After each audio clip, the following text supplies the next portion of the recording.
footage that they have of the tank that was supposedly on fire to be that conclusive. That might just be a black tank. I don't see any collapse. I don't see any secondary evidence of fire in that area. I don't see paint scalded off the other sides of the other tanks. And only 3 hours to put it out doesn't suggest that it was a very big fire. As you said, you know, well before, if they were able to hit the the valve manifold of that pipeline, it'll be a bigger deal. But changing a piece of pipe is not that big a deal. So this is why I continually say two ATACMS, Block 1A missiles, would take out that whole terminal, and it won't be used ever again. Anytime in the near future, as well as the the pumping stations and the import uh, pipeline. So if they can cut off Fedosia from import, uh, fuel will be a really, really big problem in Crimea because they can't get any significant amount across the Kerch Bridge. And what the hell? If you're using a couple of Block 1As on the Fedosia oil terminal, why not use a couple of Mark 48s at the same time on the Kerch Bridge? Say half a dozen, just to make sure you knock it all down in case you're missing an abutment somewhere and only get a couple of spans, you know. If the Taurus isn't coming, I guarantee you that that bridge can be knocked out with ATACMS. Well, that's it, isn't it? It's just everybody seems very, sort of afraid to hand these things over, as though it's gonna change the fact that Russia is already attacking Ukraine. I mean, what they're gonna do? They're gonna attack us all some more because it's not just Ukraine that is under attack. Although we're not currently part of the kinetic war. What they're going to do? Continue to attack us? Well, they're already doing that, so I don't see that as a threat, to be fair.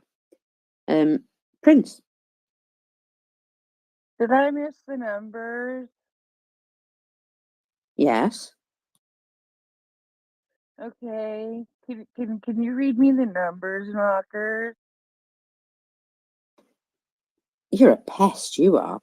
Well, go on then. Just before Monker says the numbers again, your next co-host is here, John. So I'm gonna say my goodbyes. Everything that we discussed earlier, the news and stuff, all the links there are in the purple pill. I tried to keep up with everything, so it's there, just for reference. And I will see you guys tomorrow. Or maybe I'll come back up to hang out. But yeah, all right. Slava Ukraini. Heroin Slava. Heroin Slava. Heroin Slava. And I want to say very specifically, thank you, Slavi. I just woke up from a nap. So thank you. Yeah. So seriously, thank you so much. I actually have stayed off of the space all day today. And I was listening to the space sort of, but I have not come up to speak at all since since sometime in the middle of the night for me. But I call it day, I called that still last night anyway. It doesn't matter. So I haven't heard the numbers, Mockers. Well, in that case, as also YouTube has been bouncing up and down like nobody's business. Have you noticed? It's like up and down like a new bride Nancy at the moment. That I have noticed, and that I have paid a little bit of attention to. It has been a little bit of a bugger, hasn't it? Well, it's a pain in the posterior because, I mean, I never mind somebody messaging me and saying, oh, babe, the YouTube's down, is there any chance of getting it back on? And of course, I will message and dutifully try and sort that out. But when it's going off every 20 minutes, it gets to be a bit of a pest, I must admit. So, yeah, rude that. So I do apologize. It is being worked on. It is being worked on. Yeah, I was going to say, I do apologise to our YouTube regulars that this keeps happening, but it is something to do with a recent update as far as I can tell. So, Savvy, go ahead, lovely. So this is just being reported, and this is kind of cool, I think. So cyber specialists of the main intelligence department of Ukraine have hacked the website of the Russian Defense Ministry. They managed to gain access to software, ciphers, and classified documents. The information obtained makes it possible to establish the full structure of the Russian Defense Ministry system and its links. I put the link to this news in the purple pill, but I'm sure there's going to be a lot more coming from that. Cool stuff, though. Oh yeah. Do you think there's going to be a sudden spate of arrests? Because I reckon they're going to have been looking for this, especially to see how many of those people have been deployed into Ukraine. Because it would seem that well, Russia's been planning this for so many years, haven't they? That they've seeded a lot of people into Ukraine, and then later sort of activated them. And obviously tried to recruit more at the same time through, people who are in vulnerable situations or gullible or just, I don't know, greedy, that one. So, this may actually give them a lot of information to help them clear that little problem up. Savvy? I also suspect there's going to be a couple of broken windows because they're not going to be happy that this happened, the Russians. Maybe tea. I don't know. Maybe stairs. Um, but yeah, there's going to be a couple of accidents. Oh, absolutely. Yeah. So somebody is getting probably getting an awful lot of very harsh questions about this situation currently. Wouldn't like to be in their shoes. Now then, she's not with me at the moment, but I honestly think everybody listens to us. They must, because yesterday, Jenny said, what would be the best thing to do right now? Now that Finland and Sweden are feeling a lot more sort of like, secure in their NATO-ness and all of that. Obviously, Sweden's all done bar the fat lady singing, and that's happening very shortly. So we'll get that all sorted out. No reason to think that it won't go through now. So what have NATO decided to do? Well, Finland, they're a brand new NATO member, and as a brand new NATO member, it's always good to go do some exercises with them. And what better place to visit for some training than a little winter wonderland? So NATO, for the first time, will now hold new military drills in Finland along the Russian border. Now, I remember Jenny talking about this yesterday and saying this would be a nice thing to do because you know what the Russians are like, right? They're very paranoid. And they were saying at the beginning of this, when they were doing all these exercises virtually on the border of Ukraine, no, we're not going to attack. No, of course we're not. We're just exercises. Look, we're not doing anything. We're just, stretching our legs over here. Well, these are called the Nordic Response Manoeuvres.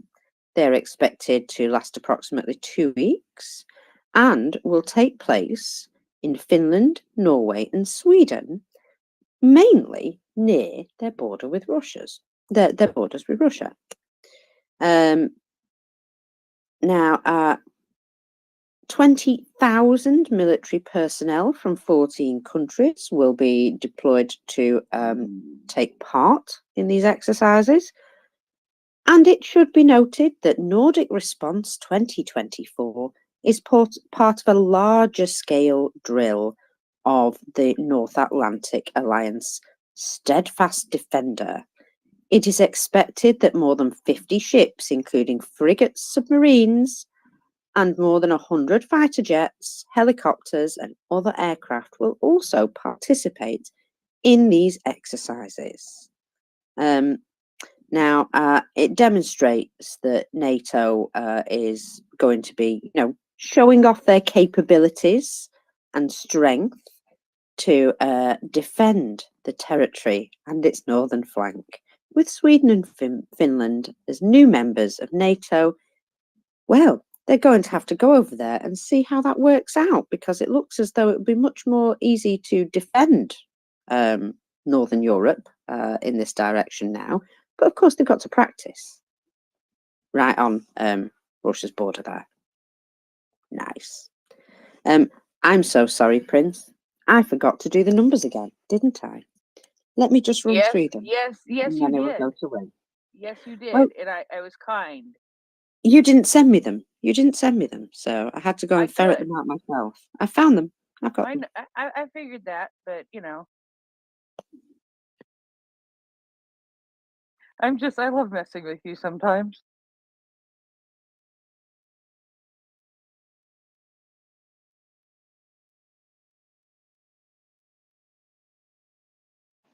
You're messing with us so much that Mockers has gone silent.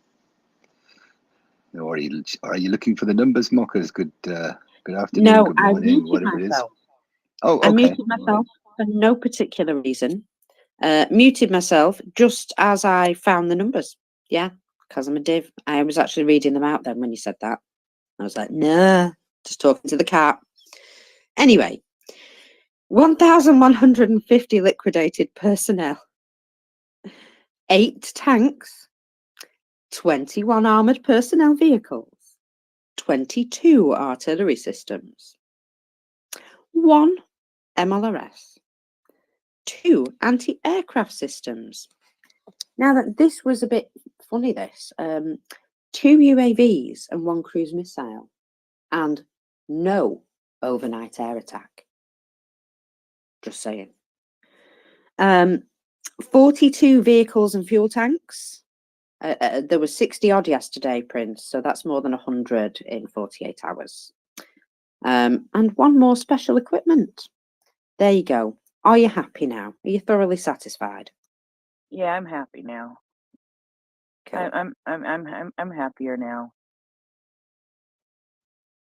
Well, I'm glad. Will, where's your hand gone? Have you rushed off to the loo or something? I don't dare. Well, Don't it's like a 45-second rule, right?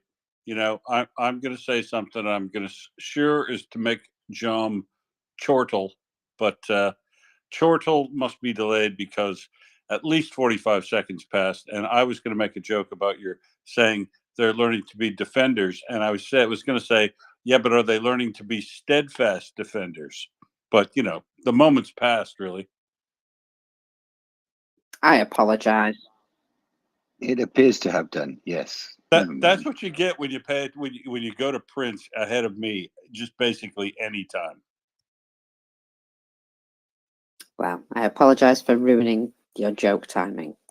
Hey, remember what we were talking about with regards to I'm trying to say AI revenge porn or something. I don't know what they were talking about. Yeah, AI pick me. pornography. Hey, what's going on? Well, the Russians stated that they were going to start putting out revenge pornography, except it's not really. It's just AI pornography with like Mike other Johnson. legal faces. Yeah, well, you know, I honestly think they're going to do this so that when the video with Mike Johnson comes out, we all go, no, that's AI rubbish. Except that one will be true. But according to one of the what are they called? Bloggers, one of the Russian fibbers, basically. He's put here, hackers from the pro-Russian hacker group Killnet have announced they have an intimate homosexual video with the participation of Zelensky and a Ukrainian pop singer. They have promised to post it publicly if Ukrainian troops do not lay down their arms by March the 7th. Wow, that's it. They've won now, haven't they? How can he possibly refuse that one? you know what, right? I've seen Zelensky in them heels, and I'm just saying, I understand why men might fancy him. So yeah, anyway, I don't know. He's got a beautiful wife and 2 lovely children, and whatever he does with his private life is his nonsense. But I have a funny feeling that that one's probably not true. Just, you know, thinking about all these rumors about this AI pornography and stuff. And I'm sure they're doing this because some is going to come out, and they're trying to hide that within a flurry of AI images. I wonder. I'm suspicious like that. Us girls, we like to think upon these things. Prince.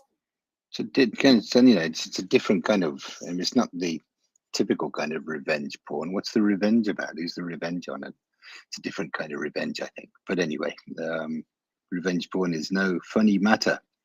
Yeah, that was just, it was how it came into my head. It's like just made up porn, basically. You know, kind of like cartoons.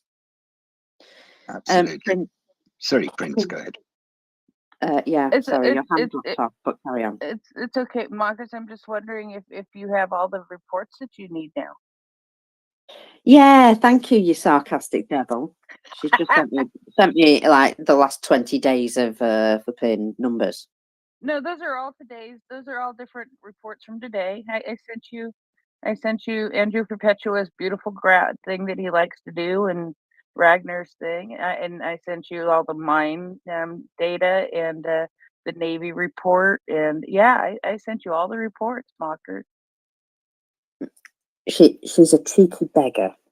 That's all I can say. So good job, I love you. Slavy, go ahead. Yeah, this AI porn, it still falls under the revenge porn category if released. I have a feeling Russians will be using it for like extortion, blackmail, but it's not going to be a cartoon-ish kind of video game-ish. I'm guessing it's going to look very, very real. I know because I have a friend who kind of developed it here in the United States, and yeah, that's actually, it looks scary how like real it is. So that part is really worrisome, and it could make you do anything with anyone, and God knows what these Russians think of. But that threat still stands here in the United States. Anybody can really do that. It's really easy. All they need is your face, really. Um, but yeah, I mean, I definitely see it how it would be threatening, and but that's just the dangers of AI that we're gonna have to face either way, and put in some kind of policies and laws against it for protection. Yeah, when I say cartoons, I mean like, you know, made up images, basically. That's the way my head's classifying it. That even though they may look very real, they've still been created by a computer. And yeah, some of these things, I'll be honest, I've seen some AI images now, and I'm like, wow, is that real? Does that exist? You know, and it is shocking that, you know, a lot of the time people say, well, you know, don't believe it till you see it yourself. And then there's this, which, you know, where obviously you can see it with your own eye, but you can't believe it. And that's kind of the point, that we've been taught to, you know, witness things for ourselves. And once you've witnessed it for yourself, you can believe it's true.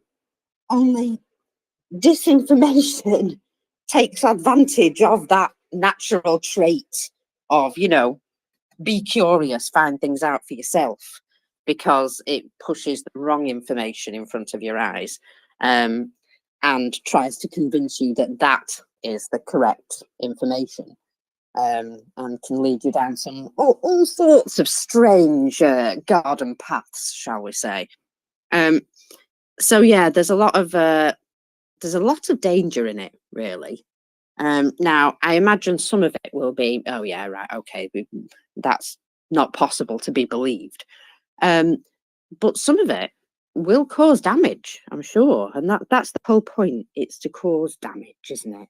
To damage not only reputations, but also to make people then not believe the stuff they see. And it causes doubt, quite clearly. We are doubtful of the things that are put before our eyes. And so it's then difficult to tell the truth from the untruth. And that is really the whole point of it. So that when the truth does come out and you do see those real videos of people, we'll all go, yeah, that's AA nonsense. And I don't know, I think they protest too much. I think there are a number of videos which are going to end up being released, and they are trying to soften the impact of them. You know how the GUR have been pretty much hacking them 6 ways to Sunday over the last couple of months, 6 months probably, that I've seen a lot of larger announcements of hacking events, put it that way. Sorry, I'm just putting some socks on at the same time as talking to you in case you wonder what I'm doing. Because my feet are frizzing. So anyway, where was I? Yeah, hackers. I imagine they have found some of these compromising things. And the Russians are just trying to get on top of it now and say, yeah, we're going to be releasing AI of everybody. Lots of AI porn videos coming out very soon. Yeah, that's us. Totally, that's what we're doing. Because I think they're a bit concerned that some of their compromat may have been leaked. And you know how Ukraine like to just troll these things at the perfect, most appropriate moment. Yeah. I wonder what's gone down. That's all. I wonder what's gone down that they've started suddenly putting this information out. But fun. Or indeed, who's gone down? Yeah. Oh, John, I was trying to keep it on a particular level, and you went there, didn't you? Bless you. It's usually me. Not really my style, but I don't know. I just couldn't help myself, which was also in the video. Indeed. Yes. Let's go to the video, folks. So we're not going to be able to always believe some of these. I would say if you see anything like that, let's have a little critical eye. I mean, by all means, enjoy yourself, but because I've seen enough of that to know where it would go. Ooh, now then, here's a little bit of excitement for the UK. Yes, the terrorist threat in the UK has been increased, and it is now at the highest level since September the 11th, 2001. Wonder what happened then. Sorry, I'm joking. So apparently we're under a level of threat that we haven't seen since September the 11th. And yet I can guarantee, if I were to walk around the streets in the UK and say, do you know we're at a really high threat of terrorism? Everyone would go, are we? Oh, okay. Because, that's kind of how we deal with things out here. We ignore them until they're a problem. It's generally the British way, I think. Anyway, welcome up, John. Good to see you this morning. Hi there, mockers. You're firing on all cylinders today. It's good to see. Been listening for the last half hour or so, or half hour before I came up. And here I am with hardly getting a word in edgeways in 25 minutes. So you really are doing a sterling job as always. I'll be with you for the next 2.5 hours now, I think, and looking forward to being here with you. I heard the numbers, which seem to be pretty much on the high side in pretty much all of those categories, which is really good. A couple of, I'm not quite sure what happened with all those drones and missiles raining down on Crimea over the weekend. So it'd be interesting to see if there's any kind of damage assessment on those. Another thing which kind of made me I don't know whether it made me chuckle. Did it make me smile? Did it give me some strange, warm feeling that Italy was withdrawing an air defense system from Slovakia or something? And presumably they're going to be sending it on to Ukraine. And Slovakia were a bit kind of unhappy about this. Who's going to protect us? We don't like sort of, you know, Question. yeah. Who do they need protecting from? Well, exactly. You know, well, if they're going to kind of complain about that and then sort of, you know, out the other side of their mouth, schmooze with Putin. Do you schmooze out your mouth? Whatever. It's kind of an odd place to be, and I hope that they miss their air defense system greatly. Well, I don't know. You see, it's a little bit like you know, sort of having a big gun on your hip. Doesn't necessarily mean somebody is not going to attack you, but it's certainly off-putting, isn't it? So yeah. Now, Serbia, I believe, lost a Patriot system at some point recently, and now they've taken away the SAMT, I believe it is, systems, which they had left. So the reason that they've taken it away as well is because, well, it was only on loan and it's needed elsewhere, is what they said. And I kind of liked that explanation.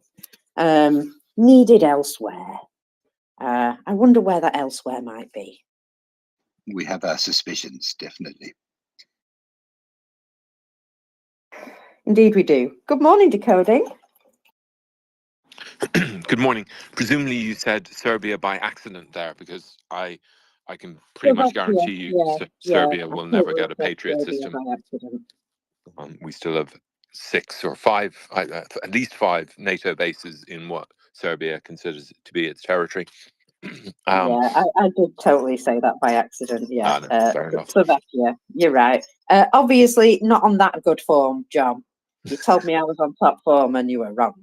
I love that. No, and I've done the same thing before. I've confused the two much too. My embarrassment at the time, and someone was well quick on me. I think you got that wrong, mate, and I had. So yeah, But we all do it. That's not why I put up my hand. Why did I put my, oh yeah, I listen each day religiously to Denis Davidov, who's a pilot, and he gives a good précis of what's going on the front line day by day.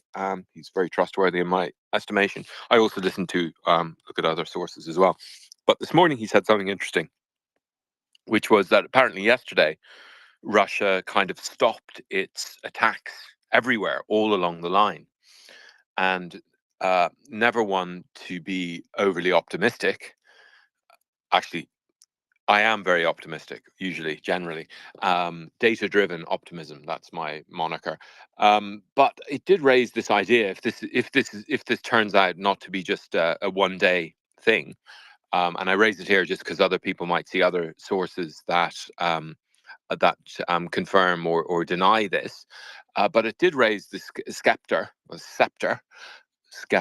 think, the shadow of an idea, which was like, if this is true and it persists, then maybe Russia has culminated. In which case, this is as good as it gets for Russia, because another source I listen to, which is done by Malcontent News, which is very good. They have a Ukrainian person there. So it's a kind of Ukrainian, although it's organized by Malcontent News. Their working assumption is that US aid won't come before the election.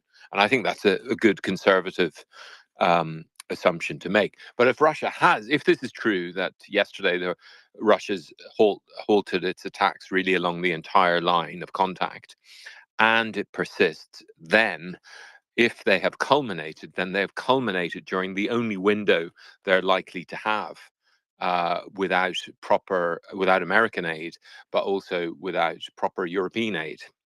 So I think that's grounds for optimism today. But it'd be good if you come across other sources which confirm or deny this. I haven't picked it up anywhere else, but anyway, I'll just leave it at that. Out.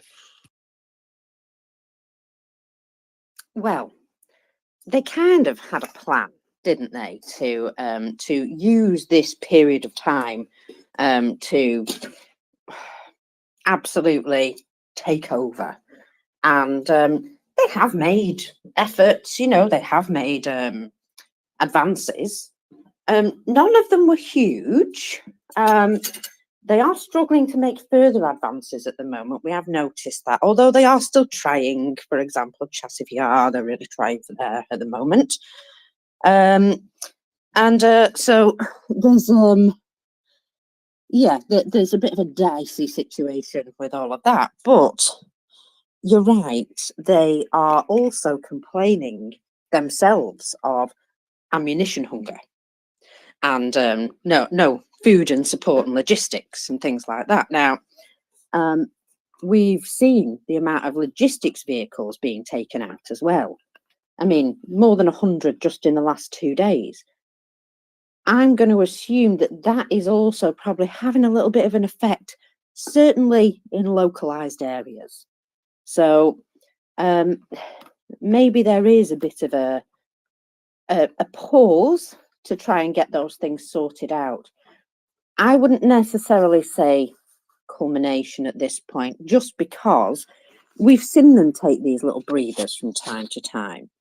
But the fact that it seems to have been, rather than just local, over a long area of the front, that may indeed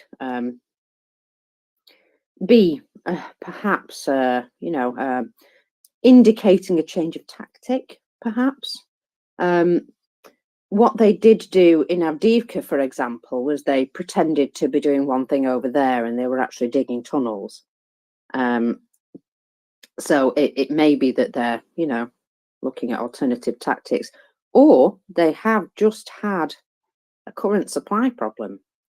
I think the fact that it seems to be over a much wider area of the front suggests to me tactical rather than just a lack of ammo, because that would be much more localized, I would think. So either they're making some decisions or, well, doing something. They're up to something, I would say. Maybe they're considering what on earth they're going to do now that they don't have the same air cover, because every time they ask for it, the pilots are like either getting shot down or deciding not to go. So I would imagine that probably also bears some responsibility for them making, interesting decisions. Now then, I've got a bit more in-depth information. Actually, can I just quickly come in? A couple of thoughts that I mean, I'm no military genius or anything, but a couple of thoughts that I had on this same kind of matter. Actually, I was just thinking about something similar. I didn't realize that it had stopped in that way, decoding. So that's interesting. I'll go and look at the reports from the Ukrainian military and try and confirm that after I finish with this this incoherent ramble. But if you kind of step back and think about what's happened over the past 5-6 months since Russia has started this offensive that they've been doing, and you look at how much they've gained, which is probably not a great deal more than the Ukrainians gained over the summer in that sort of southern area. And then you think about how many troops and how many tanks and how many artillery systems and APVs and God knows what else they've lost to make those kind of gains, then the Ukraine has come out pretty well in that kind of equation. So that's one interesting thing there, I think. And the other interesting thing is that you can kind of you get a sense of when the Russians are going to stop, or when they're losing confidence in their ability to make any gains, when they kind of start ramping up all these calls about peace talks and that kind of thing. And I kind of have this feeling, which is based on no evidence, I'm afraid, but it's something we could perhaps discuss, that they've kind of bet the farm on this window when America's managed to paralyze itself. and Ukraine doesn't have enough ammunition to supply their forces because of that. And they've kind of ramped up this whole Maidan 3 misinformation campaign, and they've been throwing people into the front just to take more territory. And we're trying to sort of build up this momentum that it's inevitable that Ukraine can't win, and that maybe they've kind of hit a brick wall on this. So that's just a thought that I had on that. I don't know what you think about that. Decoding or Mockers or anybody else who's down on the panel, would be interested to hear your thoughts. And if not, we can move on with what Mockers was going to say next.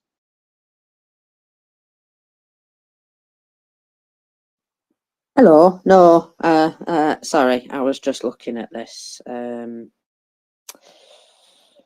William has his hand up, I think, if you want to have a go, William. Thanks, John. So I agree with all of that. I don't think Russia's quite yet at culmination yet. I still think they're going to push, that this is a momentary pause, and that they are going to continue to push and try to consolidate everything they can up to the Oskol Reservoir and toward Permamaisky, and in particular at Novomikhailivka, because there are still some tactical positions that they could take, which would be very useful for them in the medium to long term. In particular, if they move west of Mykolaiv much more, then Vuhledar will start to be in their artillery range, where they can shoot down to a lower target, and that would be very problematic for those guys. But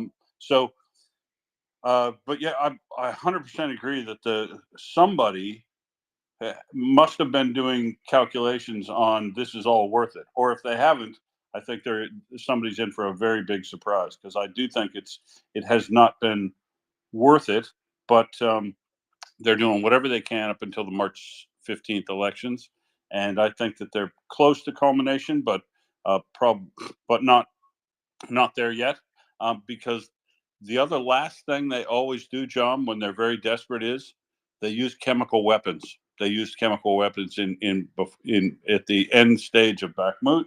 They used chemical weapons in Avdiivka, and yesterday they're using chemical weapons again today.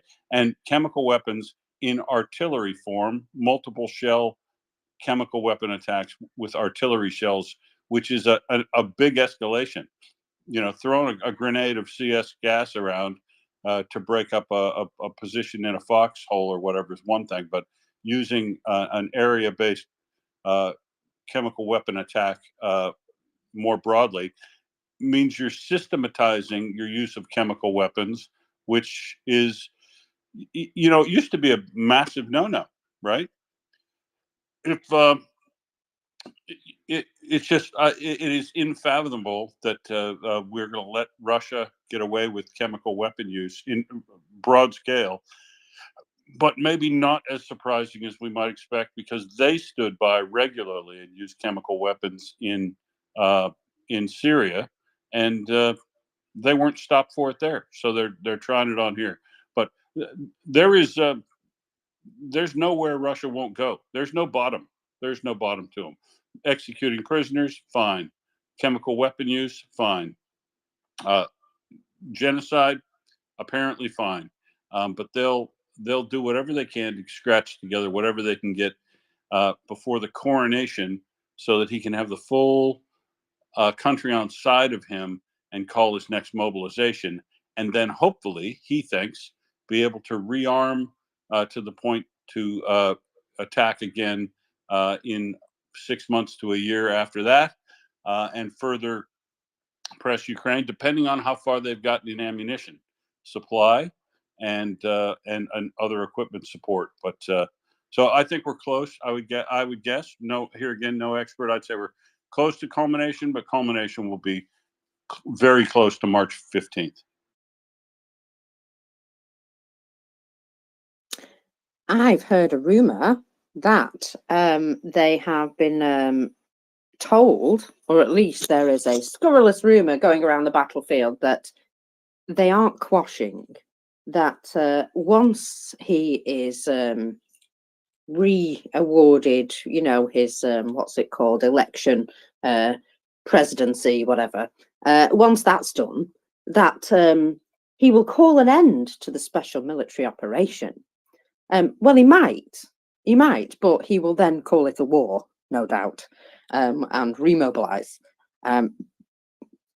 But yeah, all those guys on the battlefield are being told that after the election there won't be any more war. Sorry, it's quite funny to me that. Yeah, good luck with that one. Absolutely. I'm struggling to add people again. It's very annoying.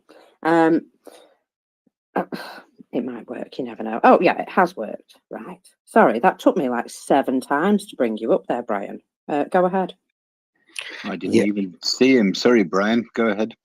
Yeah, no problem. I remember there was a time, probably 10, 15 minutes ago, even 6 months ago, a year ago, where I thought the Russian population might wake up and smell the coffee and fight against their own government and make an effort to stop this insanity.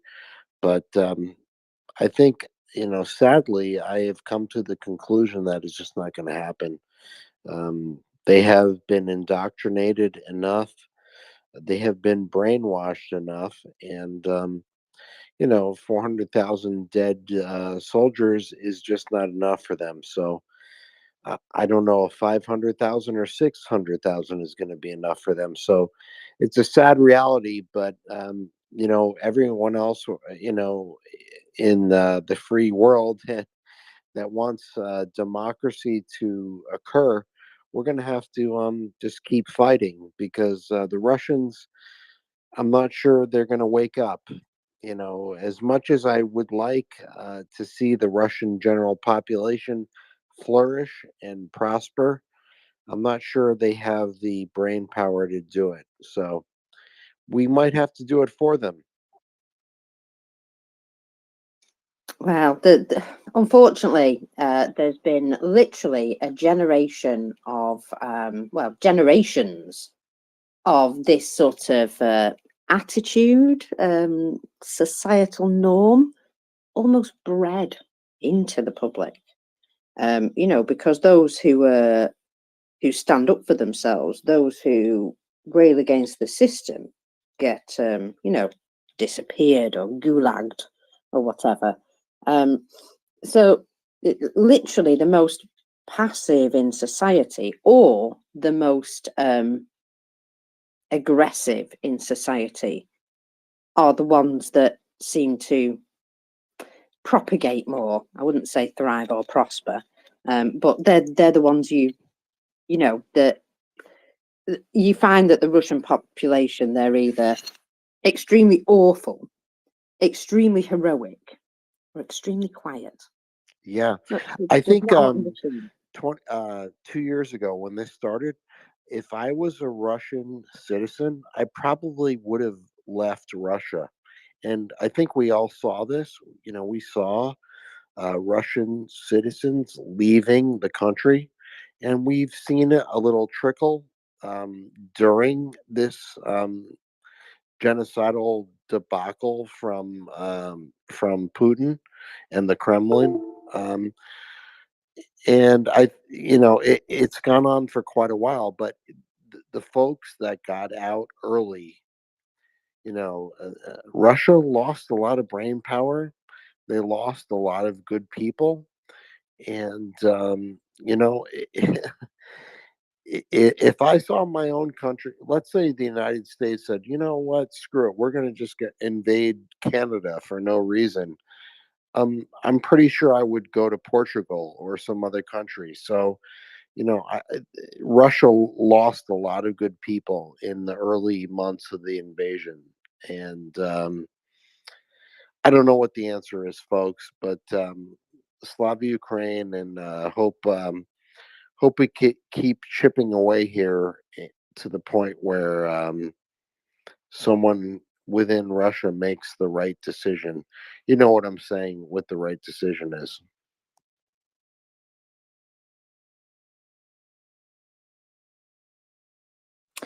Yeah, I think we all know that at some point they've got to do something for themselves.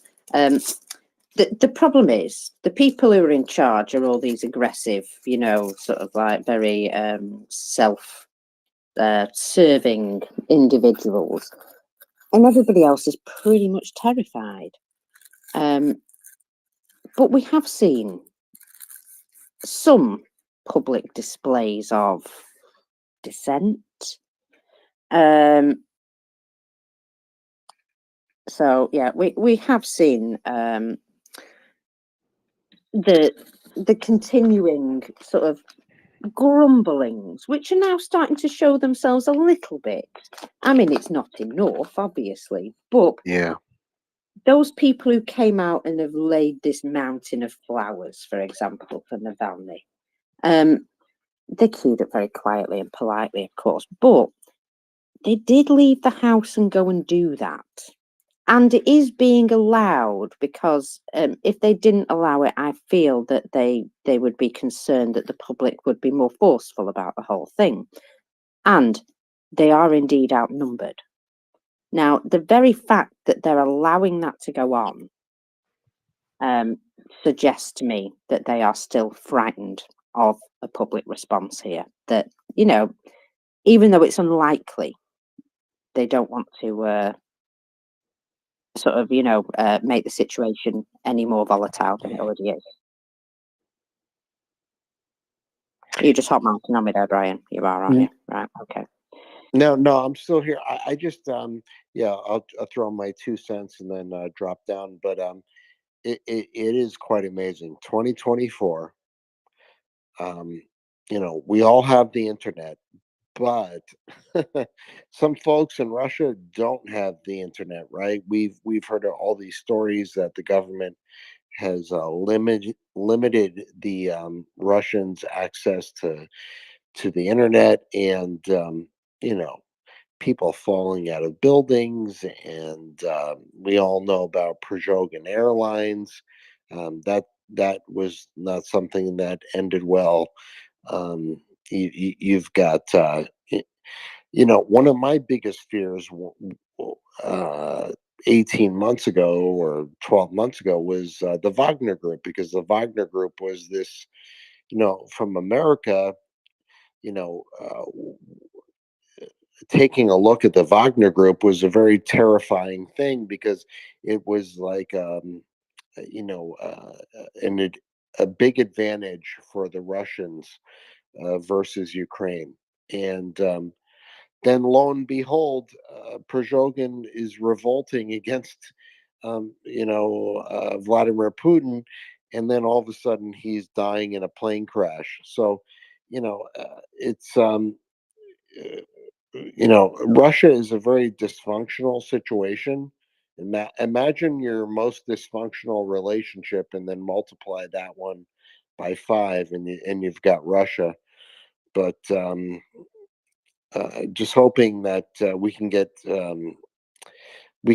unstick this blockade, the Republican blockade in the United States, you know, political system, and get Russia, or I'm sorry, to get Ukraine all the 155 shells they need, to get them everything else that they require. And you know, one thing that really has been inspiring to me is to see Europe step up. Multiple countries within Europe have really stepped up in the last 6 to 9 months, and that has been incredibly encouraging to me. As depressing it is to see my own country stuck in neutral. So we're in a very weird place right now. But I think we all know that Ukraine needs to win, and anybody who thinks Ukraine shouldn't win um, is not one of my partners at this point in time. Well, that also those people are not taking into account the consequences of how the rest of the world would be affected if that was to take place. You know, weird people who seem to think that autocracy, or, you know, moving to Russia is going to be a good thing. And then they find out. Decoding, welcome.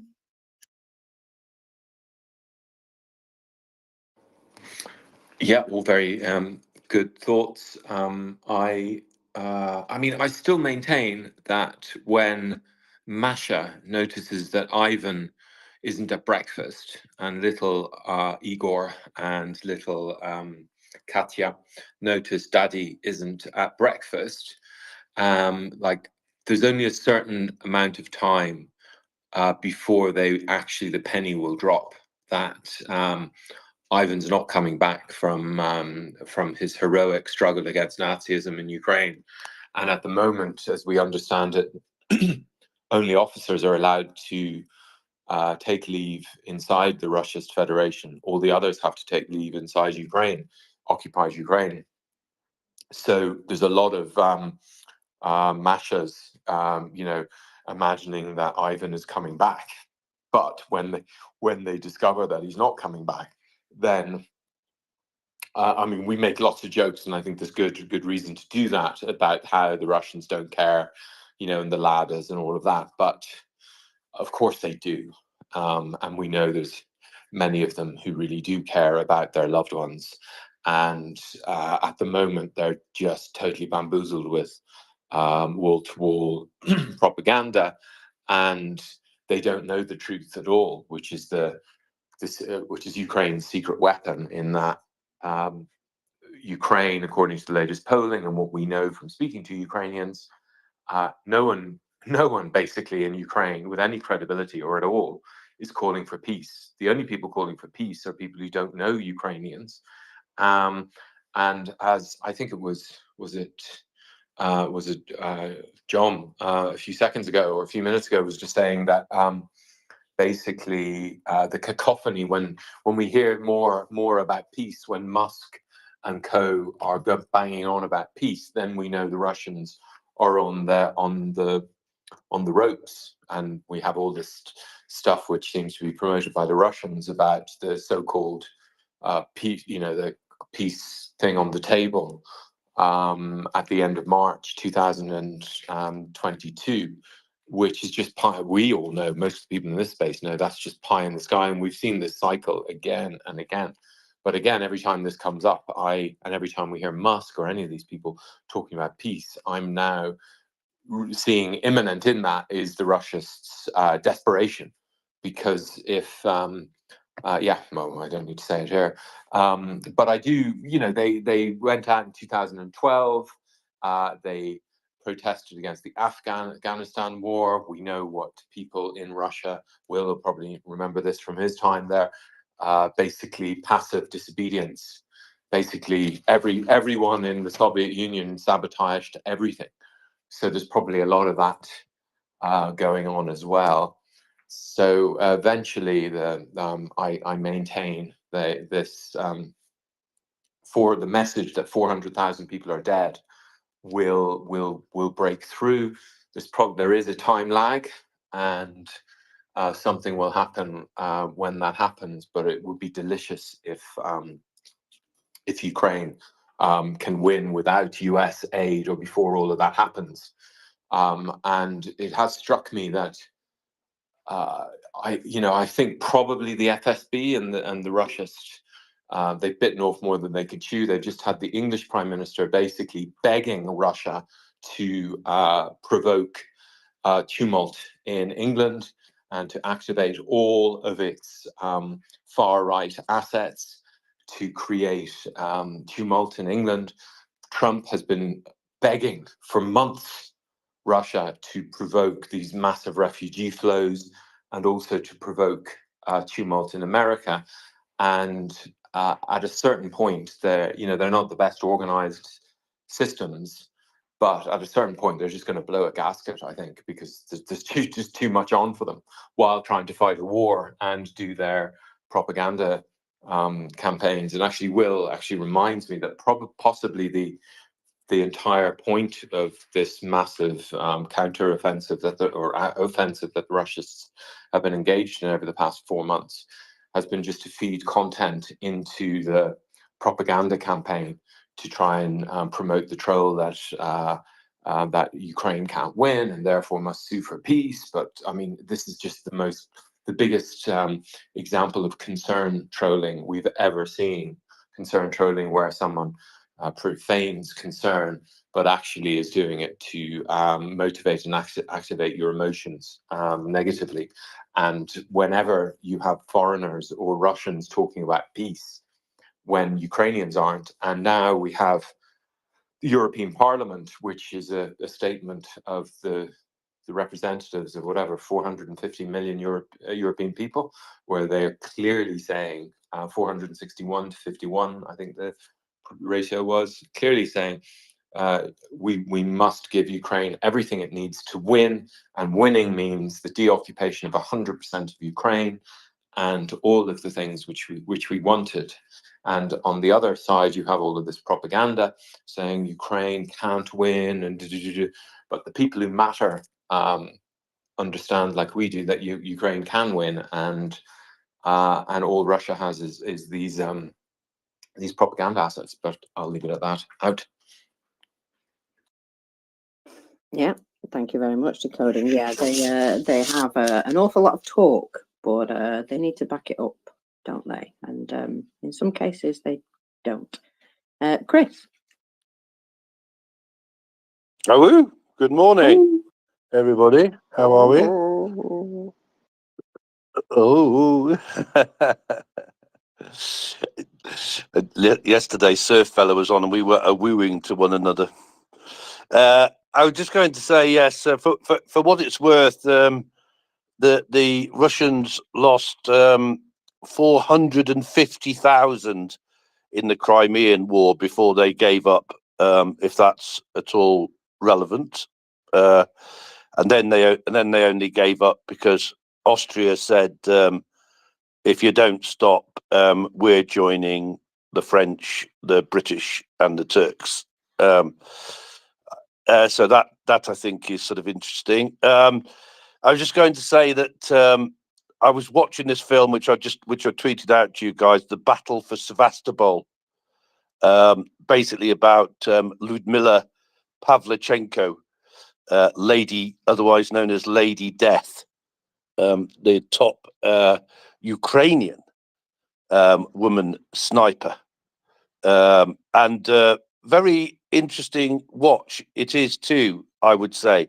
I sort of, I'm not obviously not going to take it as gospel. I don't know whether Slavi has any comment on it if she's watched it before, but I did notice that it is supported by the Ukrainian Film Board, so maybe it is a Ukrainian production. I did see whatever it is, Russian Film Board on there as well. But anyway, so it's like slightly, I guess you would say it's somewhat positive towards Russians in general, but I think it focuses mainly on Ukrainians, and is set in the period where basically the Nazis drove the Russians and Ukrainians down to Sevastopol, and basically surrounded them in Sevastopol.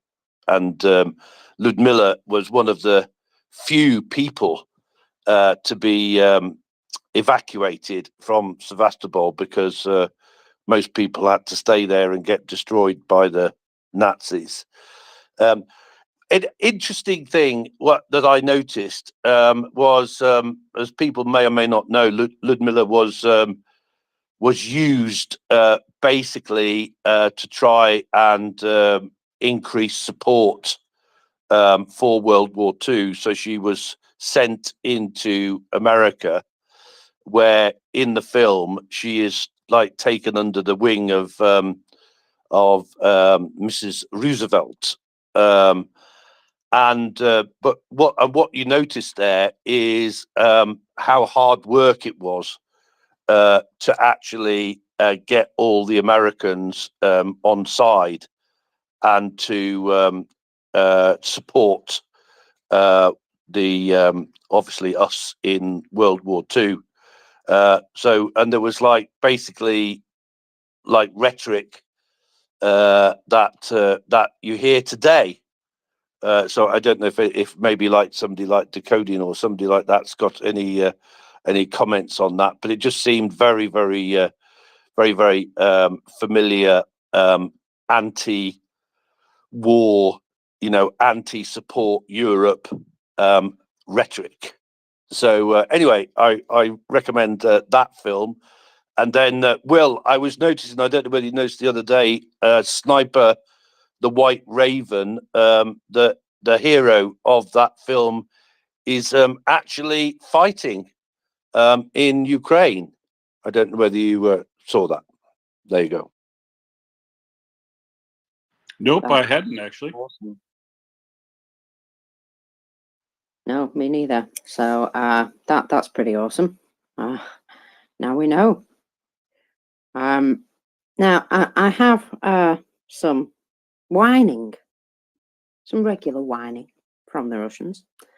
And I thought these were sort of interesting things to note. So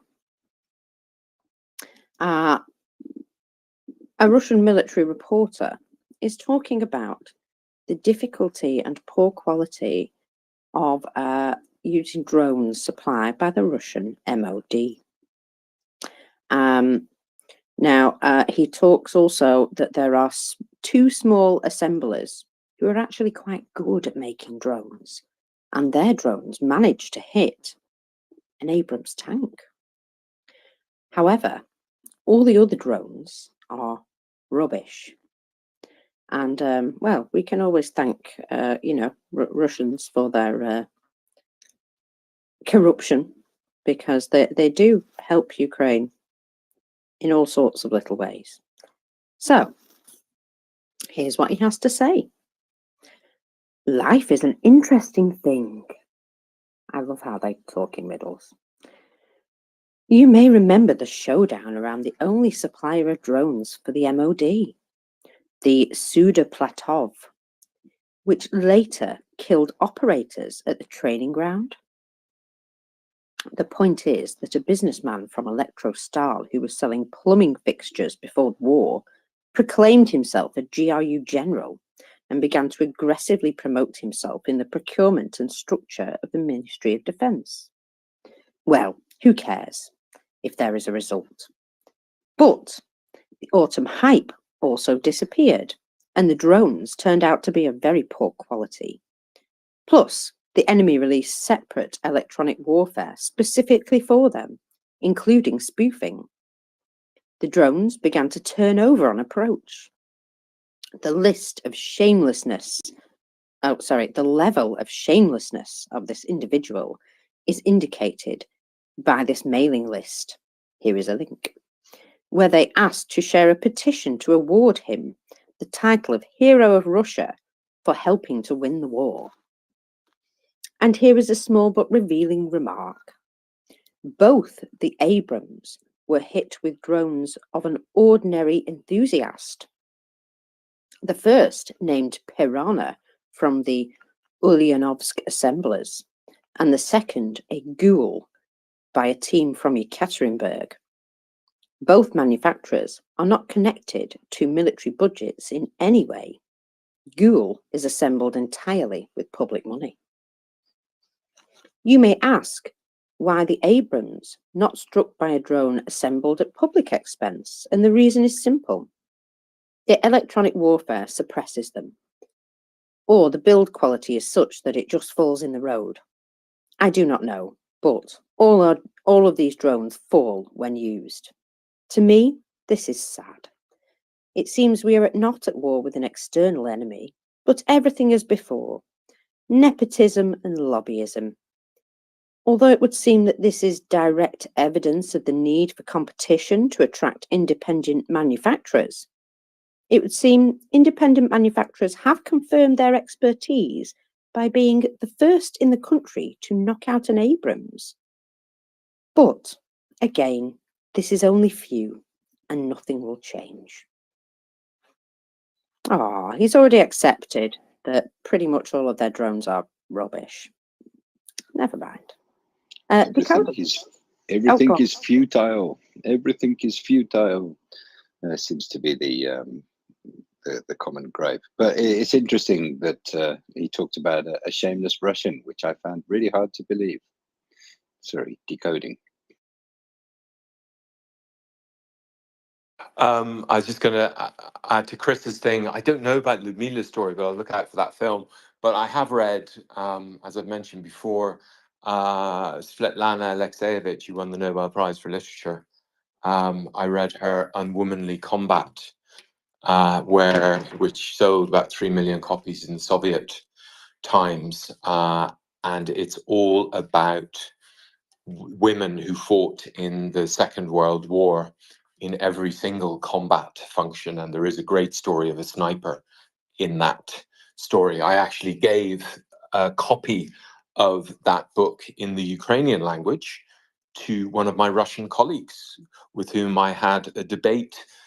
Part of my responsibilities in Dnipro was to mainstream gender considerations of the differential impact on gender equality of all our policies and internal workings. And I had a constant dialogue, let's put it that way, with some of my Russian colleagues about this. So I tried to demonstrate that actually women in the Second World War fulfilled every combat function, and Svetlana Alexeyevich's sources, I mean, in the Nobel Prize winning, in the Nobel Prize Committee's certification of her award, they talk about her polyphonic voices in her oeuvre. She also wrote Zinky Boys about the war in Afghanistan.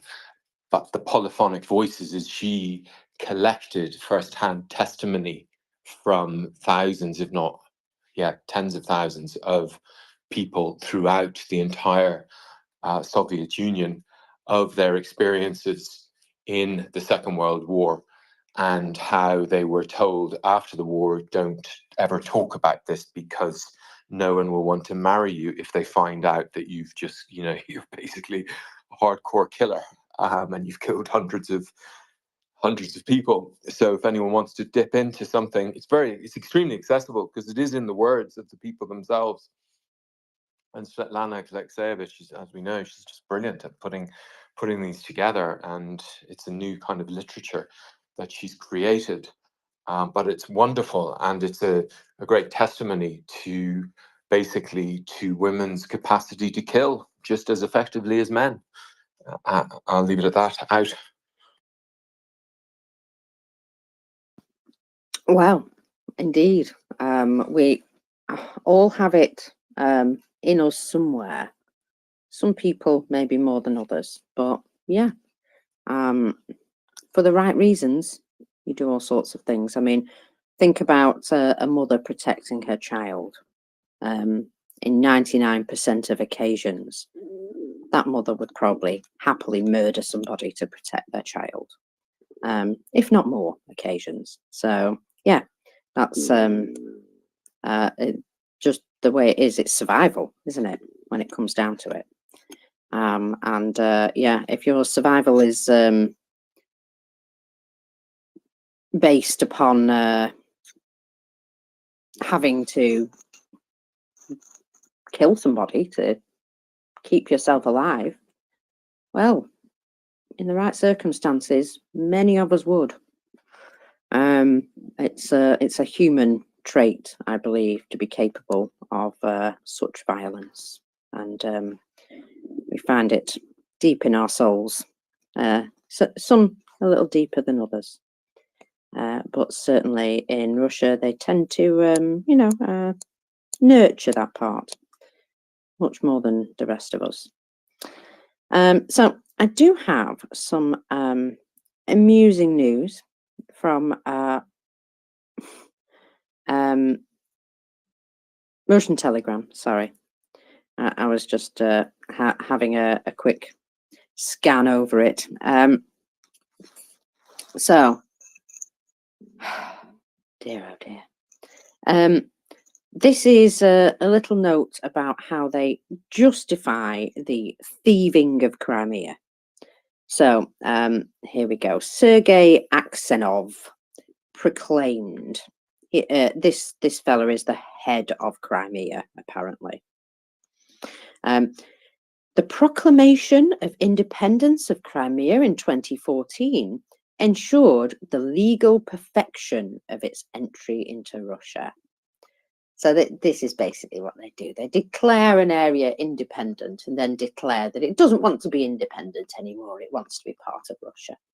And this makes it all perfectly legal to Russians, obviously.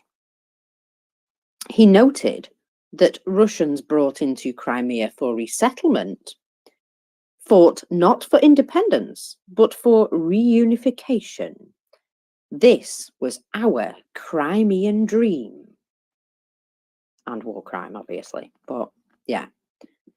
It wasn't the Crimean people's dream, certainly not the dream of the Crimean Tatar people, or Ukraine's dream. No, they just fancied it, so they thought they'd have it. Bit cheeky, that, isn't it? Basically, just said, yeah, we thieved it. Yeah, we moved loads of our people in and shoved everybody else out, and yeah, it's ours now. Find us keepers and all that. We've weed on it now. It's ours. Yeah, bit disgusting, that attitude. Anyway, oh, now this should be fun. So employers who employ migrant workers in Russia now will be required to provide housing for them. Investors will have to provide housing for at least 70% of the total number of employees based on at least 4 square meters per person, depending on the type of accommodation. Housing for migrants must be located on the territory of the facility where they work and comply with requirements established by law for dormitories and hostels. This sounds horrifying. I have just, images in my head of people being locked in shipping containers so they can't run away. Basically, I always like to think the worst. Yeah, and at the same time, if they've got to provide accommodation for 70%, then that's probably going to reduce the number of immigrants, I would imagine. I can't imagine many employers would have the resources to put that kind of thing in place. But the ones that they do, as you say, will basically be on site and enslaved, perhaps. Well, that's it, basically. Yeah, it's on-site slavery. So those poor people will probably not even get the opportunity to leave the site that they're working at. It sounds a little bit like they could keep them working 24/7 and not really, comply with anything, because let's face it, who's going to go and shout for those people's rights? No, that's just pure modern slavery right there. So yeah, we'll provide you with housing. It will be a bit like a jail, but it's a roof, isn't it? Really, yeah, you can sleep under your workbench here. There you go. The Chinese way. Exactly. Yeah, so they'll just have them working in shifts around the clock, won't they? Because they're right there on site. Be very handy, able to do that. But they do get their 4 square meters of privacy. Did you hear that value you read out? Yeah. 4 square. Imagine the apartment or the room you're sitting in right now. 4 square meters is the amount of dormitory room they have to provide for their quote unquote workers. Which is 2 meters by 2 meters. It's not a lot, is it? Makes all the difference, I'm sure. Your own 2 meters by 2 meters. Are you hot making on me, John? You are. I am indeed, sorry. It's okay. Just, how it is. Don't want to hear anybody having a wee, really. I'm not having a wee. I'm boiling some water. Come on. It's all right, then. I heard water and I was like, please don't hot mic on me, whatever you do. Now we heard this morning that a murderer was returned back to Russia and committed another murder, and was sent back to prison for another 14 years. despite not serving his first 14 years, obviously, because he was recruited by Redoute. So in Kirov, a Wagner PMC mercenary finished with his contract, got himself a nice pardon. Off he went with his shiny new pardon. And on the night of February the 24th, took a 22-year-old woman off the street.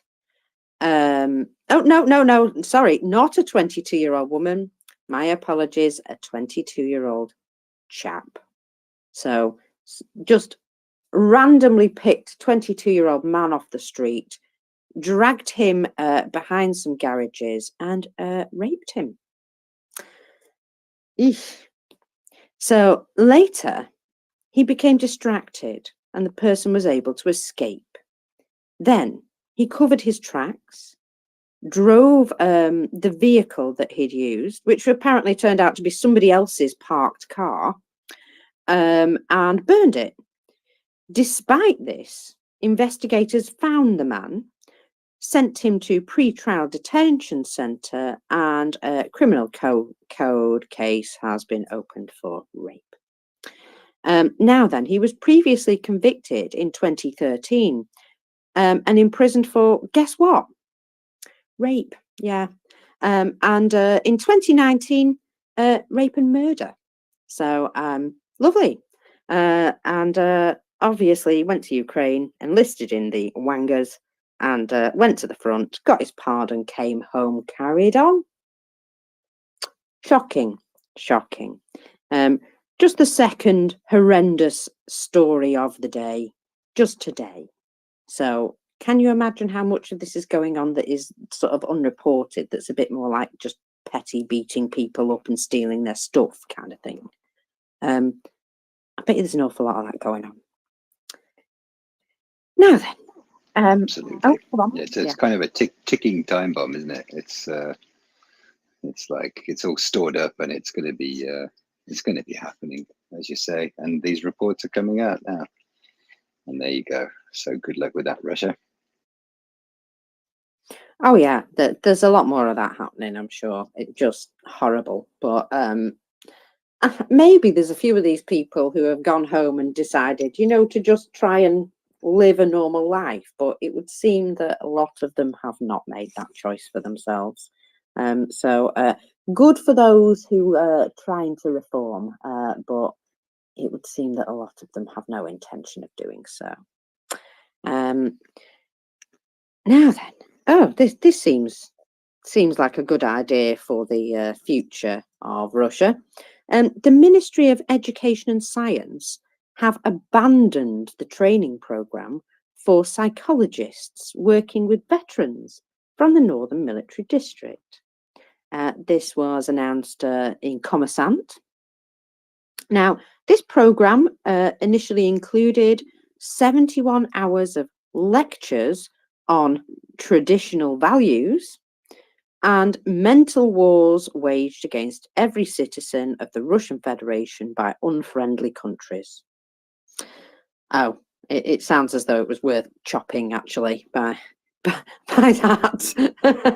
I'm sure that did the psychological situation an awful lot of extra good, lecturing them on traditional values. Amazing. I'm not quite sure that's following W path, Y path regulations there. That sounds like Russia's way out there. What a surprise. Well, so you're experiencing trauma. Come and have a lecture for 3 hours on traditional Russian values. That'll sort your trauma right out. It will, because you'll be traumatized about that instead. It's kind of like, somebody punching you in the arm because you've got a sore foot. Yeah. So, anyway, you won't at least get your 71 hours worth of lectures.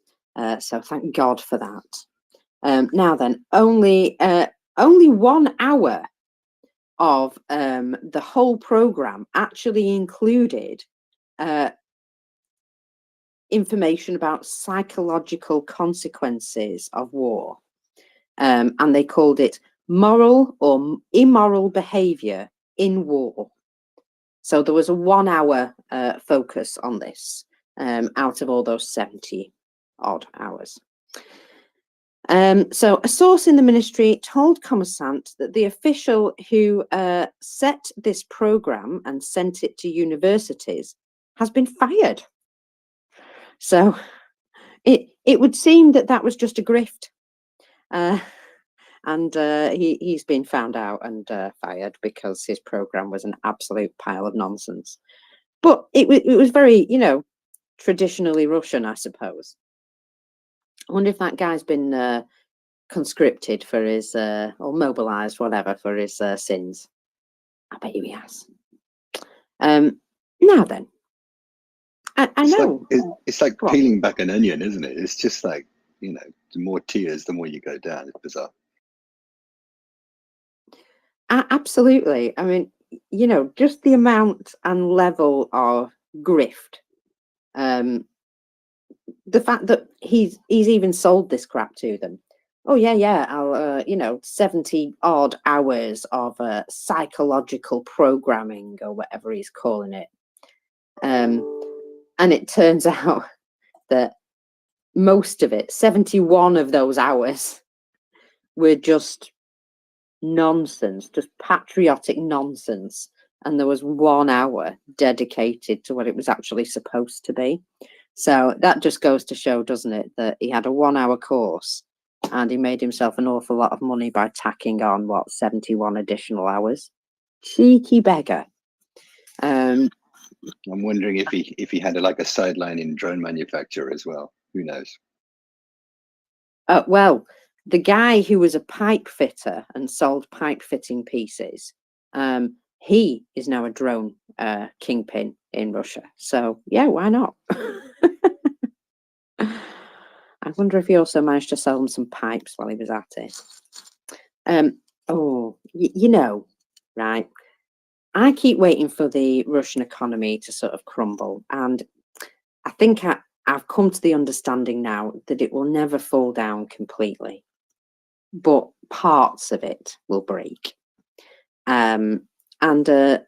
So this is an effect of both sanctions and all the problems that they're having. So during 2024, now remember it's only the 4th of March, Russian banks have decreased by 15.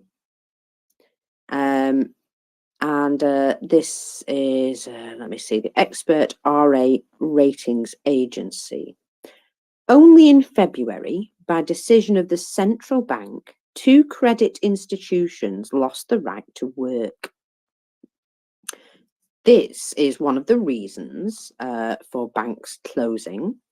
Another reason for banks leaving the market may be Putin has been taking over and muscling in like a mafia boss on a lot of institutions in Russia. Funny, hey, how this has happened. And basically, he's been sliding in with either a takeover or a voluntary surrender of license.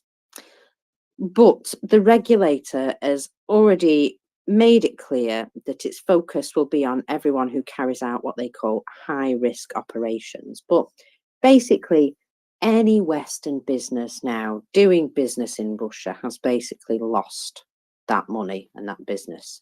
I expect that tap to turn off eventually.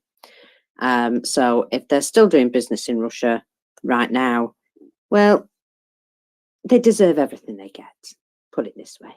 I would be quite happy for them to lose money hand over fist and cry about it.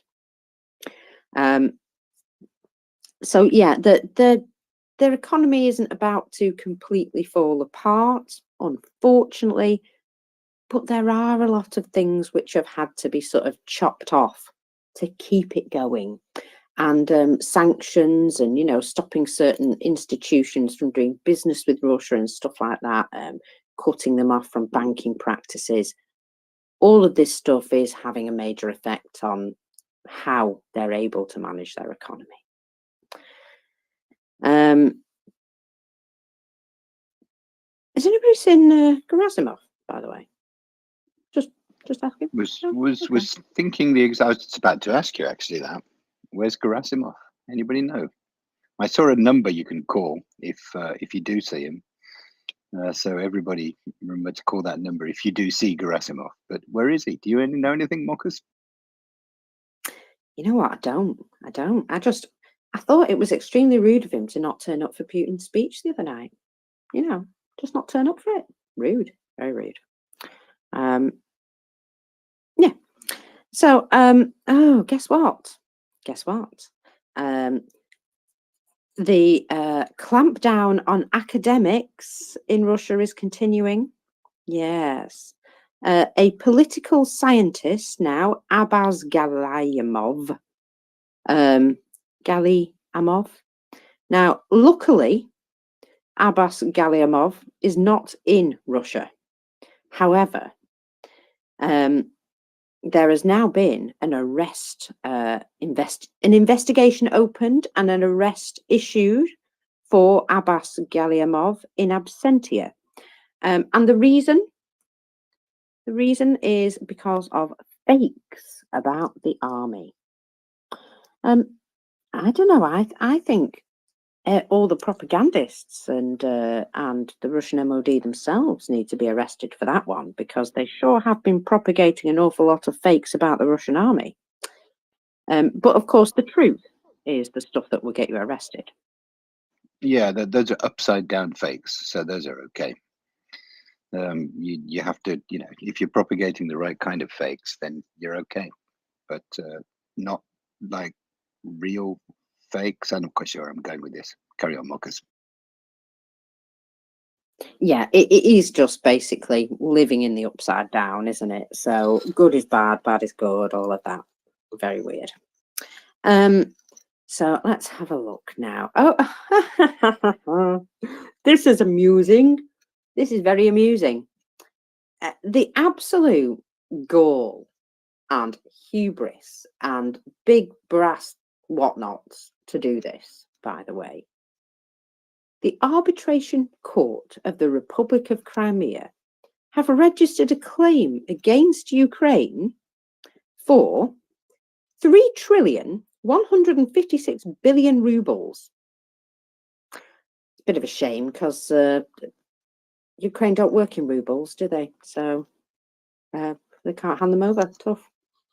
Anyway, the reason for these claims: damage to the budget of Crimea due to an energy blockade of the peninsula. I don't know about you, but I feel like that requires a two-finger salute. What an absolute bunch of just, I could get really up on my high horse and shout about it, but what's the point? That's what it's supposed to do, isn't it? It's supposed to make you have an emotional reaction. And see how calm I am, because, all this money that they spend on propaganda and it just doesn't work on me anymore. I feel really proud of myself. But yeah, it's not even a tit for tat. It's just a ridiculous claim.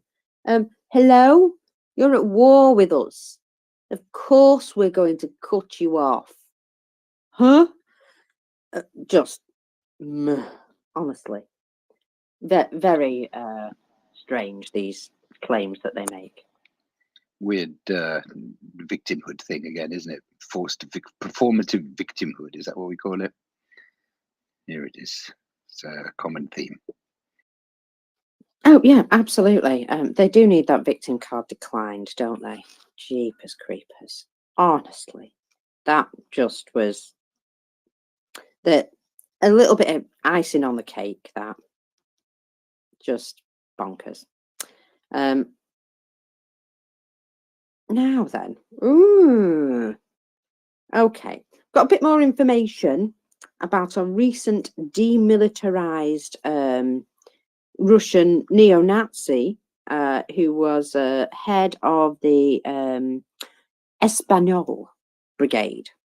I'm not sure if they were Spanish, but anyway. So he is Vyacheslav Subotin. I'm going to go with that. Well, I'm really glad that this guy has met his ultimate end, because he brought out a video. I don't know exactly when, but dear children, for those of you who finish this year with the best grades, I will bring you the ear of an Azov, cut off by my comrade in arms. Lovely. So I hope he felt every second, and yeah, what a nice chap. Can you imagine promising something so delightful to your children? Dear kids, if you bring me home good grades this year, I'll let you watch while I poke someone's eyes out. You know, it's a similar thing. It's just, yeah, propagating that nature, that acceptance of horrific violence down to school children. Just, yeah, there's a Sick, absolutely sick. Yeah, absolutely sick. You're absolutely right, and it's just grossness. Ugh. So it just, every time I see stuff like this, I think, kids, the kids, you know, I don't love children, right? Honestly, I couldn't eat a whole one. I've never had any, but I have this real sort of like moral thing that children need to be protected. They're a vulnerable part of society. They're the future generation, and you need to protect them physically and, you know, educate them properly and look after their minds, because you know what, they're going to be running this world after we're gone, and if we don't do a good job, they can't either. You know, I have this sort of strong feeling that yeah, that they need to be protected, and anybody who doesn't protect a child, I mean, I saw a woman slap her little boy in a supermarket, and somebody had to nearly sit on me to stop me from going and slapping her. That's kind of how I feel. I'm a little bit angry, and you know, any sort of injustice really cheeses me. And yet, you know, they're including children in this just awful narrative and society, and it makes me want to vomit. It really does.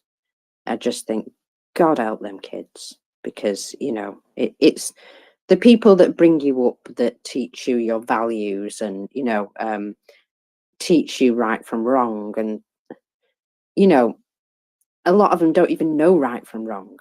That's the horrifying thing. How are they supposed to learn when they're taught that everything that is wrong is correct? That, yeah, anyway, as you can imagine, I don't have a lot of hope for their society going forward. Fingers crossed, but it's going to be a real struggle for them, and well, they're going to have to deal with that themselves. They've done it to themselves. Yeah, and they've.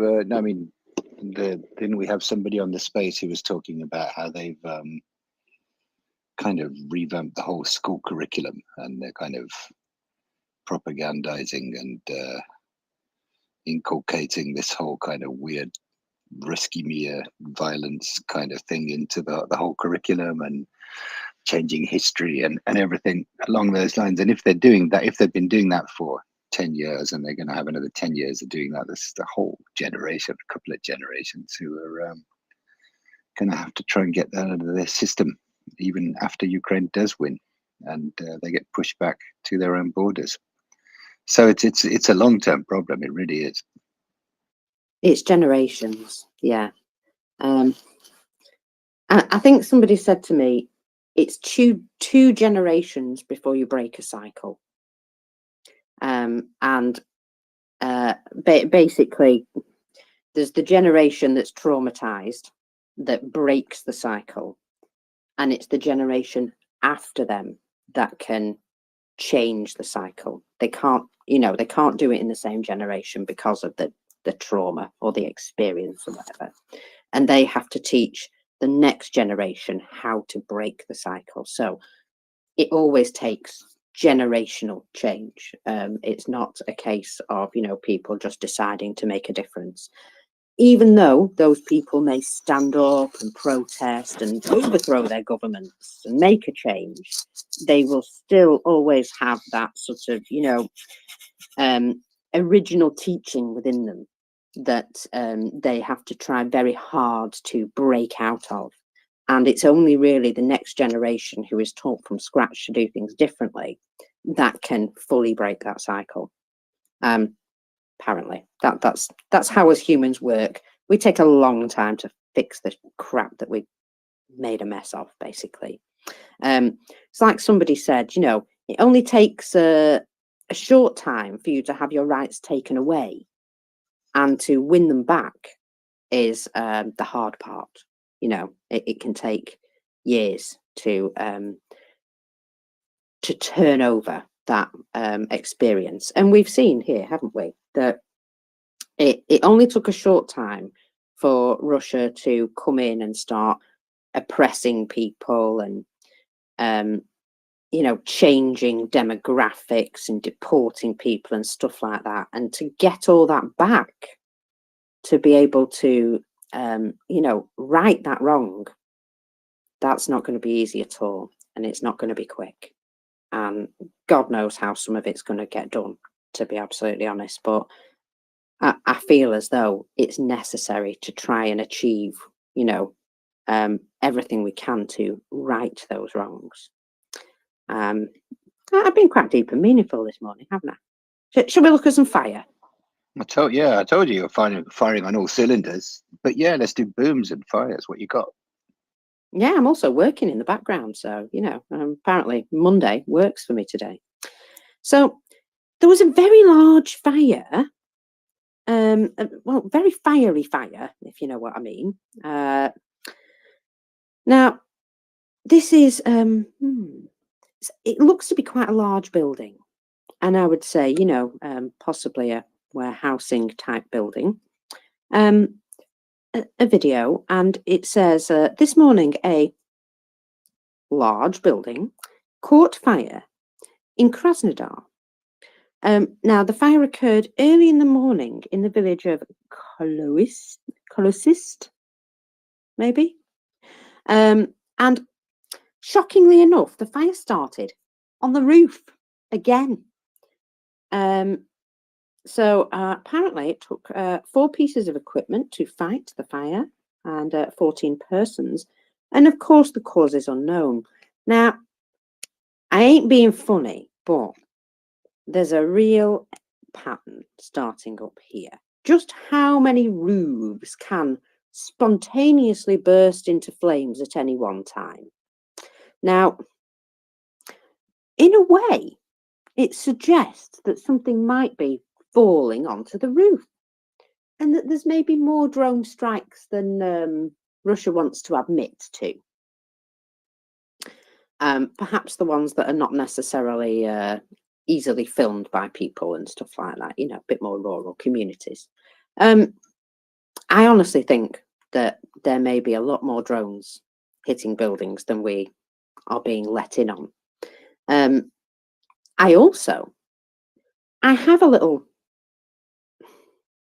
theory. You know me, I like my little conspiracy theories. Us ladies, we like to think of like 3 or 4 different ways for everything to be done. Just so you know, in case you haven't figured it out already. So one of the things I'm thinking is, if a fire starts in the roof of a building, it gives people a chance to escape, doesn't it? So you set fire to some Russian Ministry of Defense type office where there's a residential part. If the roof is on fire, everybody has a chance to get out of the building before the fire propagates further. You know, if the ground floor's on fire, everybody's dead, Dave. So it's almost humanitarian. that these buildings all seem to be just burning from the roof down. And I wouldn't say necessarily that that was a planned action, but it's fortunate. Put it that way. You know, when they say there were no injuries, everybody escaped from the building by evacuating themselves. Well, you would if the roof was on fire. You would have that opportunity. It's just something that I've noticed. That yeah, a lot of these fires starting in roofs. Alternative conspiracy theory to explain this kind of litany of roof fires. There must be like some kind of website where you can go and sort of work out how to do your insurance fraud, and it tells you how to set fire to a roof. And it says if you do set fire to the roof, it gives a chance for everybody to escape. So you won't get done for murder, just arson if they do catch you. So and if you pay off the right people, you'll be all right anyway. But murder will make it harder to do. So maybe that's where we get. I don't know. That's the second idea. Kathy, are you on a PC, my lovely? I see you waving. I was talking without the mic on. Yeah, I am. I just wanted to note that I posted a world fire map so you can have a look at all the fires on the planet. You're feeding Mocha's addiction. And mine, because I watch all these maps, the earthquakes, the fires, all this stuff. I need to know, is Russia on fire more than anywhere else just now? Because it seems to be. Unfortunately, no. No, I had a feeling there was probably a widespread, regular sort of like, fires. But it would seem that Russian industry appears to either be on fire or having some sort of problem. So yeah, just in general, it's almost as though they're being targeted, isn't it? Oh,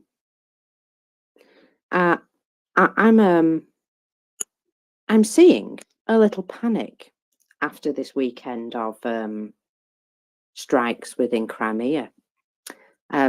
Obviously, there's no panic, but John, there is a massive queue of cars at the Chongar checkpoint. Now then, these have been regularly appearing over the last few days. The Russian Federation calls it Jankoy, of course, but drivers are facing giant queues where they can wait up to 3 to 5 hours. In addition, there are violations of the queuing. Some drivers try to bypass the entire queue. How rude. We get that on the motorway as well, guys. Some people are just rude. And at the same time, the Russian police are having to patrol, ensuring order. The situation raises in question, why did the Russian occupiers leave a checkpoint on the border between two occupied territories, Crimea and the Kherson region? This raises doubts about the motive of the Russian occupation authorities and their belief that Russia is still here forever. And it's true, isn't it?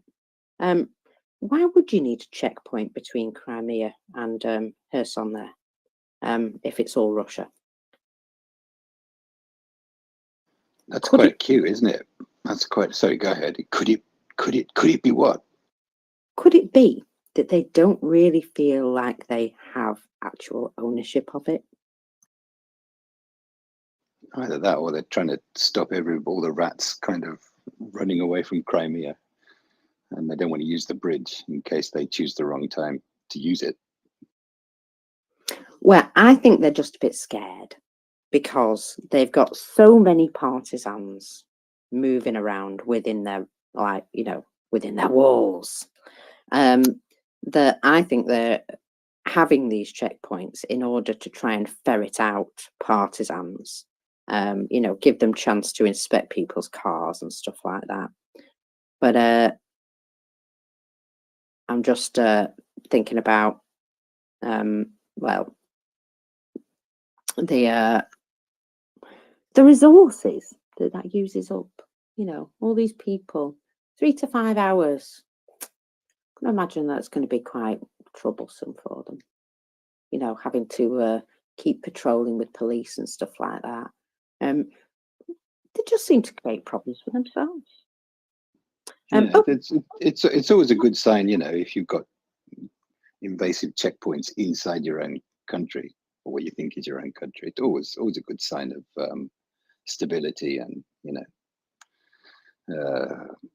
peace panic or and paranoia. all those kind of things. Yeah, you know, it's a good sign. Yes, indeed. Well, oh God, there's something else going in Crimea as well. Now, you remember at the end of December last year, there was a nasty storm, and it really kicked the crap out of some of the coast of Crimea. Well, after this storm, an embankment in the area called the Sudak embankment. Now, it's in the area of a military sanatorium, of course it is, and it began to collapse, this sort of built walkway. So they cordoned it off. Oh no, sorry, they put a bit of tape up. They put a bit of tape up and a sign saying, you know, it's dangerous. And since then, it's continued to collapse. The collapse is actually growing daily, and I'm just going to retweet so you can see some of the impressive damage. I have a feeling this walkway is going to drop off the end of the coast at some point. Looks a little bit iffy. So also, yeah, great, you know, maintenance there, guys. Great maintenance. Good on you. So poor maintenance, slowly collapsing. Kind of sounds familiar. There you go. Yeah, it does, doesn't it? A bit like I don't know if you saw a building in one of Russia's regions. Well, it doesn't really matter which region it was, but basically, the building had been sort of. What they'd done is they built a skin around the original building to make it look pretty. So it I looked saw that. pretty. Yeah. Yeah. Oh, sorry. Go on. You made me laugh. I'm just remembering it. Sorry. Go ahead. Yeah, so it looked pretty on the outside, but the original building was all just exactly the same inside, you know, with its manky electrics and terrible pipework and all that stuff. So, you know, in order to renew and revitalize the area, they had just literally put like a skin, a covering over these buildings, a real Potemkin village. And although, to be fair, I mean, bits of Birmingham done that. well, yeah, but you know, we didn't do it everywhere, did we? And sometimes buildings are pretty solid. I mean, you know, original Victorian terraces, for example, good solid stuff. So, you know, clad, make them pretty, fair enough. But yeah, that just rather than renew anything inside, they'd just done this. And it reminded me of a scene I saw in Mariupol recently, where they were, you know, showing off that they were doing renewal work in Mariupol. And there was a building that was pretty much half destroyed. And they were doing this to that building. They were just building a skin of brick around it to cover up all the destruction underneath. And I thought, what an absolute, you know, just ridiculous way to try and fix this situation. It only looks good for the camera, you know. And I just thought, how very typical. It is literally all a show. Will. Yeah, they'll do you one better too, mockers. You remember a place called Glenfell in the UK? Grenfell, yeah. Grenfell, I guess. That skinning with that honeycomb aluminium with the heavy epoxy glue behind it backing was done all over Russia. In fact, I'll bet you half to 2/3 of the buildings in Yuzhno-Sakhalinsk when I was there had that done to them. But you'll note that after the fire in Grenfell's took place, they didn't go back and require everybody to remove that from the Russian buildings that it's been applied to. So that danger remains everywhere.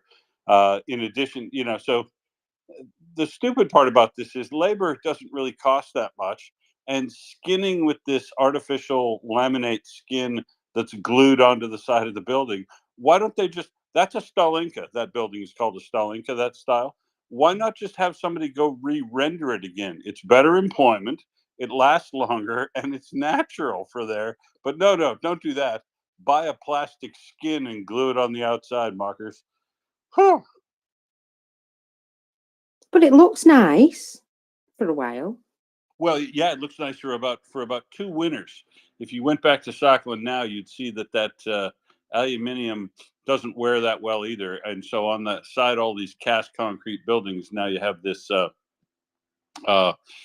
thin metal aluminium cladding that not only is it highly hazardous if the building does catch on fire, it looks pretty weak. It weeps at the seams and things like that, so you get big streaks down the side of the building.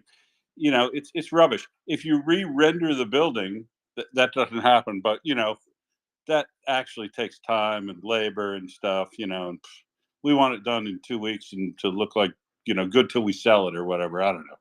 It's never made sense to me.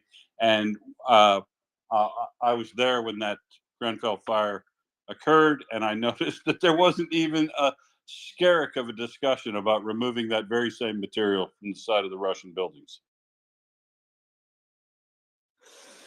Oh well, never mind, eh? I'm sure they'll figure it out eventually, one way or another. Prince, Well, are you about to bring me a story? I'm about to bring you a story. Because I just can't. I can't. I can't. I can't with this one. Sometimes I get distracted and come upon some of the most absurd things in the world. And this one is from Will's Place, Absurdistan. And it is unbelievable. And I did not find this on Twitter. I found it somewhere else. VR, virtual reality headset wearing cows. Cows. Moo. So yes, this is in Moscow, Russia, in the Raminsky district.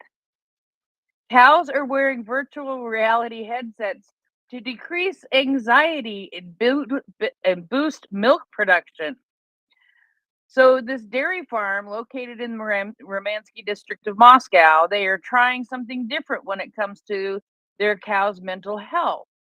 After the Moscow government found that there's a link between a cow's milk yield and the mental state of the cow. So they bought virtual reality systems for each of its cows. Yes, they did. So the cows wear the virtual reality headset, and the scene is a calm summer field designed to reduce the herd's anxiety and boost the milk yield. They're still evaluating the results of the experiment, and researchers are examining the data. And they hope to expand the virtual reality project if successful. It's one of those, things. I am just left a little speechless. I mean, it could be cool, but this whole thing about cows wearing virtual reality headsets is just a little odd to me. I mean, if they're going around their environment, are they not running into things that they think is a beautiful open meadow?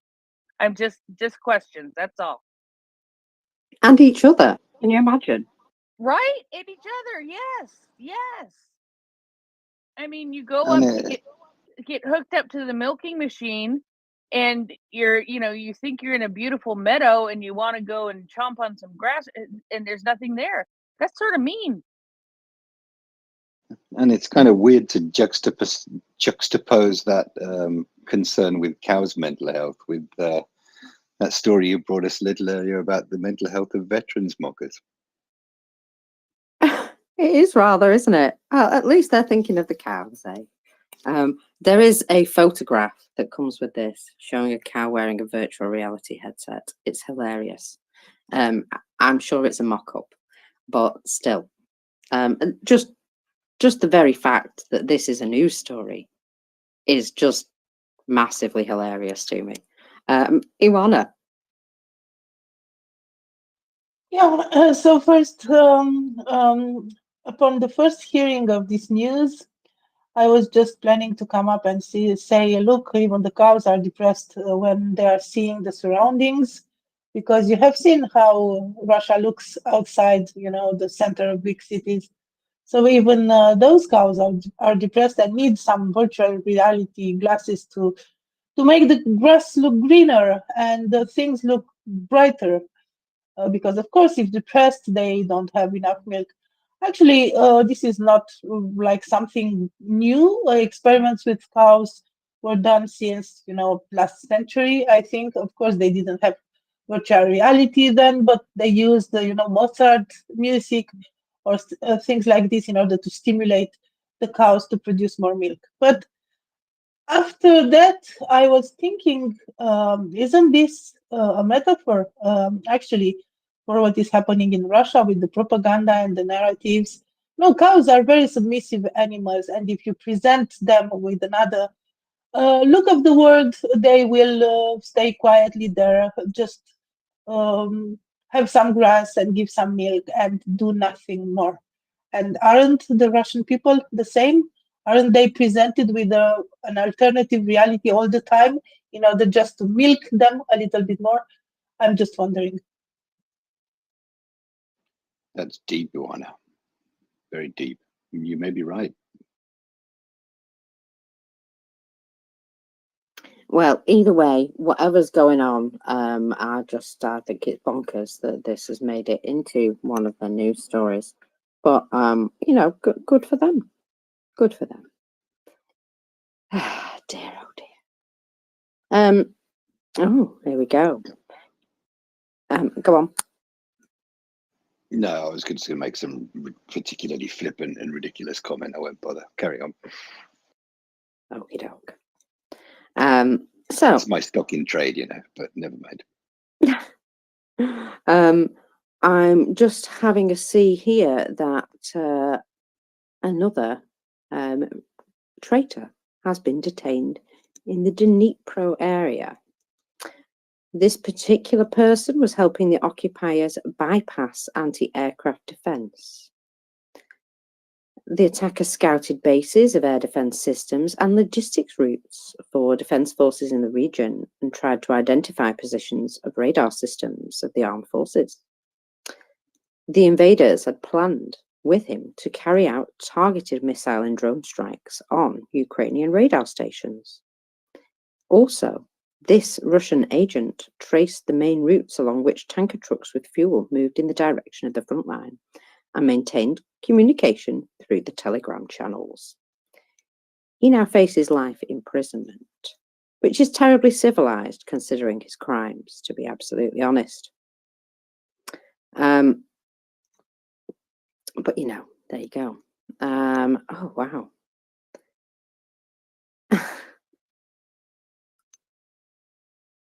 There's a real fear-mongering campaign going on, by the way, in the UK, and I've heard this twice now.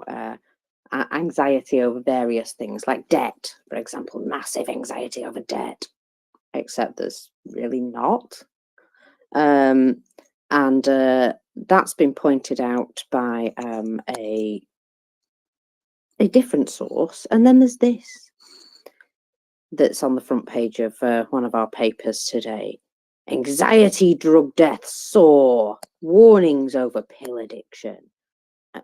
I don't know why they're trying to do this, but they're basically getting, there's a lot of just these sensational everything's wrong in the UK headlines at the moment. And I think this is Kremlin inspired. I'm beginning to think so. Is that there's- the Daily Mirror by any chance? oh, it might be. But yeah, it's nuts. And I think we need to just calm ourselves down a little bit. Oh, hello. Medvedev is drunk again. Say it ain't so. It's not a shock, is it? What did he say here? It is important to understand where and how the borders of Russia are outlined in our time and what they may be in the future. I wonder, is he talking about giving up some Russian land there? I don't know. It's just a thought. Maybe I've misunderstood him, but I get that feeling that he's talking about giving up parts of Russia. Well, he should be if he's a realist, anyway.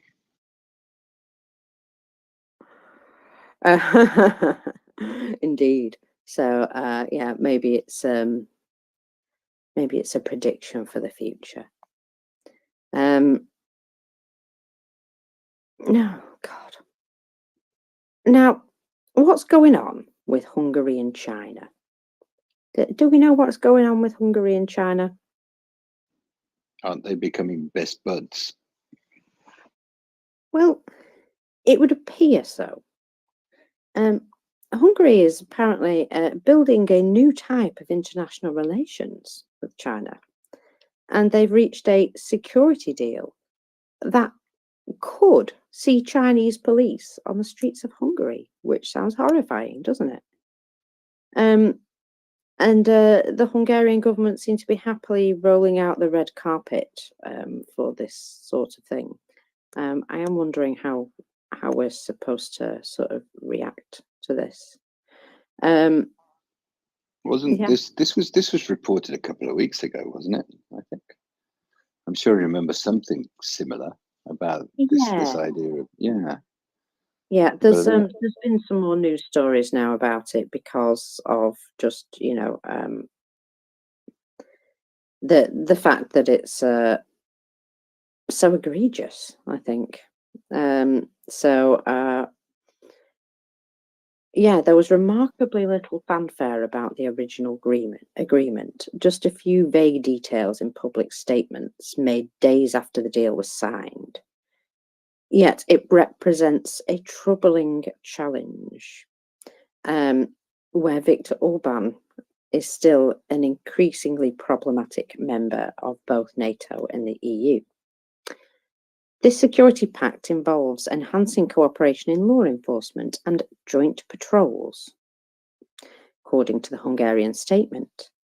And the Chinese version states that the two countries will deepen cooperations in areas including counter-terrorism, combat transnational crimes, security and law enforcement capacity building.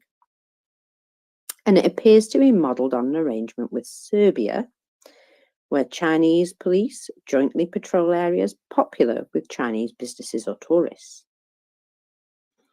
So it's more about controlling their own population outside of China, I think, more than anything. So Hungary was the first EU country to join China's Troubled Belt and Road Initiative, an umbrella program for Chinese infrastructure investment overseas, and more generally for just extending its influence. And Budapest has continued to court Chinese cash, even as Brussels grows increasingly wary and urges members to de-risk their relationships with Beijing. For example, Italy have done so. Let me see. Apparently Hungary is home to one of Huawei's biggest logistical bases outside of China. And also CATL, a giant Chinese battery maker, plans to build a 7.7 billion plant in the country's second largest city. BYD, an electric car maker, has also announced plans to build an assembly plant in Hungary, even as the EU is investigating Beijing's vast government subsidies to EV makers, which it suspects of dumping their vast excess capacity overseas at a low cost. These investments have not been uncontested in Hungary, which may explain the relatively low-key announcement of this pact. There were protests in Debrecen, that's the second largest city, against the battery plant, sparked by concern of pollution and pressure on local resources. There was also protests in Budapest against plans to build a campus of Shanghai's Fudan University at a cost of 1.8 billion, which now appears to have been shelved. Concerns were raised about academic freedom and loss of land earmarked for student accommodation. The mayor of Budapest renamed several local roads, creating the Uyghur Martyrs Street, Dalai Lama Street, and Free Hong Kong Street in his personal opposition. Opposition politicians have also criticised another Chinese project, a multi-billion railway linking Budapest and Belgrade, claiming that it was overpriced and ridiculed with cronyism in the awarding of contracts. Though a few controversies get wide coverage in the Hungarian media, which is, of course, tightly controlled. It has long been Chinese Communist Party policy to drive a wedge between Europe and America. And in a narrow sense, investment in Hungary is paying dividends, since Orban has faithfully blocked the EU from issuing communiques criticising human rights abuses in China, and been a drag more broadly on security-related affairs such as NATO expansion, support for Ukraine, which also serves Beijing's wider security interests. The CCP will play up its relationship with Orban. A statement from China's State Council this week claimed the new pact would make law enforcement and security cooperation a new highlight of their bilateral relations, and that they were building new types of international relations abroad. The reality is that Orban is increasingly making himself an outlier in Europe and China's main instrument for extending influence among Central and Eastern European countries. Which again is worrisome. Yeah, it's like messed up on so many levels, isn't it? Letting Chinese police into Europe, and are they not gonna have like freedom of movement once they get their visa? I don't know how that will be controlled. I'm not, and if they're, policing overseas Chinese population by Chinese police inside Europe, what about free speech, freedom of expression, all those kind of things which the EU is supposed to stand for? And possibility of kind of espionage and all those kind of things that they might bring with them, and bringing Chinese factories in. I guess if they're not getting any money out of the EU, they're looking for alternative sources of income or investment or something. But this is just completely messed up. Someone needs to jump on Orban ASAP and sort this guy out. He's a Trojan horse. Well, we've got the Article 7 that can be thrown at him with regards to the EU, but I think less carrot, more stick with regards to Orban, as far as I'm concerned. He needs to have some consequences. I think it's important that he receives consequences. Unless he's using this kind of deeper cooperation with China thing as his own kind of stick, if you like, to beat the EU with. Come on, give me some money, or I'm gonna like start messing around with things. Maybe that's his approach, because he's that kind of operator, isn't he? Is that he kind of wants to get his pound of flesh from whatever he can get his money out of everybody, get what's good for him to keep him in the sort of the manner in which he's become accustomed to. So maybe it's that, who knows? But it's really quite worrying, actually. Yeah, a couple of well-placed bullets wouldn't sort some of this out. Anyway, sorry, just thinking aloud. John, did you have some things that you wanted to chat about? Because I basically hogged the mic for the last hour. Yeah, okay. I've got a couple of things. First of all, I will take this opportunity just to point you to the first tweet in the nest, everybody. If you can look at our latest fundraiser, which is for thermal drones, and these are very important for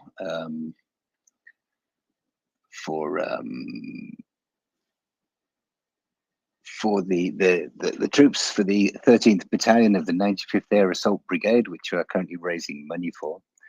These thermal drones will enable them to see at night, and of course, with thermal drones, if there's any people wandering around doing things they shouldn't be doing, then the thermal drones will pick them out, and also the heat signatures from any vehicles moving as well. So these are extremely important for those troops on the front line. So you can make a real difference with any contributions that you might be able to make. So please consider that if you can. And I'm going to do a quick impromptu sports desk. How exciting is that? And Awesome. I've got a couple of sports related stories. If I can dig them out. Here we go. First of all, yesterday, as you may or may not know, and probably don't, was the Tokyo Marathon. So what, you may be saying?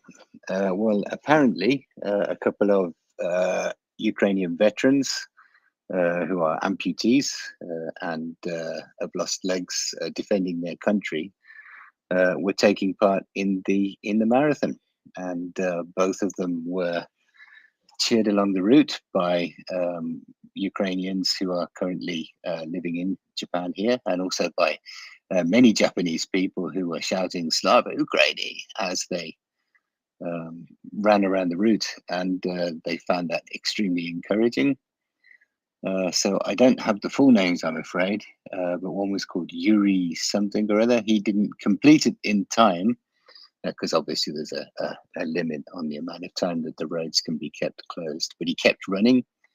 He ran down the pavements or the sidewalks or whatever you want to call them, and managed to complete the race. And also Roman was another person taking part, also lost one of his legs, I think. And as he was running around, as you said, people were yelling "Slava Ukraini," and this cheered him on immensely, and they both managed to finish the course. So, just a quick kind of slightly happy, positive story, which we can see in that story there. And also, another thing which I don't think I've seen reported on English Twitter, but I saw reported on the NHK website, where apparently, I don't know if anyone knows about this, but was it yesterday? The first football match between professional Ukrainian teams, where fans could come in and watch, took place yesterday, I think. And apparently this is because of fears of safety and so forth. There have been no soccer games since the full invasion started in February 2022. But some people wanted to watch their football, which I can kind of understand. And this might be actually last month. Last month they agreed for this to happen. They allowed 1,800 people in to watch Dynamo Kyiv play Odessa, an Odessa club. It doesn't give the name of the club, but they all came and watched the football match, and Dynamo Kyiv won 1-0. Apparently, the young children who came to watch it, they said that it was a fantastic game. There's one 8-year-old boy saying it was fantastic. I love the way Dynamo play. Really enjoyed it, said his mother. And it kind of gave them a bit of relief. It gave them something to enjoy amid the ongoing war. But there's a couple of sports desk. I don't think we've done a sports desk before, Mockers. So there we go. I've tried it for the first time. I don't suppose I'll do it again. But there's a couple of sports related stories. How's that? Well, there was also the Russian prince. If she's listening, I need to tell her off. She's sending me cheeky things in the background. I'm listening. Oh, there you are. I found you now. I couldn't see you on the panel there for a minute. You're nuts. Thank you. Yeah, the Russian tennis player. Did you spot that fella? Oh yeah, I should have added that one. The guy who thought that he could curse the judges and the land judges because he was doing it in Russian.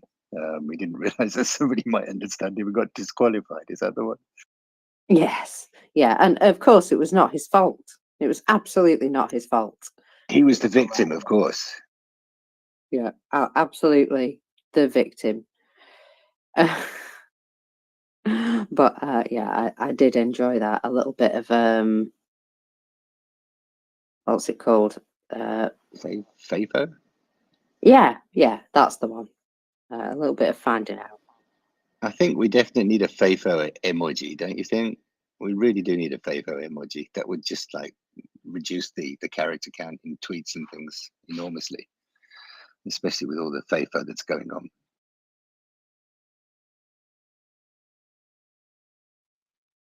Indeed. Ooh, now then. Due to what they have decided is now sabotage at this railway bridge in Samara region. Oh, This is the one in the nest, yeah? Second tweet in the nest. Okay. Yeah, there was sabotage at this railway bridge, and it's blocked access, as you can see from that, for a number of facilities that provide ammunition and what have you. So they found that an improvised explosive device was planted under the bridge support, according to Russian local media. Now, according to later reports, 2 more explosive devices were previously found in the area of the village of Bezenchuk, approximately 25 kilometers from the bridge, and in the village of Nagorny, Chapavesky district, another 10 kilometers in a different direction. Almost as though, there was they're trying to cut off the entire area. Does look as though there was, some plan going on, and probably will continue to go on, because I would imagine those other 2 locations were probably alternative routes for this bridge. Interesting. And they'll have to watch all 3 of those now, won't they? Exactly. It's going to make their paranoia really good. Can you imagine every single rail bridge now? There's a possibility that somebody might sabotage it. Have you noticed there's a lot of things which are starting to spread Russia thin? I mean, literally, they're recruiting from overseas for the battlefield now. There's not a great deal of people coming from themselves.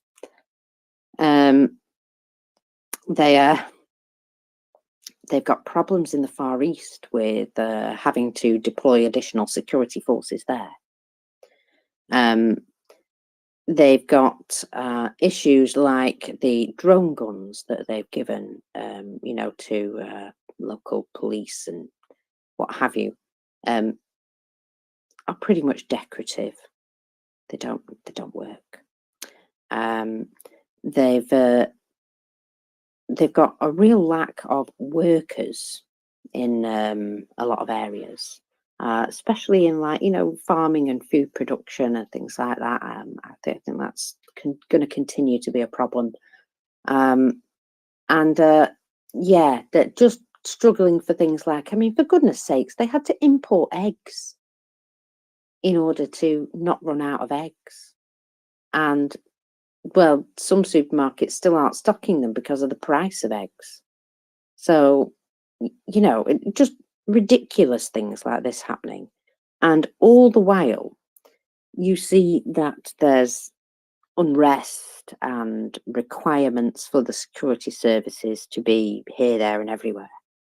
They're still laying flowers at Navalny's grave, 3 days later, and of course you have to walk through a whole line of police, which are basically gridlocking the entire area, just in case, you know, just in case some of them flowers explode or something, if only.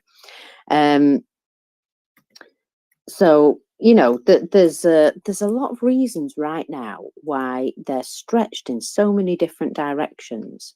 And I think, I'm not sure if it was Will that said this earlier, that there's got to come a point. They're having to send security forces to the Far East. They're obviously having to send them to occupied areas because, well, there's a lot of partisans. They've got partisans blowing up things here, there, and everywhere. They're going to have to provide some sort of security cover for most of their infrastructure. Or not, you know, let it get blown up, that's fine. They're also providing additional policing in Moscow. There comes a point where when something happens, when some flare-up happens, they just won't have, you know, enough people to deploy in that area at the right time. And I can see things getting out of hand in some areas just because they don't quite have enough to spread this thin. And yeah, I'm waiting for the days, just waiting for them coming round.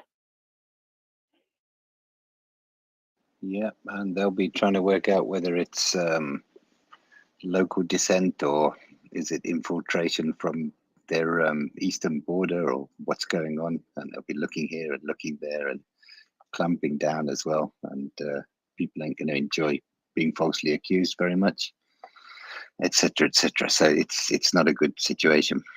And also I've noticed my egg consumption has kind of gone up. I don't know whether you've noticed that, Mockers, but my egg consumption has really gone up, and they taste great, don't they? There's a kind of a weird pleasure in eating eggs. I never had this before. Eggs were eggs, but yeah, I just can't get enough of scrambled eggs in the morning these days. Well, you know, it's nice to think that they're a luxury item. It's nice to feel that they're a luxury item. Now then, oh my goodness. Will's got his hand up. Maybe he's you know, he's got an egg story to go. And then I've got an incredible tale for you. Well, yeah, I mean, have you ever noticed how if you hum something while you eat it, like you're eating chocolate and you think, chocolate. If you hum while you're eating it, tastes even better. Try it. Eggs. One of my nephews, if he was eating something particularly nice, particularly good, particularly delicious, he always closed his eyes so that he could focus all of his senses onto the taste of what he was eating. This is when he was about 8 or 9 or something. And I've been doing the same thing ever since. Really works. You should try it. And if you hum at the same time, I mean, that could just be, you know, I won't use that word, but it could be Sublime. amazing. The word you're Exactly. looking for is sublime. It was not the word I was going to use, but yeah, it could be really good. Well, even I'm multiply, glad who knows? Well, talking of good eating, there is a struggle going on for survival in the Omsk region between people and packs of stray dogs. Indeed. So sometimes people kill and eat the dogs, and the dogs have decided they've had enough. And so sometimes they kill and eat the people. It's true. In the Omsk region, a man was detained who killed a stray dog in order to eat it. In early February, residents of Torgovaya Street found the body of a dog and reported it to the police. The local officer arrived at the scene and detained a drunken 32-year-old Omsk resident who confessed to the crime. This man could face up to 3 years in prison, reports the regional department of the Ministry of Internal Affairs. Previously, this man had been already prosecuted for theft, hijacking, robbery, and the intentional infliction of bodily harm. So that's one story. And then let's flip that coin over. Employees of the Russian National Guard had to save a girl from being attacked by stray dogs as they outnumbered her and looked as though they were going to kill her. So yeah, I don't know what happens when they run out of stray dogs, but or who's going to come out on top in this particular thing. But I'm actually shocked that that man is being sort of sent to prison for killing a stray dog. Yet, you know, he could go to Ukraine and kill as many people and animals as he wanted. And that would be fine. Yeah, absolutely. I mean, strictly speaking, if there were 2 dogs, that would be outnumbering the young woman. But your comment, yeah, 3 years for killing a dog, but no punishment for domestic violence. That's a bit weird. Is rather, isn't it? Yeah. No, that's just perfectly normal, apparently. Just weird. Oh dear. So the Russian 99th Regiment had quite a bad day recently. Ukrainian armed forces have released a video, and it was geolocated, confirmed. Our team conducted geospatial reconnaissance and revealed the location of the 99th Regiment. OSINT and social engineering were also used, and we thank the soldiers for their fruitful cooperation and a very effective operation. And one of these videos shows a drone flying into their sort of reconnaissance tower. Another drone shows them taking out a radar. Another into the window of a building. Yeah, it looks as though there was quite a coordinated effort on these guys. So, and taking out one of their vehicles as it's fleeing as well. Nice. So, yeah, lovely video. In fact, I'll just repost that so you can have a watch. And just goes to show an incredibly well-coordinated activity of hunt and liquidate. There we go. That's trying to find a nice way of saying that.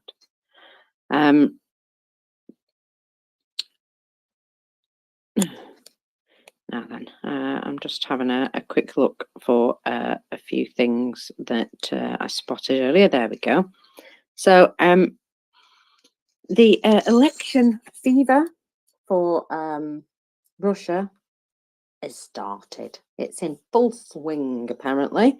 And there have been invitations to elections and propaganda newspapers and flyers just everywhere within occupied territories. And one of the things that partisans have been doing just recently in quite a lot of areas, but this time Simferopol, is making sure that these things receive a proper fiery end.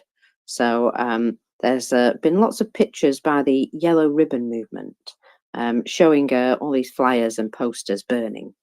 And I can only say that it looks to me as though one of them maybe had the job of handing these things out and instead made a bonfire because there's an awful lot of them in that first picture. So yeah, I wonder how far infiltrated they are. Prince.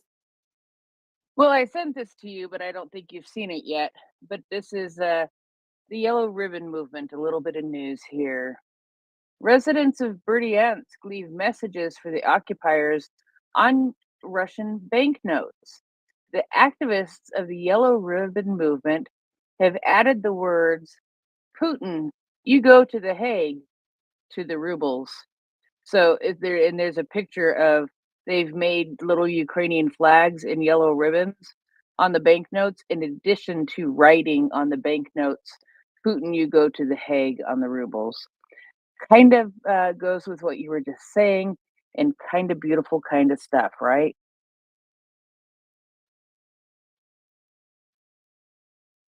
Yeah, it's them small acts of continuing resistance. And also, Yes. it does get the message out, doesn't it, as well? Yes, and it's an indication that I'm no longer looking at absolutely silly things and sending them to you and making you laugh. Yeah, the problem is I can't talk about any of them because they're all rude. Cheeky girl. Well, you could talk about why Linda's not listening. If Linda's listening, I would have brought up the Japanese juice boxes. But anyway, now we know why John lives in Japan. It's all about the Japanese juice boxes that you can get on a vending machine. The Japanese juice boxes. Yeah. Okay. Yes. Alcoholic juice. 14% alcohol juice that you could buy and like just drink on the street from a vending machine. Oh, you mean wine? Yes, but but they're like, they look like kids' juice boxes. That's entirely normal, isn't it? Maybe No, I've been here too long. no, you've been there too long, sweetie. Yeah, no, this is not normal. This is not normal. This is extraordinary. And my good friend Linda needs the juice boxes in her life. I'm just saying this kind of thing. But no, I will stop sending silly stuff now. Thanks. Yeah, I had a Japan-related everything strange, and you can imagine there was quite a bit of strange stuff. What is going on in Russia, honestly? Sorry, I'm seeing some very strange videos. The virtual reality cows are taking over. Oh, of course, yeah, virtual reality cows. Who would have known? Wonder if that has any connection to biolabs. They might do better than Shoigu. Who knows? Hey, let's not chance that. Now then,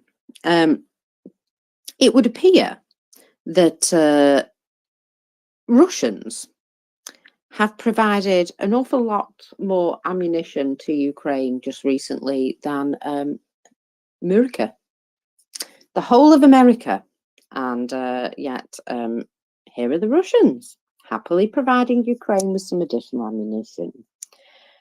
A cache of Russian military ammunition has been found in the Sumy Oblast.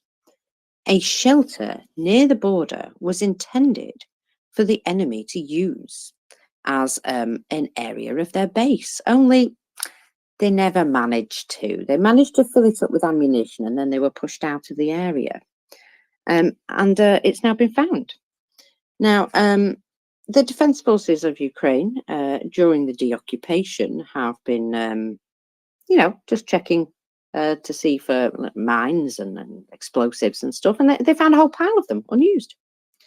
So almost 40 anti-tank mines, 10 improvised explosive devices, 2 grenade launcher shots, and 2 boxes of 14.5mm cartridges were hidden in a cache in the forest. After conducting an examination, the ammunition will be transferred to the need of the Defence Forces and will work against its owners. Now, they keep finding little things like this. And I just find this quite interesting, really, that when they left everything behind. They must have left in a hurry. And also, you know, if you're going to resupply, it's nice to come across these resupply caches every so often. It is very kind of the Russians to leave them lying around. And let's face it, they must have enough to share. So, yeah, luckily somebody does, eh? It's a pity they didn't find a big box of 155mm rounds as well. Don't you usually like sort of blow things like that up when you retreat? You just like throw a grenade in or something and make it all go off. It's weird, that, isn't it? You're They must have really absolutely been in a supposed hurry. to. Yeah, you are absolutely supposed to do things like that. Yes. That's why we see Ukrainians actually blowing up some of their own vehicles if they've been like abandoned and, you know, they're unable to get them off the battlefield. They will go and blow them up with one of their own drones because you don't want that stuff being useful to anybody else. Fair enough, isn't it? But yeah, no, they just left it lying around. So why not? Oh, now then, this is unfortunate. According to police officers, an unexploded UAV with 20 kilograms of explosives was found yesterday on the territory of the Petersburg oil terminal. Unfortunately, there was no detonation.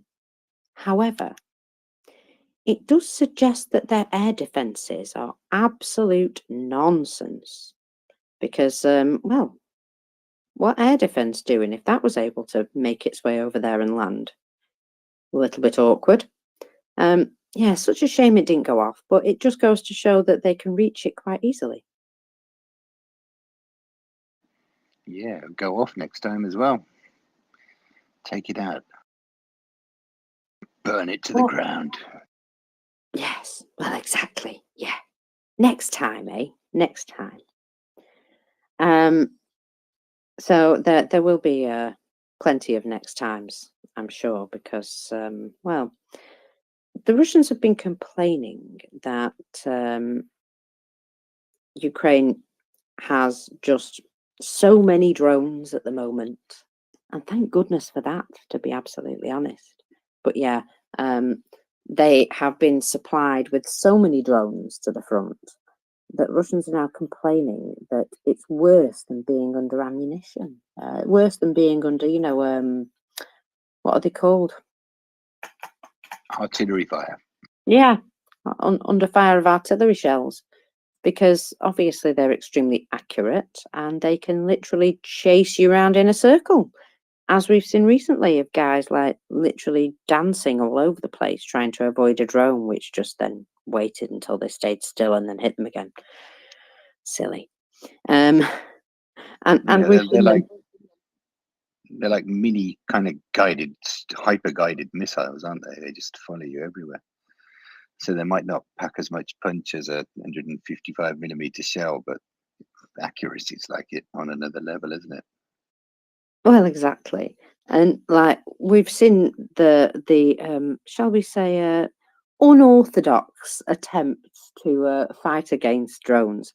I believe one guy actually threw his gun at the drone.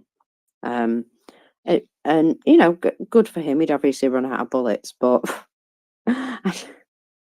honestly, the chucked a water bottle.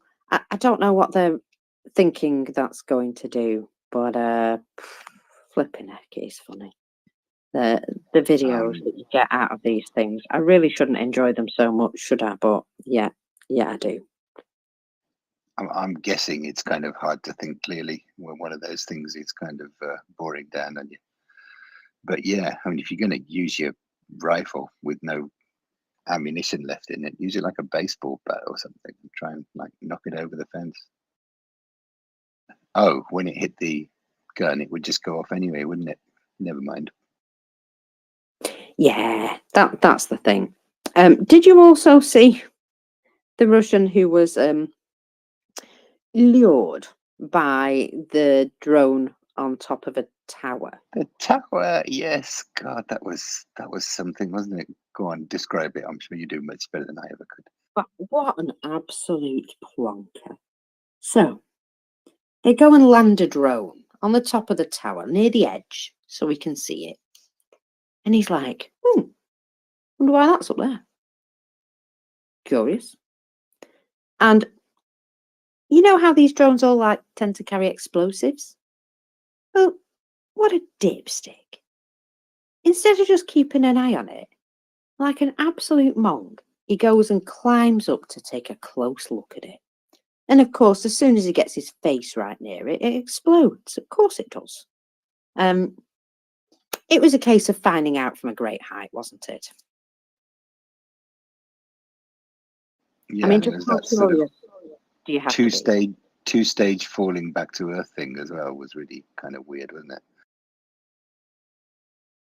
Well, yeah, I can only say that muscles relax when you die eventually. Yeah, so just absolute idiocy. I mean, if you were in that situation and you saw a drone land nearby, would you just walk up to it and go and inspect it? I'm not sure that's a good survival instinct. I think they No. have form on this, though, don't they? Didn't they find a drone on the runway or something at one of the airfields? And they kind of walked up and picked it up, and it kind of exploded and took out a few of them. Oh, what's this? It's a drone. Wonder what it looks like if you look at it closely. Blah blah blah. Bang. So yeah, it's not the first time, is it? No, that is true. And there was a guy who was caught out with this on another video where they landed a drone on a roof. And he was like, operating on the roof. And so we saw this drone land on part of the roof. And he goes walking all the way over to it, picks his way through the barricades that he's made for himself and everything. And he starts walking over to it, and he gets within a meter of it, and it takes off. And he suddenly realizes, and he starts to run away, and he kind of gets entangled in his own defenses that he's built around his firing point. And the drone obviously just takes him out. And it was just like, really? Because they couldn't get at him because he'd like sort of built this little bunker on the roof. They just got him to come out, and his own curiosity killed him. They haven't learned anything, have they? Yeah, that just one thing after another. It really is one thing after another. I cannot understand how they manage to fall for the same thing over and over again. But yeah, Darwinism. Yeah, there we go. Wow. You remember right at the beginning, that soldier. We're so lucky, they're so effing stupid.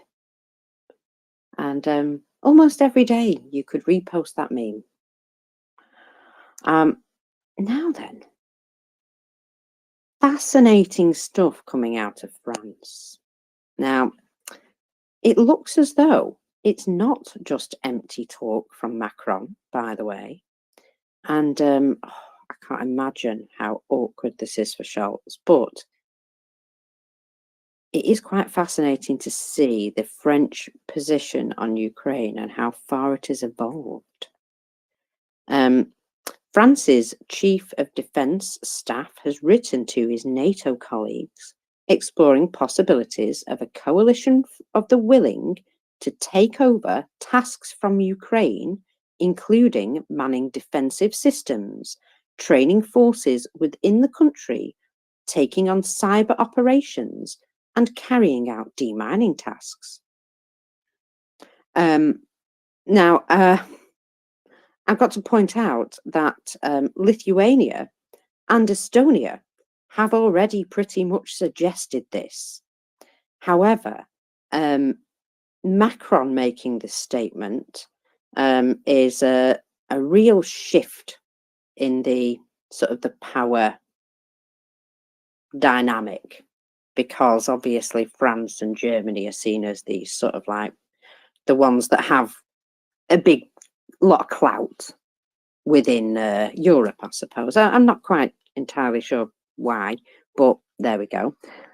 So now that France have come out and said it and made proposals to carry out what they're talking about as well, which is, well, to me, it's very refreshing to see actions that follow words. In fact, lovely stuff. Thank you very much, France.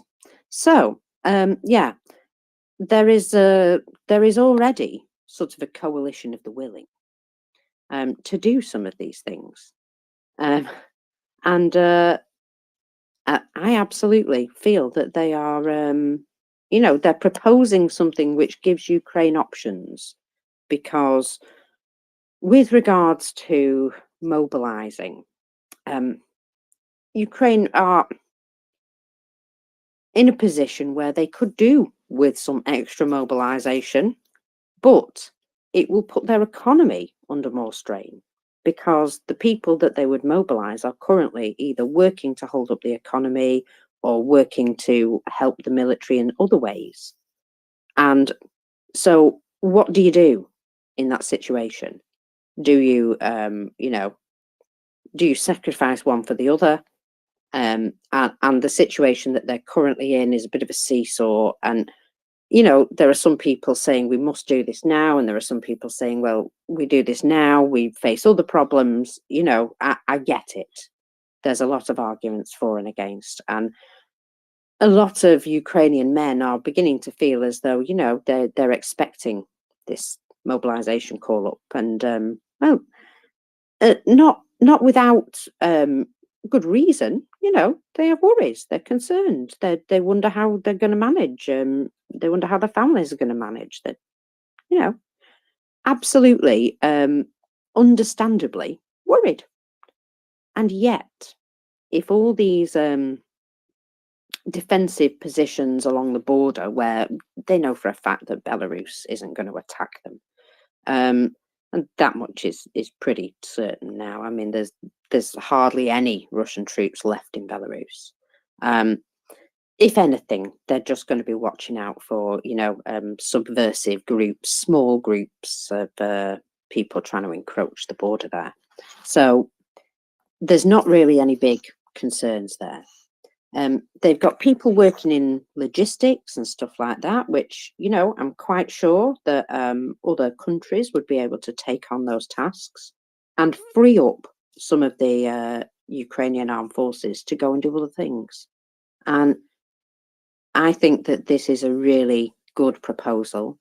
I have no idea why we didn't do this day two.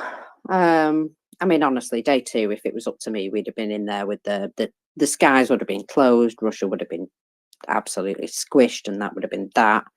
And then I suppose I'd have had to deal with a lot of other political fallout, but I'd have still done it because it was the right thing to do.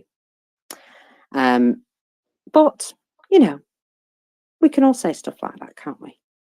And it's all about what we do now.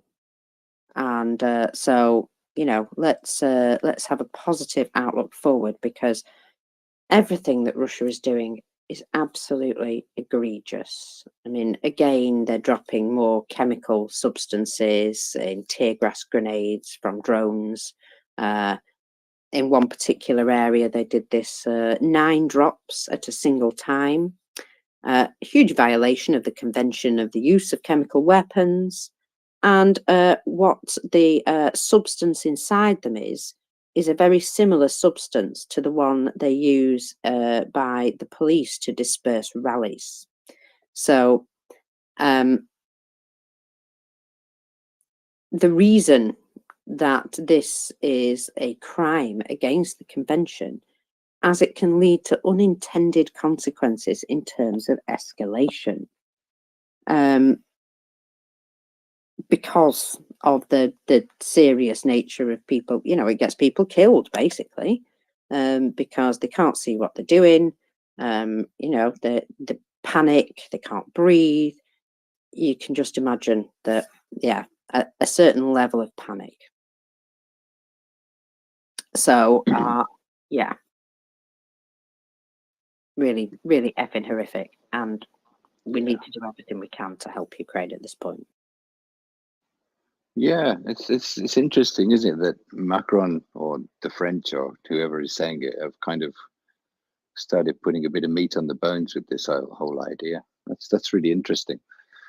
And I don't know. I'm kind of wondering whether how strong the political will would be and what the kind of rules of engagement would be. I mean, if they're doing logistics and if they're doing training of Ukrainian soldiers inside Ukraine's borders, then I'm all here for it. But I'm wondering if, like, Russia gets its act together and starts sort of targeting military targets instead of apartment blocks, and they take out a lot of kind of French soldiers driving trucks or we already marshalling have stuff. one. Yeah, and then Remember but that I mean, hotel where they yeah, claimed to have killed, what was it, something like 40 odd French mercenaries and NATO generals. of So course, yeah. I forgot about all the NATO generals that had already been taken out. But I mean, if that does happen, and those people really are, I mean, genuinely, on site, and they get taken out, what's the French reaction going to be? And what's the, I mean, it needs to be, there needs to be those kind of plans in place, I think, and whether it's a kind of a way into getting that set up and kind of getting people on board with more direct NATO intervention in the war, then that might be a good sort of first step to kind of start with that kind of thing. But I think they need to be clear about where it's going to go. yeah, As I I mean, say, well, I'm on board completely, but I'm not the one that might have missiles raining down on top of me. So it's kind of easy for yeah, me to say that. But from a political support for Ukraine point of view, I'm definitely there with you. But they need to know what they're going to be doing with it.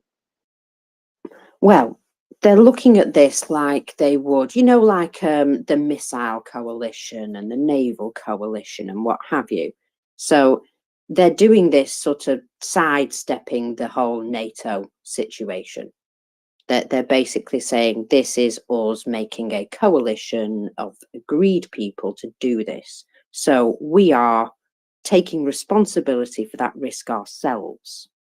And if our soldiers were to, be attacked within that country, we have made that risk for ourselves. It's not a NATO matter. You know what I mean? They're sort of absolving NATO from having to get involved, but giving those who are willing the chance to help more directly. And then if they decide they have to retaliate, then that's entirely up to them.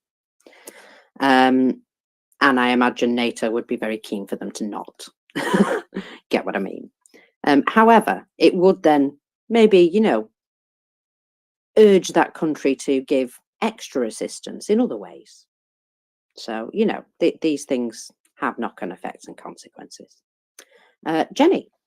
Yeah, I'm sure if France is making those kind of comments, then I'm sure that these kind of things have already been. I would hope that these kind of things have already been gamed out anyway. Yeah, but Jenny, go to Jenny. Hi, Jenny. Good morning or good evening. I know that there was a unit in Ukraine that was Swedish that was helping train soldiers in Ukraine, and they were there just to train, but then they were training in Bakhmut, and so the Swedish soldiers ended up fighting to to keep it safe before it fell. I know this because I was actually on a Swedish podcast and he was talking about the experience in Bakhmut. And he had managed to get out because he was really sick. He had some kind of food poisoning or something. And so he was sent back home to Sweden. And he was like, I'm well enough now. And so I'm heading back as soon as I can. And I imagine that Sweden is not the only country, but you are going as a representative for the country, not NATO, even though Sweden still isn't officially in NATO at the moment. But this was over a year ago. I just remember listening to the podcast and I was surprised that he was talking about it on a podcast. And that was sanctioned, sent by the Swedish government. I would imagine so, because he didn't talk about. We had other soldiers who joined the Foreign Legion who just went AWOL, or that had a leave of absence from their regular 9 to 5 and went down to fight, but they went to fight on their own. This was an entire unit that was sent to train, that was just sent to train Ukrainian soldiers, if I understood things correctly. But from the way he talked, it sounded like it was sanctioned, but not talked about. Interesting. Interesting. Roos, oh, sorry, Jenny, you want to come back? Your mic's open if you still want to speak. Go ahead. Oh, my mic is Roos. closed. Okay, all right. So, Roos, Well, go ahead. From what I understood of the fighting in Bakhmut involving a few Swedish soldiers, they were there all on a volunteer basis. They were part of the unit that trained the Ukrainians back in Sweden, and a few of them volunteered to go down as volunteers and do the final field training with them. So semi-sanctioned, not really battle personnel, but as far as you can go without doing it.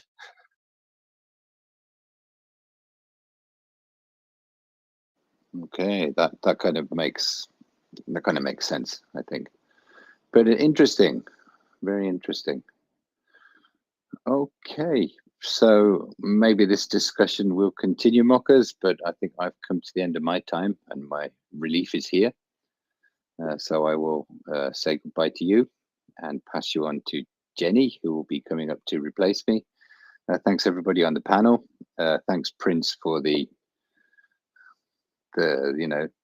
cow story, especially. That was a really good one.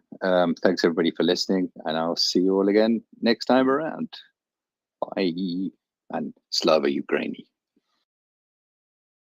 Hello, Slava. Indeed.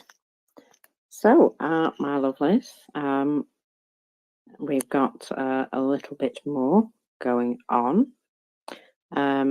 Oh, bear with me. I have a few things that I sort of tucked away.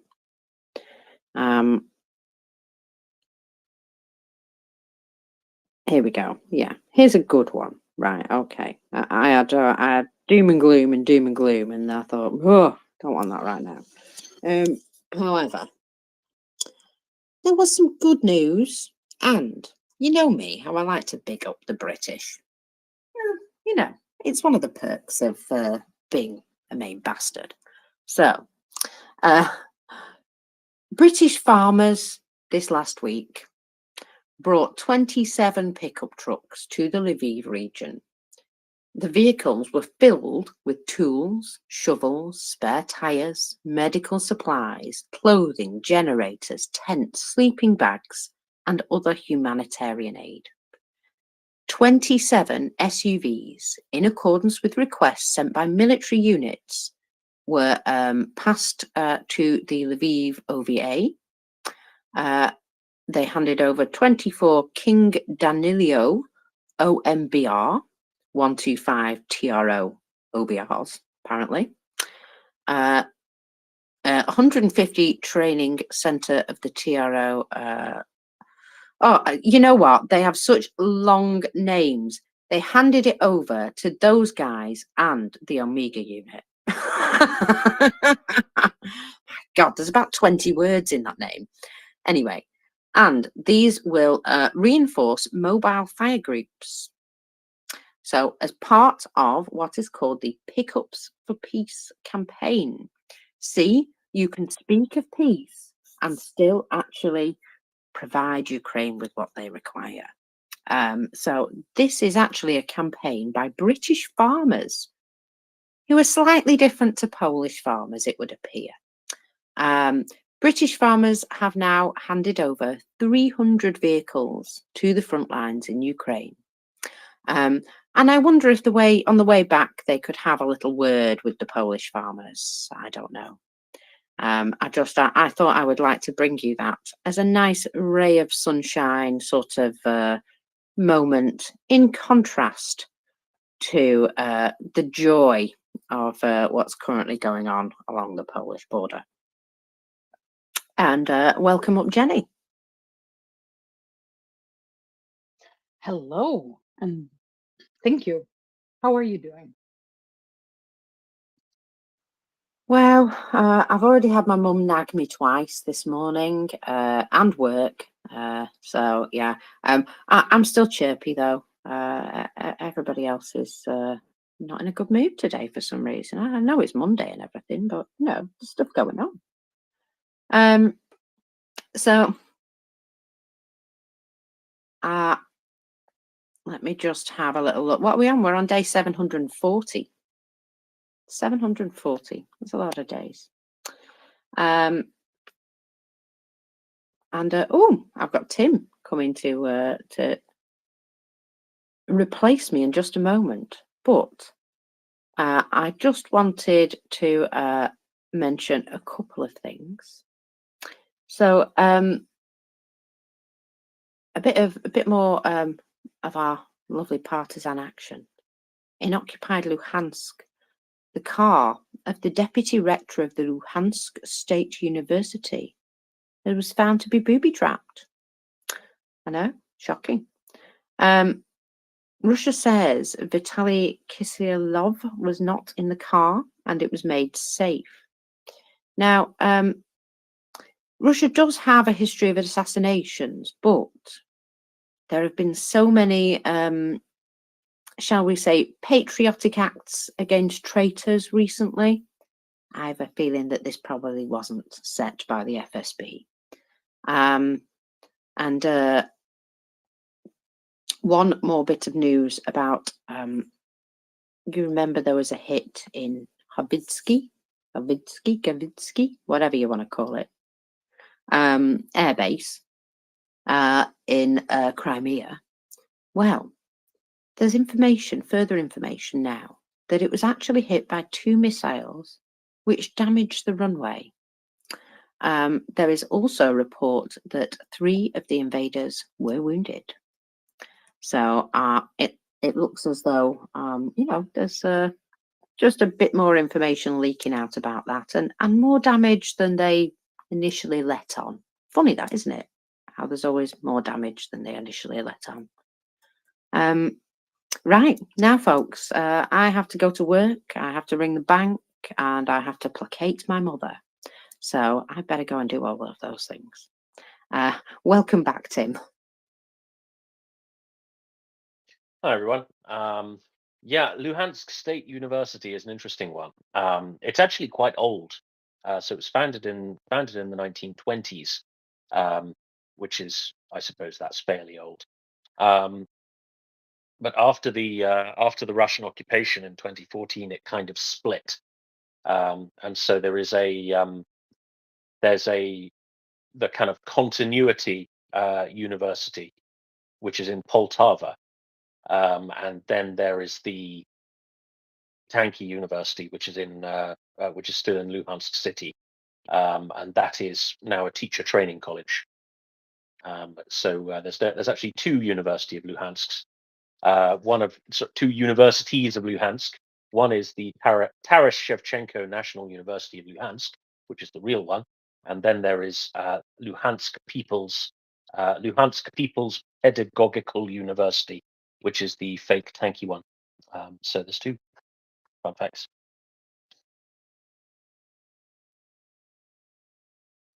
Wow, I did not know that. Here to entertain and inform, as the BBC used to say. Can you get BBC in Estonia? I don't have a television, so I'm not really sure. The you can, I think you can watch BBC World on the internet. So there's the rolling 24-hour news channel. I think you can watch that. But the programming, like online programming on iPlayer, I think you have to be a British resident to watch that, and you also have to have a television license in the UK to watch it.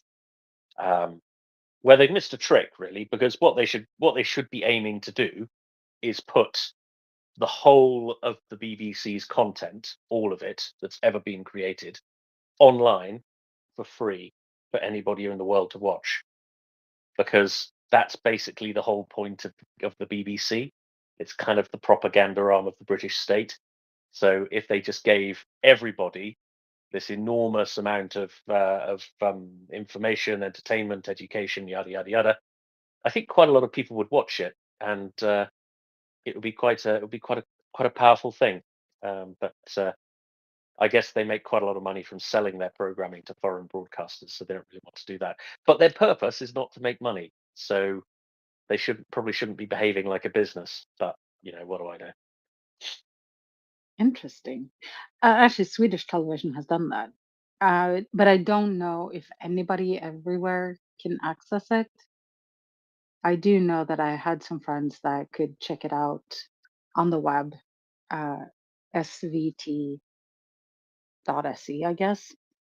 And then you can go into the archives and you can see like television shows from ages and eons ago, and like from the beginning, it must be 50s, I think, that the Swedish television started making TV shows, and you can access it for, maybe it is like the BBC that you have to be Swedish, but I don't know how they can see that you're Swedish if you're a Swede living in like Texas.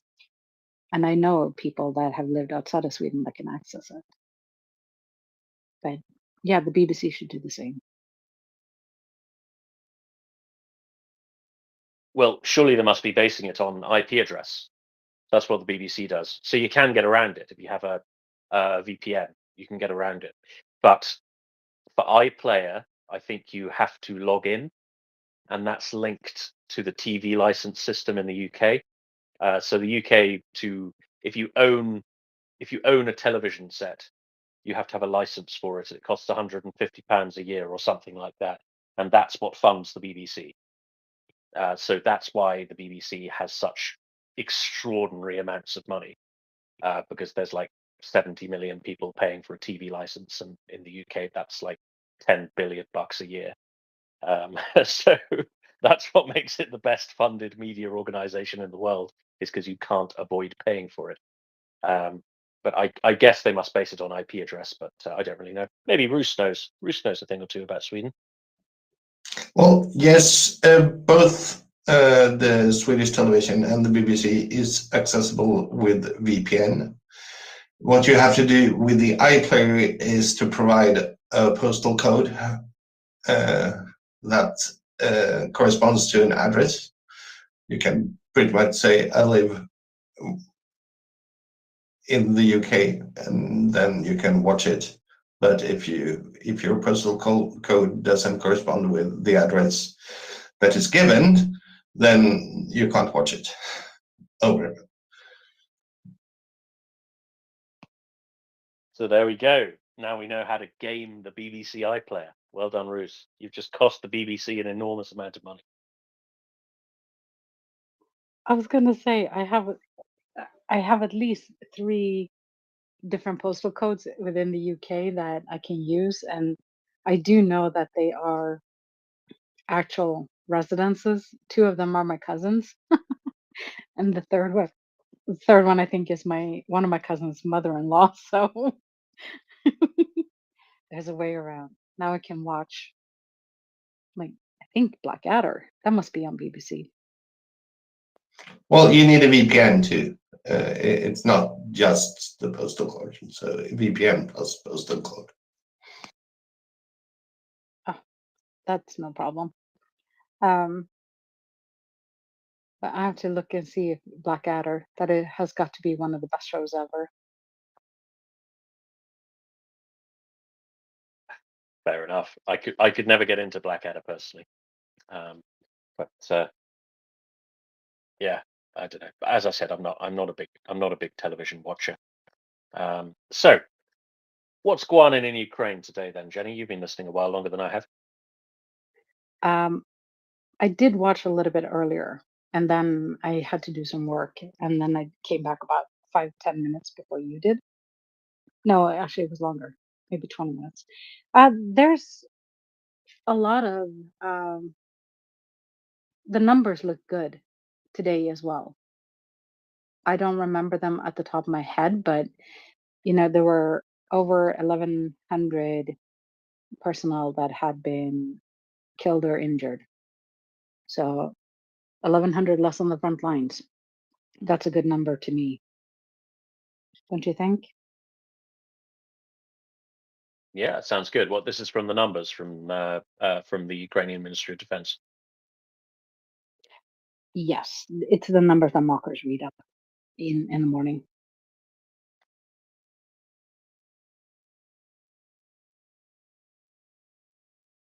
I was listening Fantastic. while I was making my breakfast and trying to get my brain functioning by drinking coffee, loads of coffee. That it really is it should be renamed to the picker-upper juice. Picker-upper morning juice. Yeah. Absolutely. So top of my list today is the story out of Germany. Now, the way the German state seems to leak like a sieve. I'm not the only one who's noticed that, right? You're not alone. So, Mr. Boris Pistorius, not to be confused with Oscar Pistorius, who's the chap with no legs who murdered his girlfriend. That's a different guy. Boris Pistorius is, in fact, the defense minister of Germany. He has, well, there was a story out on Friday from Russian media, which appeared to show a 38-minute recording of a call in which German army officers were discussing potential strikes by Ukraine on the bridge in Crimea. Now, this recording, nobody seems to know how they got hold of it, but apparently the famously competent and effective German intelligence services are investigating. Now, the incident has been called information warfare by Mr. Pistorius. He has said that the incident is much more than just the interception and publication of a conversation. It is part of an information war that Putin is waging. This is a hybrid disinformation attack. It is about diversion. It is about undermining our unity. Now, this is apparently, I don't know. I mean, nobody seems to have denied that this call is genuine. They are just kind of saying that it's. Yeah, they said Saturday. Olaf Schultz said that the potential leak is very serious and it's now being clarified very intensively, and very quickly. The German broadcasters described the leak as a catastrophe for German secret services. Lol. And apparently it was a video conference held on the WebEx platform and wasn't on a secret internal army network. Now, yeah, this is an interesting one. Now, what was actually said on the call? It was.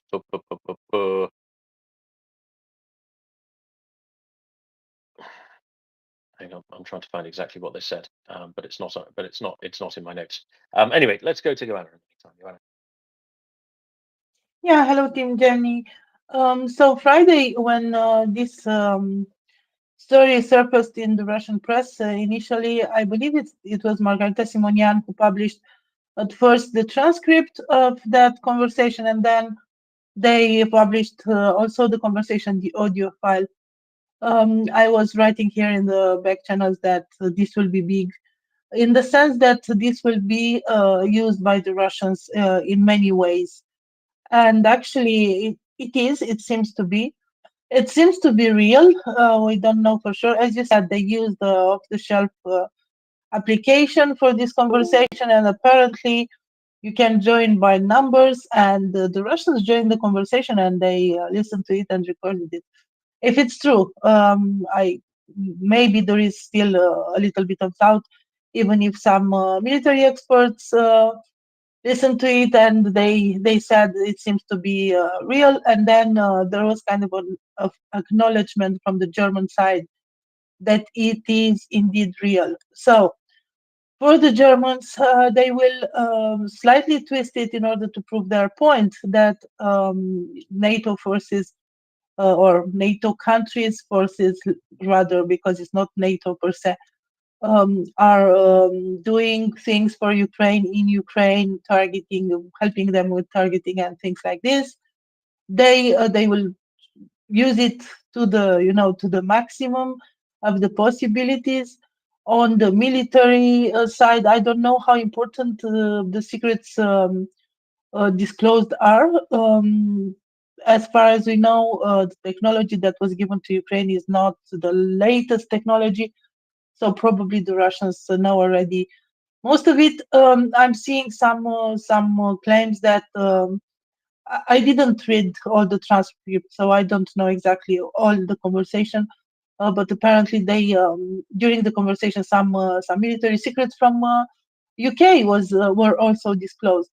And I'm seeing today, for example, the Russian Foreign Ministry will ask the convocated the German ambassador following this affair, because of course they say that this proves the involvement of Germany in the war in Ukraine. So, to, to recapitulate, it seems to be real. We are not 100% sure, but it seems to be real. I think it's a very, very, very serious breach of security. Even if there aren't secrets that are, shared or disclosed. Even so, it's a breach of security, and it makes you wonder what other conversations were recorded. You remember on 24th, the Ukrainians said that the plans for the counteroffensive were on the table in the Kremlin even before the counteroffensive started, and I don't think it was a leak from Ukrainian side. So it makes you wonder a little bit. And second, it will be exploited by the Russians to do their business, like, propaganda, misinformation, disinformation, creating narratives, and showing, pointing the finger to the other side. Look, look, look, look what they are doing. All this, well, when we know for sure that Iran or North Korea helped Russia with ammunition and missiles. And apparently, according to the information that I've just seen, there is a potential help from China with 155 artillery munition. So yeah, that's what I wanted to say. They will use it a lot in the information space because, of course, that's what they are doing all the time. Sure. Yeah, I'm just having a look at the contents of the call now. The one of the issues was one of these people involved in this call, one of the Germans, said that they made a reference to the British having a few people on the ground in connection, that is in Ukraine, in connection with the deployment of Storm Shadow. Now, this is something that the UK has vociferously denied, but of course the UK kind of would. Now, this is both interesting and not interesting, right? So it seems to have taken place within the context of a discussion on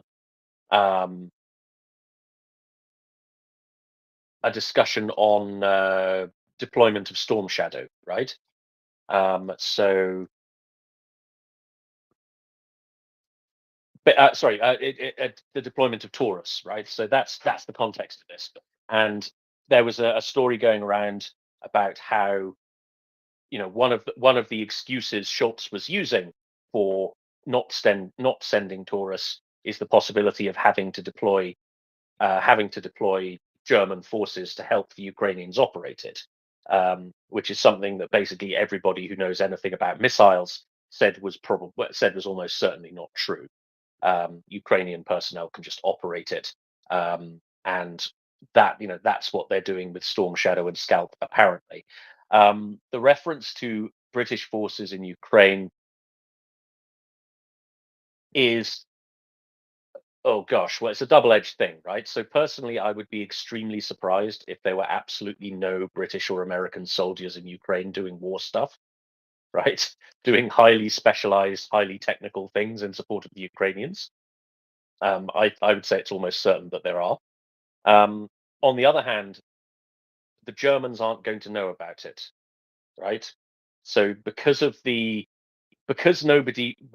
particularly the UK and the United States don't really trust European governments, you're not going to tell them about sensitive stuff. You're just not. So this would seem to be, I don't know, if they're talking about that, it suggests to me that they're speculating about it rather than speaking from a position of firm knowledge. That would be my impression.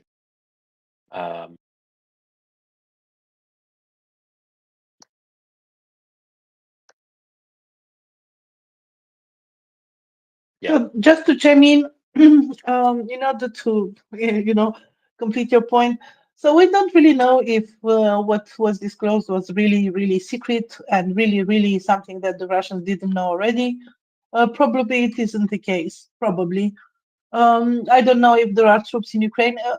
Actually, I'm not interested to know if there are or aren't, as long as Ukrainians have everything they need and they can operate those equipments that were delivered. But the idea is that this story is very good for the Russians. Practically, it shows that their intelligence is working and they can intercept conversations. So this is, a security issue. And also they will use it to no end in Russia, in relation with their friendly country partners or whatever. In UN, they will probably convoke the UN to say, look what they are doing to us, and things like this. So it's very useful for the Russians, and that's why I'm very upset. And that's why on Friday, when I first saw that, I thought, yeah, that's really, really stupid. And I hope you agree with this. Yeah, certainly, yes. I'm just looking at the transcript. The only reference to British forces in Ukraine I can find is from a Mr. Gerhardt. He says, we need to consider that they can use the aircraft with mounts for both Taurus and Storm Shadows. The British have been there and outfitted the aircraft. There's not much difference between the systems. They can be used for Taurus as well. So I mean, if that's the reference everyone's talking about, that's actually seems fairly weak.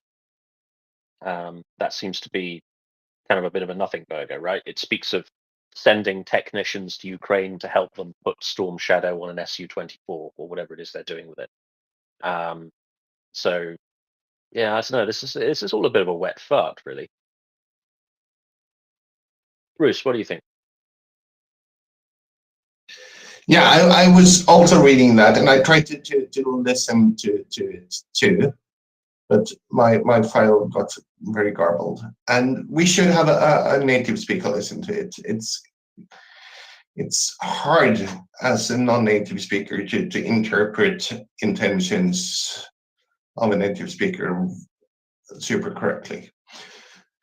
But from that sentence, I'd say he's wrong about the Storage Shadow and the Taurus being similar in that way. So I guess his trustworthiness is kind of zilch. I mean, what you mean? You don't think they can be launched off the same pylon? Well, but yes, but the modifications are going to be quite different. You can't really compare them. The Taurus is built upon an old missile that was developed for Gripen A, that was used to deliver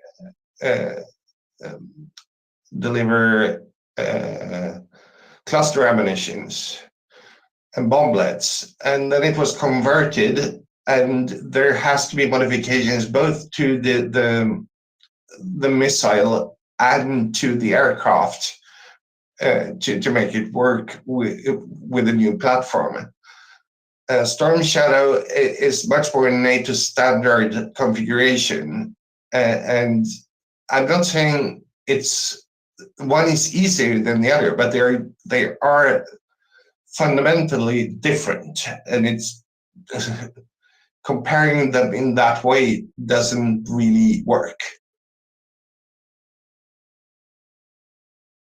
Sure. Okay. I will have to bow to your greater knowledge on that, Roos, because I don't know anything about how missiles intersect with aircraft. I mean, my working assumption was that there would be a degree of intercompatibility, right? Because Taurus, well, the Luftwaffe operates Typhoon, UK operates Typhoon, France operates Raphael. Everybody's in NATO. Presumably somebody has thought about this and they've made it so you can fire each missile off each platform or something like that. But apparently you're saying that's not the case. No, they are right now trying to convert them for Typhoon. They are right now operable from certain kinds of F-18s from Spain, from Gripen A, maybe C and E, I don't know, and Tornado.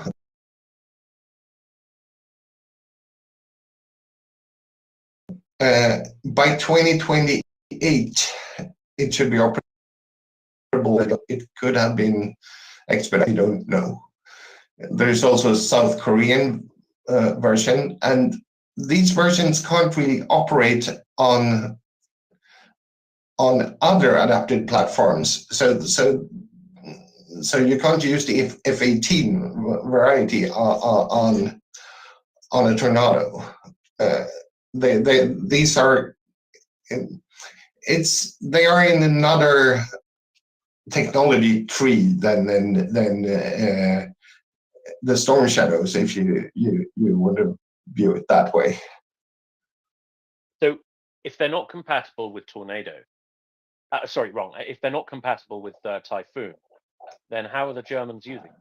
What platform are they firing? Tornadoes. Oh, they've still got Tornado. They're yes, but they are converting them for Typhoon, and that has been ordered from the conglomerate, the joint venture between Saab and the German. Oh, I forgot the name. It's the national German military procurement entity. I forgot the name of it. So the conversion for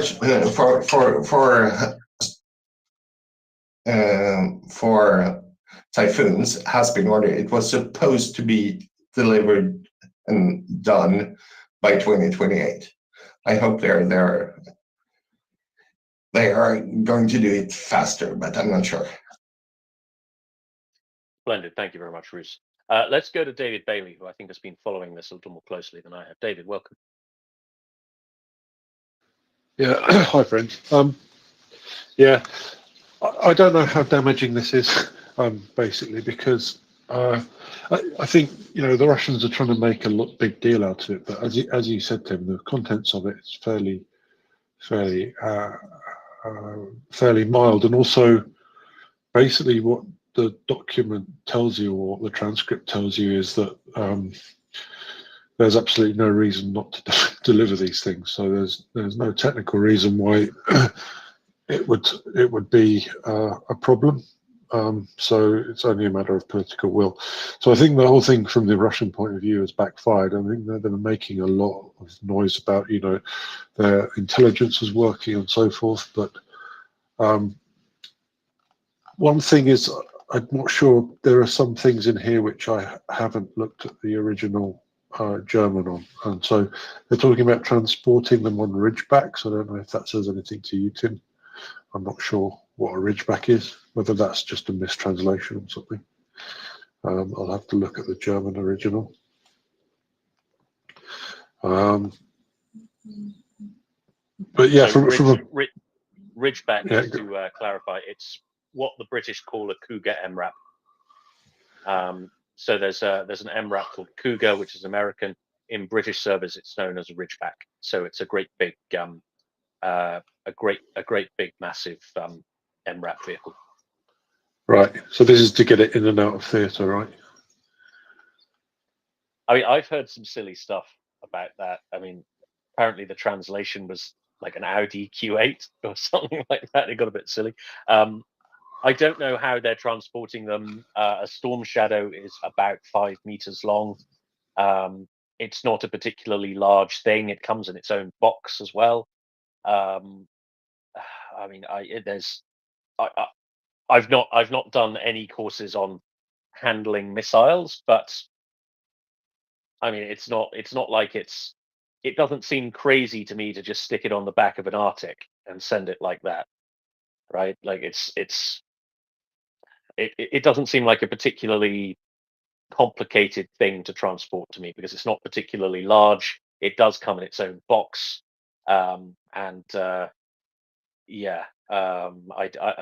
actually transporting things seems to be, you know, it weighs about a ton, for instance. Doesn't seem to be an enormous logistical challenge transporting these things across Europe. But as I said, I'm not an expert on that. David? Yeah, I mean, maybe it's more local than that. Maybe it's to get it from, I don't know, wherever they're storing it to wherever it's going to be fitted to an airplane or something. I don't know. But yeah, as I said, you know, it's a big breach, and you'd expect kind of heads to be rolling on this kind of thing. Mainly because, not because of really what's in the discussion or anything like that. It's really because they're doing a conference call on an open kind of WebEx, which is something that's easily hackable. So the Russians could have easily paid someone within the WebEx organization somewhere, and presumably it's probably traffic which is routed via India or somewhere like that. And so it's good, they're desperately unsecure. So why on earth they were using this kind of platform, and why they were talking about this kind of thing on that platform is, you know, it's a big question. And basically all of the people on the call should have kind of realized that they shouldn't have been doing this. So that's kind of a question mark. But as I said, the overall damage from this, you know, could really be mainly backfiring from the Russian perspective. Although I don't think they realise this. So I think they're making a lot of noise about it. Whereas I think that, you know, one of the main things that comes out of this is that, as I said, there's no reason not to deliver, because there's no technical reason. There's nothing that means that they need to have people on site. Especially, they might have people on site to do some kind of training. They say training would take 3 weeks, but the software upgrades and so forth from the manufacturer would probably take 6 months or so, which I think is possibly the case, but also equally possibly something which could be handled a lot faster than that, either by paying the manufacturer more or by getting Ukrainians to do it themselves. And I suspect that's what they did in the case of Storm Shadow. So yeah, I think very much kind of a mixed bag. And, you know, several of the commentators in Germany are basically saying, you know, well, this kind of sinks Schultz then, because all of his arguments for not sending it turned out to be rubbish. And you've got, you know, 3 highly qualified military people telling him that fact, or telling everybody else that fact in this transcript. So I think the utility for Russia is debatable. Sure, I will. I mean, the Russians are going to be trying to spin this as, direct German complicity in any attack on the Crimean bridge that materializes, right? I mean, I think one of the interesting things here from a Ukraine supporting perspective is, as you say, the advanced stage of these discussions. So it seems to be delivery of Taurus seems to be enough of a political reality, or at least political possibility, to warrant a call between the Inspector General of the Luftwaffe, who is the most senior German airman, and his head of operations. His head of operations and exercises, and some other guy in Air Operations Command. So, yeah, I mean, this. I don't know. I would interpret this as actually quite good news, to be honest, from our perspective. It Yeah, looks like exactly. they're a lot further down the road than we thought they were.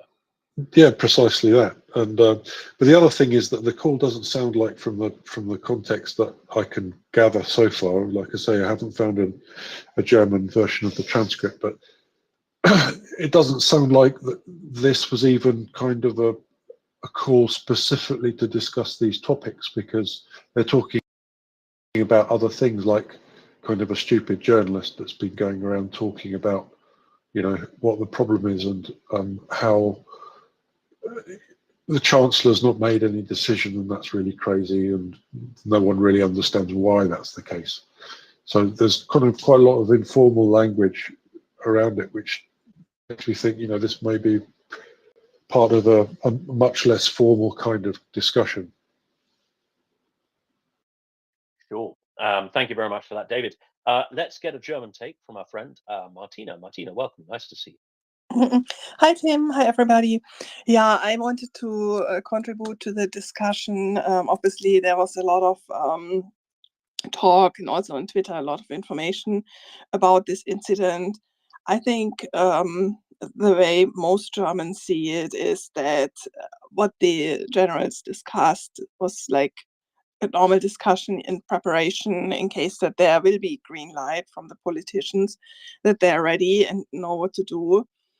But there was like also a lot of other discussions around that. So obviously there are like the useful idiots, as we can call them, who now say, Germany is preparing an attack on Russia, and they wrote, we are so sorry, Russia, you are our friend, and of course we shouldn't do it, and now accuse the politicians to bring Germany into World War III because of that. Of course, though, there are those people, but they are kind of a little bit the crazy ones, I think.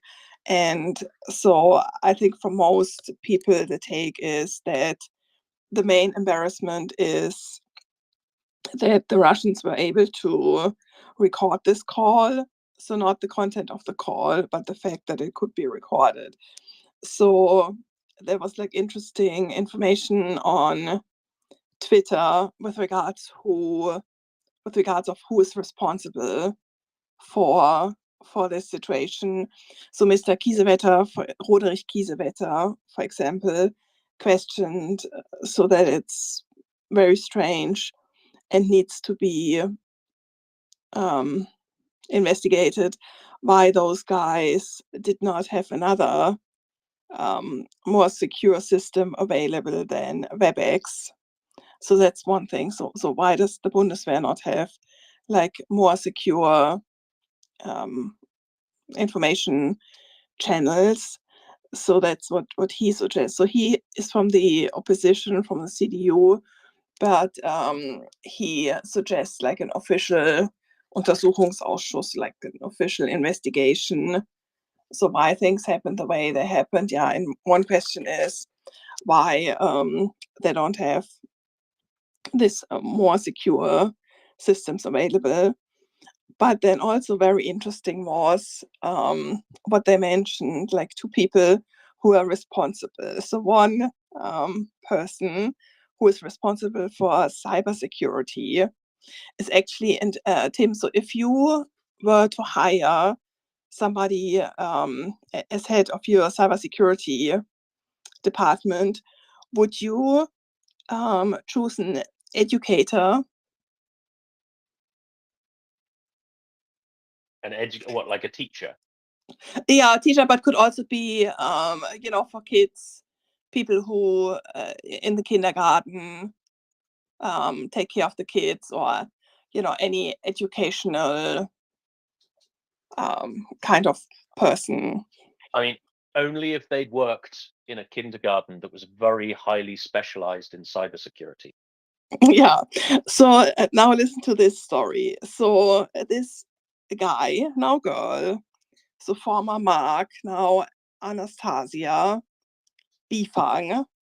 So she works for the Bundeswehr, and I don't even know in which capacity. But so then she went to Tinder, and he posted on Tinder, so looking for sex, all genders welcome, and like super crazy stuff. So then people complained about her, and somehow there seemed to be a rule that if you're a boss of somebody, then you can't do stuff like this. So then Bundeswehr opened like a disciplinary action against her because of the Tinder thing. And then she sued the Bundeswehr, and somehow she won to keep her job. So it seems like they have then decided, so, what do we do with her? Now we have to keep her. So where do we put her? Oh, cybersecurity is not so important, just like, let's put her there. And so somehow she's now head of this department who is responsible. So that was one thing they said, which seemed to be very weird. So the other person they mentioned, head of counterintelligence, the president of counterintelligence is a person called Martina Rosenberg. And she is a social affairs and equal opportunity officer. So now she's also the head of counterintelligence. So it seems like, so they have not hired like specialists or persons where you think would be best equipped to do this job, but rather they have chosen people they needed to meet certain quota, like women quota, or like equal opportunity people, because they thought it's less important probably than operational Bundeswehr stuff. So that's. Sorry, quick question, Martina. Are these people like political appointments, or are they promotions within the civil service Bundeswehr apparatus? So I think like Anastasia is definitely within the Bundeswehr. So the other person, I'm not sure if that's like a political person or who has chosen her. I just saw a post that people mentioned it's not an appropriate person based on her education and what she has done before to fulfill this role. Thank you very much for that. Agree. Oh, sorry. I have to. Janet. I'm gonna have to agree. If she has no real previous experience, and they kind of stuck her there because she sued the Bundeswehr. Yeah, maybe she's not the right person for the job. And for this leak too. This is weird. Yeah, and therefore, I think like really before the Bundeswehr had no real task, right? For many years we lived in peacetime, and so I think they put a lot of people there who are probably not the right ones. I think there are also very good people, like really the generals who discussed the whole topic. They seem to be very knowledgeable and good people. Also, the one general who's often in the news seemed to be very knowledgeable. So I'm saying they're good people, but they're probably also people who are completely wrong. in certain capacities. So I think if they really want to have a fighting force again, then they also have to make a lot of changes with regards to who works for the Bundeswehr, who works in which positions, because now it really does matter. And so I think a lot of things have to be changed, and now there's more public eye on the whole thing. Before, nobody really cared. Nobody knew really who works for the Bundeswehr and all that. It was kind of outside of the public eye. But now it has become much more important, so politicians cannot ignore it any longer. I think I may have a clue, Martina. One of your questions was, why were they using WebEx rather than some kind of secure internal, Wehrmacht communication tool? At the beginning, Mr. Gerhards, rather Air Chief Marshal Gerhards, whatever he is, he opens the call with, "Greetings, everyone. Grafe, are you in Singapore?" So perhaps they were using WebEx because whatever internal communication tool they have only works in Germany, or at least doesn't work in Singapore anyway. Yeah, that's also possible. But you would think that like Bundeswehr people travel around a lot anyways. I mean, I know it like from the US Army that people travel all the time. So if it only works within Germany, it's weird. And Mr. I have to listen to his message again, but it sounded like, yeah, it's not available to people like an internal Bundeswehr tool. So some people suggest that they, in general, use WebEx for their calls. But I don't know in detail how it looks like. But yeah, it might be. I mean, WebEx usually, also companies use WebEx. I think it is available everywhere. Yeah, but that was also an idea that they just suggested that because he was at a hotel in Singapore, that maybe they listened from a hotel, so that they have some surveillance in the hotel room or anything.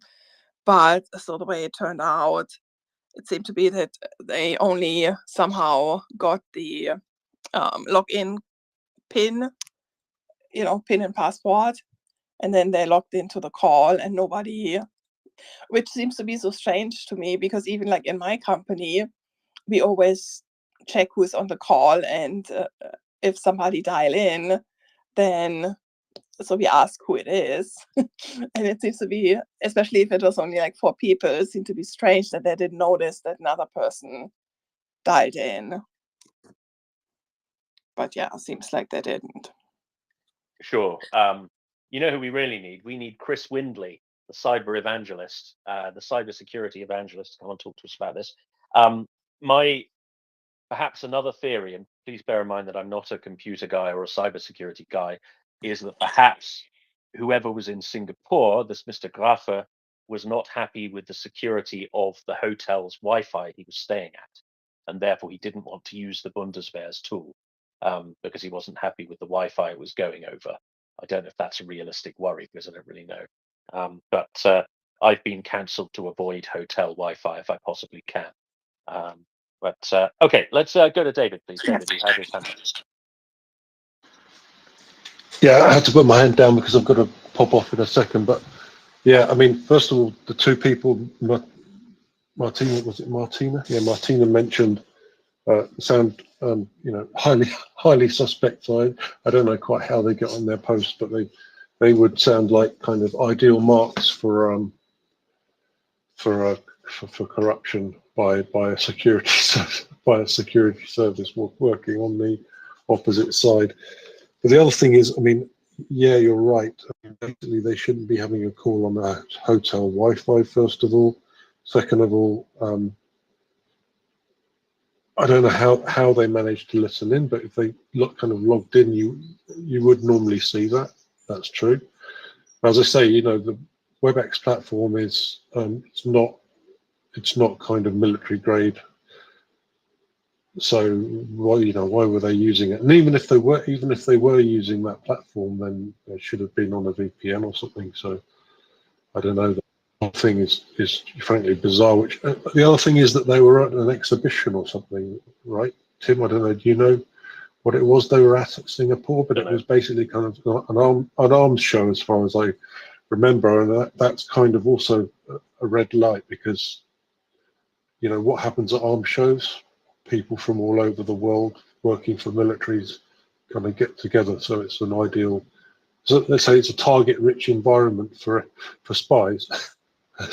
So it sounds to me like they were having a very kind of informal meeting on the sidelines of this this event, and it was kind of a pub conversation in the pub sort of thing, maybe.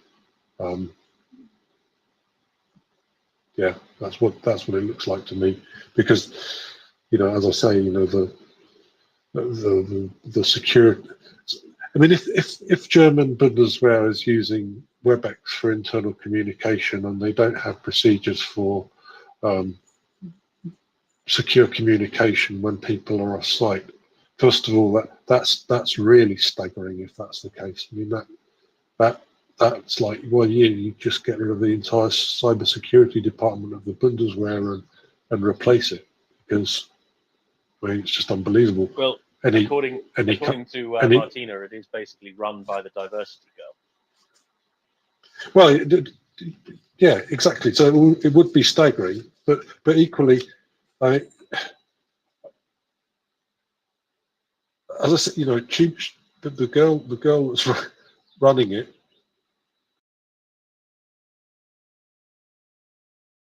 sounds,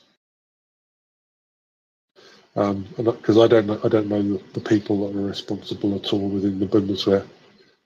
So yeah, that would be kind of useful information. I'm not sure if Martina's still here. Can I please tell you my joke? Yes, Mockers has something hilarious to tell us. Mockers, go. Okay, so obviously we're talking here about issues of OPSEC and security and what have you. And the German MOD today has published yesterday's press statement of Pistorius, the Minister of Defence, about the leaked conference call of the Bundeswehr soldiers. Now, in order to prevent DDoS attacks, what they do is they put this document up and they give you a password. Normally, it's just like a XY75 blah, blah, blah password. However, today, just for the occasion, the password protecting this document is 1234. I do believe that's what you call trolling. Oh, dearie me. Oh, dearie me. So Mr. Pistorius is having a fun day. Now, pardon me for not following German politics more closely. Pistorius is one of the good guys, isn't he? He's the one who's a bit more bullish on Ukraine, and Schultz is the problem, right? Yeah, he's the defense minister who pretty much would have sent everything he was allowed to if he was allowed to.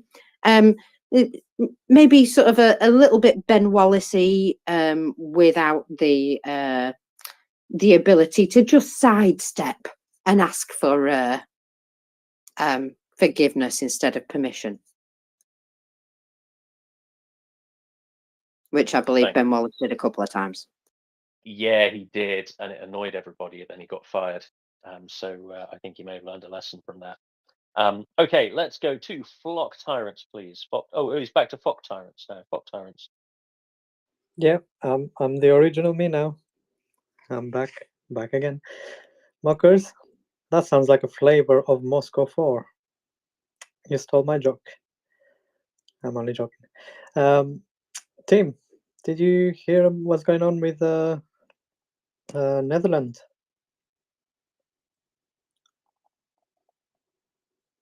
Yeah, I saw a tweet about this. Well, I saw a tweet about this because you sent it to me.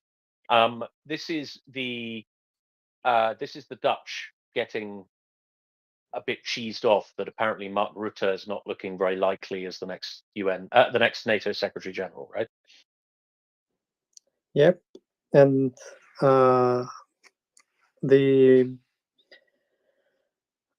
ex how do I explain it? Well, Latvia and a few other countries in that area, they're very upset about this because they literally thinking, oh, what are we doing? And we are giving basically the keys to Kremlin with this guy. So he's going to basically run NATO, and this is the most dangerous thing that could happen. So I'm not sure what's going on now anymore. The world has gone crazy. Everything is upside down, and especially with this German thing going on as well. It's like we're lacking people that have some kind of ability. Wasn't there like a few years ago where people would like literally do loyalty tests to these secret service agents, where they would pretend to leak some documents, and that document would have certain keywords different to each person that leaks it, so they can find out the rats? Is that not a practice anymore? I don't know. I've not done the course, but so hang on. Is Mark Rutte is he a bit dodgy? I'm sorry, I know absolutely nothing about it. Well, what I've read before previously was that there's this far right guy who's basically Putin aligned, and he's running for some elections there or something of that nature. But apparently, he's eyeing for replacing the General Secretary of NATO. So if he becomes the Secretary of NATO and is Putin aligned, the whole thing crumbles, right? So it's dangerous as anything. Unless I've misread the whole thing, then I'll have to come back to you. But I'll dig more into this. Are you not thinking of Geert Wilders? Maybe. Ooh. He's the chap with the funny hair. So Mark Rutte is, I think he's still the president. He's still the prime minister of the Netherlands. But Geert Wilders is the guy whose party won the election. His the Dutch Freedom Party. They won the election because it has a silly European electoral system. He doesn't get to be prime minister yet because they have to build a coalition or something. I've not really followed the issue. But yeah, the Geert Wilders is the tanky guy. Mark Rutte, as I understood it, is a fairly normal centre-right Tory dude. All right. Maybe I confused it with that Boris hair guy and the Trump hair guy. Yeah, the hair guy that's Geert Wilders. Oh Lord. Okay. Yeah. I'll take it back. Mark Rutte looks like Nick Clegg.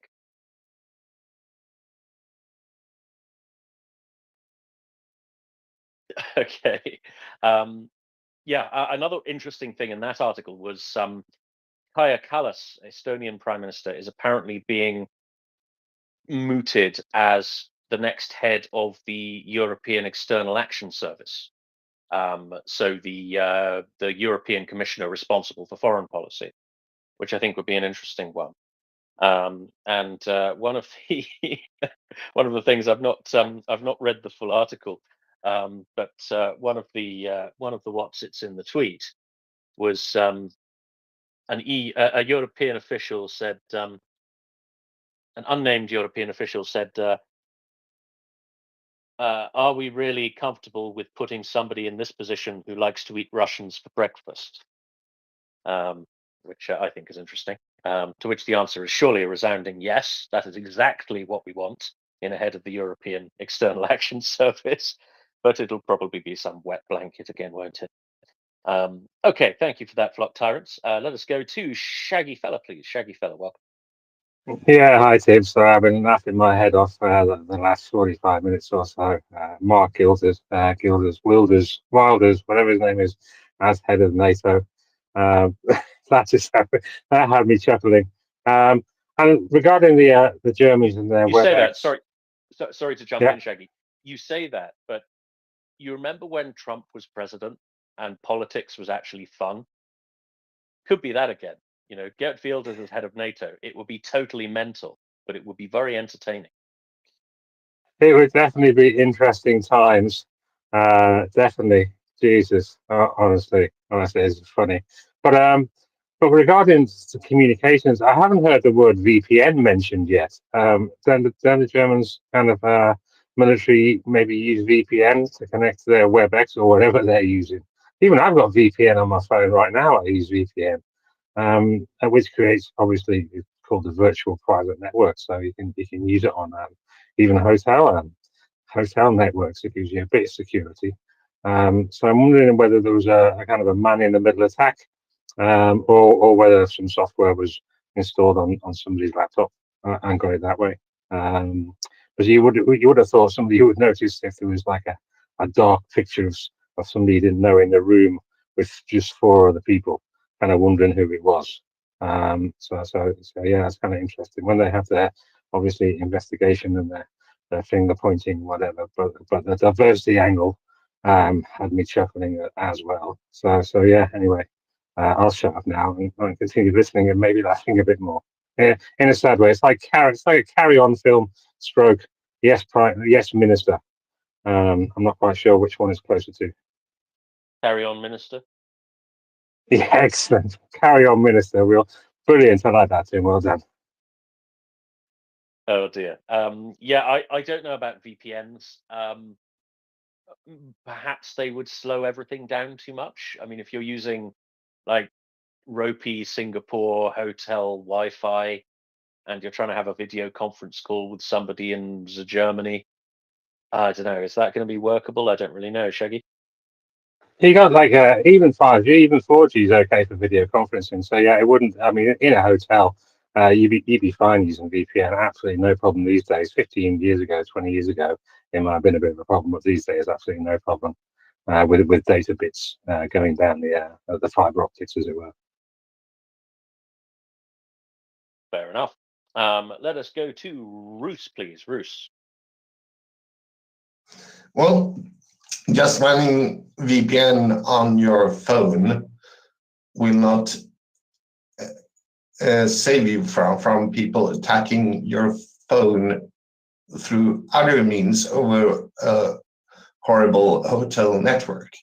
You would need kind of to bring some kind of a security device that only communicate with your VPN endpoint, and then connect your phone or computer to that one on a secure network, preferably by wire.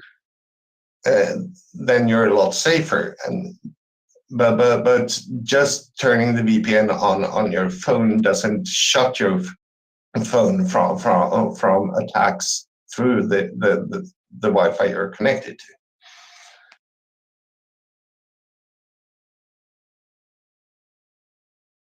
All right.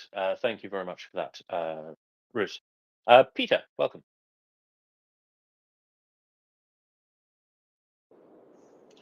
Good morning, Tim. How you doing? Not too bad. Good I'm afternoon trying now. to. Yep.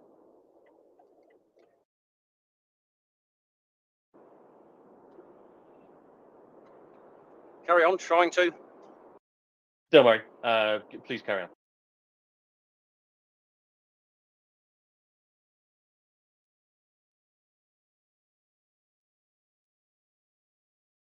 All right. Okay. Okay. Yeah.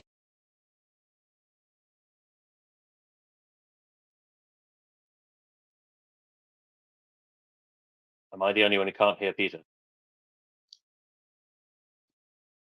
Yeah. I'm wondering if somebody's losing the plot here.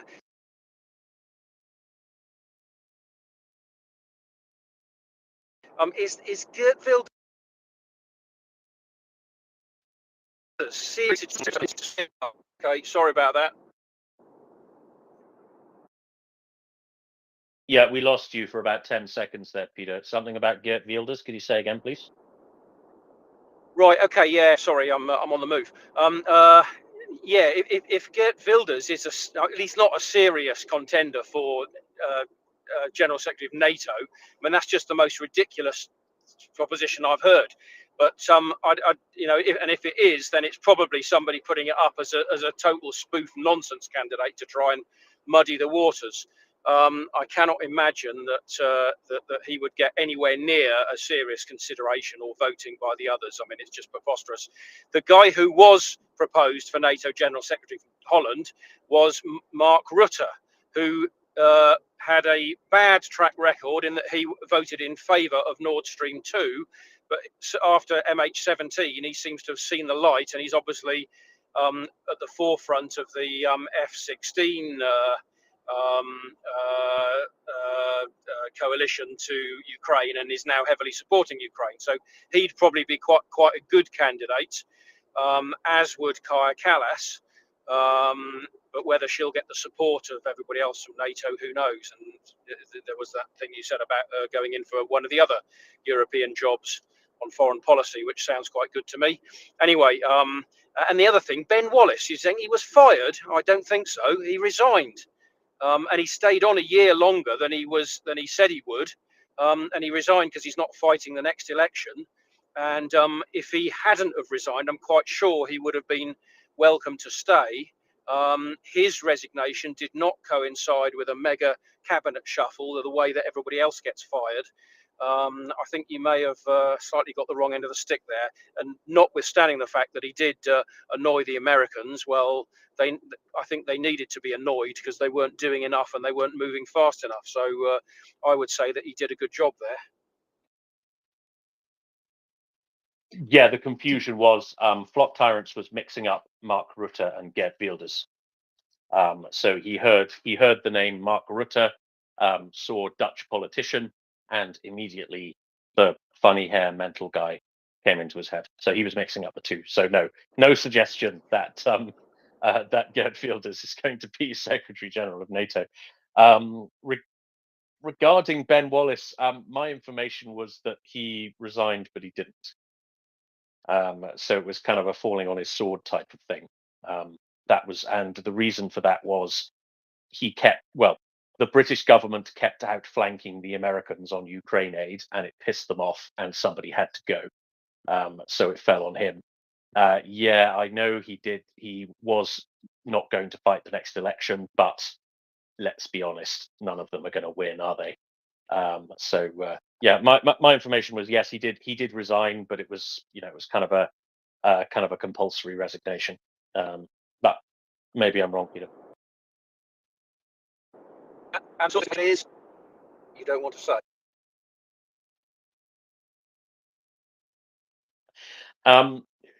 The political realities at the time, as well as the Tory party grapevine.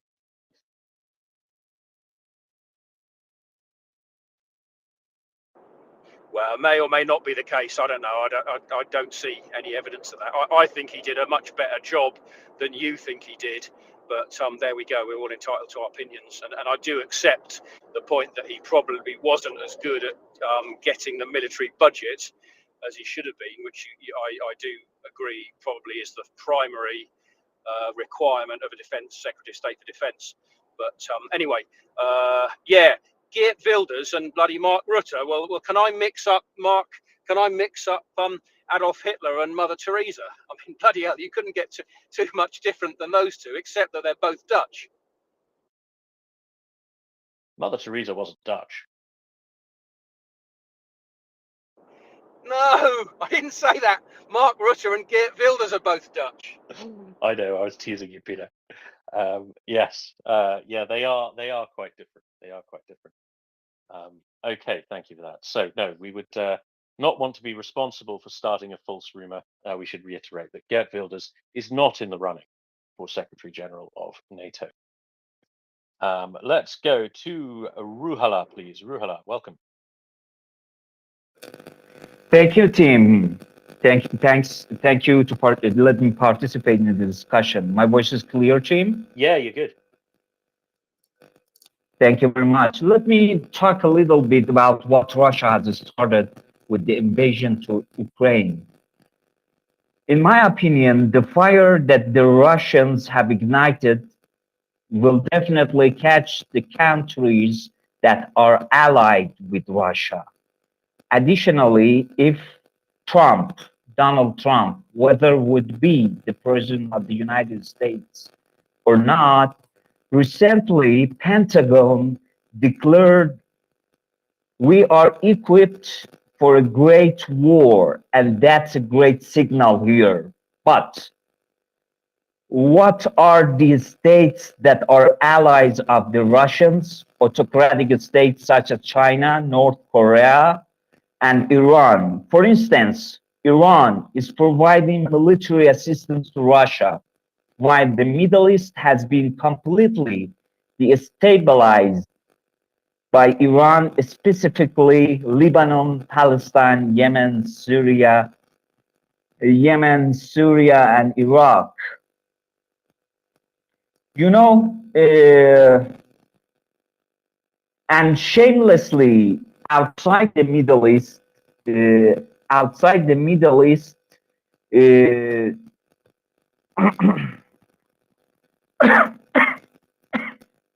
sorry, and shamelessly outside the Middle East region, Iran is also embarking on adventures in Ukraine.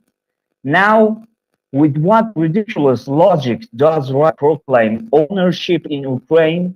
There is much to discuss. Russia must first prove the authenticity of the fake country of the former Soviet Union, then proclaim ownership of Ukraine as a historically genuine country with a different culture and language. Even now, some people in Ukraine may lost their hope because of missing some strategic cities. But if we look at the issues from an analytical point of view, there is no room for despair, because I believe that soon the page will turn, and not only the Russians will step back, but the consequences of the Russian aggression will affect its strategic allies such as Iran. And there is no doubt about this. Thank you very much. Viva Slava Ukraine. Thank you very much, Buhala. Yeah, I mean, we're firmly of the view here on MriyaReport that this is very much an interconnected puzzle, right? So there is a coalition of enemies of stability and peace that is currently forming, and that very much includes Iran, very much includes China. Obviously, Russia is at the center of it, but it also, it also includes peripheral countries and organizations, the Iranian proxy, so Ansar Allah, better known as the Houthis, Hamas, Hezbollah, but also, minor players like Venezuela, North Korea. So yeah, very much of the same view as you there, Ruhala. Ruhala. Sorry. Can I ask where are you from? I'm from Iran, and right now, I'm in Iran, in the center of Iran.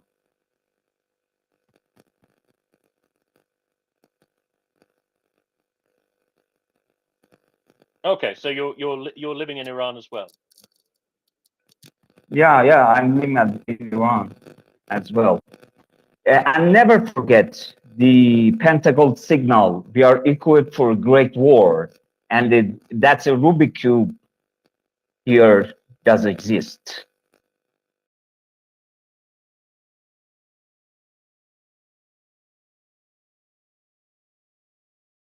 This is not an announcement I've heard. Equipped for a great war. When did the Pentagon say this? About 1 week, about 4 days ago. 4 days ago, Pentagon said we are equipped for a great war. An official news. And what was the context of this? The context was about this. That was a great signal. I caught it.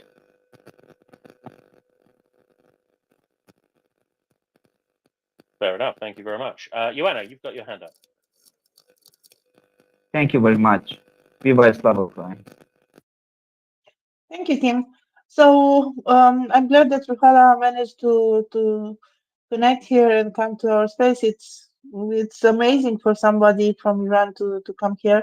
And One of the things that I'm expecting about after this war will end and Ukraine will win is that there will be more freedom for other countries, for Georgia, for Moldova. I'm speaking here about Transnistria, and maybe for Iran, because Iranian people are amazing, and they are not represented by their leadership right now. And I know this is kind of like doesn't deserve our attention, but nevertheless, I want to talk about it. Medvedev spoke again. Medvedev probably he spoke, he drank some more, and then he spoke some more. And it's absolutely, well, I think it's important to mention it because, all the time the Russians are saying how peaceful they are and how, everybody's against them, but they are such good people. And this person, Dmitry Medvedev, who is the deputy chairman of the Russian Security Council, I believe he spoke in the youth forum that is taking place in Sochi these days. Actually, there are some extensive informations about this youth forum that I can give you later. He said like this: Ukraine is of course Russia, and the opposite concept should disappear forever. So, besides the point that Ukraine is in no way Russia, what is the opposite concept? Russia is Ukraine, or what? Because I don't understand this. So he said that it's important to understand where and how Russia's borders are currently delineated and how much they have changed over the century and what they may be like in the future. So Russia is planning to change the borders in the future. And he also said that these issues are not so clear cut. So basically, international borders are something to play with. All our opponents need to firmly and forever understand the simple truth. The territories on both banks of the Dnieper are integral part of Russia's strategic historical border. So strategic border. Yeah. Therefore, all attempts to forcibly change them, to cut them off, are doomed. So Russia's borders are established by international treaties, and nobody is changing them. Actually, Russia is challenging these treaties and changing the borders. And also said that Putin he quoted Putin, who said that Russia's borders don't end anywhere. So basically, Russia is the planet Earth plus the other planets in the solar system, because of course they want to go to the satellites of Jupiter in the near future, of course. So Russia's border policy is based on the principle: we don't need someone else's land, but we won't give up our own. So we don't need someone else's land, but we won't give up our own. Well, kind of difficult to understand. And he is also talking about this special military operation, which is a special case, of course, because special military operation has the special word in the denomination, and it's not about expanding the country's borders through occupation. It's just a forced response to the Russophobic policy of the Bandera regime and the collective West. The Bandera regime is done tens of years ago, so of course he is clearly delusional. He's absolutely clearly delusional, but he's speaking, and he's speaking in a public forum, and he is the deputy representative of the Security Council, and people aren't listening.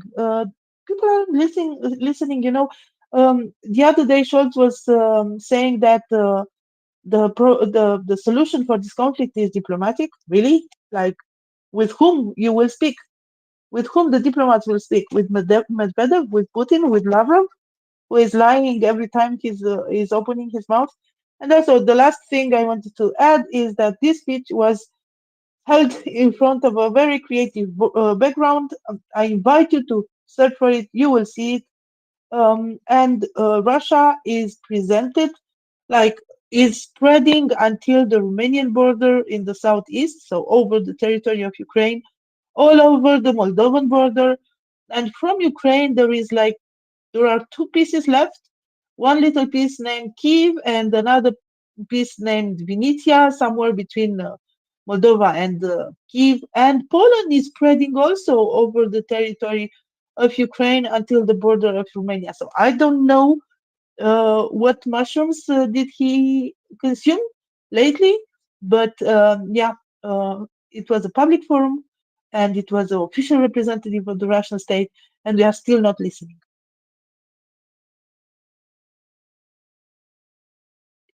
Doesn't Well, he thank drink all? Oh, go ahead, Tim. thank you for that, Joanna. I think we have to keep in mind exactly what Dmitry Medvedev doing, right? So what he is doing is he is trying to make himself ridiculous because he knows what happens to people who are seen as, I don't want to say threats to Putin, but potential challenges to Putin. They tend to have tea parties or appointments with the double glazing salesman.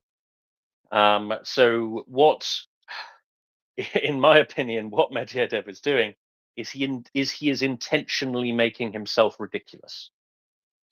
So his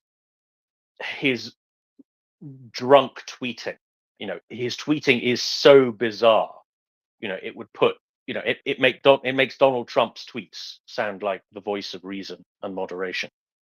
So he's so weird, and what he's doing is he's putting himself out of the running, right? He's making himself look so silly and so much of a political curveball that it signals to the Kremlin that, look, it's like the meme, I'm just a trickster, a silly little guy.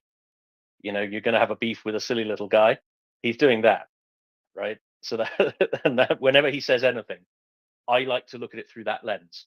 This is Medvedev signaling that I'm no threat to the regime. I'm not a political challenger. I don't want to do anything that I'm not doing at the moment.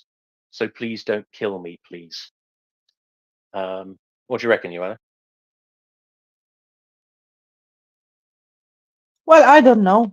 I don't know if this is directed, in order to appease Putin and make him believe that he's just a jester and a clown, or if it's intended to plead for, being crazy instead of being judged at The Hague. I'm not really sure what is happening. What I am sure is that this is Putin's doctrine in the document that he published before the invasion. This is what they are saying all the time on all the television channels that are controlled by the state media. This is the clear intention of Russia, and we should understand that they won't stop. I believe this realization came for some of the leaders. I don't know if for all. I'm still seeing this, pleas for negotiation and diplomatic solution. I'm seeing Austria and Switzerland saying that, yeah, we should maybe consider other peace plans, not the Ukrainian peace plan, because, of course, there is a Chinese peace plan and the BRICS peace plan. So why just the Ukrainian peace plan and so on? So, yeah, I think we are still not realizing that Russia wants, the Soviet Union past back. And it is back in some ways because the Russian economy is kind of struggling and the control over media is increasing, and everybody who is against the regime is a foreign agent, and so on and so forth. But they want the territory back, and they say it's our territory, of course. So yeah, I'm like kind of puzzled why we aren't taking this more seriously. I know we shouldn't, in a way, because it's just blah blah and they are not able to do this, but it shows their intentions. So for me, this should be clear for everyone. Absolutely. We do need to absolutely take this seriously. And this is why it's interesting and slightly infuriating that European officials are briefing against Kaja Kallas as head of the EU External Action Service, or potential head of the EU External Action Service, because it's symptomatic. Their reasoning, as I said, was, are we sure we want somebody who eats Russians for breakfast? This is symptomatic of the patronizing arrogance of Western European countries when it comes to the Russian threat, right? They have Western Europe and, well, the rest of NATO, every bit of NATO that isn't in Eastern Europe has spent the last 20 years telling the likes of the Baltic states, Poland, Romania, etc., that Russia's not a problem, right? That the Cold War is over. Calm down, guys. Russia's not, Russia isn't the baddie anymore. And that part of Europe has been pushing back on this, saying, nope, this is still a threat. Russia hasn't gone anywhere. They have the same ambitions. They have the same will to conquer. This is still a problem. You should pay attention. And of course, they were completely ignored. And then Russia invades Ukraine, and still ignored.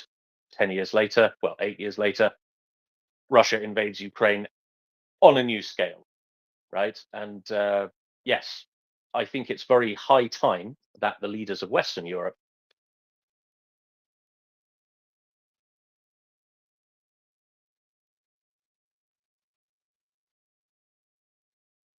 We lost Tim. I think that you skipped over Chechnya and Georgia as well, because we kind of didn't stop them there either. And that was the first time that I heard of the biolabs, that there were biolabs in Chechnya, which was a complete lie. Oh, he really kicked himself out.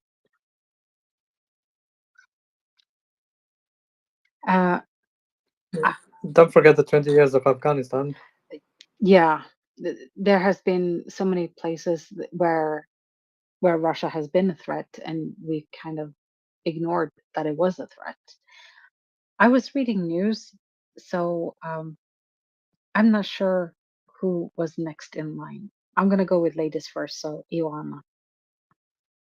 I'll be short because surely it wasn't me, but yeah, not only Georgia. Of course, we should talk about Georgia, and maybe we should talk about some of the territories that are now in Russian Federation, like you mentioned, Chechnya, but also Dagestan and some others, and Syria too. Syria is a tragedy. The regime, of course, is evil regime, but maybe there is a chance for Syria too. So about Kaya Kallas eating Russian for breakfast, exactly that's what we want. That's exactly what we want. In a negotiation, you don't send someone who is soft, someone who try to appease the other part in a negotiation. Whatever negotiation, you should go with a very strong position. Eat them for breakfast. Exactly, that's what we need. And this attempt to find someone who maybe will be able to talk with the Russian Federation and listen to their points, and no, that's exactly what we need. Someone who is strong on position, and I'm all for Kaya Kallas. I'm not sure I would like Mark Rutte from Netherlands, really, because he had some kind of controversial positions on Romania and Schengen. But anyway, I would really like Kaya Kallas and someone from Eastern Europe, because I think that the knowledge from Eastern Europe is important in this moment. Absolutely, you're absolutely correct. I do think that that is needed, because it is a unique perspective that the West don't have, and you guys, the ones from the East, also know the threat and know it intimately in a different way than what we in the West do. Again, I still don't know the orders. I'm gonna go with Peter. Go ahead, Peter. Thanks, Jenny. I might lose my sound, but yeah. Where were we now? Yeah, Dmitry Medvedev. Yeah, basically, he's just a little drunk guy who, by quirk of accident, has got himself deputy head of the blooming Security Council or whatever. But he just drinks lots of vodka and then says stupid things and goes on Twitter and says outrageous things. And he used to be the sort of reasonable liberal guy in the Russian government, and I think it's not he that is making himself disqualifying himself for a potential rivalry. I think the regime, the Kremlin, is making him look ridiculous specifically in order to try and make Putin look semi-reasonable, a bit like Tim was saying about Donald Trump's tweets looking half coherent. I think that's what it's all about. And I've got a friend in Russia who is still there and who thinks that is the sort of modus operandi that they're doing. Anyway, that's a few thoughts there. Thanks. It wasn't that Thank kind of like, oh, go ahead, Tim. Yeah, sorry, I was just going to say, yeah, that's another entirely valid interpretation, Peter. Thank you. Sorry, Jenny.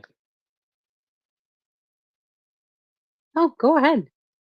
I don't know if you saw. I'm gonna go with Flicker. Guys are bouncing around my screen. Flicker fella, go ahead. Thank you, Jenny. Hi, Tim. Thanks for the space. Really enjoyed the discussion this morning.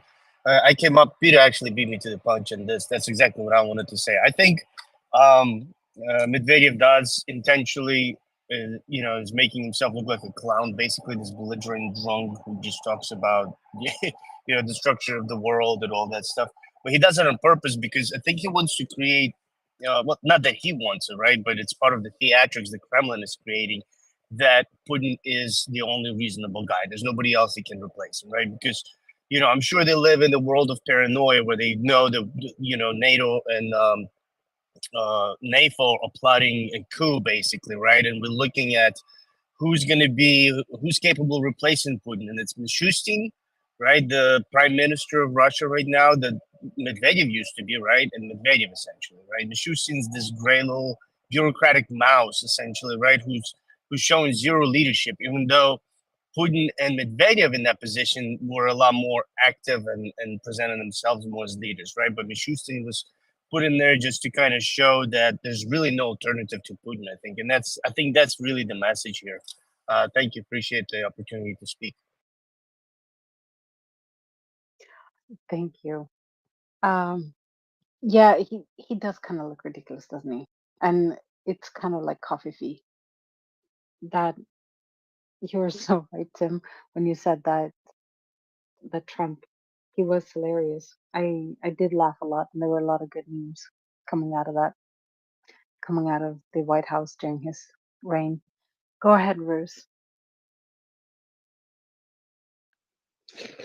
As most of us here, I suppose, I also like Kaisa Kallas for the position, but I'm afraid, I'm pretty sure it won't happen because, well, eventually, right now, the politicians around Europe has come to the conclusion that, well, maybe we are in a non-kinetic war with Russia after all. But they are still convinced that the war should be fought without making any sacrifices, with the least effort possible for Ukraine not to lose and hopefully win. And that's who are ruling Europe right now. And Kaisa Kallas is not one of them. She's one of the guys one of the few who actually all the time identified that this is something we have to fight for, to make sacrifice, at least economic sacrifices. And we can't go on with our pet politician projects, and we can't go on as we did before. We simply have to fight or pay our way out of this. But that's not the kind of person they want right now.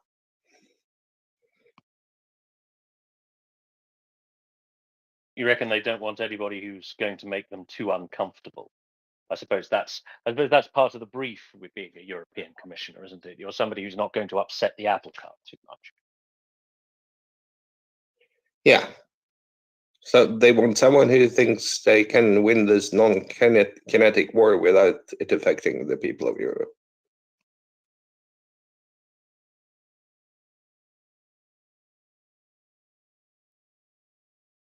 Thank you, Bruce. Joanna. Yeah, so talking about people that speak, there are some of them. Every time they speak, I'm like bracing myself for what stupid things they will go next, and talking about being comfortable. So Orban spoke. Viktor Orban spoke again. I don't know the context exactly. Let me see.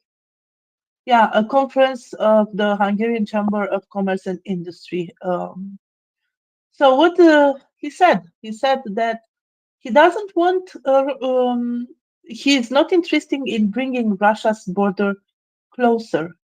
So basically, if Russia will have all Ukraine, Hungary will have a border with Russia, and he's not really interested in that apparently because he wants to be comfortable. So there is no problem for southern Ukraine. Russia can have it. Why are we opposing to this? But there is a problem if Russia's borders get closer to Ukraine or to Hungary or even be with Hungary. And he said like this, the more time passes, the closer the Russian border may become to Hungary, which is contrary to our interests. And this can only be changed if the West fights for peace negotiations, which is not as easy as it would have been a year ago. Fighting on the territory of Ukraine is a conflict between Russia and the West, and time is on Moscow's side, so the conflict needs to end as soon as possible. And Hungarian government has begun to develop the defense industry. Also, earlier this year, he said that Ukraine is a buffer zone between Russia and the West, and of course, Kiev should be provided with security guarantees. And I want to link this speech, which is absolutely abhorrent, appalling, with another statement that he made. He will meet this week with Donald Trump in Florida, I believe this Friday. Initially, it was announced. Yeah, I think it's Friday. So he said like this, it is not gambling, but actually betting on the only sensible chance that we in Hungary bet on the return of President Trump. The only chance of the world for a relatively fast peace deal is political change in the United States, and this is linked to who is president. So, yeah, Orban spoke also. So Orban backs Trump. That, if anything, should be a warning not to vote for him, because Orban has met with. Yeah, doesn't he just have Kim Jong Un left to meet with, and then he's met with like Iran, Jesus, Iran, China, and Russia. So he's got almost the entire Axis part now. Am I wrong there, Ioana? No, they have economic cooperation with Iran, and actually they received delegates from Iran a few days ago. With China, well, there is a long list of deals that they made, including for education, which is kind of worrying, but many other deals. And Russia, well, we know already. For Russia, for example, they are still interested in the oil, even if they don't know how the oil will be supplied, because the pipeline that goes through Ukraine will cease to function at the end of this year. So that worries them a little. And actually, they try to diversify, as they said, and also atomic stuff, if I may say so. Actually, Xi Jinping will be in Russia at the end of this month, 26, I think, in Sochi to an atomic conference, because of course Hungary has the only possibility for Hungary to have a deal on atomic stuff is with Russia. So yeah, it's what we have left: North Korea and Venezuela. Wasn't Hungary 100% dependent for their energy from Russia at the right at the invasion? Or am I like totally wrong there? They were, I don't know if 100%, because maybe they have some other energy resources like hydro or solar, but to a great extent they were dependent on Russia, and actually they are still dependent on Russia, because they talked about the resignation of Katalin Novak. In 2022, Katalin Novak, the former president of Hungary, went to Poland to meet with, I don't remember the name of the prime minister. The former prime minister, it starts with an M. I'm sorry for that. So just to show that Hungary is not so bad, Katalin Novak was the nice face of the Fidesz party, and she went there and she was totally unprepared. And actually, the Polish part gave them a lesson how Hungary can be independent of Russia for the energy sources. They just put on paper how Hungary could get rid of this dependence, and the Hungarian part was kind of puzzled because they didn't do this work. They didn't even try to do it. And for example, Czech Republic was also dependent on Russian oil and gas, and they managed to get rid of it. Bulgaria too, and Bulgaria is free of Russian oil. Romania, not dependent, but we used to import a small amount of oil because we do have oil and gas, but it's done since 2022. And some other countries managed to get rid of this dependence, but Hungary doesn't want to, and actually Austria doesn't want to. So yeah.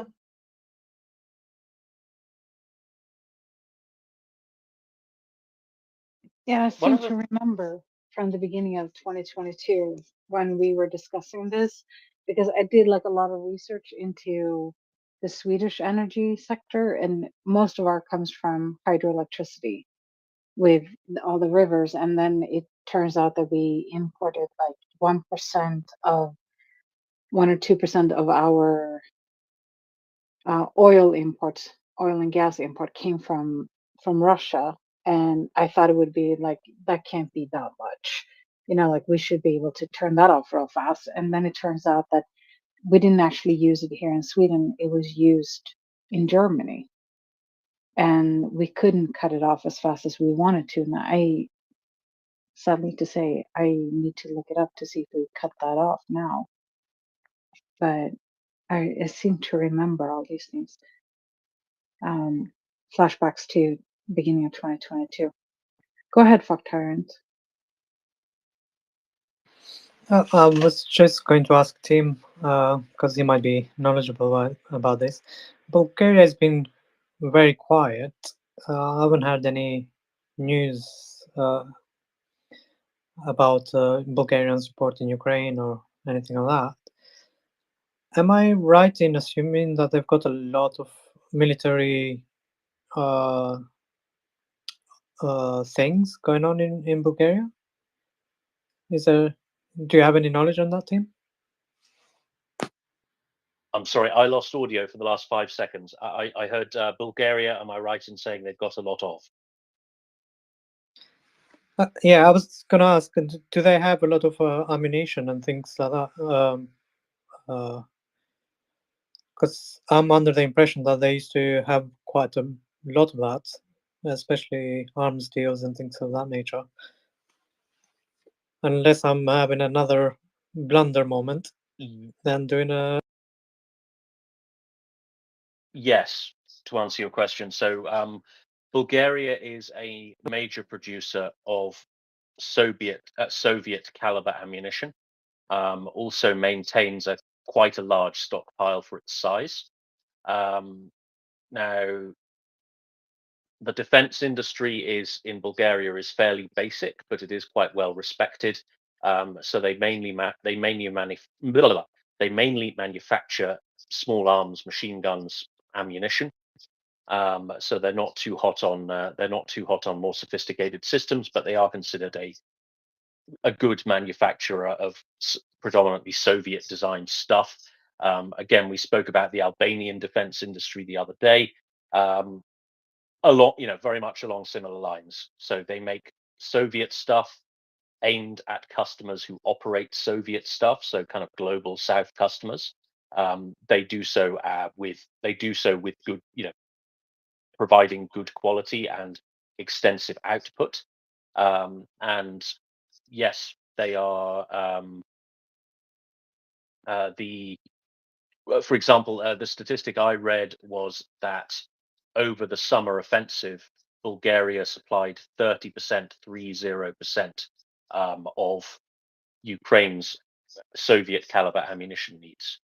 So yes, substantial producer and a substantial stockpile as well. Joanna, did you have anything to add about your neighbor? Yeah, I wanted to add to that well, to confirm that that Bulgaria sent a lot of ammunition to Ukraine, kind of not really very openly, but they did, and they also increased production. Also, in the first year of the war in 2022, Bulgaria helped Ukraine with fuel a lot, quite a lot. That is by Ukraine sources and also by Bulgarian sources. It was found out kind of after the period, but it is important that they have with fuel. And now they are recently they promised 100 infantry fighting vehicles or something like this that will be delivered to Ukraine. It's still not done, but apparently there were some problems with that, and it's kind of solved. So they were expected in Ukraine soon, and actually it's a Romanian company that will do the delivery. And they are also considering a new military package to deliver to Ukraine, including S-300s, and they say that it can take a little time, but they can deliver this too. Just to note is that the current Prime Minister of Bulgaria is very pro-Ukraine and tries to help, and the government is pro-Ukraine, but the president is a vatnik. So some of the things get delayed because it's this interaction between the government and the presidential office, and in the parliament, the opposition of the government, and so on. So it's kind of a difficult situation, but it's the government who has the final say. So basically, Bulgaria is on Ukraine's side right now.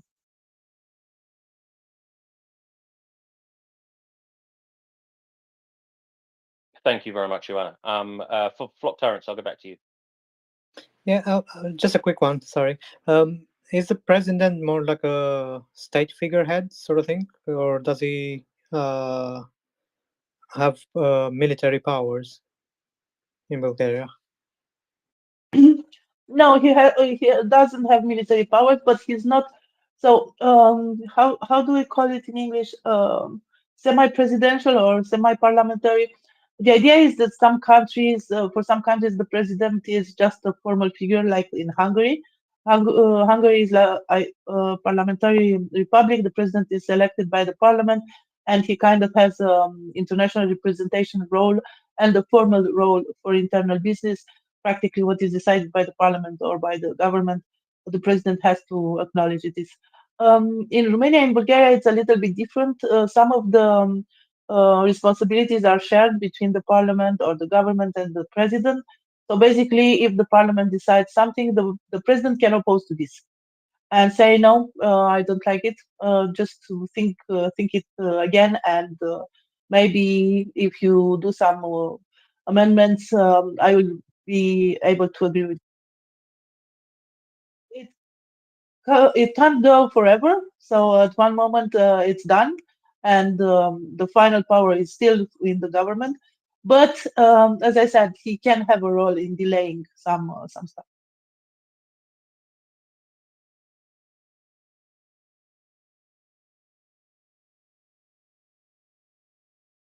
Thank you very Thank much, you. Joanna. Let us go to, I believe it was Shaggy next. Shaggy. Yeah, thanks, Tim. On the Russian fossil fuels to Europe, so Beefeater did another one of his great threads 15 hours ago on his timeline, detailing where oil and gas are going and stuff like that. So yeah, Hungary is the largest importer of fossil fuels, and then it seems to be about 317 million euros worth altogether, gas and oil, and then as well. And then you've got other countries in there, so Slovakia, Spain, Czech Republic. Yeah, so I'll have a look at Beefeater straight on that to see who's who in the zoo, as it were, when it comes to Russian fossil fuels coming into Europe. And that's it. Thank you so much for that, Sir Shaggy. Let's go to Bruce. Yes, I just got a message from someone who asked me about if it's true that Russia is abandoning the T-14 Armata tank project? And I think I'll just hand it over to you. Anyone knows? Because I haven't read anything about it. That's good. It's not a tank, it's a project. Definitely a project. But did they abandon it? Don't know. I really don't know, but I can check.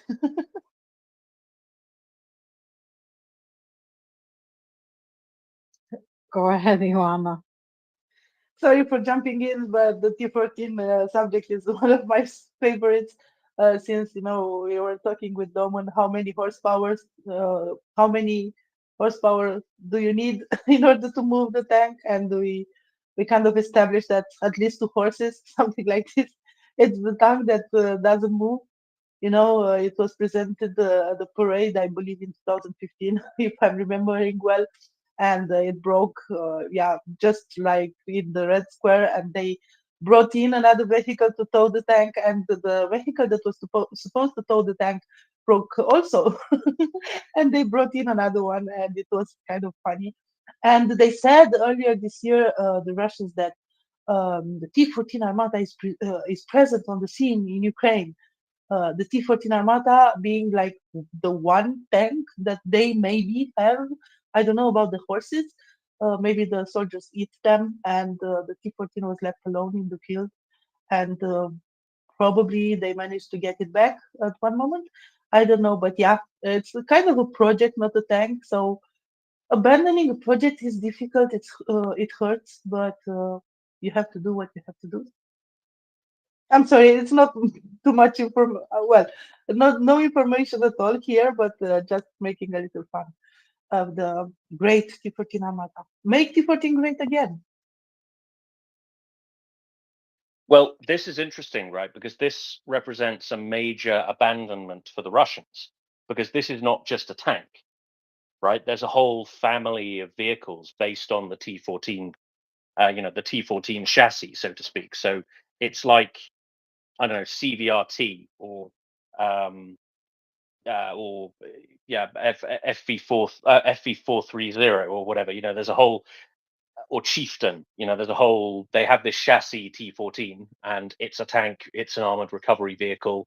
It's a heavy infantry fighting vehicle.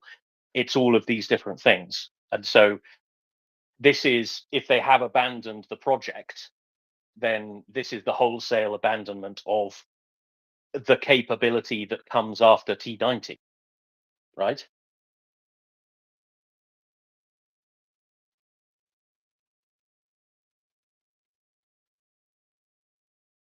Well, I don't know if you ask me. I really don't know. I will check this. It should be in Russian press if it's true. So I'll check this and come back to you. But yeah, indeed, they kind of presented it like the new modern solution that beats all the Western tanks and so on and so forth.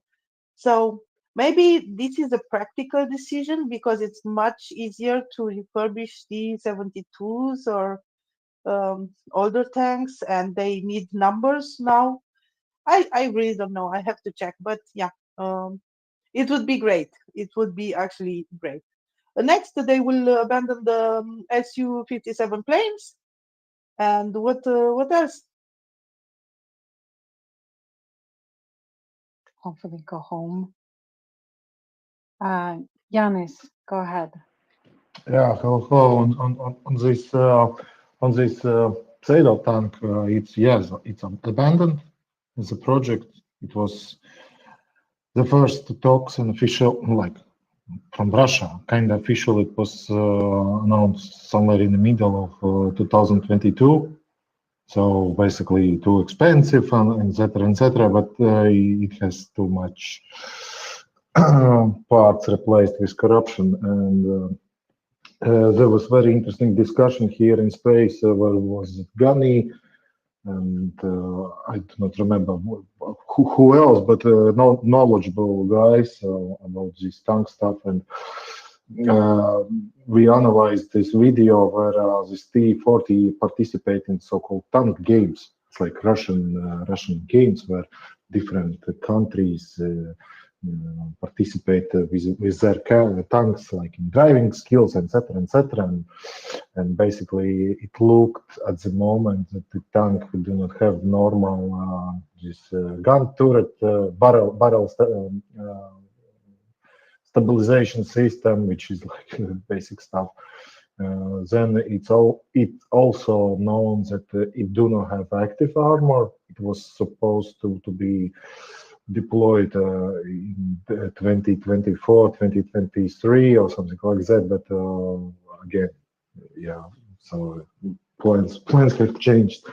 And the last information about those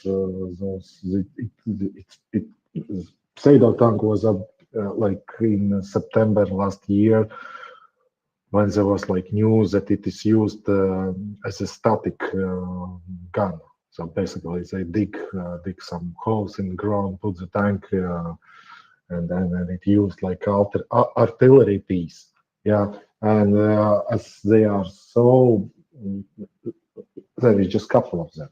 Yeah, and it's even if it's a good tank in some parallel reality, it will be too much of a PR disaster for Kremlin, because it's supposed to be the great one, very useful, etc., etc. So yeah, they just choose to withdraw, but it was also not complete.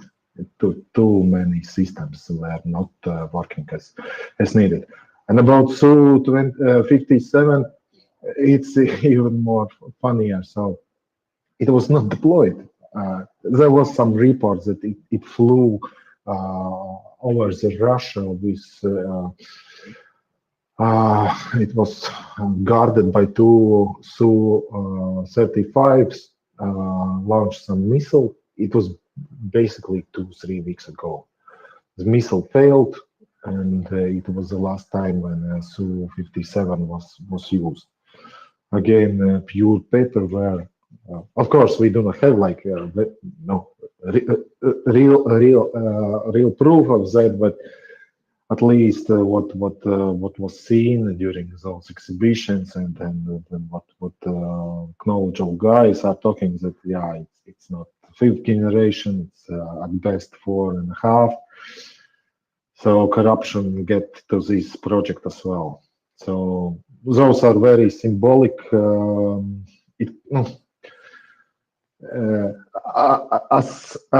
As long as it's not blown down from the sky, it's very good weapon. Just like a Kinjal was not interceptable missile, etc., etc. So they withdraw those Wunderwaffe from battlefield, and I bet they will not return to it. So pure paperware, Russia style. If you want to read a very interesting story about such type of projects, you can find in Google information how MiG-25 interceptor was developed, how it was announced to West, what the reaction was from West side, and what actually this plane was capable of when some of Russian guy ran from Russia to, I guess it was to Japan with a plane, and Western engineers finally can look what this plane is really about. So it was poor design, overstatement about speed, about everything. Yeah, nothing has changed. Pure paperware, paper dragons. Thank you. Thank you very much for that, Yanis. Yeah, Su-57 famously held together by Phillips head plasterboard screws, as you can see from the pictures of it that were released. Although perhaps slightly unfair, because that was a picture of Su-57 without its radar absorbent skin on. So there is a layer of slightly more awesome looking stuff over the top of the Phillips head plasterboard screws. But you can tell, even just looking at it, the workmanship is just really shoddy. So the screws are they're countersunk unevenly. You know, they're not in a straight line. They're not spaced out evenly. Like that was. We had this fact. Have this expression in the UK: a Friday afternoon car. You know, and that's a car that was made at 3 o'clock in the afternoon on a Friday when nobody gives a shit and they just want to be in the pub. Well, Russia has a Friday afternoon aircraft industry. Let's go to Joanna, please. Joanna. Thank you, Tim. So I'm not just banter. I try to find some information. I remember some from earlier, but I think, just to give you a time frame of T-14 Armata deployment in Ukraine, the first mention that Russia intends to deploy it in Ukraine was on May 1st, 2023. But the first mention of it being actually deployed in Ukraine was mid-July. And then the first mention that the Russians want to retreat the tank from Ukraine was in August. And by September 4th, there was a confirmation that the test of deployment of T-14s in Ukraine has ended. So they are pulling out the T-14 tank or tanks, but I really doubt that I have to use the plural here. And there is an article quite interesting from February this year about the T-14 Armata and how the story is over. I sent it to you in the back channel. I just came to make like a time frame of this amazing tank story in Ukraine.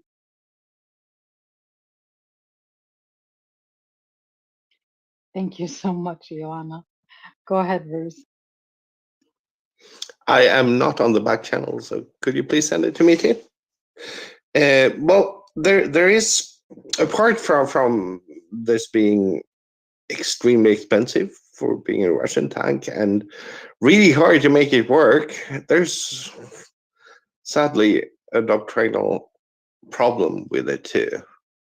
I can't help but seeing this invasion as a combination of internal and external ethnic cleansing. The Russians simply want to get rid of Ukrainians and non-wanted Russians and let them kill each other. And if you build a tank where the crew is not sitting in a ring of ammunition and where the crew is actually protected, they might actually survive. And it doesn't really seem to me that Putin wants these people to survive. No, it doesn't. I don't know what the strategy is. If he, yeah, I don't know what the strategy is. He just flings bodies at the problem and hope that that will be like lemmings. After a while, you just give up because there's so many of them. Maybe that's what he thought. It's sad, really. Go ahead, Flicker fella. Hey, thanks, Jenny. No, interesting discussion on the subject of Russian vehicles and their craftsmanship. I have a joke which would be interesting to listen to. It's a short one. Yes. Okay, so Russian president, American president, and German president got together one time, and they started arguing about which vehicle is who produces best vehicles, right? At the end of the argument, or closer to the end of the argument, the Russian president says, "Look, there's only one way to settle. There's a lake of feces here in Russia. We're gonna drive across. Each one of us is gonna drive across this lake. Whoever makes it to the other end wins, and therefore has a better vehicle." American president like, hell yeah, let's get Ford truck on a 4x4, high suspension, drives through, gets about quarter in, things done. German president's like, well, okay, let's get a BMW out here, super, souped up, a lot of speed, gets accelerated, gets about halfway through the lake, sinks. The Russian brings their white Lada. The vehicle barely works, the door doesn't close. The vehicle starts slowly making its way across the lake, and sure enough, makes it all the way across the lake. The presidents are astonished. They're like, how did you manage to do this? Well, the Russian president looks at him and says, well, shit does not sink in shit. So, anyway. Oh, very good. Well done. Well done. Ha ha ha. Pooh. Let's go to Roos, please. Yeah, on the subject of best vehicles, I got sent a very short snippet of a video, about 10 seconds long, of a very bad way of comparing the capabilities of military vehicles. It was a drag race between a 122 Leopard tank and a CV90. Hilarious, but useless.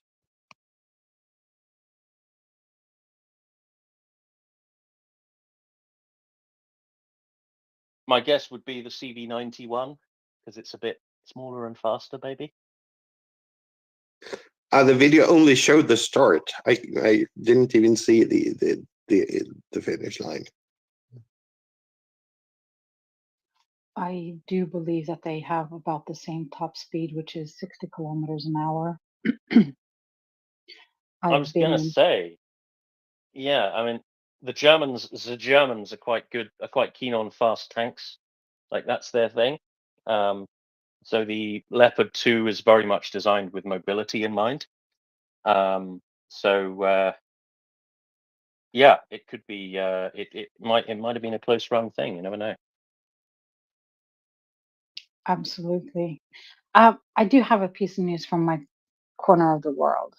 Every 2 years, there used to be a exercise that was called Cold Response, and that was the fight for the Arctic. And this year, they have rebranded it, and now it's called Nordic Response.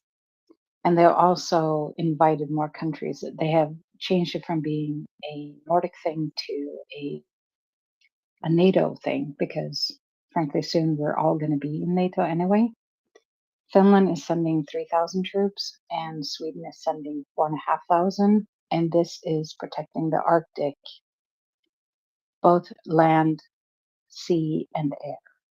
And last time in 2022, this exercise kicks off today, and there are 15 countries, I believe, that's going to be in it. Let me look at my cheat notes. It's going to be the focal point is to protect northern Norway, Sweden, and Finland. And my city that I used to live in up in the north, which is by Luleå, the city is called Boden. That is the southern tip. And now, if you compare it to Uppsala, which is just north of Stockholm, it is 550 miles north. That is the southern tip of this exercise.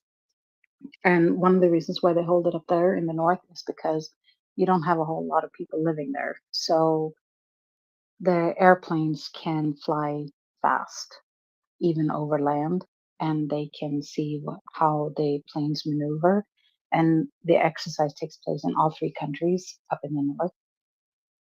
In the 2022 cold response exercise, there are some really nice footage from the airplanes, especially JAS Gripen, if anybody wants to see. This year, there's going to be more than 100 fighter jets and 50 registered submarines, frigates, corvettes, aircraft carriers, and other various amphibious vessels will be taking part in this exercise. And Canada and the US will take part in this, among other countries. Go ahead, Fella. Thanks. I just have a question. I don't know if you guys know this one, but I know Sweden has this, or at least they used to have this really interesting tank. I think they call it AS tank. It's like Strids Wagen 103 maybe. It's basically a tank that doesn't have a turret, right? Like the main gun is built into the body of the tank. Essentially, it's designed for like defensive positions. But apparently, it's a really interesting platform. And I was kind of wondering, if they'd still have it, would this be something that might help Ukraine in a defensive role, essentially, as they're trying to, hold some of the areas back? Probably not the best vehicle for offensive operations. But I think defensively, that's exactly how it was designed, and it has pretty great mobility, super low profile. I don't know. You guys know anything about that? So the two tanks that Sweden, or combat vehicles that Sweden uses, is the CV90, and then it's a custom-built Leopard 2 tank built for Swedish conditions in Swedish it's called Stridsfordon 122, which is fighter vehicle 122. And when it comes to Sweden, we re-armor it and we add another, I think it's like 10 metric tons of armor onto it, as compared when it comes off the line in Germany. The tank that you're talking about, I don't know if I've seen it. Maybe Rose has. Go ahead, Rose. Well, the S-Tank is no longer, I'm afraid. There are a few museum pieces left, but they were either converted to other kinds of vehicles or cut down. They were quite heavily used when they were taken out of the organization. So it was nothing to keep. But it was a good tank. It was really, really quick and low and maneuverable. But what it couldn't do was aim the gun while moving. So that's a big drawback. But cool piece of kit, now gone. It is an interesting piece of kit, and I think, I think one of the interesting things about it, it kind of developed during the 1950s. Was fairly light, so 42 tons. It was innovative in a number of ways. So it was the first tank to use a gas turbine engine, for instance, and there's the obvious feature of it not having a turret. But the way it was deployed in Swedish doctrine, the Swedes also felt the need to operate Centurion as well. So they operated it alongside a more conventional main battle tank design, albeit an early one. So Centurion was basically the first main battle tank. So they operated both, right? So the Swedish army didn't have an enormous amount of faith in this as a standalone platform, would be my guess. The Centurion offered better mobility, as well. I think it had a better gun on it as well. Had a larger. Oh no, it had the L7, so same caliber gun. Yeah, they kind of operated both. But as Bruce said, the Stridsvagn 103 is now a museum piece, unfortunately, but a very interesting tidbit in the history of tank design. Bruce? Well, yes, it was basically the same gun. I think that it was actually slightly longer on the S, the 105.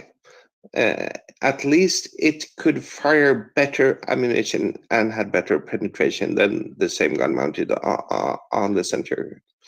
One very curious thing about it is that it's the only tank I know about that had a dedicated backward driver. A backward driver, so a driver for reversing the vehicle. Yes, and it was very useful. One of the things that was noted with it during exercises was that the losses of Centurions during the exercises was commonly due to the drivers feeling uncomfortable by reversing out of positions when they should withdraw, and at some point they did a 180 turn, whether it was good or not. But with the backward driver, you could just drive as fast backwards as forwards, and that was not a problem, and you wouldn't get shot in the side of the back.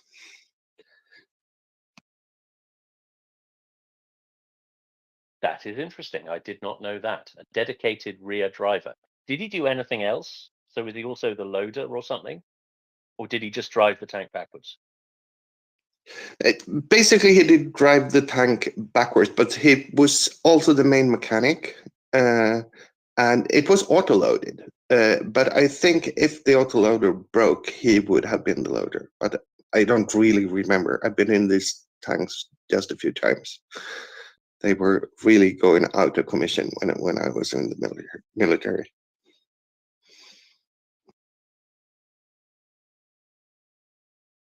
When did they take that out of commission? I wonder if they have one. There is a military museum up in Bodom that I've been to, and they have tanks and other vehicles standing around that you can climb into and climb over and everything. I wonder if they have one of those up there. But when was it taken out of commission? It was taken out of commission about 1990.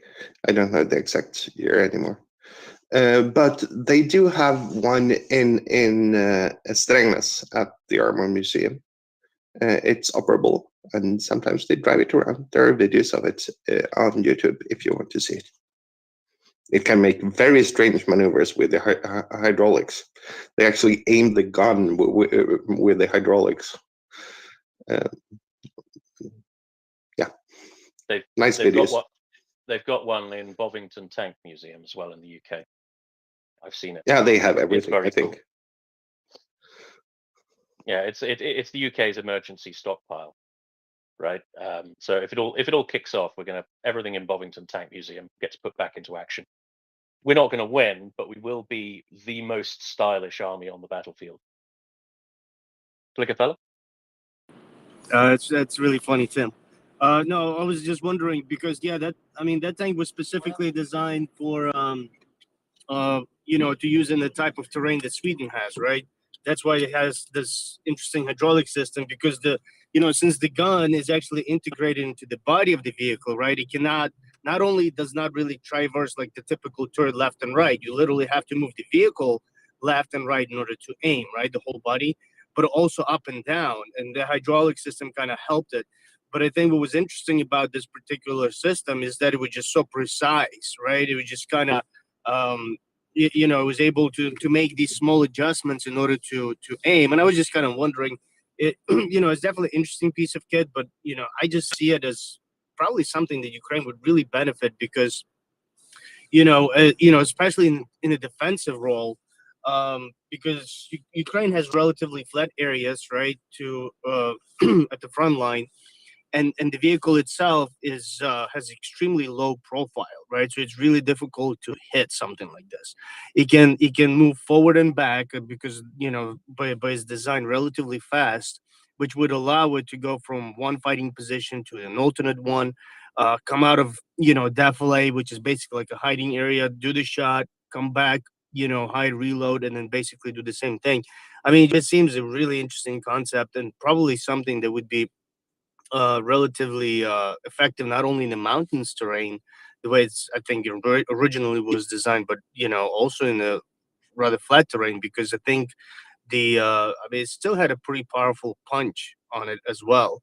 Yeah, anyway, I was just kind of curious because this would be a really interesting thing to see, especially if you integrate it with other kits that Ukraine has. That would be probably pretty useful. I don't think this is the type of vehicle you would necessarily use in offensive operations because we see how Ukrainians, when they deploy troops and armor forward, it has to be really maneuverable. You really have to have your turrets swinging constantly in order to maintain situational awareness and all that stuff. So that tank wouldn't be able to do so.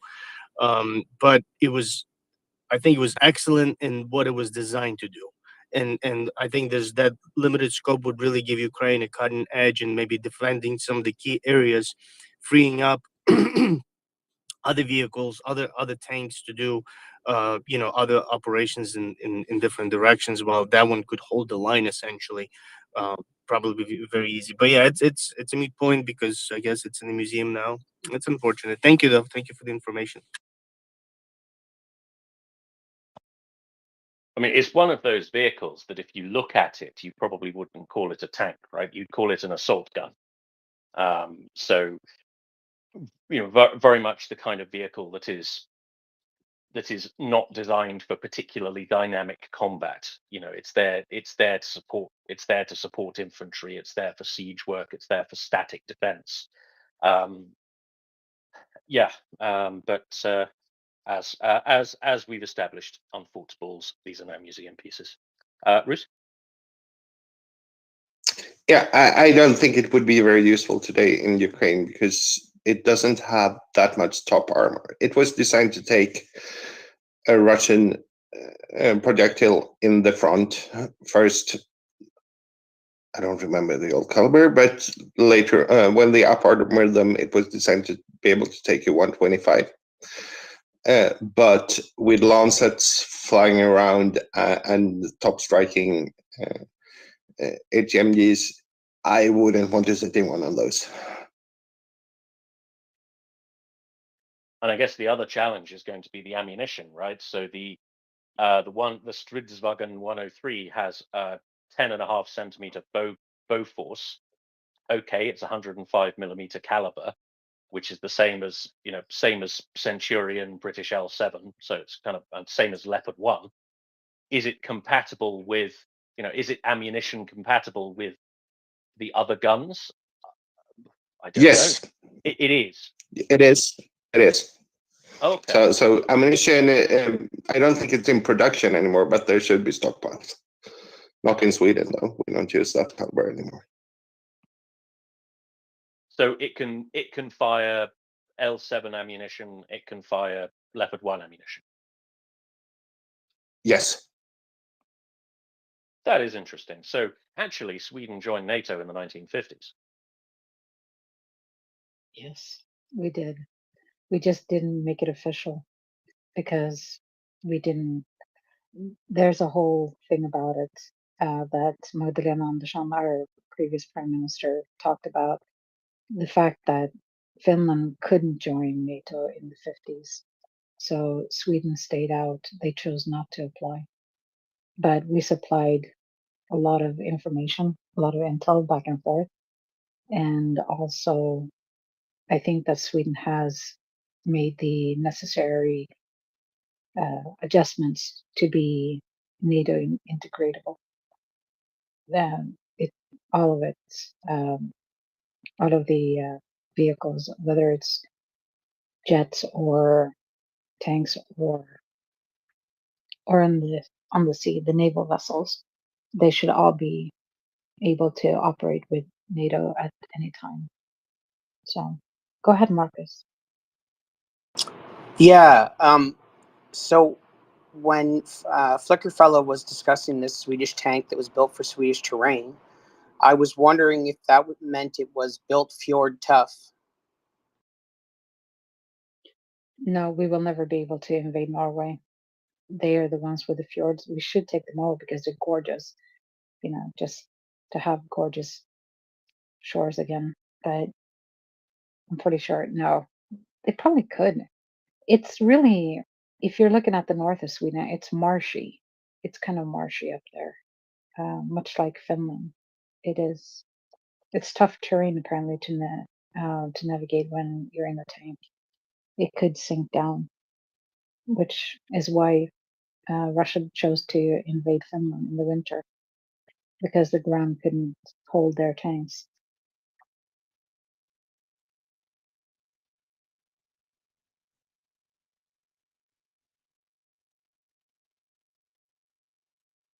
Which I have to say I find interesting because I live near a mechanized unit, and those tanks were rolling summer and winter, not just in the winter. So I don't know what they are doing that we are not doing, or what they're not doing that we are, because, like I said, we can operate them both summer and winter.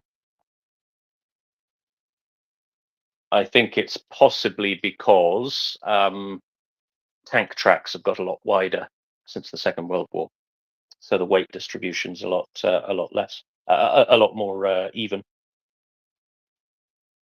Well, has Russia changed though? Because that was, I assumed that the reason why they did the 40-mile long convoy to Kyiv was because they couldn't go off road, which to me seems insane.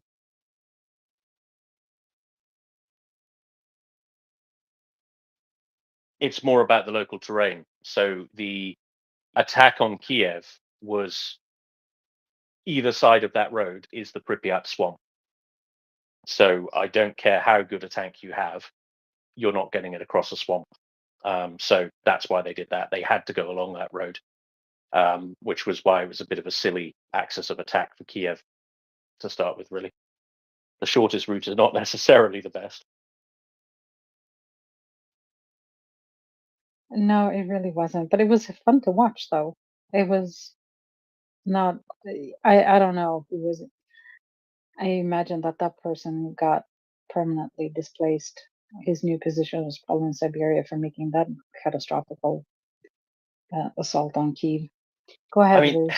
it's Oh, it's not every day that you get to watch such an epic fuck up unfold in real time, right? I was very glad it was all televised because it was just delicious. Everything that could go wrong did go wrong because it was a stupid plan. Well, to start with, just the idea to march hundreds of kilometers on tracks, that's 50% losses in itself without opposition. It was so bloody stupid. It was Market Garden.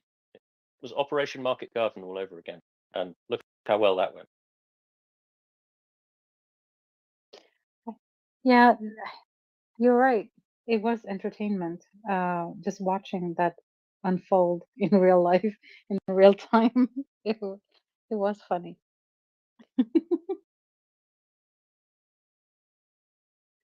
It reminded me of how you do turkey shooting. Um, if you want to shoot turkeys, you don't start with the beginning. Although in this case, I guess you would start at the beginning because once you had taken out the first tank, the rest of them kind of have to stop.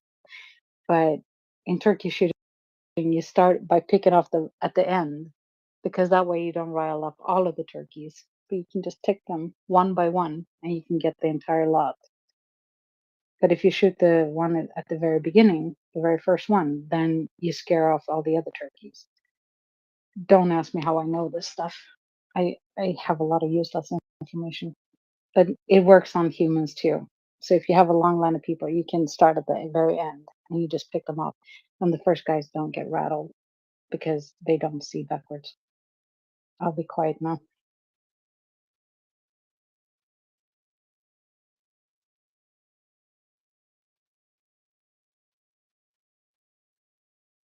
I have not practiced this personally. Just wanted to put that in there too. I don't practice shooting people or turkeys.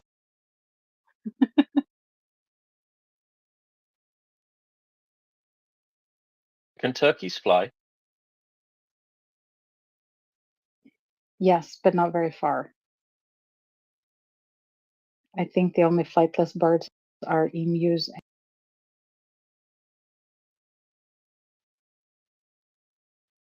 Oh, and penguins. Penguins can't fly either, obviously.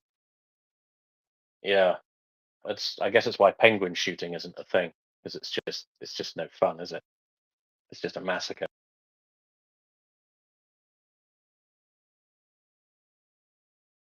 Read up on the Australian Army losing to emus in the Great Emu War. And I'm thinking you lose against a flightless bird when literally all you have to do is shoot it. But they lost. Twice. I mentioned this to all my Australian friends.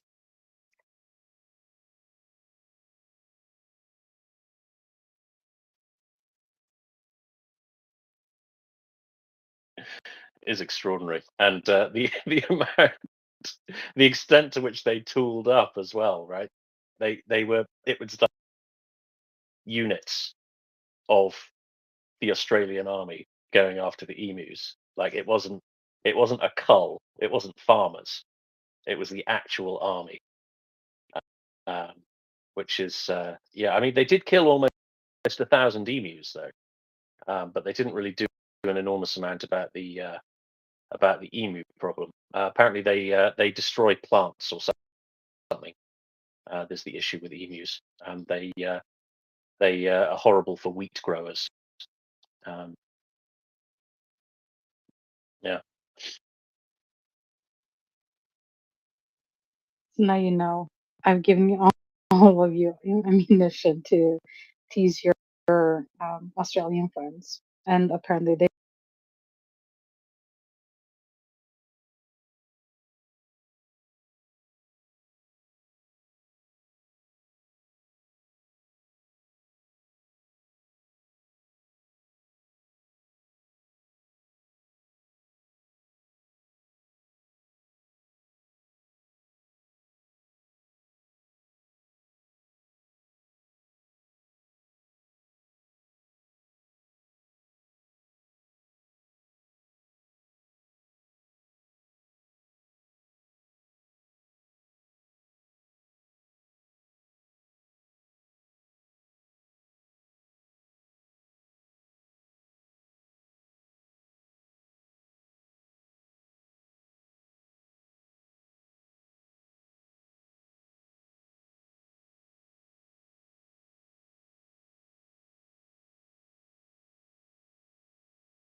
I tease Apparently not. people with they really don't. They're kind of touchy about that part too.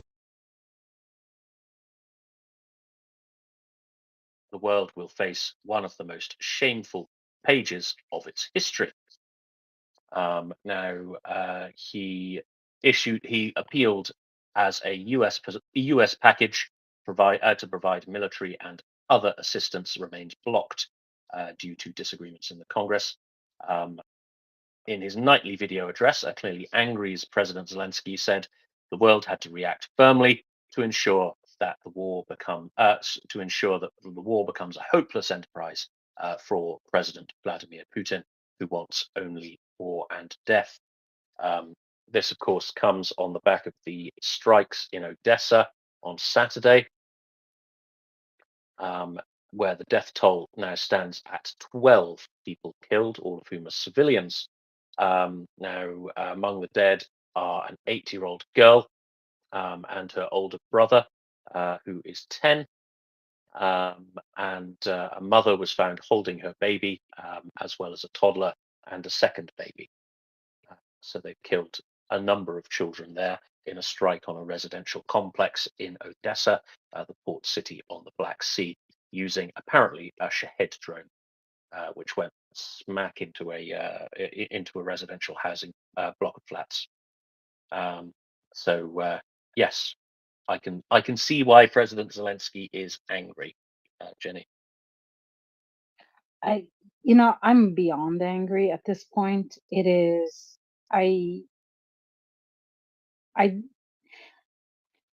I was early because I get up really early on Mondays and Tuesdays. I was here when Slavy was co-hosting, and I'm still not at the part where I'm sad. I'm just permanently pissed off at the inability for the world's government to read, because Zelensky has a wish list. And as much as I would like to throw every piece of equipment that the West has at Ukraine, I have also come to realize like that actually requires some training, and then you take soldiers off the battlefield, and that is a monumentally stupid idea. It is better to just read his wish list, and at the top of the list is, I believe, like the 5 top posts are 155 millimeter shells. How hard can that be? You you can't be that stupid, and it seems really easy. And I was pleased to read in the Swedish paper that the former Swedish Prime Minister Magdalena Andersson, she's leading the charge here in Sweden, saying we should use the interest on the seized money that we have taken from Russia, because now it's just sitting there collecting interest, and take that interest and just buy ammunition from all over the place. Just go around the world and just buy up all the ammunition with that money. It's a lot of money. And I think that's a brilliant idea. Don't you think so, Tim? Yeah, I mean, one of the things that I think hasn't been explored enough is the European Union buying stuff from the US, because this is, I I mean, I'm not an expert on the US political side of things, but I've not heard anybody say that there would be this enormous congressional dicking around if someone came in and said, "Hey, we want to buy a load of stuff. We want to buy a load of ATACMS. We want to, off the, past the sell by date ATACMS. We want to buy a load of Abrams tanks, yada yada yada yada yada." I don't know why that isn't more of a thing. The European Union does have the money, and this is where the MAGA narrative falls apart slightly. And I've had this discussion with MAGA people who I know, right, and they are very, very wedded to the disinformation that the Americans are paying for everything and Europe is doing nothing, right? This is doctrine to them. They all believe this. It's it's easily falsifiable. You can just Google this, and any number of sources will tell you that actually the European Union has committed about 50% more in cash value in cash terms to Ukraine than the United States has. And this is on top of the fact that the majority of the United States' contributions have been second-hand military equipment, which has nominal value only, right? So this false picture in the head of many MAGA types of enormous bags of cash unaccountably ending up in Ukraine, being spent on Lord knows what, is fractally wrong, right? It's wrong in layers. It's like an onion of wrongness. You can peel back the layers and find more wrong, right? It's because number one, it's not cash. Number two, the amounts are nowhere near what the headline amount is because military equipment is not actually worth anything.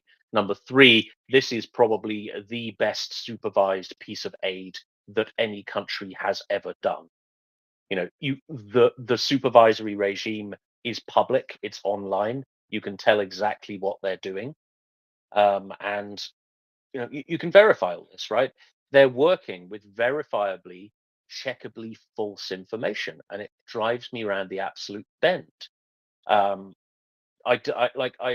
don't know why it's so difficult for them to accept fact, but anyway, ranty. Let's go to Roos. Roos. Yeah, we don't even have to buy it. We can just offer to scrap it at a discount because we have the best Bradley scrapyard there is that will happily take it for free. We can get money from it. You can get Bradleys, and the US don't have to pay as much for scrapping. I don't get this. Yeah, the thing about, because I did spend a lot of time fighting this piece of disinformation. I don't understand what, if like the reading comprehension level in the US is a lot lower than it is everywhere else. I've had the chance to talk both to like MAGAs who go like, "Oh my God, we're paying for all of Europe. If it wasn't for the US, Europe would cease to exist." And I'm like, simmer down, sweetie. The university in my city was founded before Christopher Columbus even, had the idea of traveling to the New World. So just sit down, please. And it's still there. It's still active. And then you have to like start by telling them, like you're talking to a 3-year-old, explain to them that no, you're not paying for everything. No, you're not sending gazillions of dollars over to Ukraine, because most of the money that you actually send when it is a cash value, it is being sent back into, it never leaves the US shores. It stays right in the US. It is there to fund the factories to make new stuff for the US, and they're sending old stuff that they were scrapping to Ukraine. So take it easy. Also, they're complaining about the homelessness problem. I lived in the US in the 90s. There was a homelessness problem back then, and it appears to have gotten worse. So if they haven't fixed it in these decades, I don't think that the US is ready to slash the defense budget in a way, like reroute that money to alleviate the homelessness. the homeless problem. I don't think so. And if it is true that they will do this, more power to the US. So, because the money to Ukraine comes out of two posts, and it's the foreign aid and the defense budget. So, last time I checked, I don't think that they're going to slash that budget or the money that is being allocated to the defense nor to foreign aid, maybe the foreign aid. But the people that are yelling the loudest about wanting to see the what the money is being spent on in Ukraine, they're also the ones that want to slash like these social programs that would help alleviate the homeless problem. So it's I don't think that that would help anyway, even if they did slash those budgets. Also, there is a way, I don't remember it now, but I can talk to a friend of mine. He volunteers a lot in Texas for the Republican Party. And whenever this comes up, he just says you can actually download the PDF file or the Excel sheet or whatever it is, and you can read every single post what the money that it has been spent in on Ukraine, all of it is listed, itemized, and you can check for yourself to see what the US has spent money on. So he's a really good guy, and he is getting so much crap from his own people. It's sad. For every child, go ahead. Yes, Jenny. I raised my hand for a specific purpose, and it's because I'm having a senior moment and I have to communicate with a friend that's offline about the head of state that's going to Florida to consult with or meet with the former guy and not meet with our own head of state. But before I will need that answer if somebody can give it. But that aside for now, um, Professor Lawrence Tribe, who is a foremost constitutional attorney, his books on the Constitution are studied in every law school in the country, and he is consulting with the president on how to unfreeze and distribute funds to Ukraine, as he has been for perhaps 8 or 9 months, and he is absolutely at the same place we are in trying to get this accomplished. That said, in addition, within the last 48 hours or so, he has boosted an account of a roadmap for the former guy to be reinstalled as president, regardless of the vote. And he said it can be successful if we do not act now to prevent it. And he gave an example that it is not the first time this has ever happened in American history.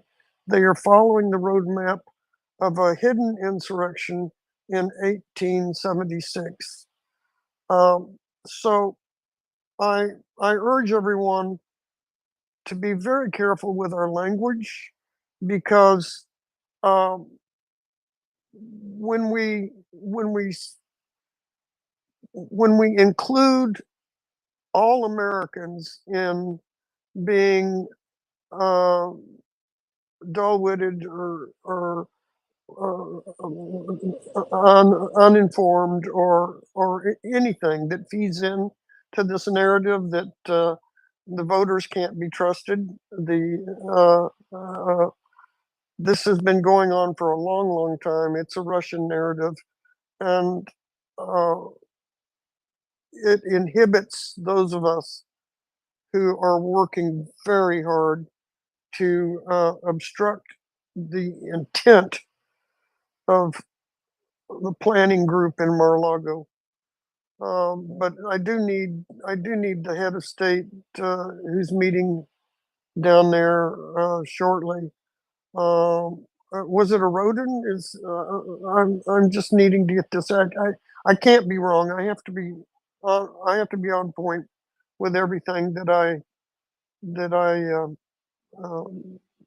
It's Orban. Victor Orban. Yes, ma'am. Yes, Thank you yes, so very Viktor much. Orban from Hungary. I'm so sorry I have to quote unquote eat and run, but I do have to finish this note. Slava Ukraine.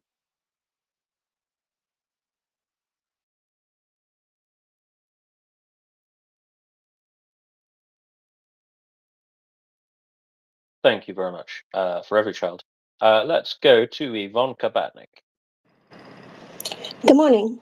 I'm going to say the same thing that For Every Child said, but I'm going to say it a little more directly. So when you're hosting a space and you get on here and you make comments about the reading comprehension level of Americans, when a large number of this audience are Americans who have been here for more than the past 2 years, fighting for Ukrainians, it's really friggin' insulting. I'm So- sorry. Who made comments about the reading comprehension? I did. Jimmy did. I did. I beg Yeah, your I pardon. did. So, check yourself. We are in a position not like Ukraine was in 2014. We're in a position like Ukraine was in 2004 when Russia was trying to get Yanukovych elected then. And we're fighting our asses off. So to come on here, I listen in a limited fashion now because of this. It's one thing to attack what's going on in our government right now because we're on that side. We're fighting that same fight. But to make these blanket statements about all Americans, quite frankly, it's bullshit. And I'd love to see it stop on this space because I'd listen more often. Thank you. So I didn't say all Americans. I said the ones that have come after me, and the MAGAs have come after me quite hard on a different application. You said the reading comprehension of Americans. End quote. That are saying that they don't know where the money is being spent in Ukraine. That was the finishing though. Go ahead, For Every Child. Obviously, I couldn't eat and run. I absolutely understand the innocence of what's been said. We are all here fighting for Ukraine. The thing about trauma is trauma picks up certain phrases and not entire sentences. And that's the exclamation that I feel like is happening. Nevertheless, I can only speak for myself. I have work to do, and even though I stayed here because it wasn't distracting enough to keep me from performing my duties. It has at other times been distracting enough where I've lost 3 or 4 or 5 hours regaining my composure to continue my work. This is just. I think we have to. I think we have to recognize our own trauma and what we bring to the space and overcome what we hear or think we hear and understand everyone would not be here without their heart for Ukraine, and we do have this battle to fight. It happens to be a greater battle than I was aware of 3 days ago. There is an absolute plan to reinstall Trump that could work if we do not find a way to dismantle it. That's an American problem, and it's quite it's looming large. I won't leave the space, but unless it just keeps me from functioning. But I'll raise my hand again if need be.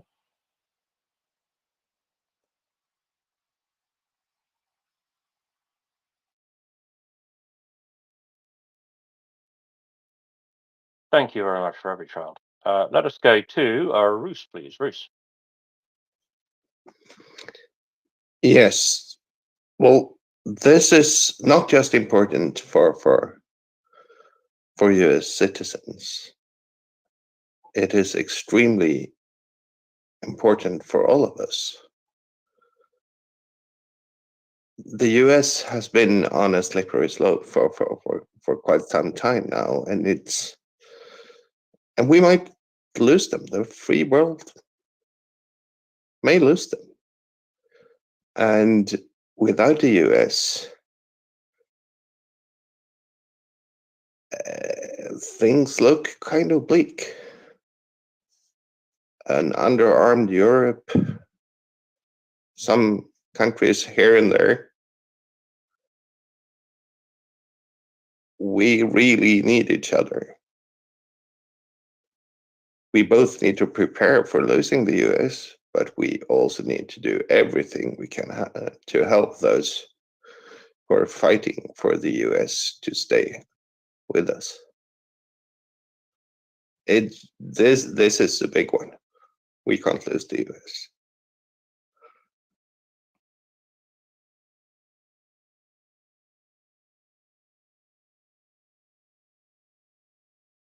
Thank you very much, Roos. Let us go to for every child, please.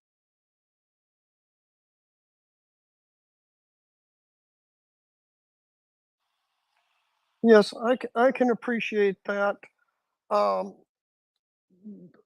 I had 2 points to mention a previous time, and when I was speaking, and I only mentioned one, and I said I would save the other for later.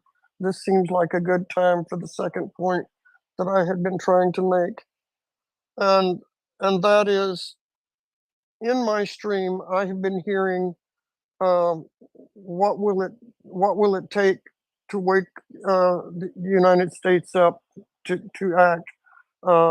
Is it going to take another Pearl Harbor? And I answered them immediately.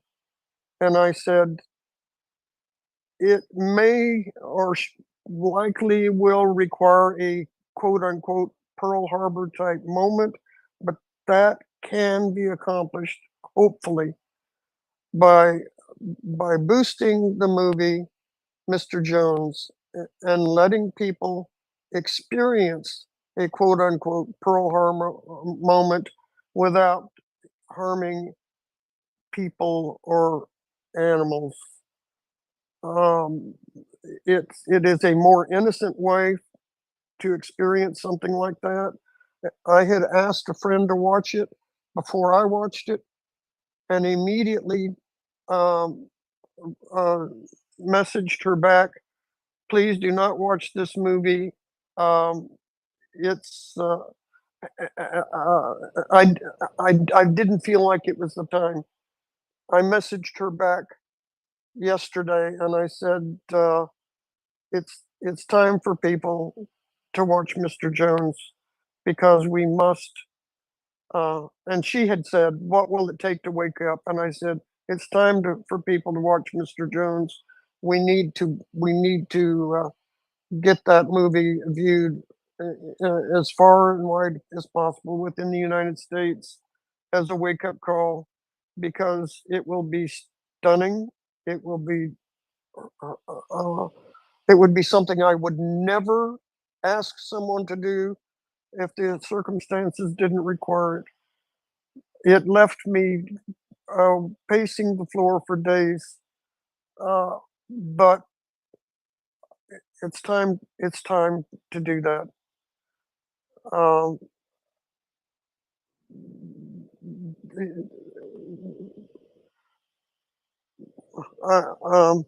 I'm just going to let that rest without any further comment. deserves its own space.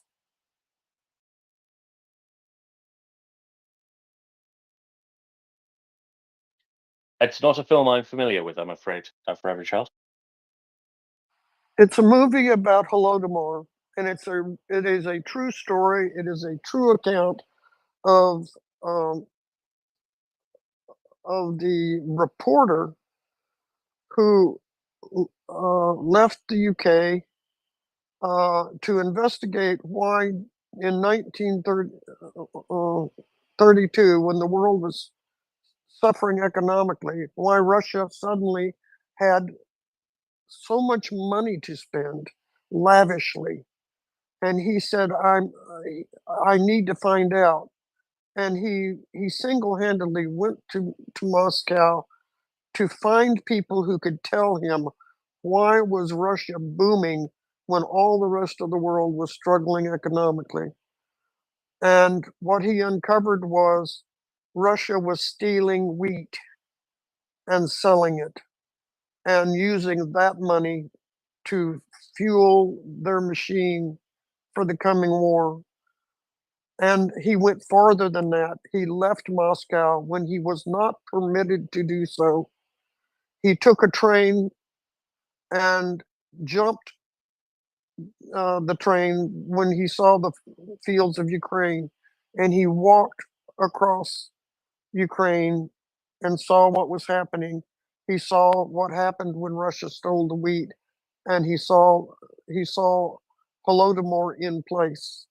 His name was Garth Jones, and the movie is his account, and it is a chilling movie. I do not recommend anyone seeing it if they do not require a wake up call, but it's time for that wake up call in this country.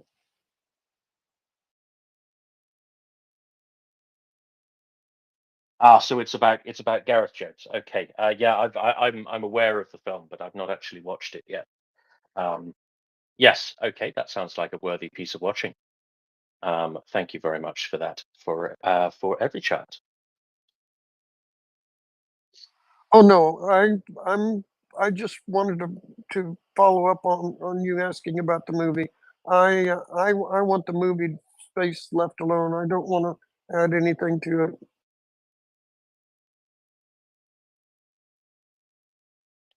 Fair enough. Thank you very much. Okay. So I guess now would be an opportune moment, as we're building up to a handover, to plug our latest fundraiser. So as you all know, well, as most of you know, but for any new listeners joining us, MriyaReport is a 501c3, which is American for charity. So this means you can donate to us. Why would you want to do that? Well, number one, or perhaps number two, in fact, if you are an American taxpayer, due to our 501c3 status, you can get a tax refund on your donation. You can offset it against your federal income tax. If you are not American, you can still donate, but nevertheless, your tax mileage may vary. What do we do? So we have been working with a number of charities and causes, both predominantly in Ukraine, but also around the world, in support of the cause of freedom and democracy in general, and freedom and democracy in Ukraine in particular, following our hugely successful fundraiser to raise $14,000 to buy pickup trucks for the National Guard. We are running another fundraiser to buy Mavic 3 thermal drones for the 13th Battalion of the 95th Air Assault Brigade. Now, drones have proven crucial in this war. They were very much a thing in the war in Nagorno-Karabakh between Armenia and Azerbaijan, but they've taken on a new dimension and a new scale in Russia's invasion of Ukraine, used for not only offensive purposes but also for particularly for surveillance. Excuse me. And the thing about drones is, especially civilian drones aimed at the civilian market, is that they are often an expendable asset. So they don't survive particularly well in contested airspace. And so if you use your drone, you can only expect a couple of flights out of it before the enemy intercepts it and destroys it. So they're treated as disposable, very much like a missile or a bullet would be. So they need lots and lots and lots of drones. So the more drones they can get their hands on, the better. Now, you can help by going to MriyaReport.org, setting up a regular donation, or just making a one-off donation. Our 501c3 status ensures that if you are American, you not only get your tax refund, but also our charity comes with a degree of transparency and supervision that is required by American law. So we will release annual reports detailing exactly how and where our money has been spent. It also requires us to do an amount of due diligence on any causes we work for, we work with, and also I think it restricts us to only working with registered Ukrainian charities as well, but I'm not 100% sure on that one. So peace of mind, transparency, and real effect on the ground. You check out our timeline. You will see pictures and videos of the end result of your charitable efforts. I don't want to say our charitable efforts because we man the space, but nevertheless, you are the people who make all of this possible. So without you, our listeners, there is no Maria Report. And without Maria Report, we wouldn't be raising so much money for these amazing causes in Ukraine. So please go to our website, MriyaReport.org, chuck us some money, and we will ensure that it gets to the right place. We'll also bring you live updates from the people involved. So the people involved in our, the targets of our charity, the victims of our charity, shall we say, we often encourage them, we always encourage them to come up to space and talk to our listeners if they can. And we definitely encourage them to send us pictures and videos of the stuff that they get. So keep an eye on our timeline, make a donation, keep an eye on our timeline anyway, and you'll see the effect that listening to and supporting to Maria Report has in Ukraine. So we have a couple of hands. I will go to Jerome. Jerome, welcome. Thank you, Tim, and thank you, Maria Report, and all those who keep on doing what you're doing. Tim, I love when you're up there, always a firm, steady hand. Just as an impartial, well, not impartial, I am American, but Jenny did refer her reading comprehension quotes to MAGA folks, so it's not a blanket statement to Americans. Not that she needs defense, but just as a comment. But as an American, I do feel frustration from blanket statements that do occur from time to time. Not referring to Maria Report, but in general. People of our legislation continuing on in the Red Sea and Middle East since World War II, most active engagement in combat operations. That was by the naval spokesman, not by me. So there are, and again, in America, sometimes the military activity is restricted to military families. I have a close relative in military, so I keep close watch. But anyway, I just wanted to put in my 2 cents, and I love when Jenny's up there. And but as an American, I do feel the frustration sometimes. But as an American, also, I feel like we should be able to take it. Like we live in a sea of misinterpretations and misunderstandings, and we need to just readjust and come back at it. So, anyway, thank you. I couldn't agree more, Jerome. And of course, we should never forget, and we should always remember that we must direct our ire at the real enemy of civilization, which is, of course, the French. No, let's. No, of course. Sorry, I mean the Russians. What a slip! What a slip to make. Could I, Tim? I'm sorry. Can I interrupt just real quickly because you said the French? Another piece is floating around is this whole U.S. non-participation in foreign engagement.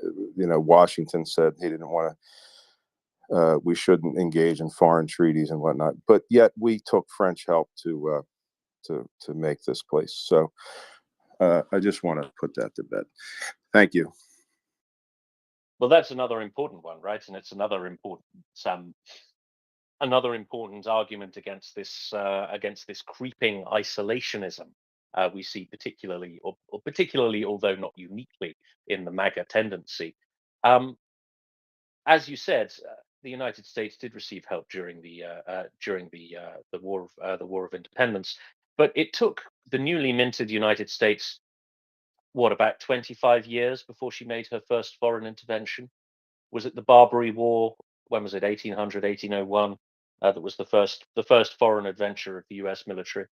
So it didn't last long, and there's this sort of mythology about U.S. history that the 19th century was a period of relative isolation of the United States, or even complete isolation of the United States, and the 20th century became all about, it was in the 20th century that the United States started, throwing her weight around.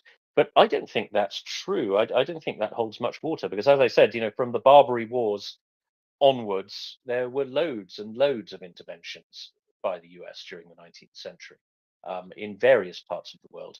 So there's this idea that there was this kind of splendid isolation, I suppose, would be the phrase, although that's usually applied to the United Kingdom. I just don't think that's true. Jerome, you're probably more of a student of US history than I am. What do you think? Well, I would simply say to read the lyrics to the Marine Corps hymn. So find those Marine Corps lyrics and just read them and just dissect them for a project, and you'll learn some things. Yep. Thank you. The shores of Tripoli, indeed. Okay, I see my relief is here. So I will drop down now and leave you in the very capable hands of Christopher and Tracy. So I'll see you all tomorrow afternoon. As always, Slava Ukraini. Do you want to do? Heroam Slava, thank you so much, Tim. Cece, I see you're up and hanging out. Hold on, how are you doing? Are you got something for us? And Everchild has a hand up. Let's go to Everchild first. I'm good. I'm a telephone. I'm a symbol and a reminder, and people write me that they appreciate when they see the red bat phone that can save children's lives. So that'd be me. Yeah, absolutely. All right, I didn't see the hands, but I'll go to For Every Child and then Booyah, please. Oh, thank you, Christopher. Thank you, Cece. Thank you very much for all of your work. Christopher, along the myth lines, there's a myth that no one has ever successfully stopped an ongoing genocide, and it's part of the prevention. It does prevent a genocide when an ongoing genocide is ended and stopped. And twice the United States has intervened in ongoing genocides, and twice they have stopped. So we have made baby steps in that direction. Once was, I think in 91 or 92, I don't have the year right. It's in Samantha Power's book. And the second time was the first Iraqi war. I had no idea until I read the account in Samantha Power's book that the first Iraqi war was fought unwillingly by the President of the United States, and it was forced upon the country by 2 or 3 eyewitnesses that kept going back and forth and checking on Iraq, and then spending the rest of the time in Congress pleading with Congress to take action. Eventually, and they were all treated, each of them were treated like crazy people. In the end, their efforts were successful, and Congress forced the president to act in behalf of the Kurds and ended the ongoing genocide that was taking place there. The oil, it was billed as a grab for oil. The oil that was used for reparations to the Kurds as a punishment to Iraq for the genocide. And some, just to comment on American myths. Thank you very much, Forever Child. Oh, and it looks like Puya dropped. Okay. Cece, what do you have for us? Do you have a moment? Oh, I'm doing something. Give me a couple here. Copy that. We are MriyaReport, and Kia updates with Tim and G. I'm going to do a little nest pruning as soon as Tracy gets up here. And we are a 24/7, 365 day a year. This year, of course, we were 366 days. I hope people were excited about the extra day, and maybe you were able to do something for that extra day that was extra special for Ukraine. If that was the case, we would love to hear it. I am so sorry. I have a froggy in my throat. Tracy, I have a froggy. I didn't know frogs were allowed around here, Christopher. Well, I like frogs, actually. My person, when she was little, she had about, I don't know, 45 frogs. And I took a picture of her buried amongst her frogs. And you have to hunt for Sia in the picture because there's so many frogs. All the stuffed frogs. There were tree frogs, and every frog had a name. And we had a frog that used to talk, but when she was a little person and she could get herself climb up and in the crib and hold on and stand, she used to use him as a step and jumped on him so much that he was then known as Silent Tad because he couldn't speak anymore. Anyway, a little bit about my frogs. Back to you. Sorry, I was one page away. I do apologise. Yes, frogs are fascinating. I went to an exhibition once whilst I was on holiday in Spain, a frog exhibition. It was absolutely incredible. They had blue frogs there. Did you know you can get blue frogs, Christopher? I knew that there are all different colors. Like there's some that change color based upon their environment. But the only ones that I've really actually seen, because of where I live more than anything else, I think probably in the wild, that is, are the sort of toads, which are kind of lumpy, and you're not supposed to lick them because that'll give you hallucinations, apparently. And then the other thing is that I would see like little bullfrogs or like brown frogs, but they're fascinating. The ones that go make the noise, the bullfrogs, they expand their like lower part of their esophagus area, and it blows up like huge. Very fascinating. Back to you. Fascinating indeed. Yes, absolutely. So let's see, where are we to go now? Whilst we get a switcherooed here, I will ask you all to retweet the space. You know how it goes by now. I will make you all a lovely gift very shortly.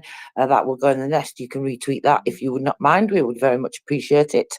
And of course, most importantly, the fundraiser, which Tim kindly mentioned just as he was leaving, which is actually about all I've heard today. So I'm a bit behind. And I will be winging it today, so you will all be winging it with me. This is what happens when you do co-hosting and sleeping and don't have time for anything else in between, apart from to research SBU. But never mind, we shall manage as we do around here, Christopher. So let's get on with it. Yes, please retweet our fundraiser. We are fundraising for drones. I'm really excited about this. I know I say that all the time, but it's because of all the things that are going on. So every time we have a fundraiser, they're related to something very important. Now, we don't get to know all the details, but the people who make these decisions, they use those details to decide which fundraiser is most important or most urgent, should I say, because they're all equally as important. And then, of course, they look in the list because we always have lots of fundraisers already vetted and waiting. As you know, the teams that we work with, the charities that are already vetted and work with us, and then that's going on all the time. So there are always a big list to choose from. Personally, I'm glad I do not have to make that decision, because I would not be very good at that. I would want them all to go first. So that must be an extremely difficult conversation and decision to have. But of course, the people that make the decisions, they make them along with the charities, and therefore that's why I always say I'm really excited, because each charity fundraiser usually relates to something that's going on at the time. Now, as you're all aware, we're speaking about drones a lot. We're speaking about drones in the field and what's happening there. We're hearing from some of our guests, Scruff, who's in a marine unit, a marine drone reconnaissance unit, who we've collected and raised for funds for drones before. He comes to us and gives us incredible insights. We have other people like Andriy, who comes to us from the National Guard of Ukraine. He spoke about drones. Who did we have the other day? We had, was it Danilov? I think it was Danilov, or Danilo, sorry, I apologize, Danilo, from the 95th, I think.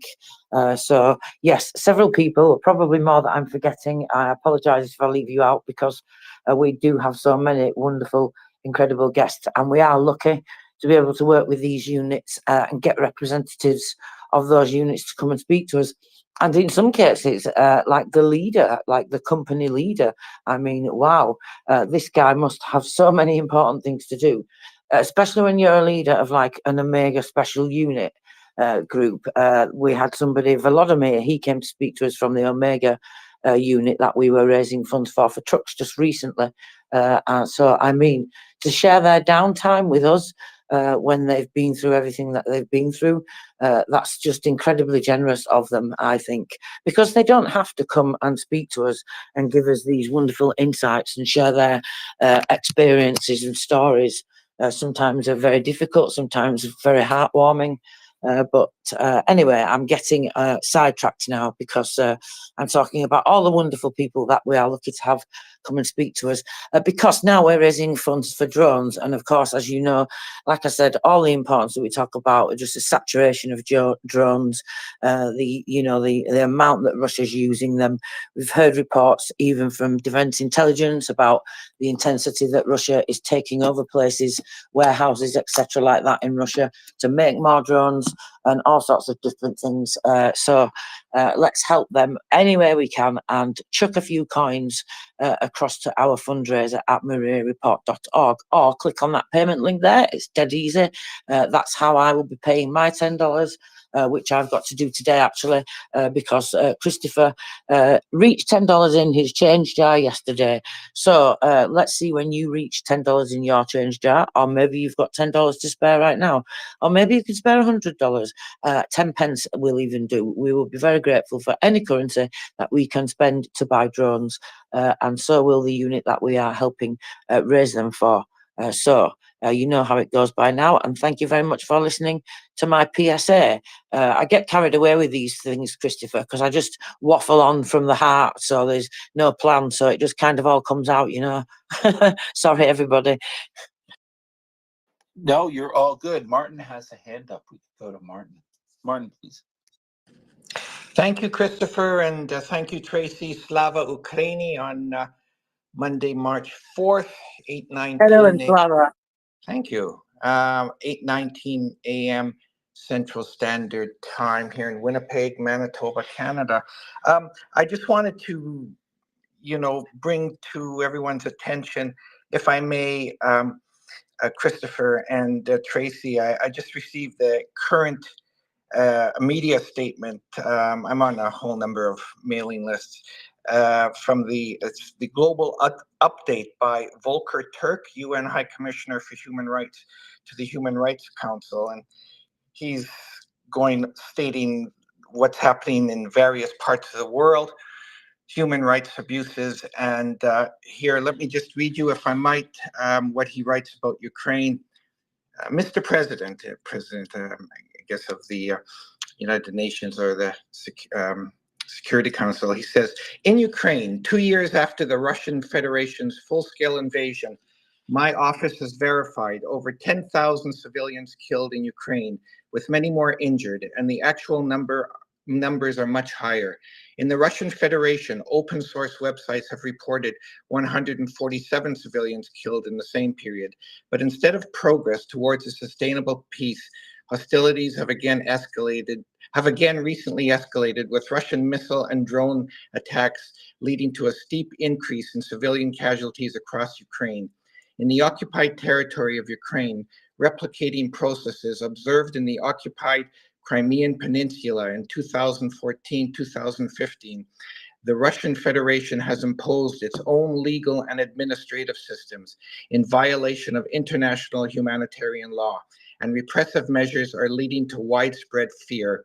I will discuss this situation in greater detail on the 28th of March. So I just wanted to bring that update, Christopher and Tracy, to you and to all of the fine listeners of this global community called MriyaReport.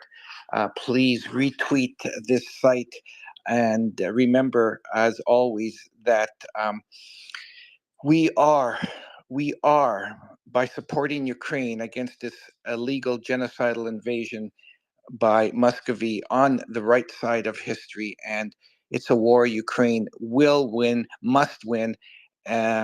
Question is, will it happen sooner or later? So thank you for listening to me. Thank you very much, Martin. I appreciate that. No problem. Anytime at all. Keep up the good work. And Martin, do you have a sense of what he might be speaking on, or beyond what he just? I mean, obviously that was a snapshot, a thumbnail sketch of what he wanted to speak on. But what seems to be is there a sense of relevancy at the moment, or is it just in a natural course of order? That's a really good question. And he, it's really he was making his remarks today in Geneva, Christopher. A really great question, to the 55th session of the Human Rights Council global.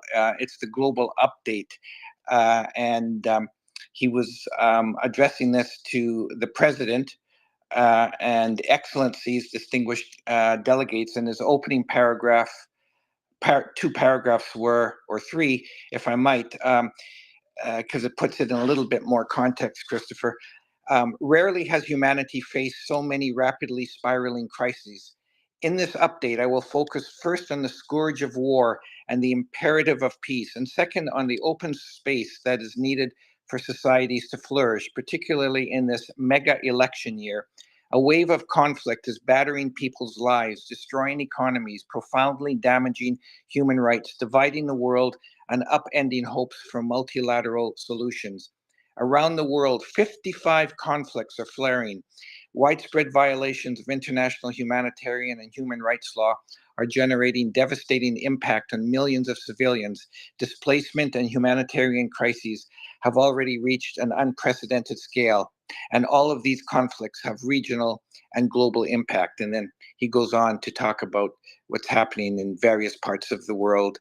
And as you said, giving snapshots, and of course, Ukraine is included, and there will be more detail, as he said, and as I read, on the 28th of March. I guess he's going to make a specific statement, as he's done before, about what's happening in Ukraine. So yeah, thank you for asking that question, Christopher. Thank you, Martin. I'll put a tickler in my calendar of upcoming events, because it seems like that would be something to pay attention to. Thank you for bringing that to us. Oh, and if I may, I'm sorry to just barge in like that. As I say, I get regular updates from them. So when that crosses my email, when that comes into my email, I will bring it to your attention.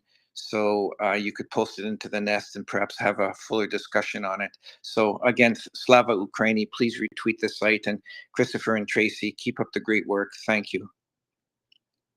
Hello, Slava. Thank you, Martin. Okay, Christopher, where are we going with our extended play today? Should we, I think, go over the headlines? Were you listening previously? I wasn't listening, so I don't even know the last time that the numbers or anything like that, or the headlines of the day, were read out. I'm also in the same boat. It's that sort of sleeping and then co-hosting. Right. Yes, I kind of figured that, Christopher. That was, I suppose, a rhetorical question. I apologise. What was I going to say now? Yes, let me have a look. So let's go over the numbers quickly and the headlines of the day. And then if anybody wants to know more about the stories or the headlines that I read out, they can come up, pop a hand up, give us a question in our comments, in our DMs. If you don't want to come up to the space, you know the way it goes by now. So let's have a look at the losses today. So pretty high today, 1,150 eliminated invaders. So quite a high amount today. Let's have a look. So wait, I'm just going to make sure. You know, I'm not as tired today as well, you will all be pleased to know, because yesterday by the end, Christopher, of our extended play, I was so tired I couldn't even get the right words that I was trying to get out. I was thinking, I'm saying completely the wrong words and thinking, Pete, I'm just making no sense here. I think it's time to go to bed. So apologies for that, everybody. I can't remember what it was that I was trying to say now, but I was getting completely the wrong word. But anyway, never mind me. So let's bring you up to date with the numbers of the day, shall we? So, as I said, for today, we have 1,150 eliminated invaders, 8 tanks, 21 APCs, 22 artillery systems, 1 MLRS, 2 anti-aircraft warfare systems, 2 UAVs, 1 cruise missile, 22 vehicles and fuel tanks, and just the 1 special on its own, special equipment. So those are the enemy losses for today. Now then, let's look at the lives saved of today. This is what I'm going to call them now, the demining figures, the lives saved today. So we have 4, let's have a look. I cannot see that. That's too small, sorry.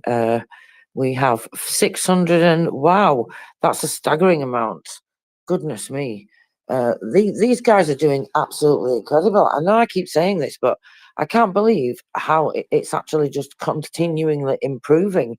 I mean, they've been improving consistently, you know, on a steady increase consistently for a few weeks now, as I said, but I didn't think, I thought that would be it now, that they'd kind of come to sort of a new level, if that makes sense, and then that things would even off and then consistently stay at that level, more or less, you know, with a few dips here and there, etc.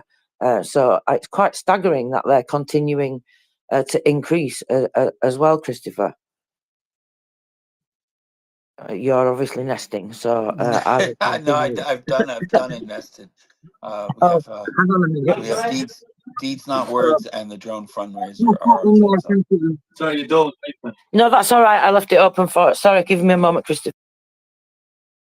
Oh, very good. We have our drone fundraiser slide up there, card up there, and then of course CC's deeds not words. It is Monday. It is time to begin again. If you aren't part of the introvert weekend, Smooth Jazz, 89.9. The introvert hour. Well, it was a whole weekend of introverting if you were introverting on the weekend. Now, of course, we are in full rock and roll mode because it's the week. And, you know, actually, it's a good, well, 9:29, that's about when congressional offices seem to wake up. They have not quite a 9 to 5 schedule. They are somewhat compressed sometimes, and maybe times they go overboard on it with something special. But anyway, you'll probably catch them sipping whatever they drink in the morning. Oh, that didn't come out completely correct. I'm sorry. I wasn't inferring anything. Anyway, call your congressperson, call their constituent offices, because those offices are generally staffed by people, and they are generally easier to get into and get a hold of. And of course, faxing and emailing, although sometimes with the email forms, I just often wonder if they float into the ether. And, you know, but you have ResistBot. That's a perfectly good thing. And democracy.io, another perfectly good way to get your message out there. resist bot, if you have it on your phone, texting it, it will do a pretty good job. You got to kind of correct it though. You got to give it some direction. So come in with an idea and don't expect it to just help you like willy-nilly. We have plenty of people that are perfectly willing to DM you some templates and stuff that they've used and found successful. So obviously, that's take advantage of that when people come up. Dryfly is really good about that as one. He's definitely one of those door knockers, and others that are out there in door knocking land. That's a great thing that you all do. Anyway, I am waffling along, and Flickr Fella's here. Speaking of great things to do, I'm sure that there are more Flickrs out there to be put up. Go ahead, sir. Hi, Christopher. Hi, Trace. Thank you for the space. I love listening to you guys. Yeah, no, there's just so many Flickrs to put out. Christopher, so many different things to see and watch. The one that I'm gonna do shortly is is the one recommended to me by War Doggo, a frequent Ukrainian guest on this space. I haven't had a chance to sit down and get this thing integrated to the new website, but I really got to consider maybe finding a different different way to organize those movies, documentaries, and all that stuff, because there's just so many of them, right? But anyway, if anyone interested to look up at some of the readily available YouTube videos about Ukraine, some are really great ones like 20 Days in Mariupol and others, consider checking out the website where I put them all together. It's in my profile. No, I just wanted to provide a quick comment for Tracy read out numbers and stuff. Those are definitely pretty high numbers for the Russians for today, and I think they basically had a generally very high average of losses in the past week and a half or 2 weeks almost. I think it was reported by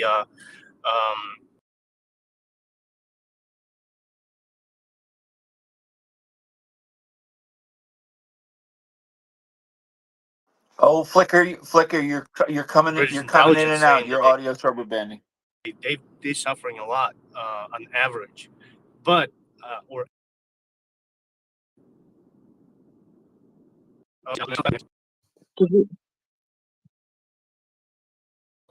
Flickr fellow, we lost you. Can you hear me now? Yes, that's better. Okay, hopefully it's gonna stay like this. I apologize.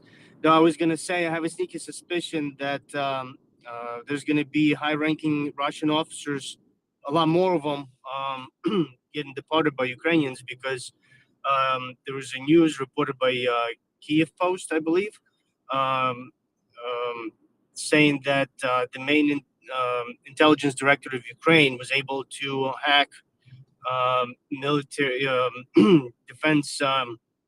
Ministry of Defense of Russia and get access to a lot of classified information, specifically that has lists of all the different generals and high-ranking Russian military officials, their locations, where they serve, and basically, ability to compile a very robust target packet for all of them. So I suspect there's going to be some serious casualties in the high-ranking Russian military staff coming up. That's going to be reported by Ukrainians. So I think it's always a good news. Thank you. Thank you, Flickr fella. Yeah, you're absolutely right. I heard those reports as well. And yeah, they're doing a lot of hacking, aren't they? With the GUR, sometimes with hacker groups and various. I think they've worked with the SBU, if I remember rightly. Yes, the SBU cyber unit has done various operations like this. So it's very interesting, the information that they get. I remember last time, the one they were talking about, I think, was it the Ministry of Social Policy or something like that, that they hacked in Russia, and they got to all that information about how many people were getting prosthetics, even details of messages that were passed, directly from Putin to, higher ups and people like that. Go ahead, Flickr fella. Yeah, absolutely right. There's increasing reports of all this stuff. I don't remember specific references that you're talking about, but I just wanted to point out something that after Russia's full-scale invasion, I want to say 2015, 2016. So after 2014, not full-scale invasion, but the hybrid war that Russia started in east of Ukraine and also occupying Crimea. So around 2015, 2016, Russia took very direct steps to basically isolate its access to internet from the rest of the world, right? Basically, kind of creating their own version of internet, but still has somewhat limited access to the outside. But it makes it a little bit harder for hacking activities, essentially, right? Cyber activities to take place against Russia. Before that, I actually nationalized a lot of their servers, right? Because they used to reside kind of in different countries with a physical access somewhat available to other countries. But Russia brought a lot of these servers back, to their territory, essentially, right? But anyway, the reason I'm saying all of this, when we hear the news about successful Ukrainian cyber activity, cyber attacks against Russia, that just it's not just somebody at the computer sitting and hacking away the way we typically think, right? It requires so much more effort and coordination amongst many different agencies, like you pointed out, like SBU and some other ones. But more importantly, you really need to have boots on the ground, essentially, right? You need to have this inside person that has access to physical machines inside Russia, right? So there's all kinds of intricate activities that are happening in the background, and in the back scenes that we will never gonna know about this. But it's important to acknowledge how difficult it is to do something like this, right? Because not only the person has to help, a Ukrainian agent has to infiltrate, deep into Russia, essentially, right? But also have access to a lot of their closed loop systems, basically, right? Especially in the Ministry of Defense. In Russian Ministry of Defense, right? So they really probably have to have like access inside like the actual physical buildings and stuff, which I would imagine would make for some really awesome movies to watch, or maybe hopefully there's going to be documentaries once the war is over. But those are really difficult things to do. In fact, I remember when the full-scale invasion started, there was a lot of reports in the open source indicating that Russians were so afraid of the Western's ability to infiltrate their digital systems, right, that they switched for an extended period of time to wet orders, basically handwritten, typed, orders, instead of using their digital systems to issue orders or do any types of military control through cyberspace, basically, right? Because they were just so terrified. And I guess they probably feel a little more comfortable. They're coming back to some of those activities. And here we go. Ukrainians are showing like, yeah, you guys are not safe. Two can play this game. So really, really excited to hear about this Ukrainian successful hack. Thanks. Thank you, Flicker Fellow. You make some very good points, and that's very interesting information. Thank you. I had no idea that Russia had done that with their servers. I mean, I don't know why I would have any idea, but it's very, very interesting to learn. So, for just a little bit of detail about what a Defence Intelligence reported today, for those that haven't seen the reports. Software ciphers sent secret documents. Cyber specialists of the State Security Service hacked the Ministry of Defense of Russia. So this was a successful special operation implemented by them. Defense Intelligence report that against the aggressive state of Russia, and as a result of attack, it was possible to gain access to the servers of the MOD of the Russian Federation. Now the Ukrainian Special Service owns information protection and encryption software. That's the bit that I found absolutely fascinating and very interesting, the encryption software that they own as well. So not just taking, all the rest of the information. So that was used by Morph, as well as an array of secret official documents of the Russian Ministry of War. I like how they put that. I like to call them the Russian Ministry of Murder. So there are orders, reports, other documents circulated, over 2,000 structural units of Russian law enforcement agency. The information obtained allows us to establish and complete the structure of the system of the Russian Ministry of Defense and its units. The analysis of the obtained data also helped us to identify the general and other high-ranking managers of the structural units of the MOR, which is what they call it. Morph, sorry, not morph, more. Oh, sorry, morph, not more. It's a little confusing that. It looks like my brain just does funny things sometimes. Apologies. You know me by now well enough, most of you. So as well, the deputies, assistants and specialists and all those who use the software for electronic document management called bureaucratic. So the military intelligence of Ukraine, for example, found the official documents of the Deputy Minister of Defense of the Russian Federation, Timur something Ivanov. This deputy, Shoigu, played an important role in the success of the cyber attack, work in Russia's cyberspace aimed at obstructing and paralysing the activities of law enforcement agencies and officials of the aggressor state responsible for the war against the Ukrainian people. To be continued, they write, just to make it all a little bit more exciting, Flickerfella. Yeah, absolutely, Tracy. And so this is, news like that I often use as my talking point when I call my representatives here in the United States.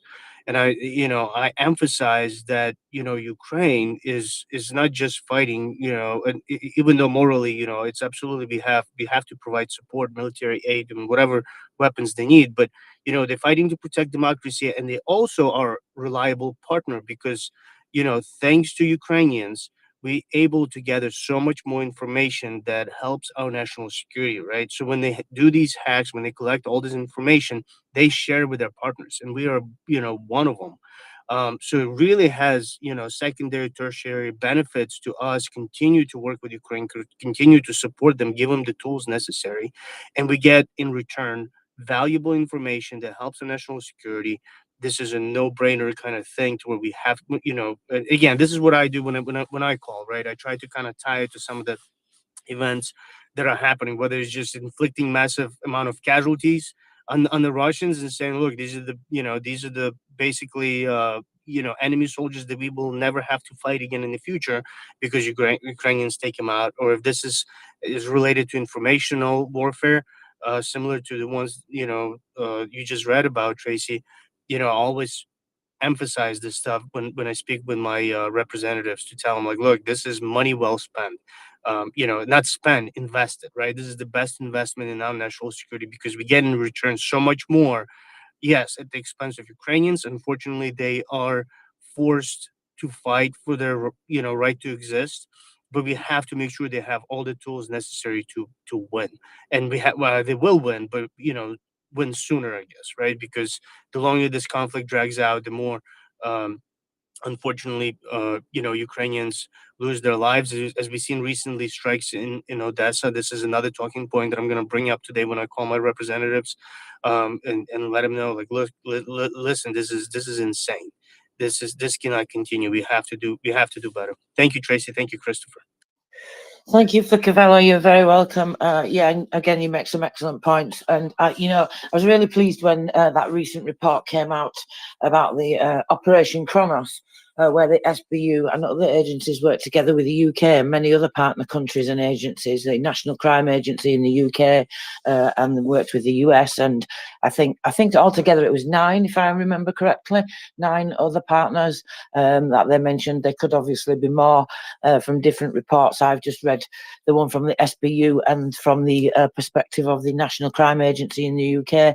But I'm really pleased to see these things happening because we have to learn from Ukraine in other countries and in partner countries, and we have to protect ourselves from the propaganda, from the hybrid warfare, from the intensity of Russia's attempts to hack us and do, damage to our critical infrastructure or anything that they can, really, just to disrupt. Sometimes I don't even think that they know what they're doing. They're just doing it just to disrupt without any purpose or reason, just to cause disruption and cause problems in societies, because when there are more problems that they cause in societies, even though they're little, those people then they start arguing with each other, and when everybody's arguing with each other about all these silly little things. Nobody's doing anything to fix the real problems or sticking together or being united.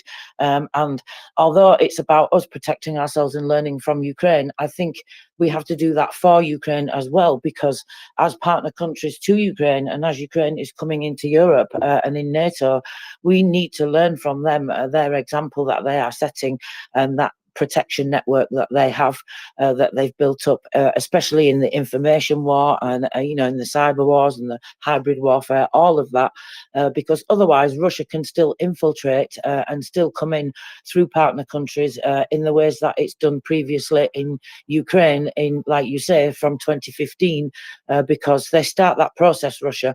And Russia, whether we think it or not, from their perspective, and from Putin, that indicted child snatchers perspective, they think that they still can do what their plans that they wanted to do. They still think that they can cause all these divisions in these countries, all these protests, fake protests that they're causing, and all these manufactured things to cause divisions in society, and interfering in politics and all the rest of the things that we see, causing people to be upset and enraged over unimportant things that are just details that cannot be fixed, and like I say, instead of looking at the real problem.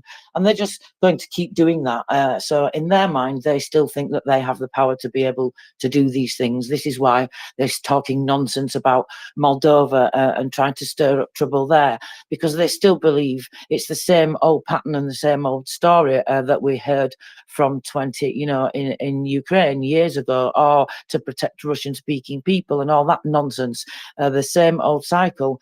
So they still believe that they can do this. So we have to create that protection network around Europe and in the partners and around democracy, I think.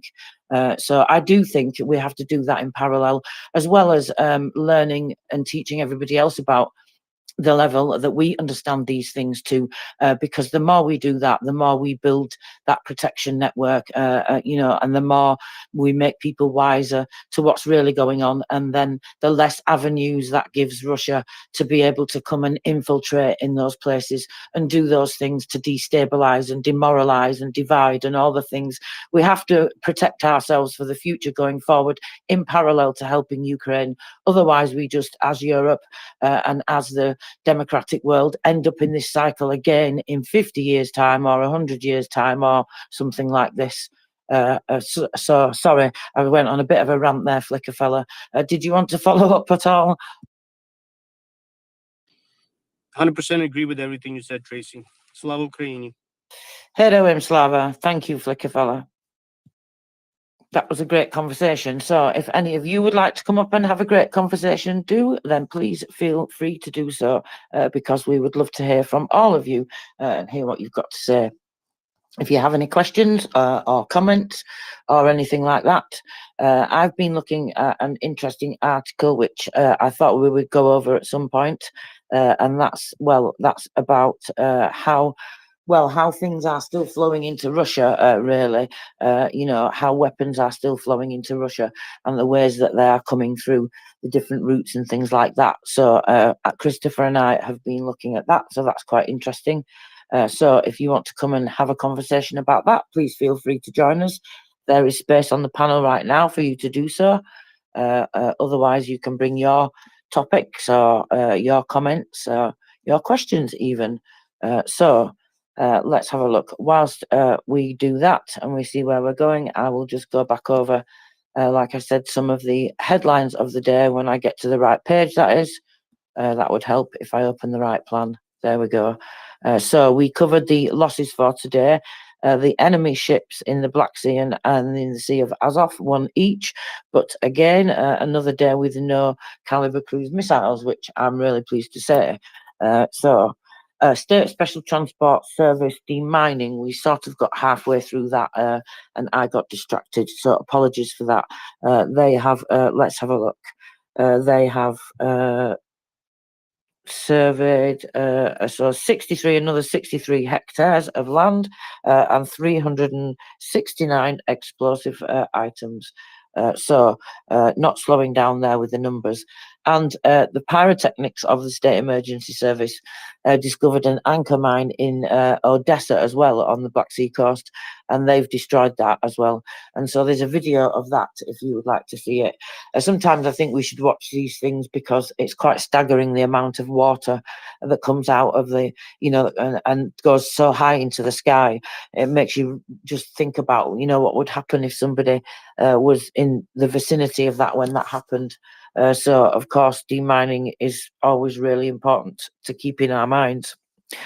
So, quote of the day today from a serviceman of the Armed Forces of Ukraine: "If we unite even more now and fiercely fight against the trouble that's come to our home, we will definitely win. I see victory when not a single invader will set foot on our native Ukraine. And actually, that's what I am here for." There's a lot of talk about this unity, and I think it's really important. President Zelensky mentions it all the time in his speeches, especially when he's speaking to the EU or certain conferences that they're having, and he's absolutely right. And Russia hates that. That's the power that they see, I think, in Ukrainians, that they can't understand, and that's why they can't fight them, because they can't understand that they can't win, because they will stay united no matter what. And that's a really, really powerful thing. It's something that Russia hates, along with the reason why they hate religion, because people who have religion, who have faith, they have strong beliefs, and they stick together, and they will stick to those beliefs, and you won't change their beliefs no matter what you do. And Russia hates that because they see that as having some power, when really they cannot see it as just people having religion. They have to see it in a sinister way, and that's of course why they try to use that, as well as many other things, the way that they do. So let's talk some more about defence intelligence then, because they've made quite a number of reports today. So they also reported that in about a railway bridge that was blown up, which I thought was very fun. Unfortunately, we don't have any videos. There are some pictures. There may be videos around there that I may come across. Let's have a look. So the main director of intelligence of the Ministry of Defence confirms the fact that the railway bridge across the Chapivka River in Samara region of Russia has been disabled. So on March the 4th, around 6 a.m., the bridge was damaged by the detonation of its power structures. I like how they put that.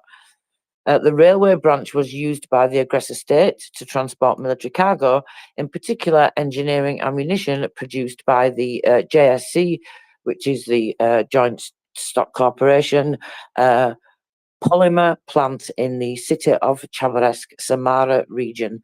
I think I heard mockers saying as well this morning that there are actually other places, other plants, other factories and military, strategic and military importance industries and things around there. She might have said 4, but don't quote me on that. I could be wrong. It was very early this morning. Either way, that's absolutely fantastic news. So in a moment, we'll talk about those routes, I think, if you're ready, Christopher, or would you like to save that for a bit later? Because I think it's relevant here when we talk about disabling these train lines as well. Because these train lines, very often, most of them, they go very long distances, don't they? And this is how, of course, Russia is getting these things in there. And this is why they need taking out. I've been waiting for this. I hope this is the start of a campaign on the railways now. I know we've been having a lot of partisan action on the signal cabinets and those types of things. And as Peter Headley has explained to us, our co-host and relevant train, well, what would we call him? He's our subject matter expert, I would call him, because he has a great deal of knowledge. As he's explained to us, these routes are very important, and the signal cabinets are really more important than damaging. Like he said, if you damage the trains, they just push them out of the way. If you blow the trains up, if they damage certain parts of the tracks, I believe it's quite easy to replace. But then, of course, with this one here, which is why they talk about where it was I believe, I think I'm correct. If Peter's listening, he can come and correct me if I'm wrong. But I believe where they've taken this out, it's more important and much harder for them to replace and fix, rather than just a middle section where you can just replace like a track or one part of it. So that's definitely good news. So is it now the start of attacking the railway lines and the bridges and all these other structures, Christopher? Now are we moving on from signal cabinets? That's what I'm waiting to find out. Obviously we can't know just yet. We have to wait and see if we have any more activity, but I think it's really exciting. I have been waiting for these to be taken out because I'm so sick of hearing and seeing these reports, these missiles being transported from North Korea and other such places. Well, I kind of would like to have Peter, if he was available, to sort of talk a little bit about it because of his knowledge of the various ways that the trains interact and the fact that you look at Russia and the former Soviet Union, and you look, but specifically at Russia, they have a train network, but it's kind of in the reverse of the free world in many ways, because their train network is specifically designed for their military, and their civilian trains on that train network are the secondary. I believe this is what he has said previously. I don't want to put words into his mouth, but I seem to remember that that's the kind of conversation we were having. And so it would be worthwhile to see if we could get him involved in the conversation, because I'm going to just be able to speculate. I'm really not going to have the knowledge. I don't have any background on it, and I haven't gone and done any research. So I'm going to be at a loss to contribute in any meaningful way, other than to say, "Oh yeah, I think that's a good idea." I saw something that one of my lovely people that DM me in the background. That thank you all very much for everything you send. It's extremely helpful. We started with the cyber SBU kind of thing. It's interesting that I looked at it. It's noted as a DDoS attack, but I wonder how that. I have to read a little bit more about it, because a denial of service attack is basically you flood the website with a whole bunch of requests, and the website just goes, "I'm sorry, I'm really tired. I can't do this anymore." And it shuts down because of the overload of requests. Now, how does that translate into being able to steal tools? I don't know. I'll have to go back and look. I'm sure I can think of various ways that might provide an opening. Certainly would provide it. It would certainly provide a distraction for folks who were trying to get in. But again, let's look at the difference in hacking between the two governments. You have a government of Russia where they're using phishing email, and they're trying to fish out people, catfish or otherwise. I love the term catfishing. I actually like catfish quite a lot, especially blackened. I'm hungry. I haven't had breakfast yet, Tracy, nor have I had coffee. So, but anyway, I digress. So there's the possibilities to speak with, but again, I'm not up to speed enough to, because the show moves and we move, so we should just move with the show. Back to you. Thank you very much, Christopher. And I suggest you get some coffee. I do not know how you are functioning at this level without coffee. So let's continue then. Yes, I think you're right. That's what I was saying. It would be better if Peter was here, so we can save this article for when Peter is around. And then, as you said, that will be a much better conversation, because I'm like you. I just don't have this wider knowledge and this, I don't know. I'm not a subject matter expert on this, or really many things, or if anything at all. Never mind. So let's talk about something that Ivan Fedorov has said today, which I found very interesting and exciting indeed. So, whoops, the video is playing and I don't want it to play. So I was just looking at a post I made to tell you all then, but the video started to play at the same time. So instead, I will have to go directly to the source and tell you all about it, because this is fantastic news. So today what's happened is now, so they've started their first lot of work in this rehabilitation centre. So this is a rehabilitation centre that was mentioned a little while ago. I remember this being mentioned at the time. This was, let me see, what date was this? January the 19th was the last time this was mentioned. And they talked about then the centre being opened. And this is a rehabilitation centre for veterans.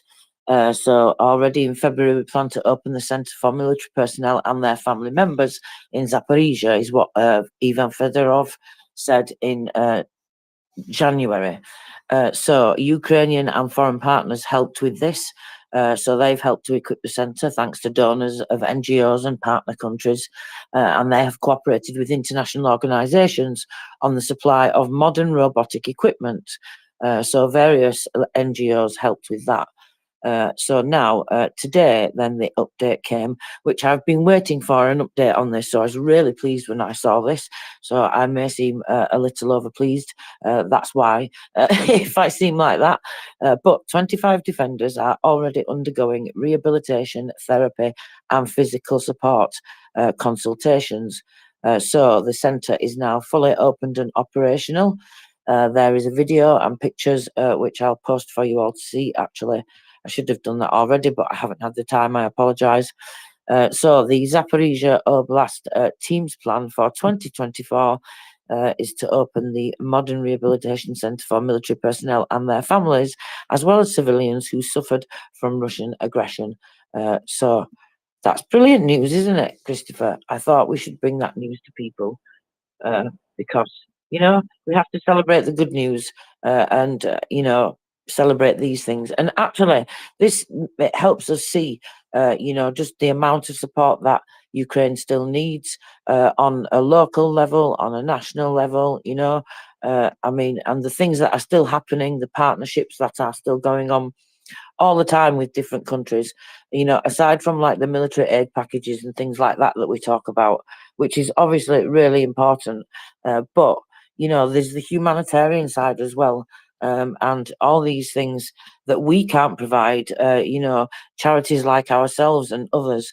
And even though the things that we do make a huge difference, you know, they make a difference on like a local level, on a small level, on a unit level, on a regional level sometimes, like when we've helped Kherson City, for example, with generators for the Children's Hospital, you know, but they still need help on a national level, and that needs to be given by countries and partner countries, you know, especially when you talk about hospital equipment, rehabilitation equipment for people. These things are incredibly eye-wateringly expensive, right, Christopher? I don't know if you're aware of the cost of these things.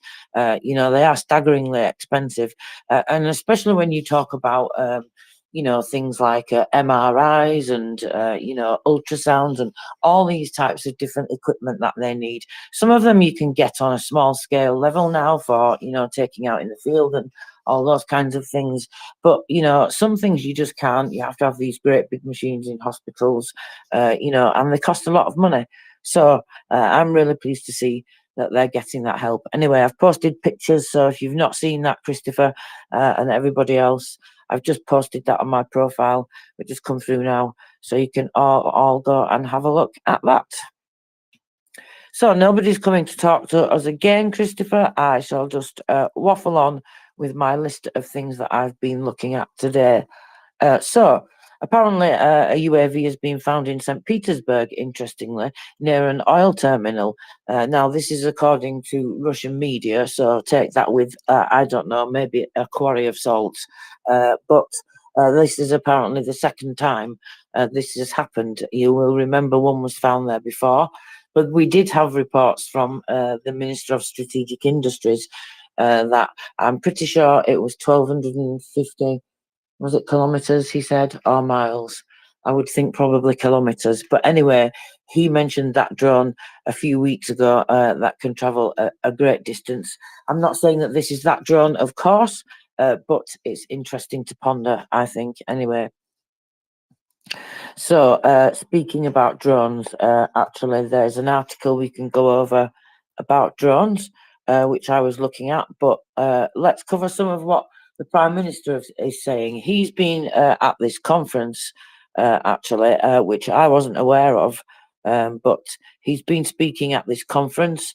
So let's have a look. Whoops, sorry. Things just keep automatically playing today, and I don't want them to play. So this is no good. So sorry. He's been at a conference, Prime Minister, and he's been talking about Russian assets and freezing Russian assets and the support that will give to Ukraine, which of course we know. This is the thing. What makes me furious sometimes, especially when countries are arguing about the amount of money. Not that they should be arguing about that, but to shut that argument right down, countries could just find a way to get round fixing the laws or changing the laws or doing whatever it is that they're going to do. They should stop all the bureaucracy and just get on with changing whatever they need to change to make it so that these assets, even if it's just the interest, can be given to Ukraine. And then Ukraine can use them for whatever they need. Some for reconstruction. If they want to buy weapons, let them buy weapons. That's what I say, if that's what they need, and they can buy them somewhere else. It really frustrates me that partner countries don't get together. I mean, maybe they are, I don't know. We don't know what's going on in the background, but I just wish they would hurry up and do it faster, is what I'm saying, I guess. But yeah, he's been talking about that's a priority, and they are continuing civil reform as well. This year, 20,000 vacancies have already been cut. So this is the huge reforms that I talk about that they're making and that other people talk about as well, all across the country on a national level to pretty much everything, really. When we talk about the medical system, they're going from an old Soviet system to a new one. The same with the defence system. The same with many other things. So 20,000 vacancies being cut. That's really interesting. I wonder if we can find out information about how many of those vacancies relate to the fact that there's now much more digital facilities and automatic things have been put in place, such as in the Ministry of Defence, when it comes to basically some people that used to make decisions and now don't have to make decisions. These are set by standards and rules and reforms that they've made to various systems. The one of the Ministry of Defence springs to mind, such as the reforms that they made to the medical commissariat system. So they tightened the rules up there. They made those more clear.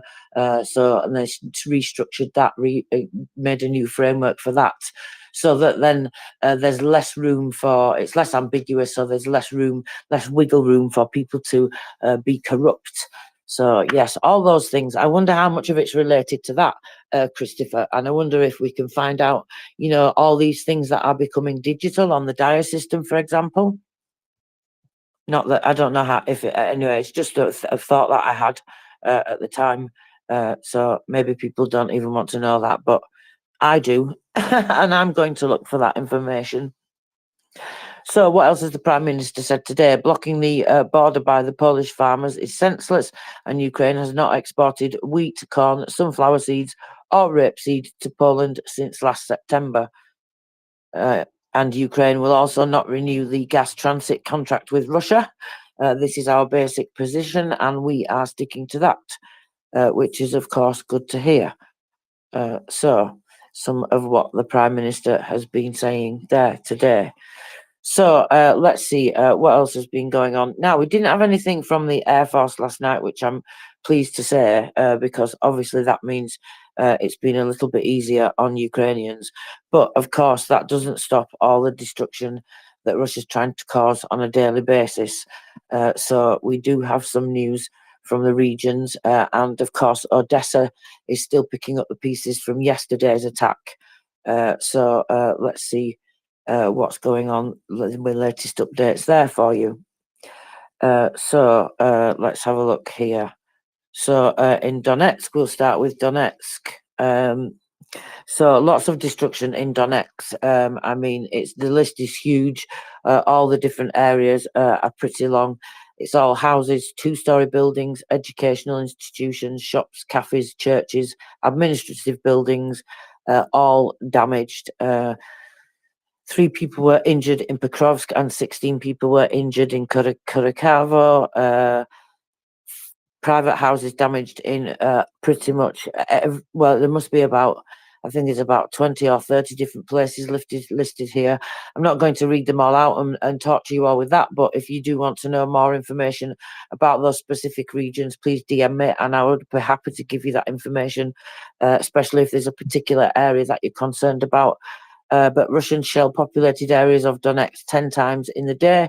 187 people and 55 children were evacuated from the front line, though, which I'm very pleased to say, because I'm glad to see that's continuing to go on, because they need to get everybody out of these areas, clearly. So let's see what was happening in Odessa. Now, the latest, I noticed the military administration didn't post. They posted in the morning, did Ole Keeper. But then there was an update. The latest update came from the State Emergency Services regarding that. What Ole Keeper said this morning is the liquidation of the consequences where Russian occupiers hit a residential quarter with a guided bomb is still ongoing. There were many wounded and people given necessary help. The minister and representatives, it talks about everybody being there, helping out with that situation. So that's still ongoing. So unfortunately, we've got these things to deal with on a daily basis. But of course, that's just Russia. Let me see if we've got any hands up before I continue on with news from the regions. No, nobody's got. Sorry, Go on, excuse Christopher. me. I'm sorry. I still haven't had coffee or breakfast. I'll report back when I actually get that function working in in this household. So if you wanted to do some headlines on the Dia app, let me know. But it's it seems to be over 120 applications are there. So there are a whole bunch of it's interesting that a lot of these articles that I'm pulling up over the last 6 months have got the words award winning. And I'm wondering what award, do we remember what award it won? USAID has an article, it's actually a press release from the beginning of last year. So even back then, we have lots of stories from digital. There's a digital country story from Ukraine Now. There's USAID. I said that Atlantic Council. Of course, then you have the ability to install it from both Google Play and the Apple App Store. And there looks like so interesting. Axios, which is a political commentative kind of publication. They're pretty good. They're a few years old at this point, but they were spun up as a sort of a U.S. government politic insider kind of thing resource. But they've got an article here from, this is back in January. Again, January seems to be of last year seems to be a target of a must have been something going on. Back then there was only about 19 million people on the app, and I know now that that's increased. They're talking about back here. They're talking about wanting to get USAID is providing funding to the Ministry of Digital Transformation, and so that they're looking to share the approach with other countries, and USAID plans to discuss with countries about potentially using DIA as a template to build their own apps. So that's, we probably knew that already, but I guess it's worth noting. And let's see, 70% of the citizens, this is coming from an article in 23. Stop me at any time if I'm rambling on too much there, Tracy. No, carry on. It's interesting, but I will just tell you that because I was scrolling back through Fedorov's channel as you were speaking then, and trying to maybe locate which award that they'd won. So I would scroll back to some dates that you mentioned then of some of those articles. But I did come across something very interesting, which I'll just obviously you can't really speak much about because I'm dropping it on you now. But it's talking about Ukrainian digitalization experience is valuable for the whole world, and some research that was done by the Brookings Institution, which I've just downloaded. So the authors of the study listed particularly important lessons for around the world. So it's a bit sidetracked from what you were saying, but I just thought that was interesting and something else we can dig into. Yeah, absolutely. There's an interview with Fedorov and Samantha Power by Kara Swisher. And I've spoken about Kara before. She's an excellent journalist. She's also a very ascorbic kind of Elmo watcher. She doesn't. She watches Elmo. She tries to be. I think she tries to be somewhat neutral in her comments about Elmo, but definitely is not. Wouldn't necessarily call her a fan of Elmo, but she is. There's a podcast called On with Kara Swisher. If you all haven't checked her out or heard of her, it would be worthwhile for you to just because she does. If you're interested in U.S. and tech politics, that's where her niche is, and she's a very lovely woman, married to a very lovely woman, and has a couple of kids that she talks about occasionally.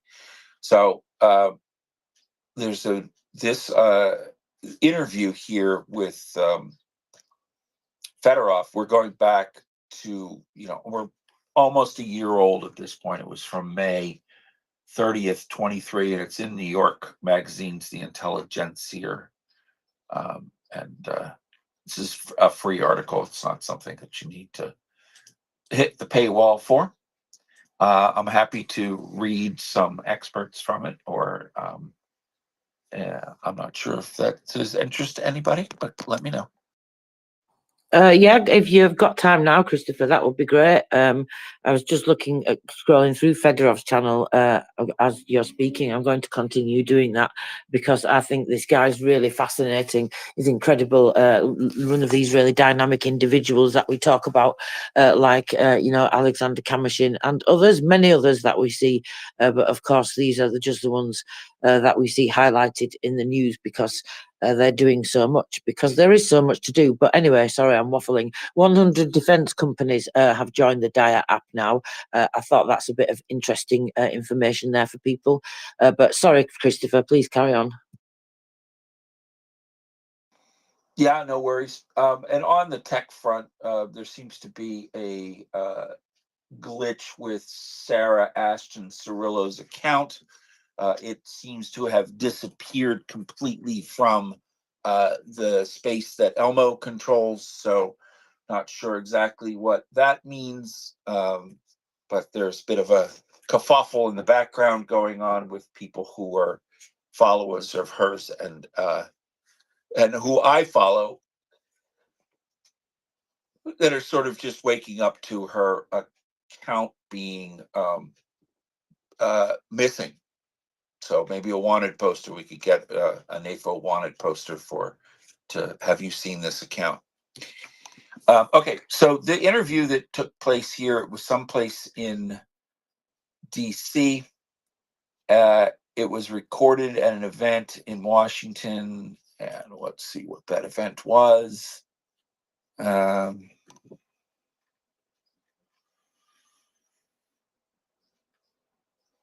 Axios is talking about it, so kind of like we're going in circles.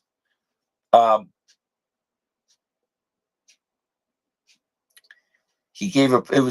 gave a presentation, including a pre-recorded address from Zelensky at Washington's Warner Theater and I guess that was on Tuesday. No, is that May 26th that he would have done this? Search Google for this. I love Google. It is Friday before Memorial Day, so roll back. It would have been 5, 4, 3, 2, like the 22nd of May, I guess. And the USAID was also involved in Administrator Samantha Power providing funding to help launch DIA. I'm not sure I'm pronouncing that right. Both of us were like, I don't know how to pronounce this. It's not deer, though, like as in Bambi, or as in like snacks. A segment of the conversation is here in the intelligence here. So Kara Swisher says, you started developing DIA before the war, but also before COVID. What did you learn using DIA during COVID that became useful once the conflict with Russia started? Fedorov, and this is via a translator, so noted, it was conceptualized in 2019. We launched it in February of 2020. Most important philosophy of this DIA is caring about the human being. So when COVID started, we began to look for an answer. What is it that troubles our people? They need to know where they can come and get vaccinated. They need to sign up to be vaccinated. But it's important to note that a real technological revolution took place during COVID. The first day when a pandemic was announced, I gave a phone call to the Prime Minister and said, let's discuss the strategy. Let's stop making face-to-face meetings and do them online. Until today, we hold many government meetings online. We created another special app to allow people to stay home and continue to work from home. There's no doubt that any critical situation is an incentive for development of new technologies. And where have we seen that, Tracy? We've seen that being borne out every day in Ukraine. So the whole 1 million drone project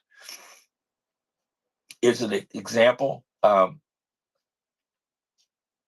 So that is excellent statement.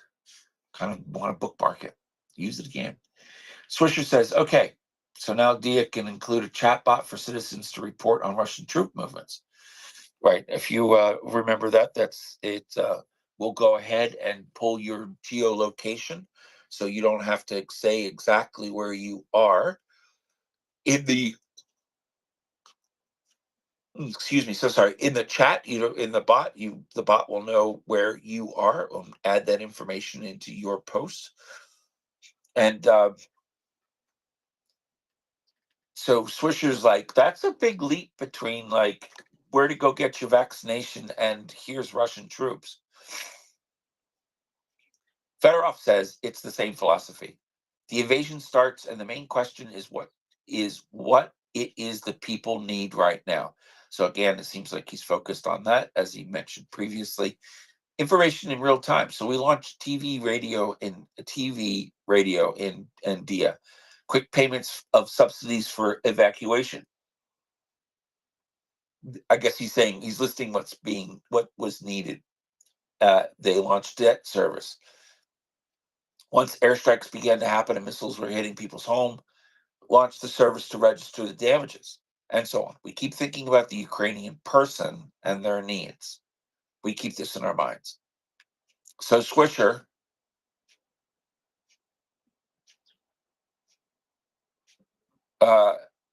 who thinks of that within your group?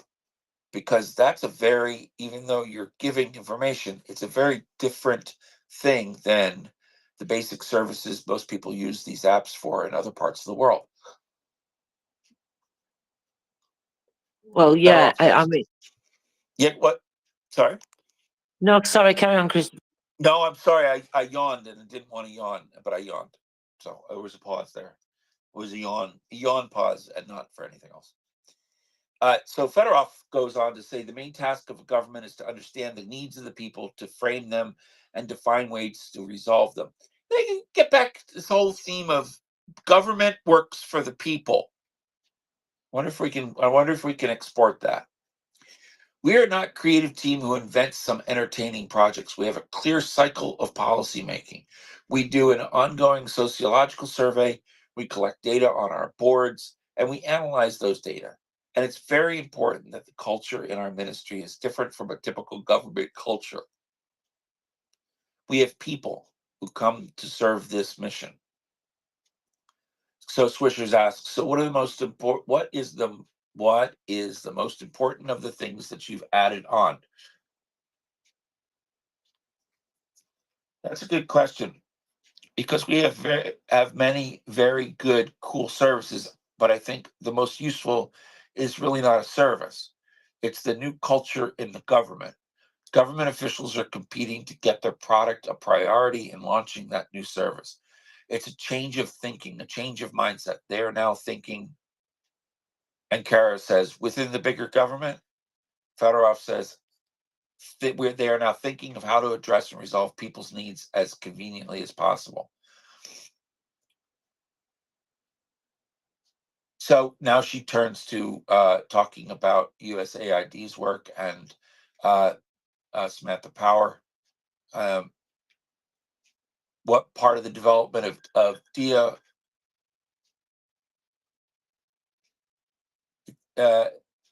what it's kind of hard to read her translation. Was it part of the development of DIA or a different project? It's got to be top of mind here, given Ukraine is the ground zero for Russian disinformation.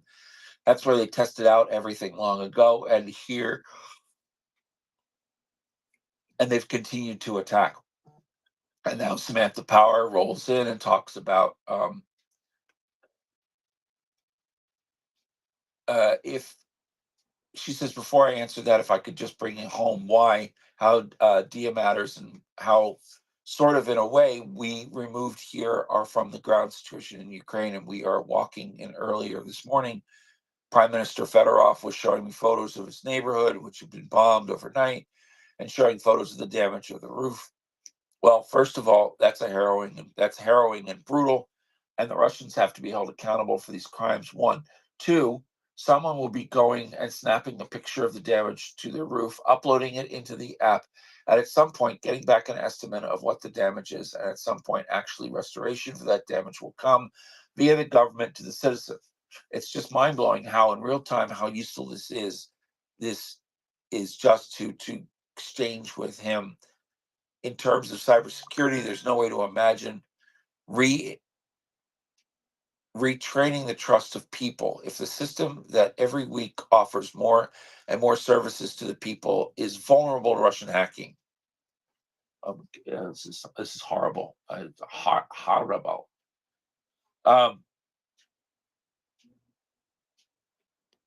We have to design. They're thinking so. The conversation that happened between Dyer and USAID, these things were sort of the goals or the ends of the conversation. They thought about the citizen services. They thought about it as an anti-corruption tool, but they also wanted the cybersecurity protections for the government and being able to have people trust in the app for their functioning of their daily lives. They've been working, USAID says they've been working with the Ukrainian government since 2014 on cyber protections more broadly, to electricity infrastructure, to government bank accounts and the like. But once this became embedded into the Ukrainian government infrastructure, as it happens, digital infrastructure, and once it was clear that the citizens' lives would all live exactly in this single device, then that became incredibly important. I imagine that she's talking about the cybersecurity end of things. And so, yeah, we have two hands up. I'm sorry, Tracy, I didn't see who was whom. CC was first. Welcome back, CC. Oh, thanks. I'm just trying to triage work on a Monday morning. So, good morning, everyone, on this lovely Monday, or good afternoon if you're on the other side of the globe. This is my regular announcement that you matter. Your existence matters. Your actions matter. So, thank you. And thank you for everything you do. Person who does not matter, but unfortunately, breaking news, the announcement, Trump is now allowed to be on the ballot. So that's unfortunate. So I'm looking for marriage proposals, preferably for Southern Europe. So please reach out. But on a more serious note, so Ukraine will not be safe if Trump wins. So we just have to step up our measures even more, because this is something they've been planning for a very long time, and there's provisions that they can take to try to win the election, and if he doesn't again, it's going to be hell again. But how this relates to Ukraine is, and most of you know this, but I'm just shocked that on my timeline, again and again, I see people proposing that Trump would be good for Ukraine. Oh, so many reasons why. I mean, just look at what happened with Manafort and Ukraine before. This has been long in the works to throw Ukraine into the bus for a very long time. Nothing has changed.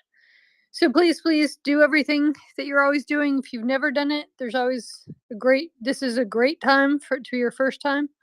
It's super easy. You just have to utter one sentence to the phone numbers above, and you matter as a person. So thanks, you guys, because most people out in society are just too busy thinking only about their own immediate lives and not about our future and our national security, nor the lives of our dear Ukrainians. So thanks for existing. I really mean that too. It's quite sincere. Like you guys are the ones that are giving me hope, and the ones that drive this world forward by this really small secretarial task. You matter. Thank you, TC, and we know that you're being sincere, and I appreciate that. I appreciate you saying that, and you're right to point it out. Everybody here matters, and everybody here can make a difference, and we do all make a difference, and we have to keep continuing to make that difference and keep making that difference bigger if we can. So we must never stop. And absolutely, it's incredibly well. It's more than just important; it's vital, absolutely vital right now. So thank you for the reminder, Cece, and for the words. So everybody, get contacting your representatives. You should all be doing it anyway, but this is your reminder to do that task, that chore that you have, which is just a little chore that you've all got to do, and it's the least we can do really, because at least your chore is not having to get up in a trench and I don't know, deal with oncoming hordes of Russians trying to attack you or invade your country. So please make sure you contact your representatives wherever you live. I know it's really important we're talking about what's going on in the US right now, but it's important, it's vital to do it wherever. This is a fight for democracy, a really serious fight for democracy. It's a dangerous time, but we need to keep making sure we're focused and active, and use that to keep focused and active. Don't get derailed by all this emotional propaganda. Keep each other on track wherever we can. That's one of the things that this community is powerful at doing as well. CC, like you said, my faith in human nature has been restored because of people here in this community also. So definitely I see that power, and I see the difference we make with the fundraisers and all those things we do. But the public pressure, although it's something that we can't see, that wave is there and it needs to continue. We've got to inform more people and get more people fired up into realizing that everybody who believes in the rules-based international order and believes in a free democratic society has to fight, because if they don't, and they don't do something about it in any way they can, however big or small, and contacting your representatives is one of the big ways that you can make a difference. Then if you don't do those things, then you are helping Russia by default. So I know none of you here want to do that. That's why you're here, unless you're those Russian listening guests, and you can all get lost. I'm not bothered about you. Sorry, that just popped out. Brian, save me. Welcome. Please go ahead. Sad state of affairs if I'm called upon to save the space. So if you're talking to CC, yeah, I mean, on the subject of marriage proposals, I'm already taken. So You don't live in Europe, Brian. y'all had your shot. back my dating life in high school and college could only be described as the fact that I was very available. So, yeah, with regard to Ukraine and contacting representatives, if anyone has wants to reach me via DM, I've got. You're welcome to use the email verbiage that I've used with contacting my representative. So just send me a DM, and no marriage proposals, but yeah, just send me a DM, and I'm happy to assist, and you can tailor whatever verbiage you want to lift from mine into your own email. Then you're welcome to it. Thank you, Brian. I really appreciate that. Go ahead, Cece. Southeast Asia is also an option. The other thing is when we're writing and we're calling, what we're asking for is HR 815. So we're really wanting the Senate bill to come through by regular order. So you don't even have to remember all that. HR 815 by regular order. You can just say fully fund Ukraine with the Senate bill now. And that's it. Because most of these people, if you're just sending it regularly or around the world at democracy.io, they're just going to check the little box that says Ukraine as the issue. Unless you're writing a military liaison or a chief of staff or something like that, which I've put those emails out before as well. And then if that's the case, yeah, Brian, that's a great. I just don't want people to worry about how articulate or eloquent they are when you're trying to do 18 million other things. But yes, we are definitely resources, Brian and I, if you need longer form material. Thank you, Cece. Yeah, I think you're absolutely right, Cece. You just need to make your point. It doesn't really matter about how you say it, as long as you don't be rude, of course, or anything like that, and don't be horrible and nasty. Just make your point, say the facts, write it the way that you would say it to your friend or somebody that you're speaking to in your family, if that's the way that you have to do it. But just say it, right, Cece? Yep, 100%. That's all they care. If they're checking a box, it really does not matter. It's one of the few times in how many times at work can you just do something that simple, right? Just do a task where you just call and say one sentence. It's beautifully easy. Just please pass the Senate bill now. That's it. So I'm free. I'm happy to host a marriage themed space for UCC for Southeast Asia and Europe. I have to think with all the European homies that we've met over the last couple of years that there's got to be a good eligible bachelor out there for you. So I'll get my thinking cap on, but we'll have a separate space for that.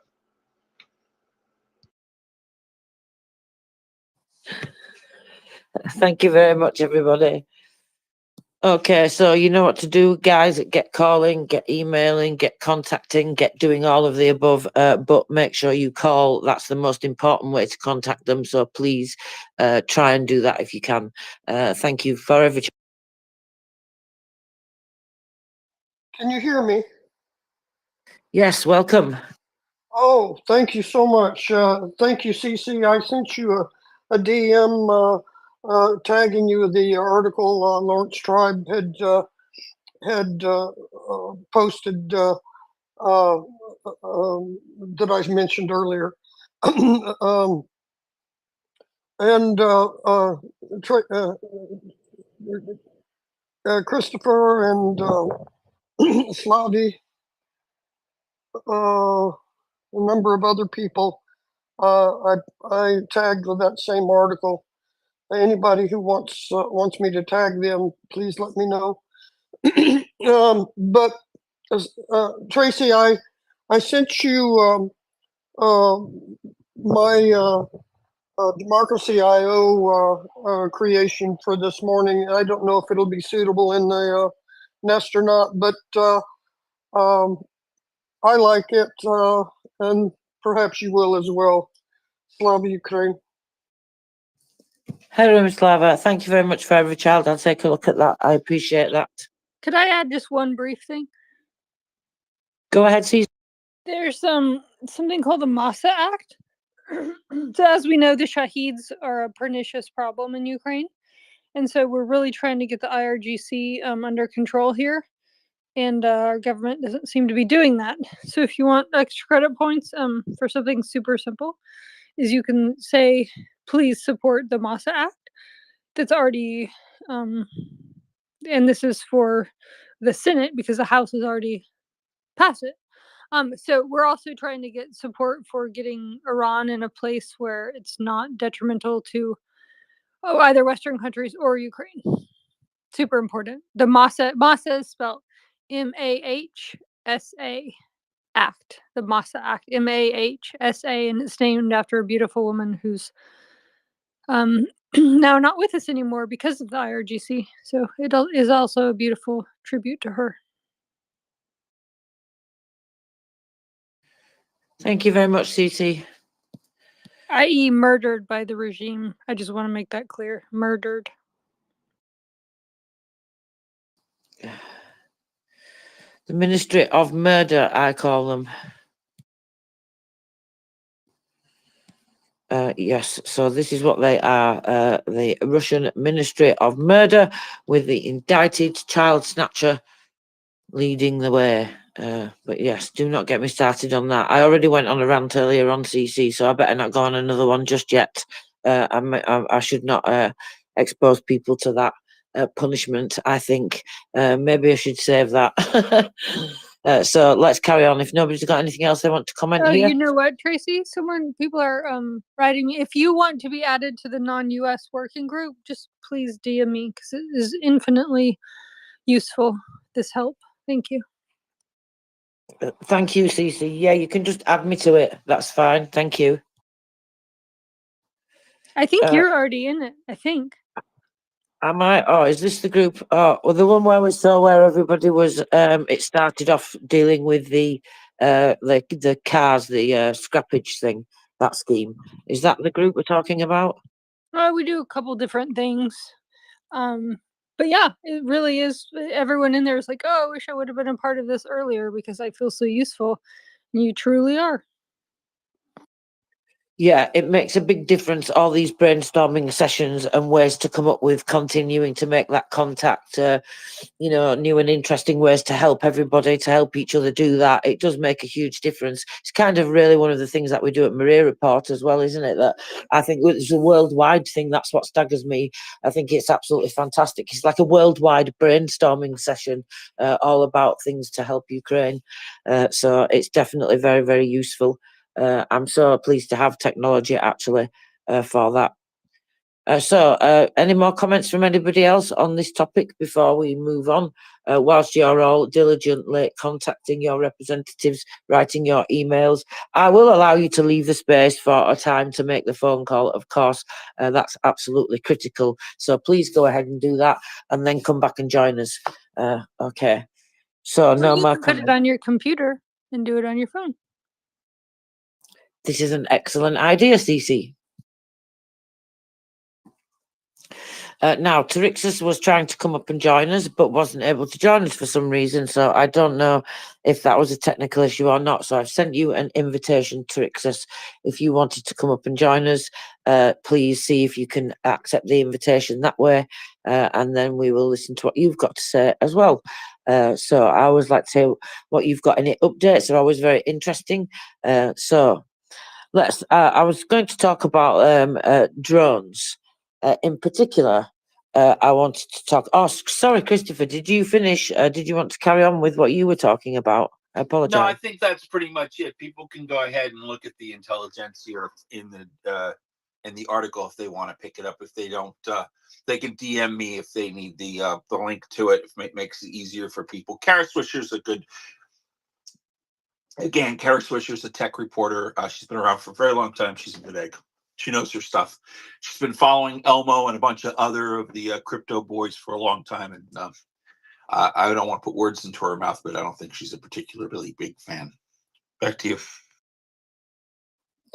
Thank you, Christopher. One thing I will add, because you mentioned it about the anti-corruption thing, is that I saw some news today that the Havnarada has accepted this. There's been this thing to do with anti-corruption that needs to be accepted, this bill. for various, the EU's been making various complaints about it. Contains a lot of different things, as you can imagine. But anyway, it's been there. I think it's 2 years now. It's been waiting to go through and waiting to be accepted, and that was accepted today, which I found interesting because also Fedorov, Mikhailo Fedorov, the Minister for Digital Transformation, is mentioning about the anti-corruption part being accepted up to the Dia app or Dia app. We'll say Dia because then people don't think that we're talking about an animal. Shall we stick to that? And then we don't have to have this Dia thing all the time. What do you reckon, Christopher? Let's stick to Dia. Yeah, let's stick to the long I. Yes, let's stick to Dia. Anyway, it does have an I and a Y, so there we go. But yeah, so he was talking about the anti-corruption being. I mean, I don't know exactly. I'd have to see what they call it exactly to get the exact name. But he was talking about that being taken up to the Dia app as well, which I found pretty interesting. Of course, as you know, as you would expect, given that I am the SBU fella, of course. So. Let me just see if I can find it very quickly about the technical name whilst I am talking to you, because the Prime Minister was also talking a little bit about it as well. He was talking about the anti-corruption thing. So anyway, basically there's lots of movement, isn't there? And they're taking up lots of different services every day, and it's growing quite staggeringly, really. The reports about all the changes that they're making coming pretty often and pretty fast now.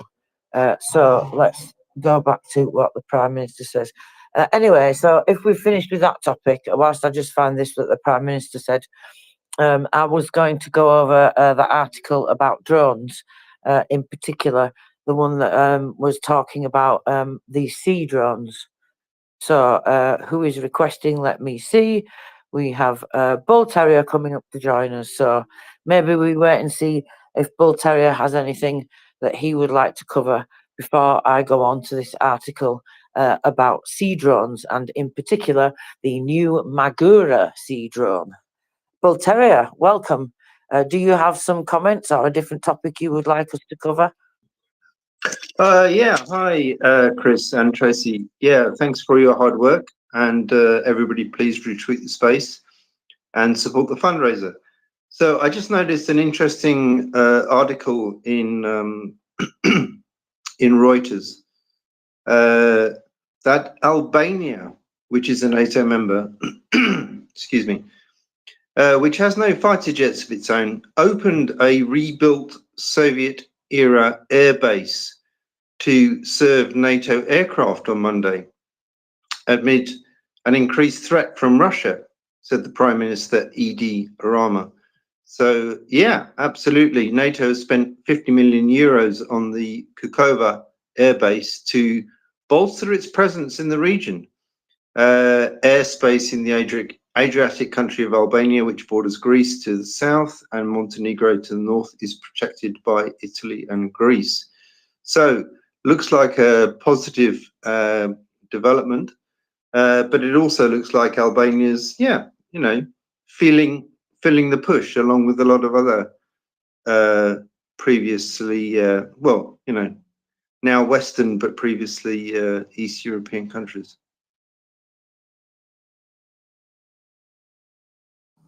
Thank you very much, Bull Terrier. I appreciate that. Yeah, there's lots of things going on, isn't there, in all different directions. I'm really pleased to say. You know, I think I look at these things as well, and I'm not just trying to be like, oh, all positive and look at the positive things, but I do think you have to balance it out. And there is definitely a lot going on, a lot of shifting, a lot of movement, a lot of countries deciding different paths and different, you know, futures and different ways to follow. Our military setting new doctrines. I mean, all these things are going on all across the board, and they need to. They absolutely need to, and that's why I'm really pleased to see that.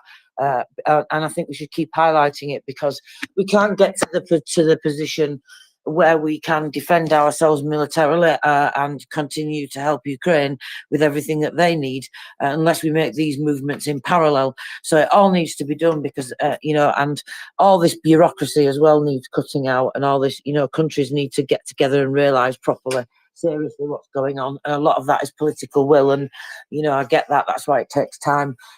All the political leaders in all the countries need to all come to the same realisation of exactly where we are and the position that we're in, and what this real fight is for and about. So, but yeah, you always bring us interesting news, Bull Terrier. Thank you. You bring us a different perspective that I don't see, so I always find it very interesting. So, any news about Armenia today, Bull Terrier? No, not today, but there's definitely been a shift away from the CSTO. Pashinyan has frozen, as we observed a few days ago, frozen the relationship between Armenia and the CSTO. The Russians reacted by trying to, form or rebuild relationships, which is quite interesting. But there's definitely a growing relationship with France, and who have apparently delivered weapons to Armenia. And so, just a general sort of like freezing of relationships with Russia and CSTO, and a much warmer relationship with Western countries. Yeah, it's good news anyway, for sure. It needs to happen, doesn't it? So another thing as well that political leaders need to come to that realization is that what needs to happen, in the future for Russia, breaking up in terms of that, and other countries moving away from this Russian influence as well. So yeah, definitely. So, shall we talk about drones? Would you like to talk about the Magura drone? So, was it yesterday that was it Flickr fella or Ukrainian War update? I can't remember now. Somebody was saying, I think it was yesterday, Christopher, you may remember, we were talking about the new drones, and we were talking about sea babies and Maguras, and saying, actually, I didn't know a lot about the Magura, and we hadn't heard a great deal of information about it. So I thought it was quite interesting to see this article that I read. So let's go over this. On February the 14th, 2024, residents of Russian-occupied Al-Puka woke up to explosions. Explosions from the sea came the sounds of gunfire as well in several places. Everything happened so fast, the flashes, the pre-dawn flag could even be seen from the shore. No matter how many people looked into the distance, what was really going on there? None of the tense observers even guessed that the history of naval wars was being written before their very eyes. For the first time, a large amphibious ship was being sunk. Ukrainian surface drone Magura V5. The situation was made even more dramatic by the fact that drones attacked the Caesar Kunikov ship, which miraculously escaped Ukrainian Tokcha-U missiles. I'm not sure if you pronounce that Toka or Tokcha, I'm not sure. Missiles, I remember that, on March 22nd in 2022 in the port of Berdyansk. Then the armed forces of Ukraine sank the VDK Saratov and badly damaged the Novocherkassk, while the Sina Kunikov managed to escape. The ship survived an attack from the sky, but an old Soviet missile, only to fall victim to the latest Ukrainian drone 2 years later. The ship's crew fired back and manoeuvred for a long time to prevent the Magura from approaching them. Although the Russians did try to defend themselves in panic, obviously they did not think twice about which drones were attacking them. Probably the already frightened crew of the Sina Kunikov did not have time to appreciate that its damage was being managed by absolutely calm operators of the main directorate of the intelligence of the Ministry of Defense of Ukraine, and that they, sitting in Kyiv, more than 1,000 kilometers from the ship, and that one of the important elements of the mission's success is a comfortable chair. That's fantastic. What an insight to get. The workplace itself looks very ordinary and the console is small. I think of it as 2 computers and a control panel for the operator. Well, you also need a table and a comfortable chair because the operator has to spend a day or 2 in it normally. Wow. That is why the chair is needed. However, it's ergonomic and convenient, explains the head of the Department of the Unmanned Systems of the GUR, with the call sign Barretts. Now, this was in a conversation that took place between them and Ukrainian Pravda in an interview. So, Ukrainian Pravda found out how the Naval Warfare Department appeared in the intelligence agency.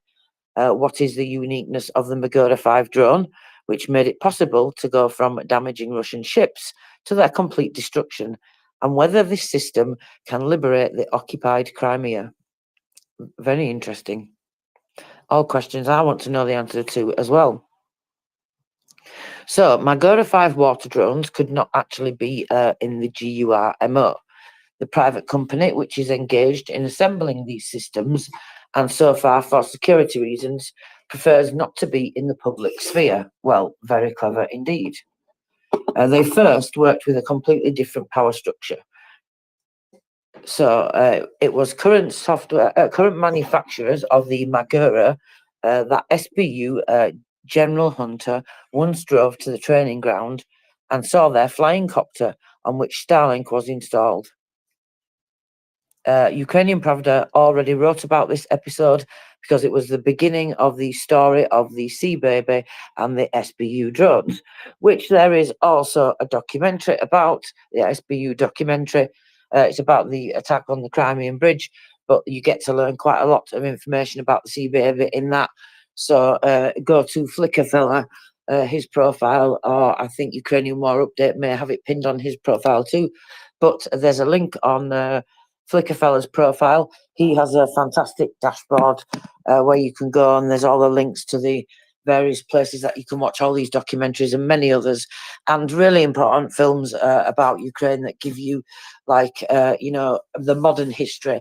And certainly over the past few years, Winter on Fire. So some fantastic things on there. Go and have a look. That's NAFO Club TV, I think it is. I can never remember that. I'm so sorry. But it's definitely on Flickr fella's profile pinned on there.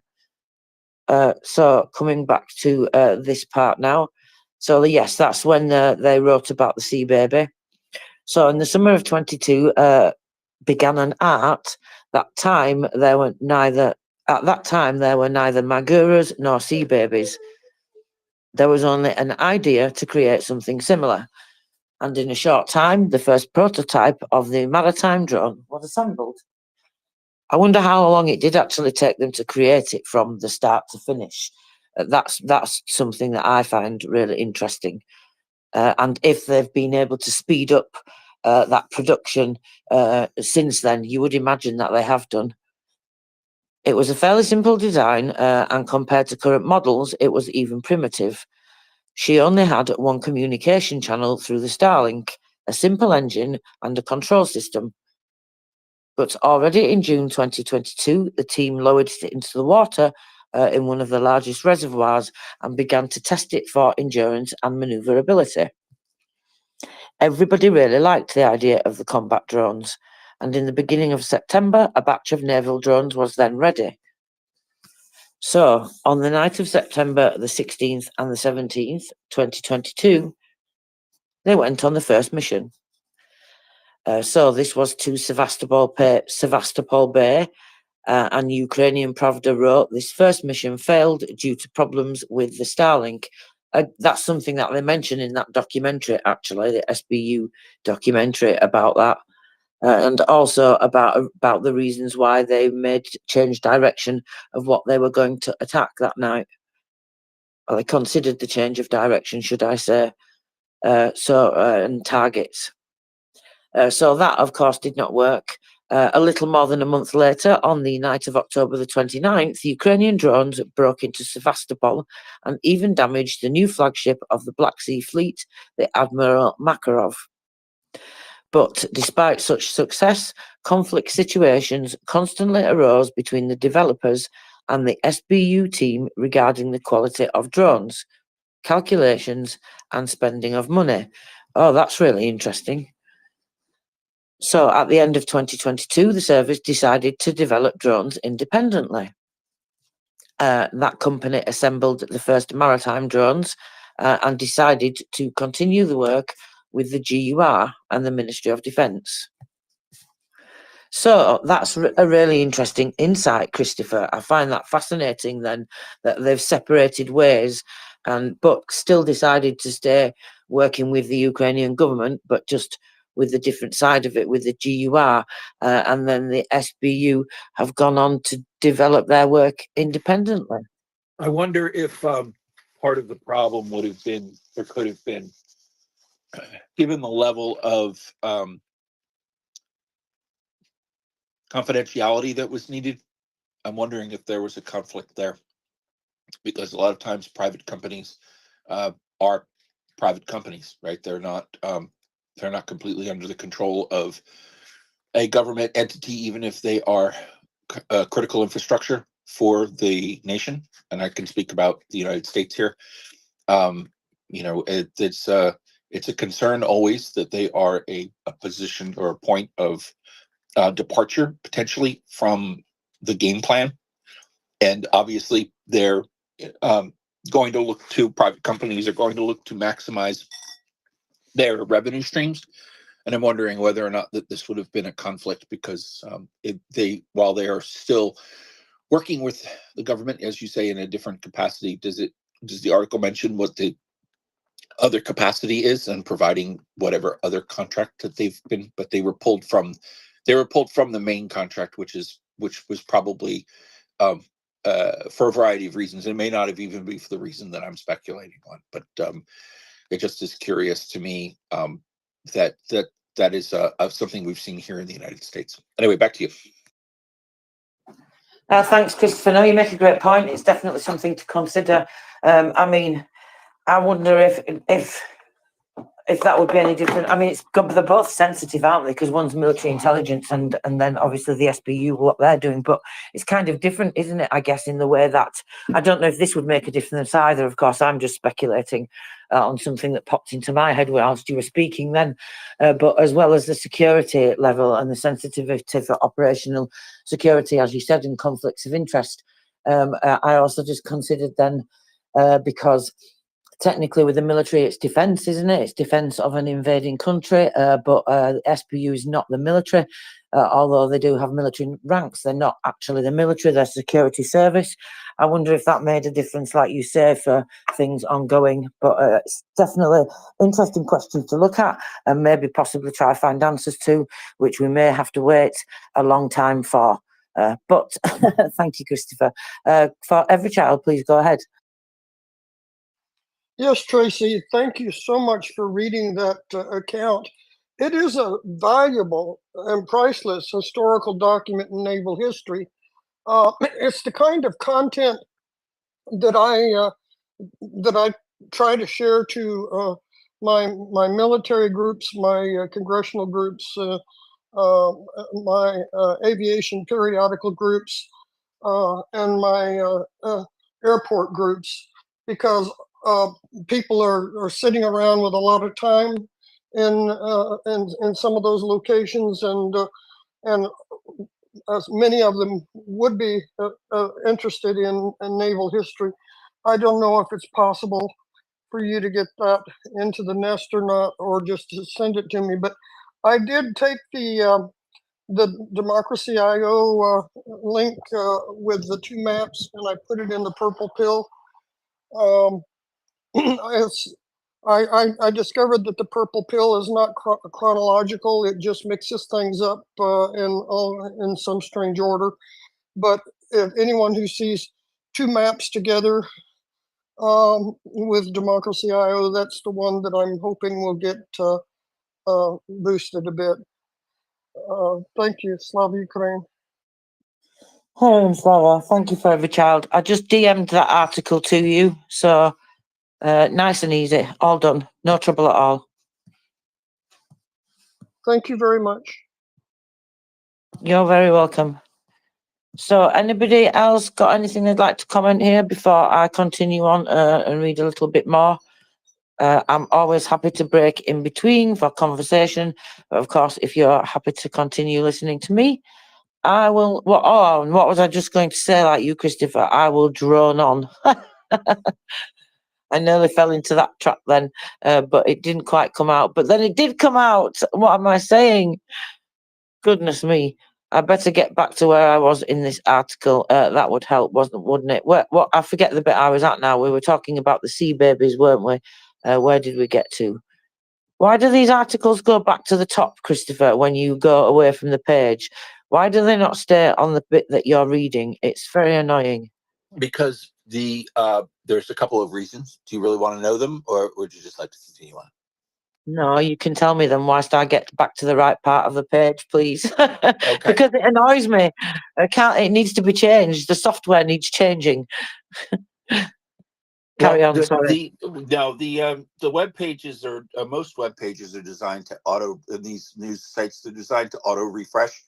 There's a setting you can turn that off, but it's designed to auto refresh, and the auto refresh may not take into account where you had last stopped. More sophisticated sites would place a temporary cookie in your communication in your cache that would say, oh, we've gotten to this part. It's basically it's sort of like a hashtag that can be appended onto the URL that will bounce you right back to where you were. But that's not always the case.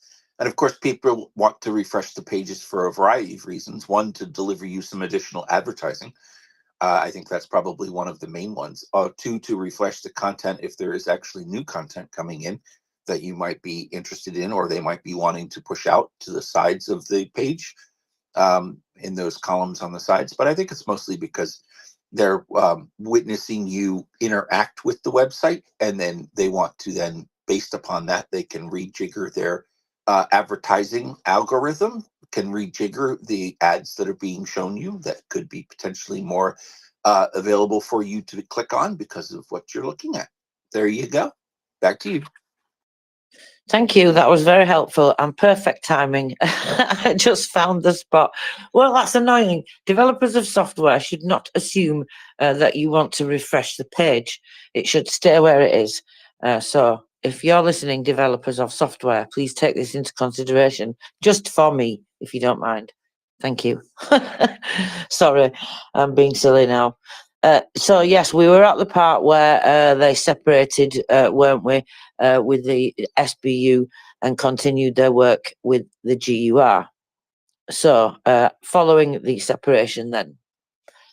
So they were not the first to come to us, but we saw the potential in their developments. That's why we started to cooperate and are still cooperating successfully, recalls the head of the GUR, Kirilo Budinov, in a conversation with Ukrainian Pravda.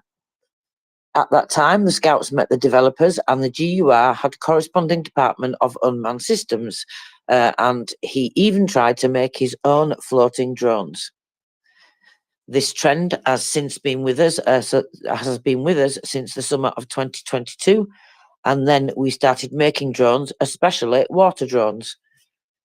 At first, it was the processing and existing of water vehicles, scooters and boats on which remote control systems were installed, and the first applications of water drones were on rivers. It was at the end of July 2022. We are talking about a small amount that was used on the Dnipro in the Zaporizhzhia region, both for reconnaissance and for kamikaze. There is a sufficient number of water products for various purposes at exhibitions around the world, but in Ukraine, before the start of the Great War, no one had ever made such products. So we began to look for domestic manufacturers who would engage in this, he adds. In the fall of 2022, Boretz and the GUR team came at the invitation of drone manufacturers to see what tools are already available. There was no such production back then. They showed us what their products could do on the river, and we evaluated it, and everything looked promising. And in this one tool, we could see the realization and the technological possibilities of the 21st century. That's really interesting, isn't it? I can imagine them standing at those tables and looking at those things and thinking, well, you know, I can, you know, modify this here and add that there. And so I find that really intriguing. You can estimate the approximate capabilities of the developments at that time just from one curious story told by the developers. Somehow, in order to demonstrate the maneuverability and controllability of their drones, they were launched to swim across a large reservoir near the Kyiv region. I actually remember seeing a video at some time, Christopher, you may have seen this, of this big drone that they were testing. They said it was in the Kyiv region, so probably was a reservoir or something. It looked like a big type of lake, so possibly a reservoir that would look similar. And it was like a great big torpedo, like it looked like a huge missile, and it was floating along in the water. They were pulling it. It wasn't actually obviously switched on. And two guys were sitting on top of it as well. I thought, wow, that's absolutely incredible. Anyway, sorry, just randomly distracted there, but it made me think of that. So the highlight of that voyage was tracking the route on the radar and the path travelled by the drone, which looked like an inscription. Russian warship go bleep. Sorry, that was the inscription. We rode on the water. We rode on the water for about an hour. No, about 3 hours, sorry. And this is not a programmed mission, but everything was in manual control. Then my fingers hurt, recalls one of the participants of that demonstration. Wow, that's an insight to have, isn't it? GUR appreciated what they saw, and so when the developers parted ways with the SBU, they took them under their wing, and the drone was named Magura after the goddess of war and victory in Slavic mythology. I think that's really important that they mention that, because they mentioned that's the reason why the naming of the sea baby came about, and what happened with that as well. So I think it's really fascinating actually that they tell these details. You know, I notice that with Ukrainians a lot, and I really appreciate and like that they always link things back to, you know, history. They always, like, you know, they're really. Oh, it did it again. I don't believe it. The page moved again. Oh my goodness. Let me find it quicker. So they always link things back to you know, history and things like that. And I think that's really important to look back at stuff like that, you know, with the culture. And we always talk about that. We like to hear more about the culture, and hopefully we're going to be having a segment regarding that anyway coming up. We do get to hear more about culture and things now, don't we, since we have two new co-hosts, Adam and Slavi, so that helps us with a bit of culture there. And now I'm just waffling. Christopher, did you want to comment on anything I said there whilst I get myself back to the right place again? Oh, actually, I'm beavering in the background. I found some video of the drone test site, so I'm composing a little twit. And which drone test site? Oh, it's a secret. Says Ukraine's secret site testing for drone testing. Ooh, secret. That sounds exciting. 2 months ago, it was posted by Focus News, and I don't know who Focus News is, but I'm gonna take a little look at the video. It's about 3.5 minutes long, but it might be the drone testing for the flying drones and not so much the water drones. But we'll see what we can do one way or the other of drones. Anyway, I think it's there's also video. Well, see this. This is good. This is good use of algorithm, because when I put this in my YouTube thing, I get all of these lovely videos that are related to drones and drone testing. I'm very excited. Anyway, I'm sorry. I hope that's enough time of waffle. No, that's not enough time, but that's okay. I can waffle on. I don't know what else has been going on today that we've been talking about. Well, I don't want to keep up to date anyway with what the Prime Minister is talking about, because he's talking about the plans that they've got for where they're going next, you know, and the things that they're looking at, what the plans that they've got for the coming year, which I find very interesting, because there's lots of changes going on in various different directions, as we keep saying. And, you know, sometimes it's a bit difficult to keep up with them all. I find you've got to be following, especially if all of the Ukrainian officials are busy, for example, you know, like if Yermak's up to things, and if the Prime Minister's doing things as well. And then, of course, whatever President Zelensky says. But anyway, so let's have a look. So the first missions of the Magura in the GUR. The transfer of developers to the main Directorate of Intelligence fell on the off-season in the Black Sea, which are more or less favourable conditions for navigation and therefore drone operation. So, the Magura team had time to work on their product. The main changes concerned communication systems, and the developers tried to get out of the hostage situation of the Starlink, and they succeeded. In modern models, almost all functions related to communication and controls are duplicated, and when one channel fails, it's possible to work through a parallel one. They've got to be really confident about their operational security to be giving away details like this. I mean, think about the things that you don't know. But, however, Magura had to wait several months for the first successes at the new location. It ended in May 2023 when the Russian reconnaissance ship Ivan Hers was on a mission 120 kilometers northeast of the Bosphorus Strait. So it was their first exit, and it was successful, he said. But it is at a distance of more than 500 kilometers, and the operation was very difficult. The mission was delayed due to bad weather conditions, and communication was constantly lost, recalls Boretz. When we got close to the ship, we were almost 100 meters away, and the communication drops. We don't see anything. We don't control the drones. The enemy crew starts repelling the attack. Somehow the communication was restored, and we probably followed the ship for 6 hours in a row. They waited until the ammunition on board the ship ran out. That's absolutely fascinating. You know, we look at these videos, it reminds me of things that people have speculated on in the space, including me, when we've seen these videos come out. Why didn't the Russians do this? Or why didn't the Russians do that? Or why is there no ammunition? And all these things. And that, it just makes me think of that. You know, they waited 6 hours for all the ammunition to run out. So it became clear that they did not run out of ammo, and we met him around 1:30 in the morning.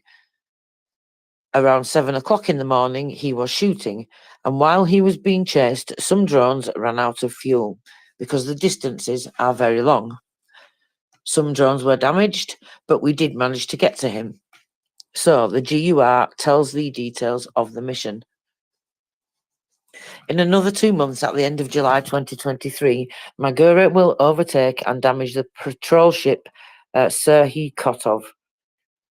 At sea for the first time, they will meet for the second time on September the 23rd, and again, the Kotov, along with another ship, the vassal Baikov, will be damaged but will not sink. There's a video out there that I've seen, actually, I'll have to post the link for it. It's from the GUR, and it's a collection of all the drone footage of all these attacks that they're talking about here. And then it's got great music to it. They always put fantastic music to these videos. Have you noticed that, Christopher? Even when it's tanks or things being blown up, the music is always really appropriate and quite moving in various different ways because of the variety of the types of music that they choose. Sorry, I got distracted again with that. But anyway, this video, is Nelly up here somewhere? Because I didn't get my song of the day. Maybe Marcus will be able to give me my middle fix of the day. I count on people to give me metal. Poor Back to you. Marcus has been not well. I hope Marcus is feeling better. Well, that's because Marcus travels to other spaces and maybe he's not inoculated well, and he really should stay here close to home where he can get chicken soup. Back to you. And where, yes, I like that. We hope you're getting chicken soup wherever you are, Marcus, and feeling better. Yeah, I think it's interesting. That video, I will post it. It shows you all the drone footage, some of it which we've seen circulated where the drones are going into the ships. And in particular, I'm reminded of one video which many people may have seen where the drone goes into the ship, makes a hole, and then the second drone goes through the hole into the ship and blows up. That's just absolutely sublime. That wonderful, that video. Anyway, that's on there with several other drone footage videos all collected together, and they very kindly list all the ships for you to tell you which is which, and then they show you at the end how many ships they've taken out, how many ships are left. It's quite funny, and it says to be continued, something like that on the end. I'm pretty sure. I might be paraphrasing slightly, but that's basically what it said. Anyway, let's get back to what happened here. So, the summer of 2023 marked the start of the biggest competition between various projects of Ukrainian surface drones. By that time, the SBU had already released its main Sea Baby drone and was cooperating with a private company to use the Mamai high-speed surface drone. In general, all these platforms differ a little in appearance. However, if you take a closer look, it becomes obvious that they were designed for different tasks. Sea Baby is designed to be a multi-purpose platform that deals with mining, strikes at static targets such as bridges, and even already has flame-throwing systems on board. Oh my gosh, I did not know that. That is so cool. I am so glad that the SBU has a flamethrower Sea Baby drone. That's just incredible. Why did we not know this before? I've not heard this fact before. Have you, Christopher? Well, we know it now. We do know it So- now. It's funny. It's funny. It's almost as if it's one of those dream sequences or one of those video game play sequences, and they're like, okay, can we put this on it? All right, let's do that. I wonder what the flamethrower is for. I wonder if that's like creating breakfast. Again, we haven't had breakfast here, and we're working on coffee. So I'm just keeping you updated from the People's Republic of South Jersey. Back to you. Well, get some coffee in you, Christopher. What on earth are you doing to yourself? Goodness me. But yes. Oh, whoops. Oh no! Don't move the page again. Oh, that was lucky. I clicked a notification by accident then, and I thought, oh, and it took me to Telegram, and I thought, oh, the page is going to move, but it didn't. Apologies if my overreaction there, but I don't want to scroll through the page again for time number, I don't know, 3, 4, I'm losing count. Anyway, back to this page. So Magura 5 was designed as a pure hunter. As the developers explain, this model was created specifically for hunting warships at sea, so it's smaller, faster, and much more maneuverable than other drones. Everyone went their own way. We went the way of searching for destroying ships. This is our choice. We are developing exactly this method. Constant patrolling is not for us. We work point by point. We decide that we work exclusively on ships, said Budanov. That's a very interesting, isn't it? I love it when Budanov speaks. He's like, this is how it is, and that's that. And I like that. Very straight talking. So, the same Novorossiysk Bay or Sevastopol Bay are interesting objects. The defence there is really serious, but it can be overcome. And they spend a lot of energy and resources where success is doubtful, but you can almost guarantee the destruction of some targets only during raids and transitions, had the GUR. So, although all interlocutors, I can never say that word, interlocutors of the Ukrainian Pravda in the GUR assure that they have working close communication with the SBU. In fact, according to them, the departments are fiercely competing over whose drones are better. That's brilliant. I love it. SBU is going to win. A bit of competition is good for innovation, Christopher. That's what I say. Oh, definitely. Oh, yes, absolutely. That seems to be the thing. For capitalism. Better that than handing out contracts based upon your uncle or your uncle's cousin. Yeah, exactly. Or the whomever. So I did put it in the nest, and it's the underwater kamikaze drone video for people. We'll keep it up there for a little bit. I tagged a few people in the post because I wanted to say hello to them. I wanted to say hello to Beefeater. Thank you very much. Beefeater's latest post, which we'll go over in a little bit when we have some time, because, we are in an extended play today, Tracy. So we do actually have plenty of time to cover all of these things. And we certainly want to go to, there was a Wall Street Journal article this morning from Russia's backdoor for battlefield goods from China is Central Asia, which, of course, we all suspected and knew, but we're starting to get that coming out in the mainstream media. And of course, we want to try to think about, why are we seeing some of these things? Why are we seeing, I found some more videos on Mearsheimer. So Forever Child, I'm still digging around, but he's out. I think he's hawking a new book, maybe. I'm not quite 100% sure, but he's out there in the disinformation sphere spouting his nonsense. And I would love Pekka or maybe Beefeater, somebody that could do a deeper dive, long dive. I'm happy to help with that into Mearsheimer, because his ideas were at one point in time based upon a certain historical set of situations, and there was some validity to it. But I think most importantly, as I've said previously, that people who are currently in government and who are in the policymaking sphere of things behind the scenes, folks like, any parts of the cabinet of President Biden that are on the younger side, all would have gone from, if they went to international relations classes in graduate school, they would have had an income and encountered Mearsheimer, amongst others. But the ability to put that in people's heads as a sort of lens through which you should focus the world, it seems not to be such a great thing now.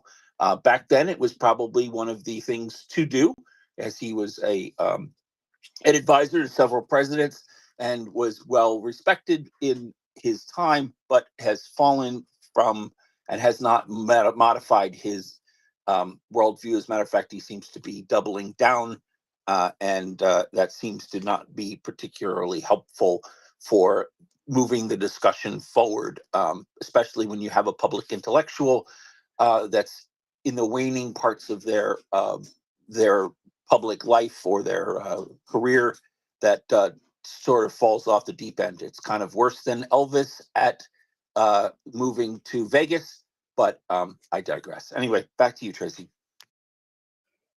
Thank you very much, Christopher. Yeah, I definitely want to remember to go over that Wall Street Journal article as well that you spoke about. But thank you for doing that and putting. Did you say you put that in the nest? You said then at the beginning. Sorry, I put the drone footage in the nest. The journal article is behind a paywall. When we talk about it, I'm happy to give people a link to a copy paste that I've done, but I don't want to put it. I don't want to put it in the nest as removed from being paid for, kind of thing. No, I agree. Thank you, Christopher. So let's get back to this then, shall we? And the competition Can I have a between. personal copy of that then, please? Or it messaged to me. Who said that? Me. Hey, Christian, no problem, dude. But put your hand up and we'll come to you. Go ahead and send me. I just followed you back. Send me a DM. If you want to speak, please put your hand up and then we can come to you along. Whatever. I will send that to you, but DM me, please. Thank you.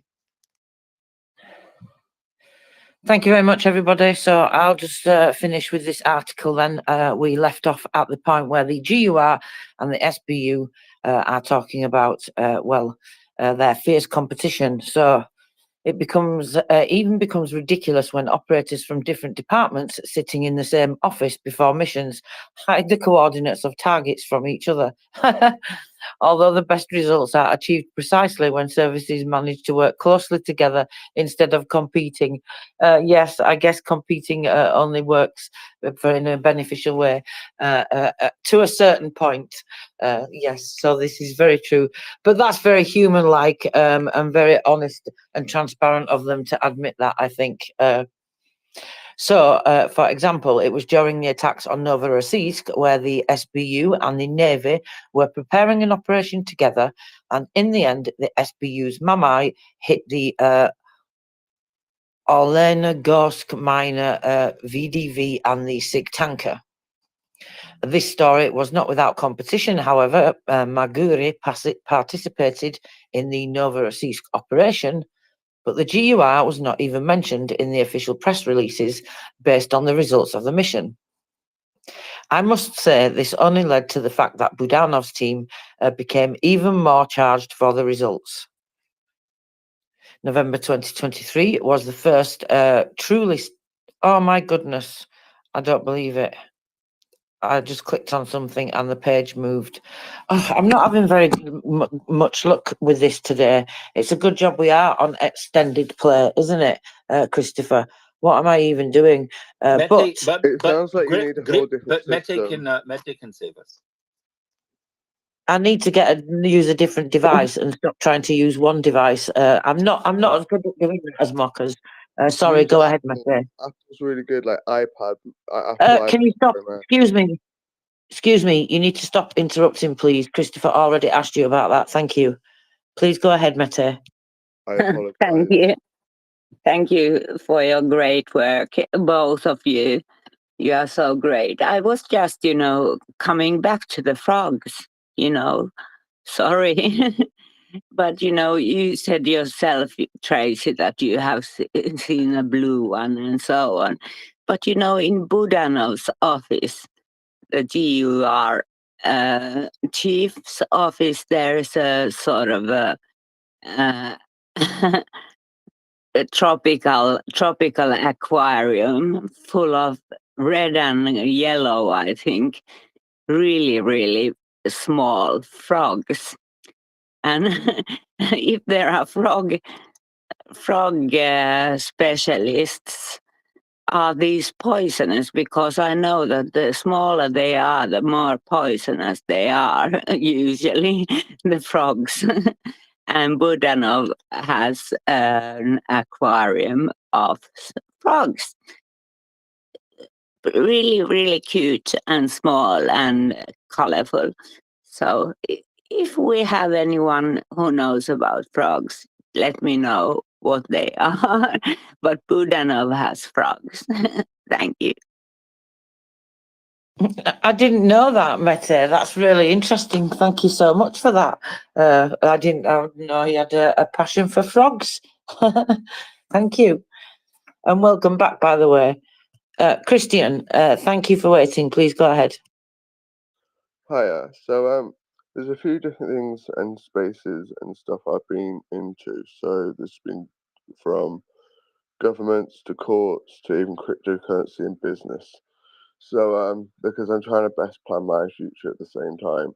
And sorry I interrupted, but I was just trying to give you some advice and then advise you on what type of because I'm dyslexic and I find technology hard, and I have an iPad Pro Max, which is really easy to use, and it helps me with my spellings and stuff. So so about a year ago or 2 years ago, I can't quite remember, because I got sectioned, and I knew my mum called the crisis team on me 2 weeks ago because I basically said I've got enough to take my own government to court now. A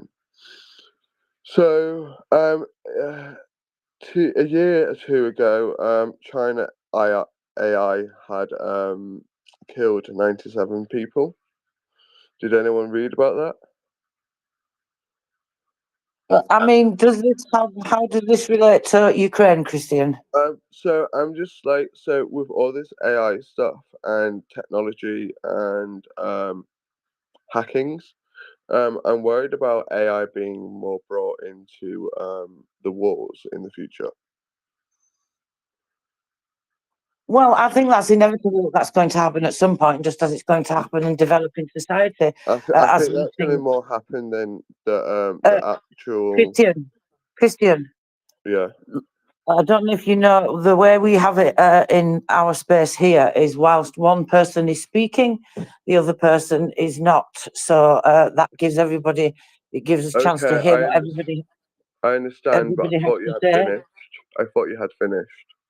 We also mute our mics whilst the other person is speaking because it causes feedback for everybody else that you don't hear, but everybody else in the space hears it. That's a big question, and it's not really a topic that we can cover right now, but my basic answer is yes, these things are going to develop in military, as well as they're going to develop in society, just as technology inevitably does. And I think there's a lot of fear around it, but there are also a lot of tools and a lot of benefits to it, just like anything. So I think, like the fear that was first there when the internet was created, for example, I see the fear being very similar to that. And I don't think there's as much to be fearful as there is to be hopeful for, because I think it's going to be very, very useful in a lot of ways. And there's always downsides to Can everything I that we interrupt? develop in Yeah. society. Can I interrupt now? Sorry, it's just I Well, I know what haven't you're quite going finished, into. but please I know go what ahead. you're going into though. So that's why I was saying, can I interrupt? Well, it Yeah. doesn't really matter if you know what I'm going into, Christian, or not. You still have to give the person chance to speak, and you don't interrupt co-hosts either. That's something that we definitely do not do around here. And I realise that you may have something that you want to say, but we do wait until the person has finished speaking, because it's just not really very good to interrupt. But please go ahead. Thank you. I'll just a conversation. I know it's about letting the person talk, but when you've got more information to get when I know it's important to give the person time to finish what they're saying, but when you've got information that you can feed more into, so it doesn't have to be wasted time. It's sometimes that's how a conversation also works. So going back to what we were saying, yes, I fully understand what you're saying, and I totally agree with you. That's what I was going to say.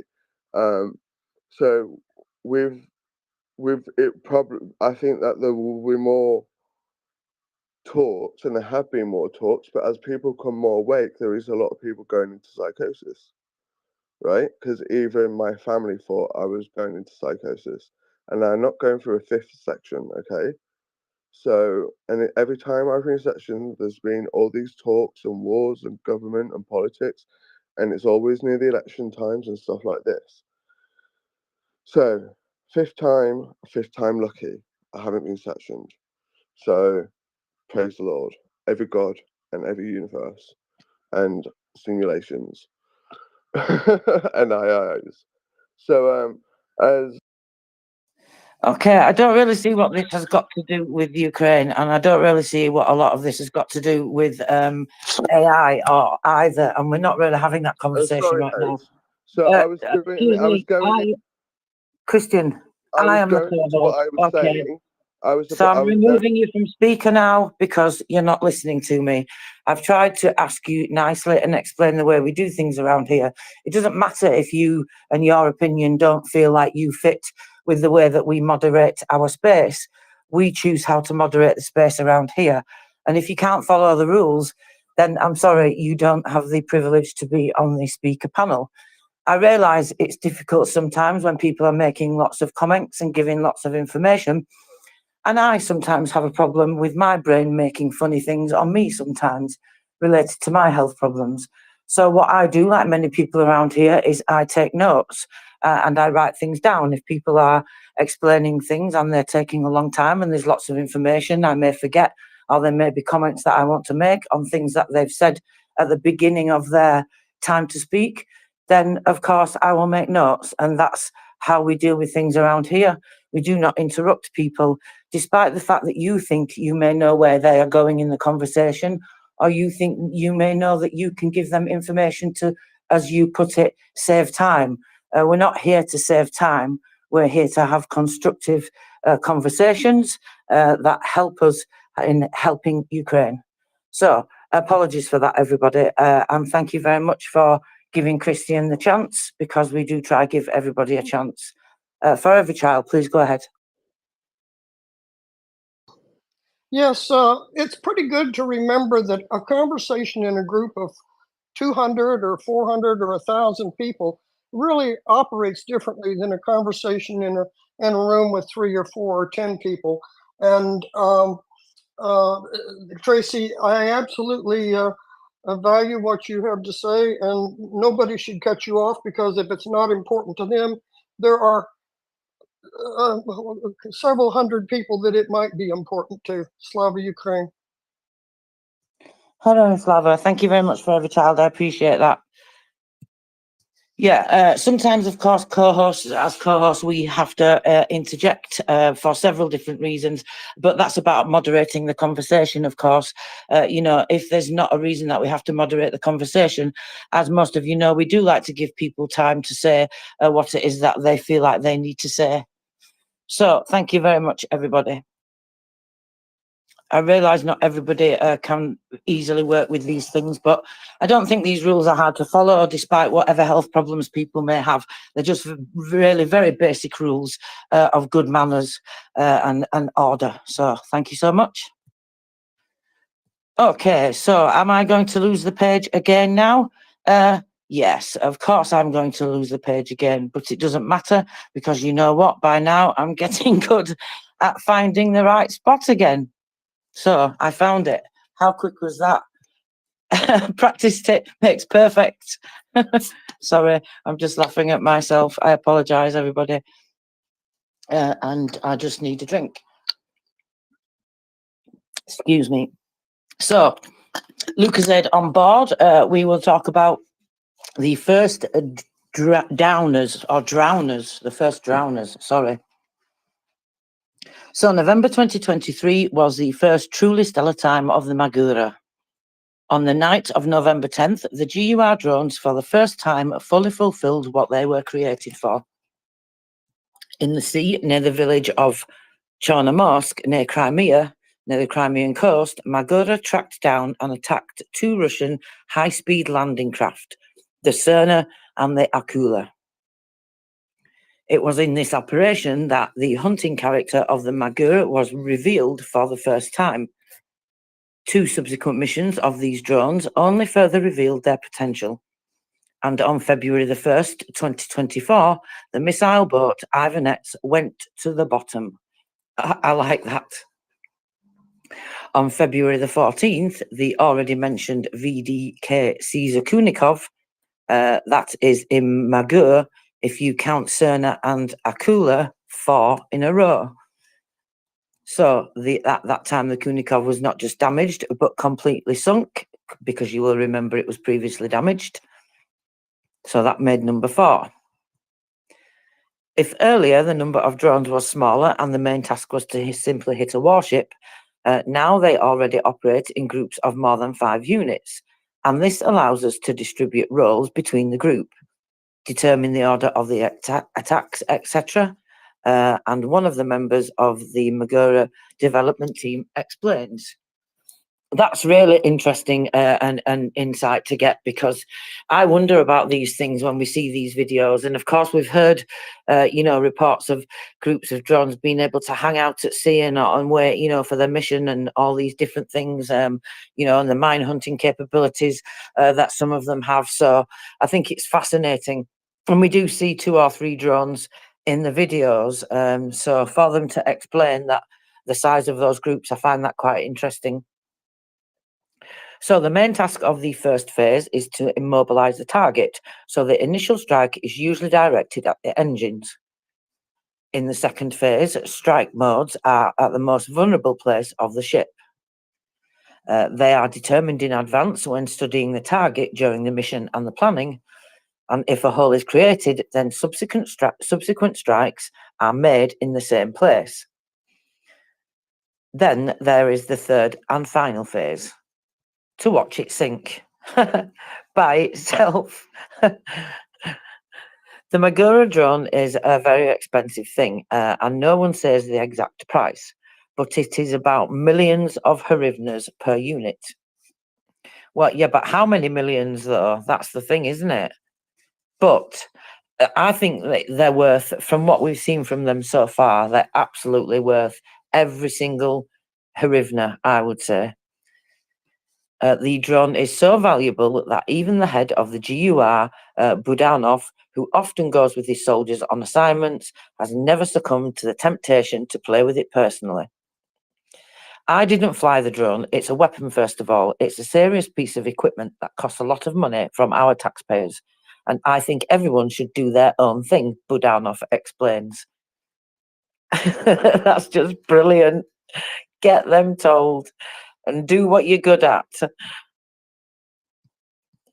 Each brand really costs a solid amount of money, but it's obvious that the level of damage caused by it to the aggressor far exceeds the cost, tenfold, he said. The effectiveness of the new tactics of working with Magura is actually impressive, and she was also appreciated in Moscow. This is how the recent arrival of 7 Iskanders at one of the production sites where drones were assembled should be considered. So Russia basically thought they were attacking where the Magura is manufactured then, I guess. After that, all production moved to the underground locations. Wow, that's fascinating, isn't it? Because we've heard about these underground locations. And we also read that article recently, Christopher, on our segment about talking about how they move the operations. Did they say every month? I can't remember exactly. Or was it every 3 months? But basically, they take the operation for how many drones they make them. And then when that order is made, then they pack up and move location to somewhere else, which is quite staggering. So, what made it possible to go from simple destruction of ships to almost guaranteed sinking? You see, technology is developing, the skill of the operators is growing, and I would like to tell you that this is solely a matter of our technology and training. But sometimes training factors of the crew of the ship against which they are working also influence. Well, after all, luck also sometimes has a certain place. Yes, sometimes we are lucky, he said, but luck is always for those who are prepared. Yes, Budanov likes to be prepared, doesn't he? Very sensible indeed. So Budanov also explains that it's important to be able to quickly adapt to changes in the situation and decide where to move during an operation. Well, we hear that, don't we, from people like Chuck Farrow, who explain these special operations to us, and from some of our guests that come, particularly Alexander from SBU Alpha. They explain the different, and what was Volodymyr from the Special Operations Omega unit. They speak about that. It's really important to be able to adapt quickly. To changes in the situation, because they're very often very fluid, these situations with special operations. I think, I don't know, I'm no military expert to say, but from the impressions I get from these people we hear, it's much more faster flowing than, I don't know, other types of operations, I guess. I'm not explaining myself very well, so I'm going to go back to what they're saying here. But anyway, they need to change situation quickly and be able to adapt and move during the operation is the point that I'm making. I should just leave it to Budanov, shouldn't I, Christopher? So the most important thing... He is the man. I want to know about his frogs. Yes, I want to know about his frogs as well. I might have to Google that afterwards. So the most important thing here is not to prevent the operators from acting according to the plan. And when something does not go according to plan, then quickly decide what and how we will do next. For example, according to the Sina Kunikov, he was not the main target at first, but the conditions working out the main goal changed during the mission itself. According to Barrett's, the Magura was hunting for a group target, but just a few hours before the approach of the drones, the ships began to move and it would not have been possible to hit the main target. Therefore, they decided to hunt for the Caesar Kunikov. I love that they actually decided to go hunting for it. So, of all the people that they spoke to in the GUR and among the manufacturers of the Magura, they assure that this drone has not even actually reached its full potential yet. Wow, that's exciting. Next in the plan is the development of air defence equipment and possibly other defeat systems on drones. Now, specialists are working on putting air defence equipment on unmanned platforms. Wow, that's just fantastic. Sorry, I'm reading this for the first time, so you are all getting my natural reactions. That's brilliant, isn't it? I mean, air defence on UAVs.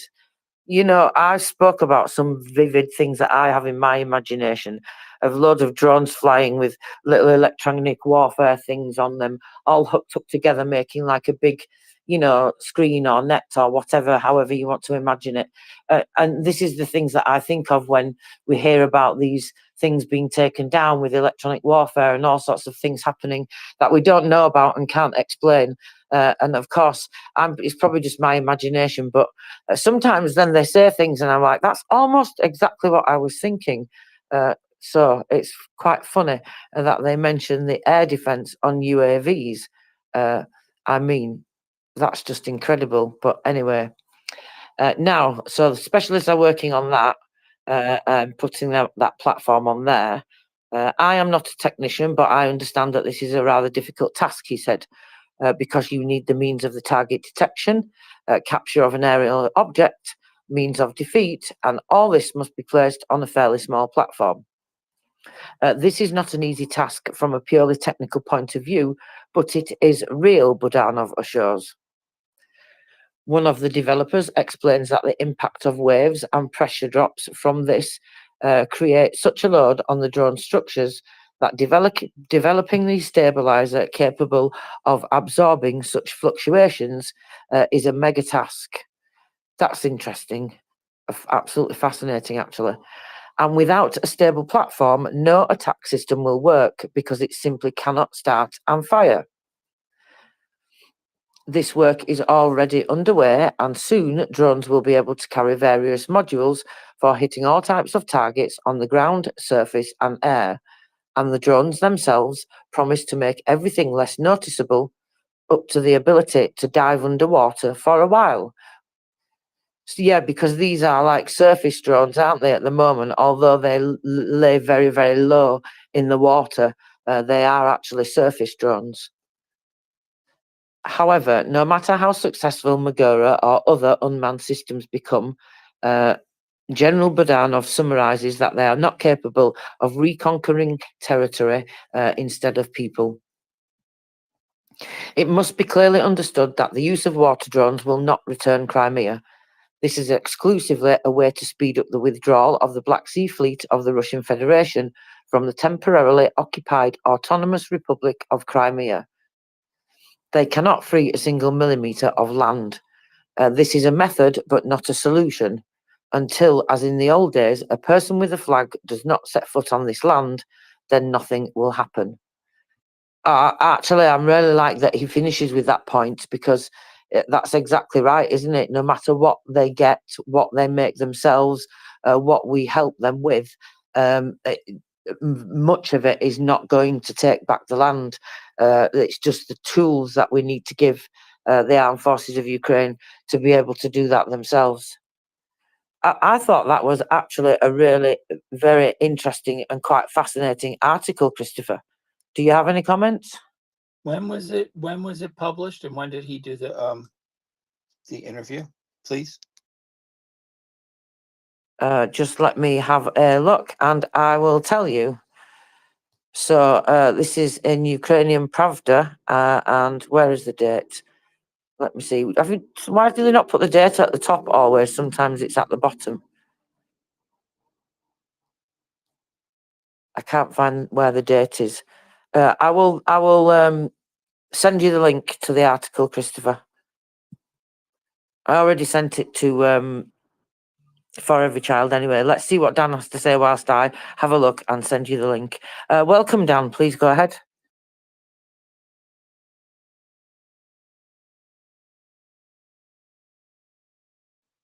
Dan, are you still with us? Can you hear me now? Yeah, we got you now. Yeah, that stupid soundboard thing is doing it. Poor Lexicon was having an awful time yesterday with it during book thing. I'm gonna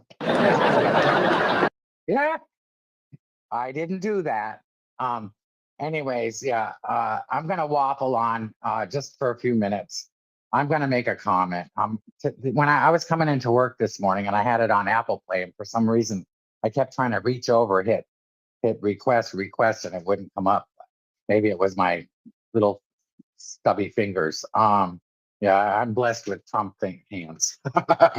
Anyways, so my comment is going to be, this is for all the,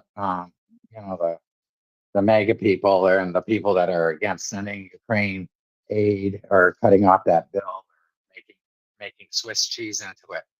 Don't they recognize, or they need to realize, once they start cutting up that bill, or if it doesn't go through, and once they start chopping social and humanitarian programs abroad, we're next. You're next. And that's what I'm telling the MAGA people, conservative people that are for gun rights and everything. You're next. If you don't think an authoritarian government is going to take away your guns, you're absolutely a bunch of fools. And that's all I'm going to say to that. Because I'm this is not political anymore.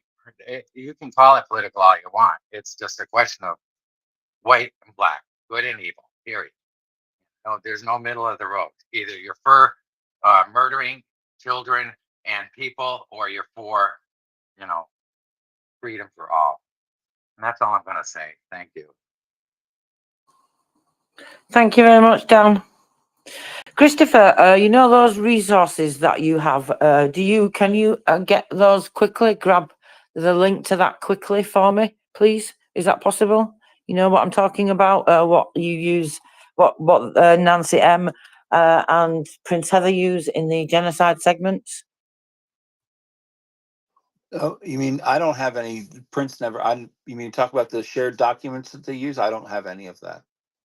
No, I mean, they put a link out, don't they, to like support services? I think they have a text or a post with that on.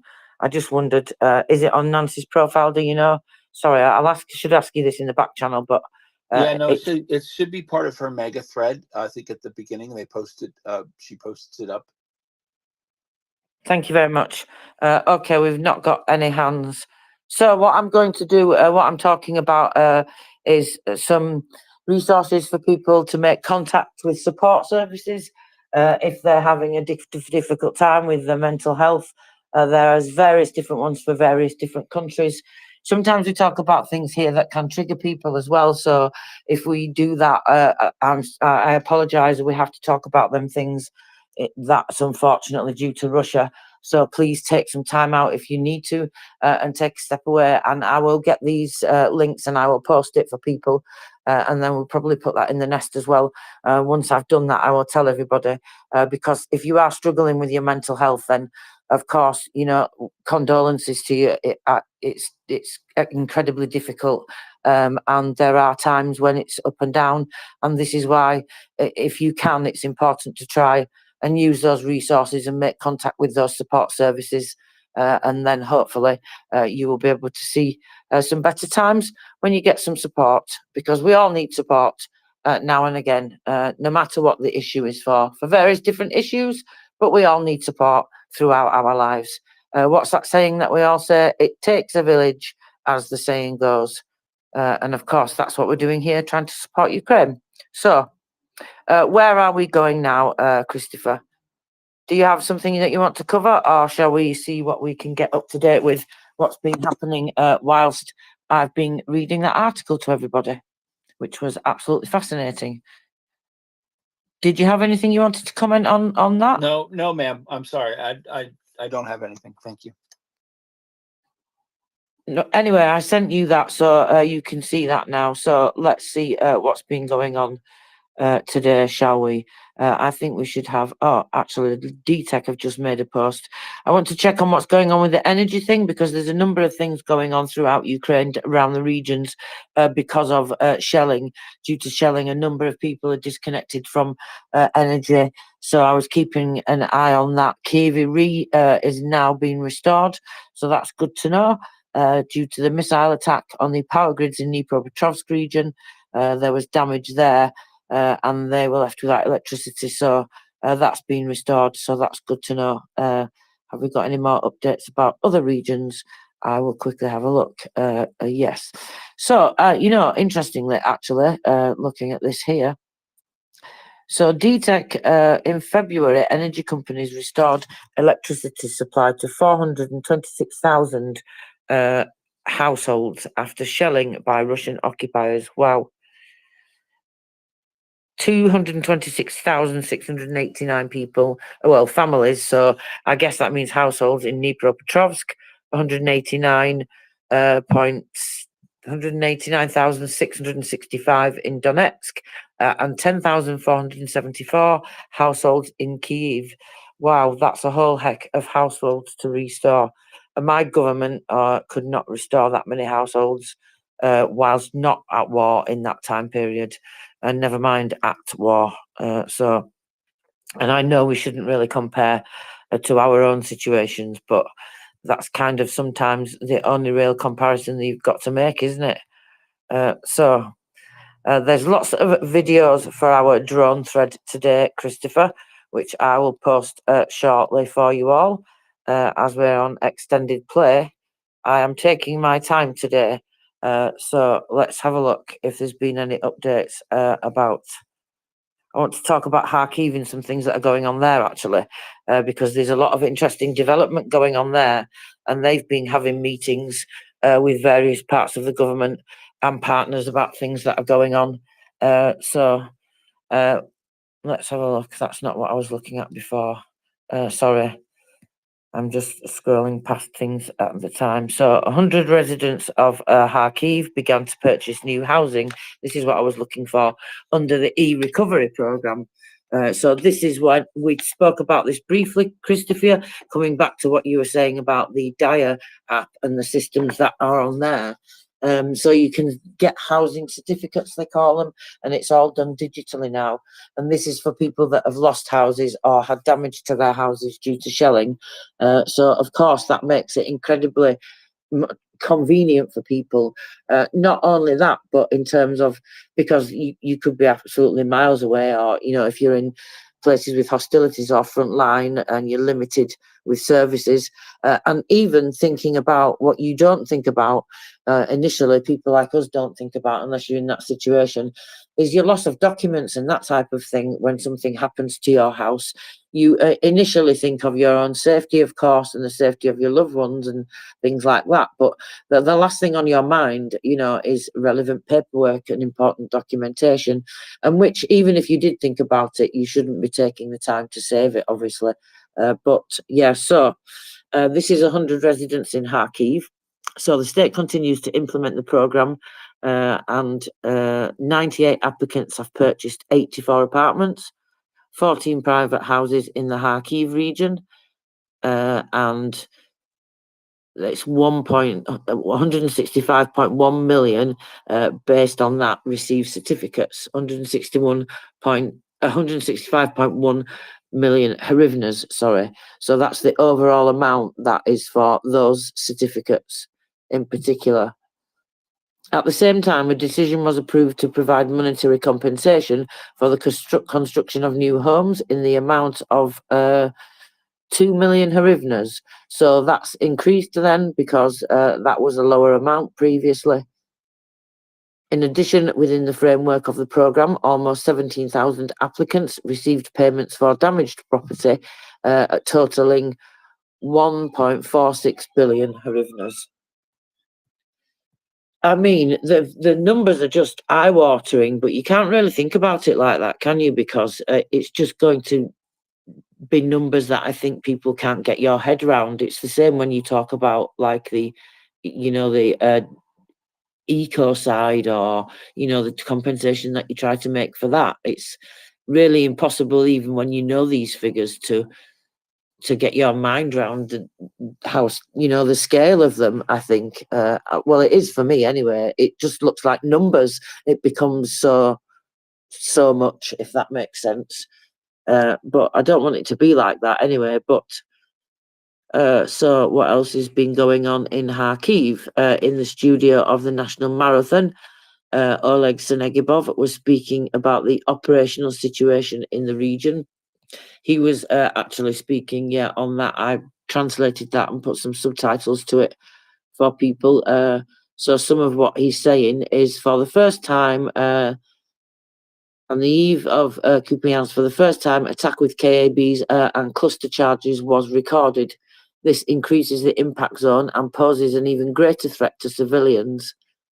So he's talking about with KABs in the Kupiansk direction. This is why we bring the issue of forced evacuation of families with children to the Regional Defence Council. So they're applying to the Regional Defence Council to expand the zone of mandatory evacuation, I like to call it. I don't like to call it forced evacuation. Let me see if we've got any hands. Did you want to interrupt me at all, Christopher? Just butt in if you do. No, I'm good. My plumber came and left. So my faucet is no longer shaking. I just couldn't get up underneath the sink. It was buried fairly deeply. And then he told me that Moen is so kind enough to make a special tool that you have to get it tightened up. Anyway, it's done. Back to you. I'm glad your plumber is done. My parcel delivery man came and went as well, Christopher. It's good to see the free world is continuing to operate a plumb. Back to you.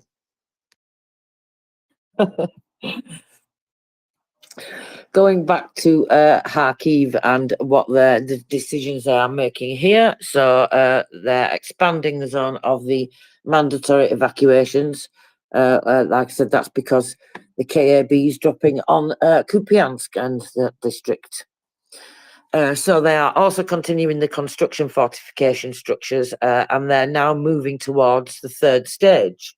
Well, that I found was quite interesting because I didn't know that they were at the third stage. I knew that I've seen it before, that they're making fortifications and structures, which you would expect, because everybody realizes that this war's not going to end anytime soon. In fact, Kharkiv, because of where it is one of the areas that's doing a lot of work on creating underground schools and underground shelters. So anyway, at the third stage, that's really interesting. And the visit of President Zelensky and the head of the government of the Netherlands, Mark Rutte, to the Kharkiv region, they talked about the results and the impact of the situation in the region. So there we go. So this is obviously relating to air defence and other things like that they talk about in Kharkiv. So what else has been going on? Shall we see what Atesh are up to? I've not checked in with Atesh today yet, Christopher. I want to see if they're spotting anything else interesting. The Ministry of Defence have been doing audits as well. They've been doing several audits actually on medical things and on the food budget and things like that. So this one is on tourniquets. The audit of the Ministry of Defence found 30,000 tourniquets in the warehouse of the Medical Forces Command, which had been stored for almost a year, and some had been issued to servicemen. So I'm guess after a year, they're not going to be at the standard of quality that they should. Auditors of the Ministry of Defence discovered in the warehouse one of the military aid units under the command of the Medical Forces in the Zhytomyr Oblast, almost 30,000 new, highly quality US SOF Special Forces medical tourniquets, Well, they've got to be about the best that you can get, I would say. They were received back That in seems April. like that seems like maybe a question for Chuck next time he's up, or maybe Oh, that's a because really, he's in the background. Maybe we can ping him with that part of the story. that's a really good point, Christopher. I'm glad you said that. Thank you. Booyah, please go ahead. I have located Budanov's frog for you, Tracy. Would you like me to put it in the nest? What type of frog does Budanov have? It does not appear to be like little poisonous tree frogs. He looks like a rather healthy Ukrainian frog. But he's like, someone mentioned that he's like, the equivalent of a lieutenant commander now in the SBU because he knows probably more secrets than anybody except Budanov. Is this frog trying to take my secret place on the SBU Alpha team? It looks like he's trying to escape his habitat and go mess up some orcs to me. I mean, he looks like a fighting frog. So I feel like he would be your ally. I like that. Thank you so much, Booyah. And of course, why will Budanov have anything else other than a fighting frog? I love that. Thank you. You can probably tell I've got a big smile on my face because that just gave me joy. That I'm just here for a little serotonin rush. That's really my existence here. Perfect. Thank you. Hang around more often. Okay, let's continue on. Where was I at? Ministry of Defence. Yes, that's where I was at. So audits of these. Well, they call them turnstiles, but I think that's the translation issue because they're actually talking about tourniquets. So they were received back in April 2023, and only 6 months later, the military unit issued the first of them to a military unit in a total of 458 units. The results of the internal audit were reported to the Minister of Defence, and after conducting it, the responsible officials started issuing them, and currently almost a third of them has already been issued to the military personnel. The issuance of other medical property, including first aid kits and backpacks for combat medics, which had also been stored in the warehouse for a long time in significant quantities, was also initiated. The task of the internal audit of the Ministry of Defence is not only to detect cases of abuse and respond to them, but also to prevent the inefficient use of military resources through more effective planning, increased accountability and solidarity at all levels. So these audits and everything that they're doing, both internally for their own reasons, just to basically generally keep order on things, which of course you need to do, especially when you're doing things, on a national level or on the level of the Ministry of Defence, for example, for the whole of the armed forces. You need to have that order, that routine, that management. And those systems need to work smoothly because there's enough problems that create themselves anyway. So I think that's fantastic news, and it shows me that those audits are definitely working, Christopher. I like to see progress and transparency, as you well know. Yeah, it's kind of like discovering some cash in your jacket pocket that you didn't realize was there before you went to send it to the dry cleaners. Back to you. Well, if you discover that cash in that instance, you should throw it across to MriyaReport, and you should check out the nest, and you should look at the payment link there and donate that money instead of when you didn't know it was there. It was in the dry cleaners, so it was gone as far as you know. So you can donate it. And if you're not going to the dry cleaners and you still have money that you can donate, please consider donating to our drone fundraiser, because we're raising drones for, DJI Mavic 3 thermal drones. These can do all sorts of things. We heard last year, I think it was, when we were raising funds for a drone for Scruff's marine unit, about what these thermal drones can do, because they don't just do all the other wonderful things that they need to do with them, but they also can spot mines, especially because the weather's getting warmer. These mines heat up to different temperatures, and then that leaves a heat signature which lasts for a long time, and these can be picked up. So these save lives, help Ukrainian armed forces do their jobs, help them battle orc drones, all those lovely things that we can't talk about as well. So if you would like to help with that, click on that link there. And if you can't afford to donate, that's okay. You can still help by retweeting, resharing, telling everybody about it, sharing it on your other social networks. So, but go across to MriyaReport.org and have a look anyway, because we have a great website there. Actually, we have a thread out on the Maria Report page, and I posted it yesterday as well. So that's on my profile with all the amazing things, or some of the amazing things that we've done here, that you've all done by donating and helping to repost and reshare these fundraising campaigns. All the things that you've helped to raise money for. Well, not all of them. I said that again wrong, haven't I? Some of them are on there because we don't get pictures and videos from all of them. As you would imagine, some of these things are operational security, so we can't. And we don't expect these things either. You know, they just give them to us because they're so gracious and very kind. And very generous with their time to do something like this, especially the special units. So check out that thread. That's a thank you to all of you that help with all those campaigns, and go across to MriyaReport.org and donate some money if you are able to, and check out the website on there. What's that page that's on there that lists lots of different information? Is it /educate, I think, MriyaReport.org/educate. If you go to that page there in particular on the website, you'll see lots of lovely, interesting information about all the money that Maria Report has donated, all the things that we've been bought. You know, it's really wonderful to just have a look and see, and it's really heartwarming because, you know, things go past so fast that we not forget about these things, Christopher, but they do go to the back of your mind, don't they? When, you know, because there's always the next one and the next one, because there's so much need. So I think it's really important to look back at these things and remind ourselves, you know, just bring that to the forefront of your mind, and just see how much good everybody's done here together.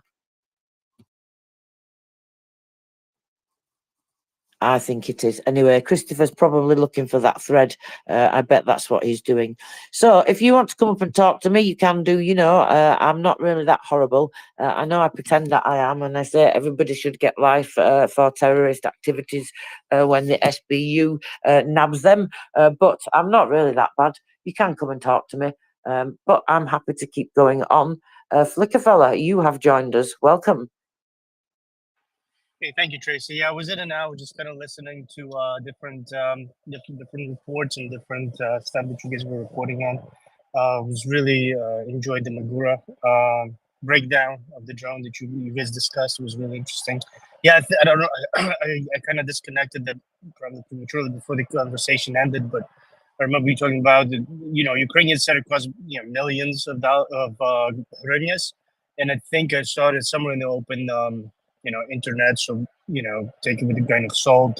In US dollars, they price at about 270, just north of $270,000.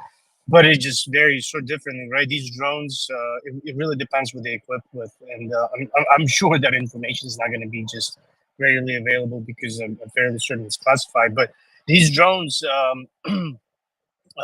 That you guys raising funds for, you know, this it's such a great campaign. I definitely you know, implore people to join in and donate, because it's extremely important to have those capabilities to have night vision, thermal night vision, right? So it's the type of sensors that allow Ukrainians to see heat signatures at night. Extremely important for many different reasons, right? They provide an excellent reconnaissance platform. There's a lot of reports right now that Russians are trying to conduct most of the maneuvers and movements at night, hoping that it's going to help them to be concealed from Ukrainian attack drones. But Ukraine has been proving them wrong because they are, in fact, deploying and employing these types of drones with night vision capabilities. The very ones that MriyaReport is right now raising funds for. So forever grateful for the stuff that you guys do, and for every person who donates to this cause as well. There's a fun fact though. There's different types of night vision capabilities, right?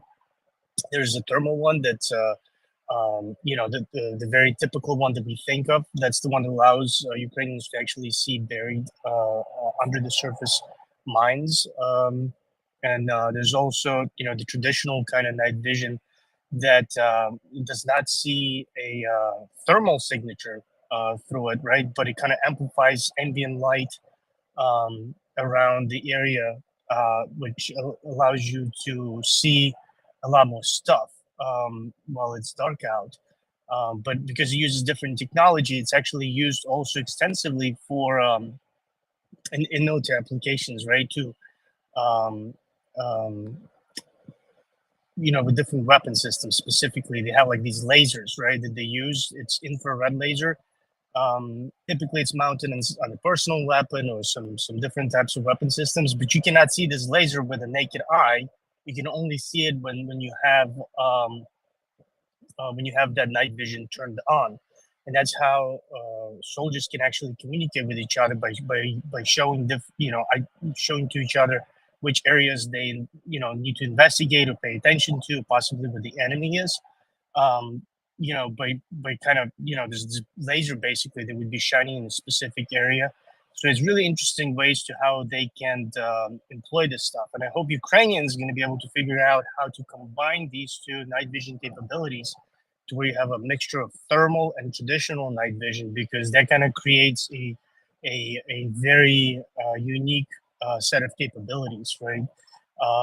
That will allow them to see a lot more targets and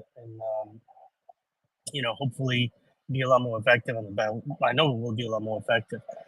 So we'll see. Fingers crossed. Ukrainians are very innovative people. I'm sure they're going to figure out how to do this. But the best reference I can give to some kind of hybrid, mushed together technology like that is, if you remember the old movies, the Predator movies, right? There's like a scene to where they show how the Predator sees things. That's basically what that is. A lot of people refer to that as actually Predator vision, right? Because you can see many different elements of this night vision stuff that incorporates the thermal signatures and regular night vision capabilities, the more traditional kind of stuff. So yeah, anyway, just kind of wanted to share a little bit of that since we were talking about drones. Thanks, Tracy.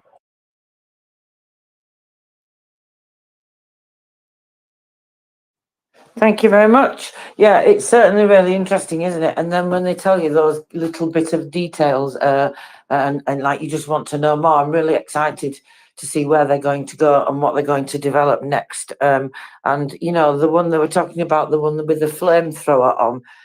I mean, it's like Christopher was saying, it's like something out of a film or something out of a movie. It's quite staggering, really. I can imagine that it won't be long before we'll get to a position where you don't really have any actual people in the field if you're fighting. I mean, hopefully, I'd like to think we get to a point where there's no more wars, but that's not really plausible, is it, unfortunately?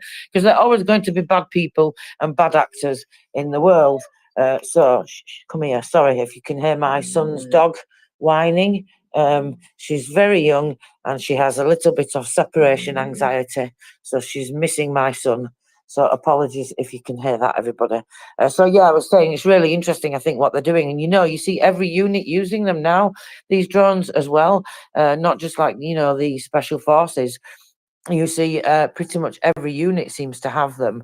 And of course, President Zelensky spoke about creating, they would just call it the UAV forces or something, the unmanned, what did they call it? Can you remember, Christopher? The unmanned something company. I don't know, too much of a mouthful. Anyway, basically UAV brigade. That's what I'm going to call them. Dan, what should we call them? The UAV brigade? I think that works well. Whoops, hold on. My earbud popped out. I'm in the middle of vacuuming. That's why I'm crazy today. Anyways, I don't know. There's so many names and lists for everything. I've lost count. I don't know how you keep all this in your head, Tracy. You must be a walking file cabinet. I swear. But anyways, I just wanted to say, yeah, this fundraiser is great. I'm gonna say anybody. I'm gonna speak for myself. A little testament. You know, out of all the charities that I've done over the years, this is the most important one I've ever done. And I'll tell you, every penny is accounted for. They audit every so often. I think every quarter they tell you where they're spending the money. Not a penny goes to anything else. It's all volunteer. So if anybody can give any money at all, you know, come up with pennies if you can. Every little penny counts. But this is, you know, I have nothing but great things to say about MriyaReport or Maria Aid. I'm proud to be aligned with those organizations. And that's all. But I can't remember half the stuff you mentioned. I got to start keeping notes. I can't keep notes in my head anymore. Thank you very much, Dan. But I'm not that good at doing it. Mockers can keep much more information in her head. But nevertheless, we all work as a team. But thank you. I appreciate that. I think you do a great job. Thank you, Dan. So let's go back to what I was talking about. I was looking at the Ministry of Defence. So we will just finish with that. I think I wanted to see if they had anything else to tell us today. And then I thought we will go on to, as it's that time of day, we'll go on to a little bit of a military situation and we will see what's happening there. Of course, the General Staff Report's due as well. In fact, I think that already arrived. Yes, it did. The General Staff Report already arrived. So let's see what the Ministry of Defence have said about this then. So they're continuing those audits. They've done one recently on the food as well and the procurement for food. So that's coming along nicely. And they're also looking at the volunteer movement in Ukraine because that's become quite a phenomenon, they've said. Which I think they're absolutely right, really. And it's interesting that they look at that. I noticed that they're also trying to put some framework in place of the Ukrainian government for, well, coordinating all these volunteers and NGOs and all these things and people that are coming into the country. I don't know if you've seen anything about that, Christopher, but I've seen talk about them doing that. I think they're in the very early stages from what I've seen from Natalia Kalmykova, the Minister of Defence, the Deputy Minister of Defence, she is, from what she's reported. So that's happening. Anyway, let's go on to the General Staff Report and we will also see what General Tarnowski has got to say. So he's just posted a video, which I was looking at a moment ago, which I will add to our drone thread. And this is the defensive operation in the Tavria direction. So the video shows heroic fighters, he says, of the 79th Separate Airborne Assault Brigade, of the Tavria Brigade. It's pretty cool, actually. They destroy enemy equipment with the help of drones. It's one of the clearest videos that I've ever seen. It's quite incredible, really. It starts off with them. In fact, I think I'll post this separately as well as posting it in the drone thread. Because it's pretty good. So okay. So let me have a look. Yes, I've posted that already. So go and have a look on my profile, and you can see that. Wait, I have to delete it. I forgot to censor it. Oh no, Christopher, what am I doing? I can't put videos out of things being destroyed without them being censored. That's not acceptable, is it? Dearie me. It's a good job I checked, isn't it? That's not a very good mistake to make. So I will put that out in a moment for you all to have a look at. Anyway, let's go back to what General Tarnowski has got to say. So he's reported today that there were 25 airstrikes, 3 missile strikes and 53 combat engagements in the Tavria direction. The enemy also carried out 906 shellings, as well as 96 kamikaze drones. So that's just in that one direction. So that's definitely an increase there. Defenders are firmly holding the defence and carrying out active actions as well in the specified directions, and loss of borders, districts and positions is not allowed, he specifies. So let's look at the enemy losses. 426 people, 1 tank, 5 APCs, 3 artillery systems, 1 air defence vehicle, 9 vehicles and 1 unit of special equipment. It just says 9 vehicles, it doesn't describe which type. And also 287 UAVs. That's staying at about average, so that's not increasing.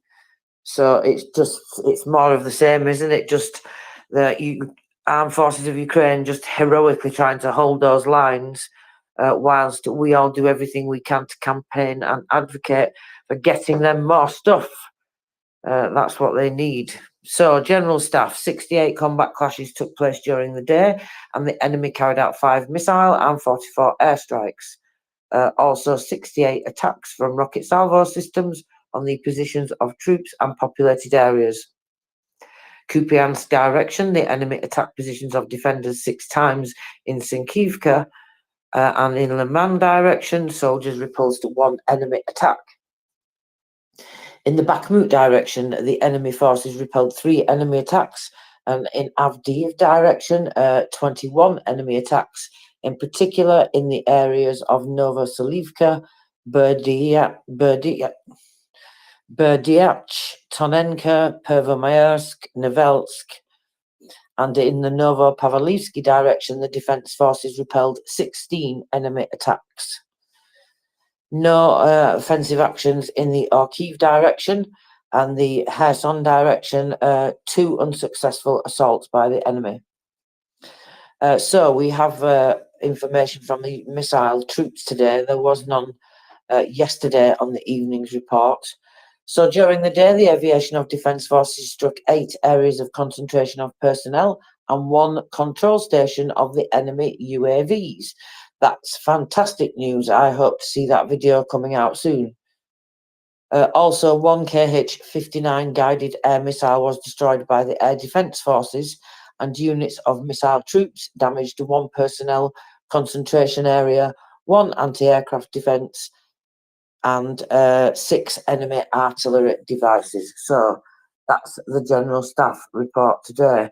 I was looking earlier to see if there was anything about Avdiivka in that area, but from the 3rd Assault Brigade, but it's just really more of the same, more of them, heroically holding the line, and just the waves are going up and down slightly, I guess, but there's an incredible video from the 3rd Assault Brigade, Christopher.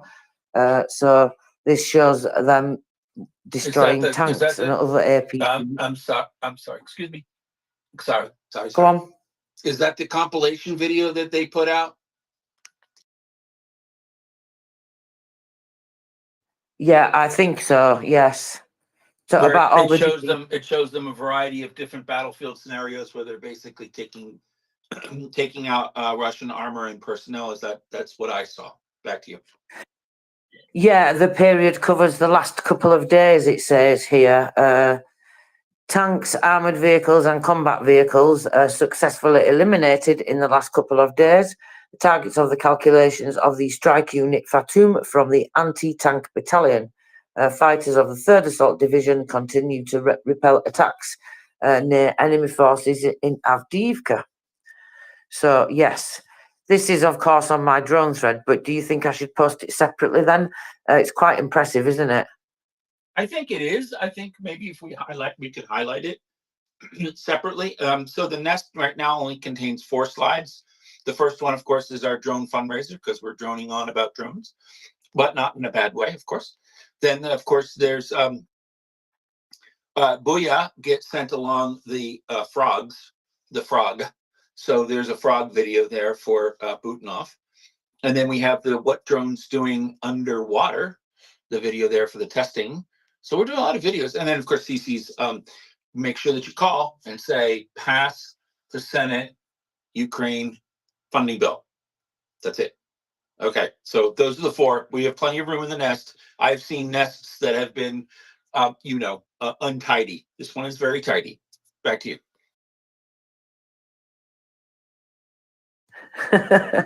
Yes, we like a tidy nest, tidy and orderly, absolutely. So, well, I will put this impressive video from the 3rd Assault Brigade then at the top of our drone thread. How about that, Christopher? So I will change around the order. That one's pretty impressive. It does contain a good compilation. So this is what I will do, which I will do whilst I talk to you all. So moving on now, what was I talking about? Yes, let's go back to the 3rd Assault Brigade and what else they have had to say today. You know, they've been putting out these stories. You've seen some of them, Christopher. I think I've mentioned some to you. But if you don't know what I'm talking about, what they put out on their channel are individual stories from the perspective of different fighters and different defenders, you know, different people. And I've not had a chance to read them all, but some of them, it takes you to a link to YouTube and it's in video. So you've got to go and watch it there, obviously, with the subtitles and things. But I'm trying to keep up with them all so that I can listen to them all because, you know, I think, well, we should highlight these things, you know, these experiences that people go through. And sometimes these are things that we can use to reach our politicians, to reach other people, you know, all those things that we talk about. Yes, people should be doing more and it should be a moral issue. They should be taking action because of that. But for whatever the various reasons, they're not. So how we get them to do that is a variety of different tools, as most of you know, whether you reach them because of financial issues, political issues, you know, whatever it is. But that's what we use them, those stories for, I think. So for the first time in the traditional military format, military women from the 3rd Assault Brigade, I'm just reading this for the first time. So this is talking about 2 professional soldiers with experience in assaults and working with the staff. The female team answered the most common and relevant questions about the war since the armed forces began, and they share their own experience. So this is apparently going to be on YouTube, so you can get to see that. There's a new edition, and it will soon be available on YouTube. And so that's an interesting perspective because it's not something I've seen done before. You know, we've seen the Ministry of Defence make new uniforms for women, and they now have their own uniforms fitted, obviously, to their own shapes, not a man's shape.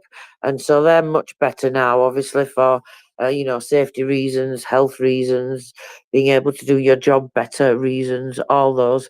But we don't see, sometimes we see pictures, don't we, of women in the armed forces. Have you seen those, Christopher? Sometimes some quite striking pictures, and we do get the odd story here and there, but I don't see that emphasised in the press or in the media or really anywhere, anybody speaking from the perspective of the woman in the armed forces. Have you seen anything like that, Christopher? Any articles or anything As like that? far as from the Ukraine or from the United States? Well, just, I mean, anybody that's written any articles from the perspective of what it's like being a woman and serving in the armed forces of Ukraine. No, our Yeah, stories there's probably something on either the defense blog stuff or Task and Purpose. Probably has something out there that I remember seeing, but this would be probably more US focused, North American, United States. So yes, I've seen articles out there, and yes, they have talked about the difference in the way women are constructed, especially when it comes to breastplates and things like that, obviously. So if you want me to, I can Google for it and get it. But yeah, it's out there. It's been said. It just may not at all get the kind of attention that potentially would bring it into the consciousness of the general public. Back to you. Flickerfeller's got his hand up. Go ahead, Flickerfeller. Oh, thanks. No, it's I don't have an article in mind, but I do have a video interview in mind of Olena Rizh It's I pinged it to NAFO TV link. It's on a website. It's the latest one that I actually have. She was she still is a rifleman. Well, she got wounded several times, but she was giving an interview in perspective about what it's like to fight as a rifle woman. Right, you can't really say rifleman, I guess. On the front line, and she was part of Oleg Sentsov unit. I don't know if you remember Oleg Sentsov. He was a film producer that was a political prisoner in Russia for a long time, that eventually got freed, and then he joined Ukrainian military after the full-scale invasion.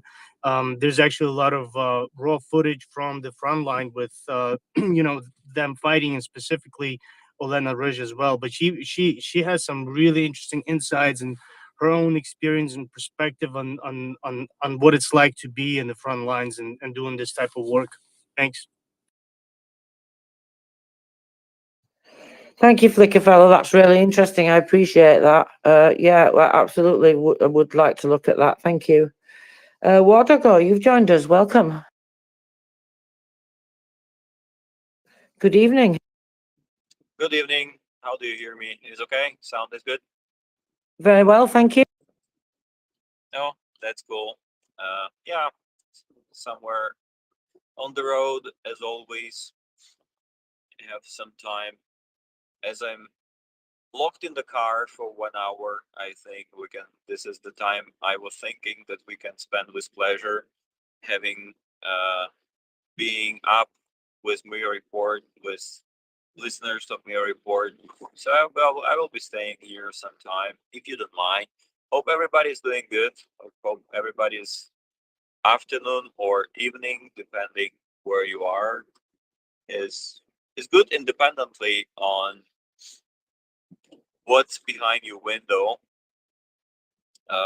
I would like also to remind our dear listeners that we are currently with MriyaReport doing the fundraiser for the drones. The drones with thermal cameras for legendary 95th Brigade. Those guys who are kicking the Russian asses since it didn't become mainstream, let's call it like this. Since back in 2013, they were the one legendary 95th Brigade who did the legendary raid of, you can Google 95th Brigade raid. They did a fantastic raid, part of which I think 170 kilometers, if my memory doesn't fail me, because I'm not able to Google right now. But I think 180 kilometers was behind the enemy lines, which was like something that not regularly all military units do. That was legendary raid.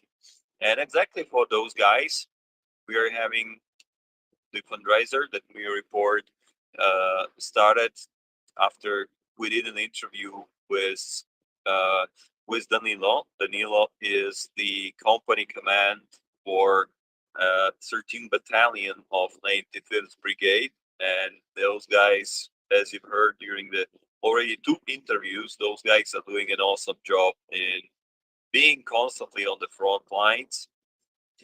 They cannot be even re-equipped with different more modern equipment, same as the other units are doing, as you remember Danilo being explaining, because they're constantly on the front lines and they simply do not have time to be pulled out from the front lines to get to re-equip, and their rest, they call it rest and recreation, and is like when they're not on the first line, but they're on the second line of defense. They never go to the third line even, because the reaction time is higher than is needed sometimes, because they are the brigade who is helping to get to get normal somewhere where it gets very hot. Yeah, we had Danilo for already 2 interviews, and MriyaReport have started the fundraiser for the drone for legendary 95th Brigade. Those guys are awesome, but you're not requested to spend your last money. Like, don't spend your money that you usually do for commuting. Don't spend your money that you're usually spending for paying your bills, media, utilities, and so far and so on. But if you have some possibility to spend some spare funds to raise the funds for the drones for 95th Brigade, that funds will work at the maximum possible effectiveness. I'm also having some very good news related to the Tracks fundraiser, because you remember we've been doing the fundraiser for the Tracks for 18th Brigade and for Omega.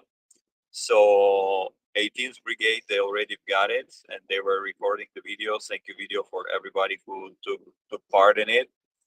Omega, they're getting their track today, and there will be the video that will follow. And you know what? We've managed also to arrange together for the funds that MriyaReport listeners you have raised. We have managed to secure one ambulance for the combat medics for 18th Brigade.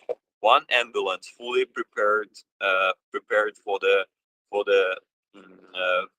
the ground environment in Ukraine is being finished these days, and that all happened for exactly the donations that MriyaReport listeners being rising for. I will be so happy to make some more details and summary when everything happens.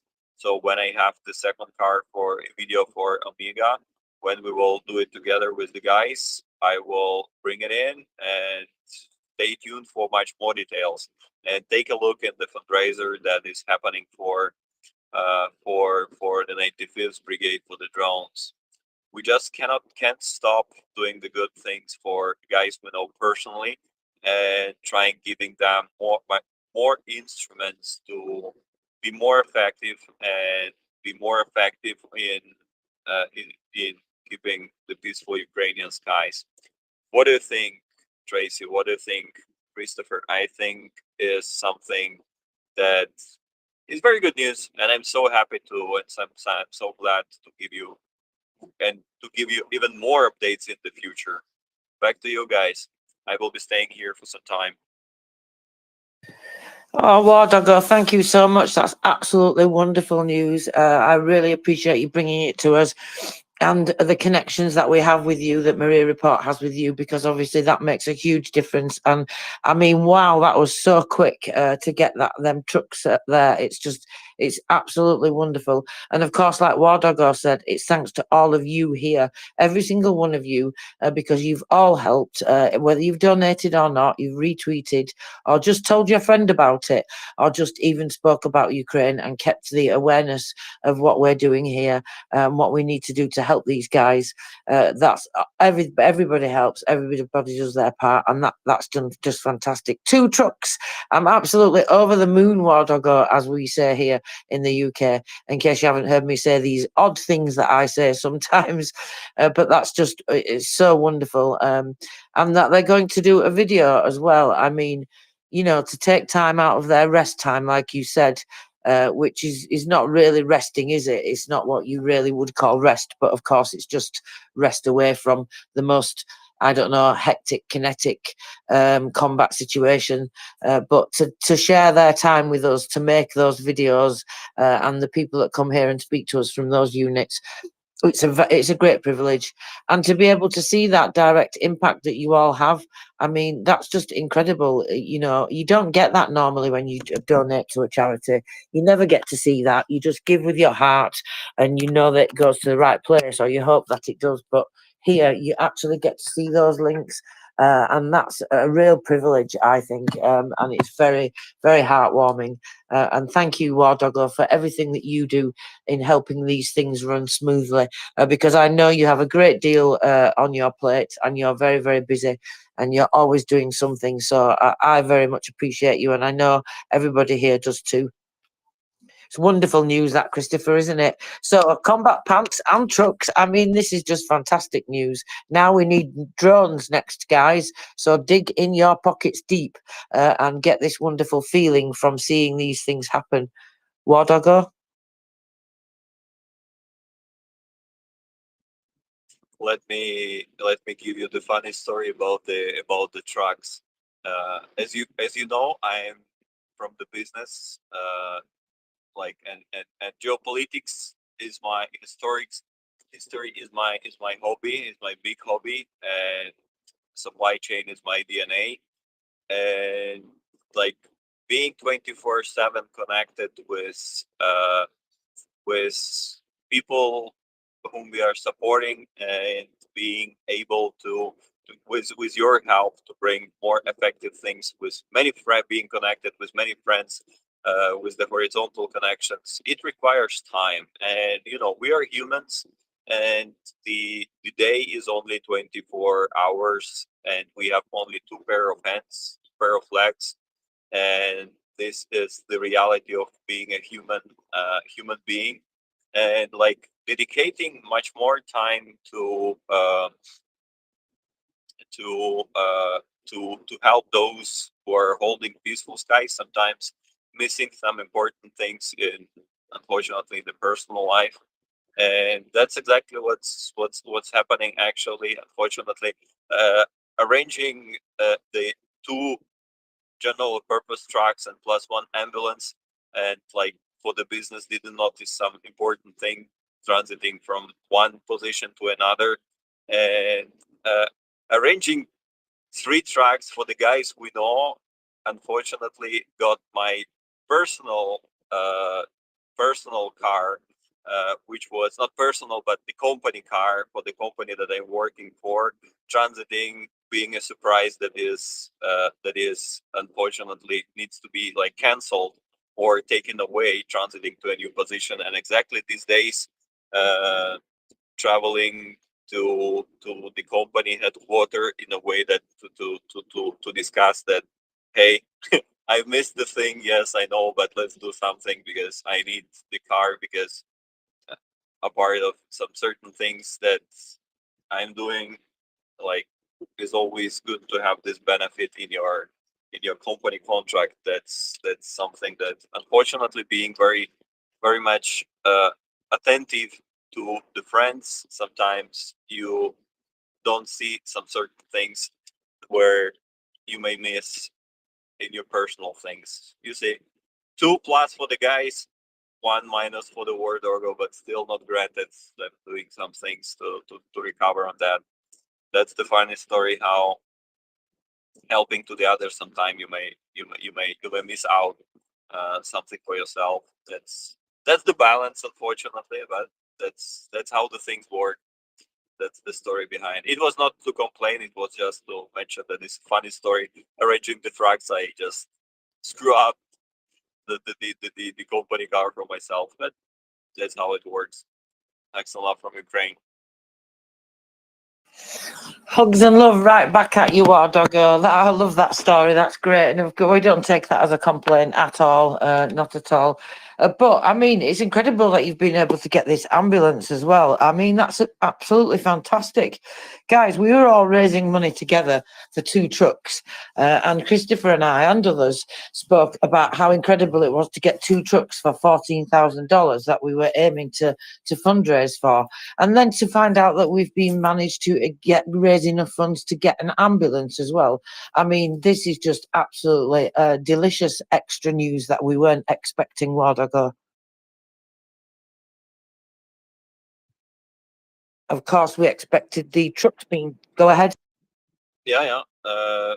This is still being prepared, so I will. I trust our Polish friends of Nexon, and I'm pretty sure it's gonna happen. But I will count on it when the guys will have it.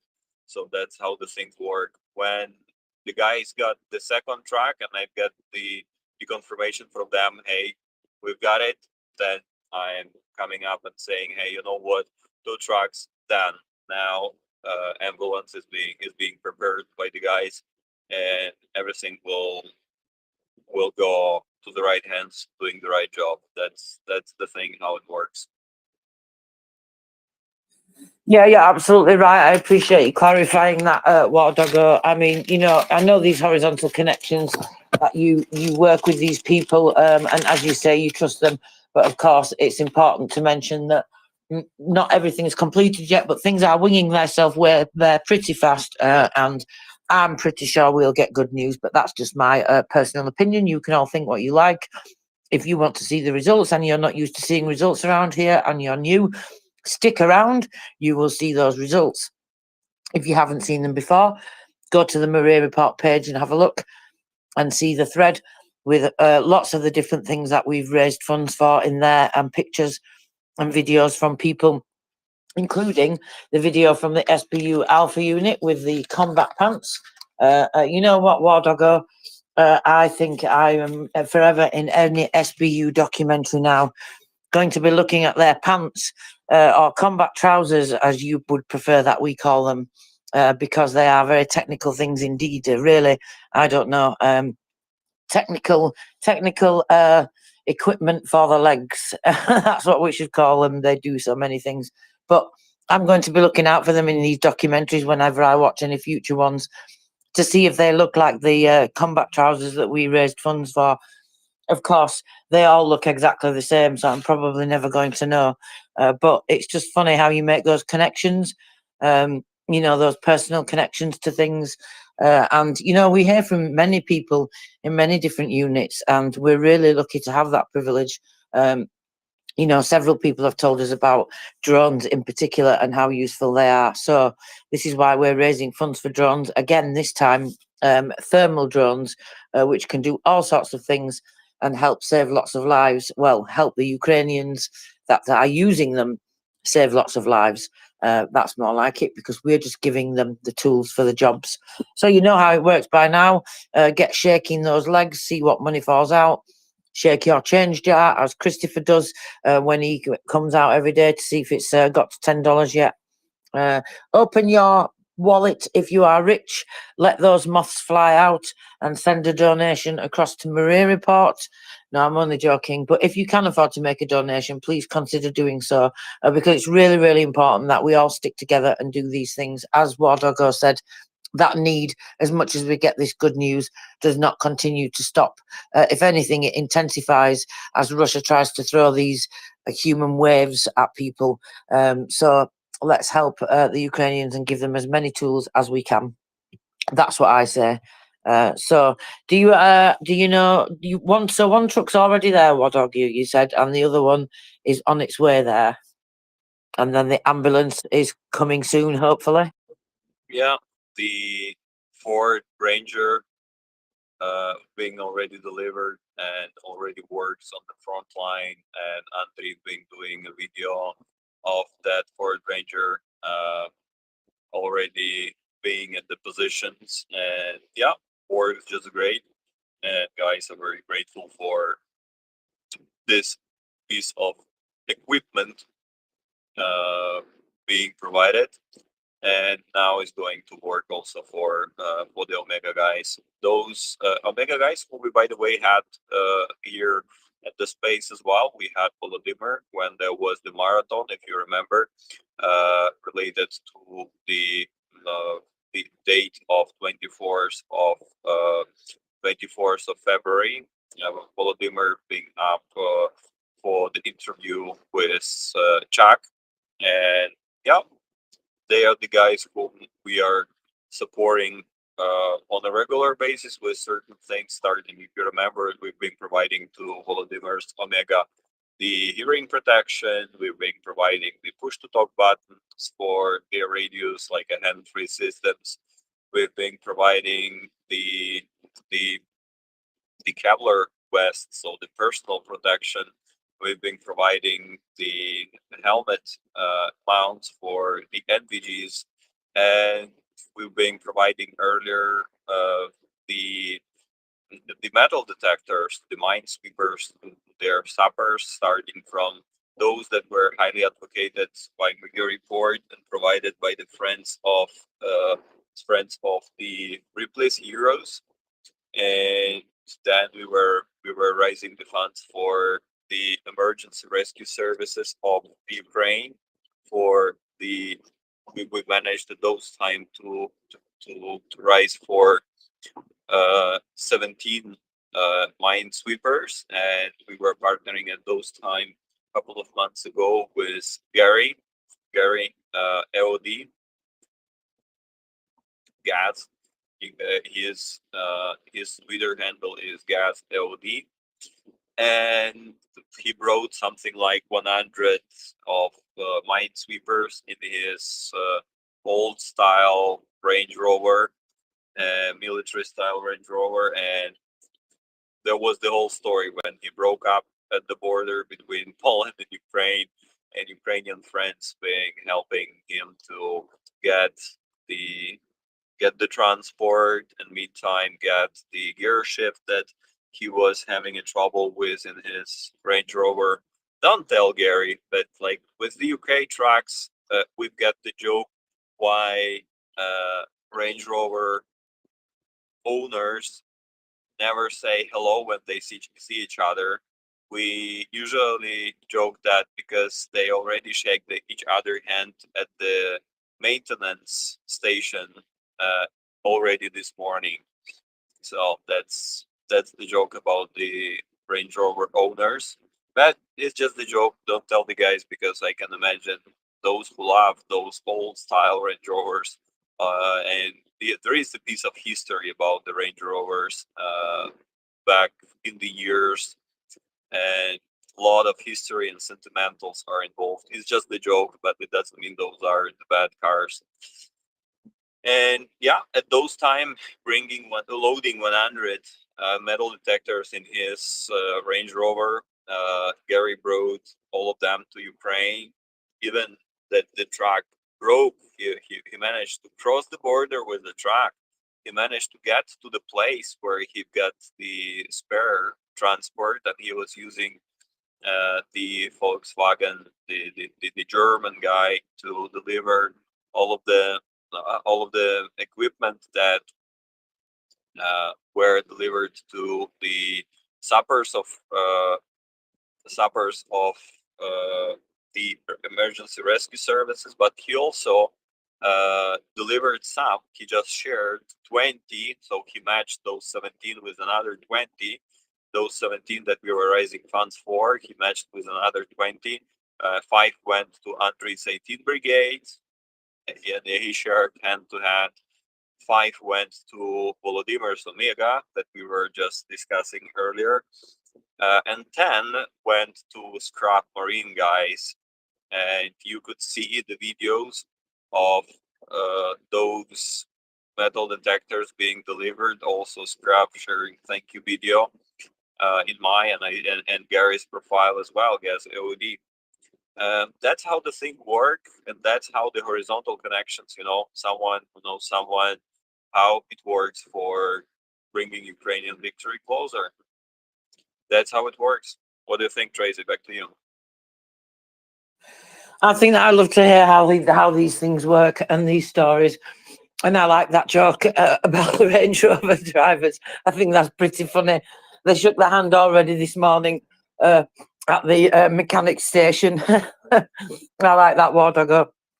But, it's true, because you talk about Gaz helping out with that, and that's what makes a big difference. And obviously it makes a big difference to the amount of equipment that we are able to purchase with the funds that we raise as well, because it cuts down on logistics and transport costs in a huge way when people make all these horizontal connections together.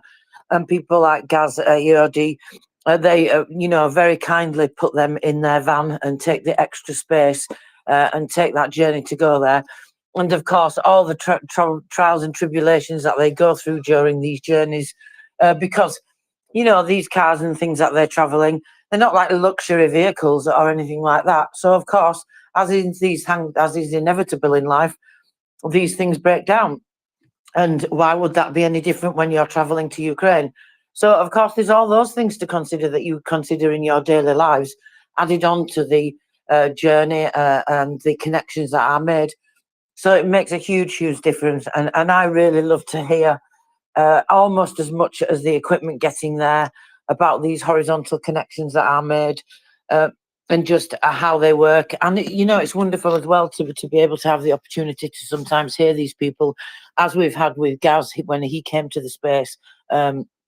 Again, this is not something that you normally see, and it's inspiring and it's motivating, and I think it's wonderful.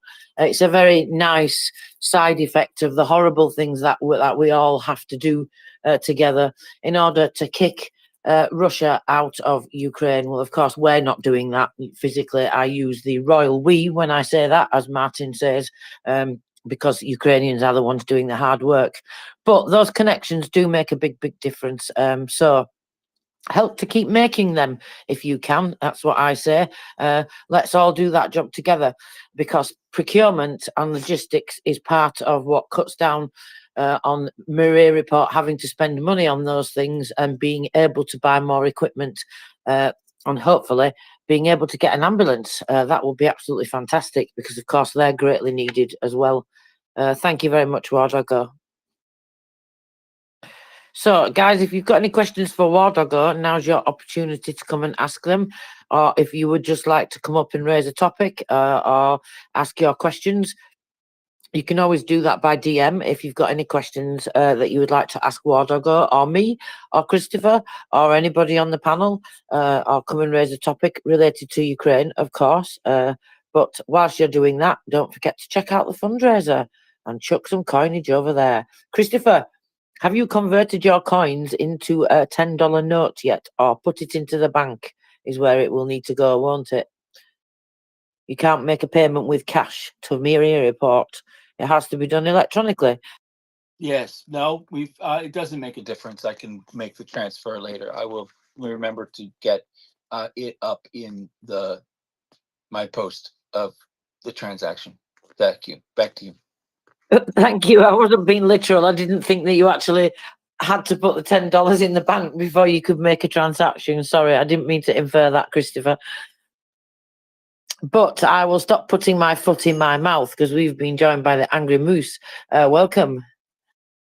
Yeah, welcome, good morning, good evening, wherever the hell you are. War Doggo, what are you currently fundraising for? Because we may be able to boost that a little bit. Well, today MriyaReport is helping to. You can pick one. Pick drones. pick one. You can pick one. Drones, many drones.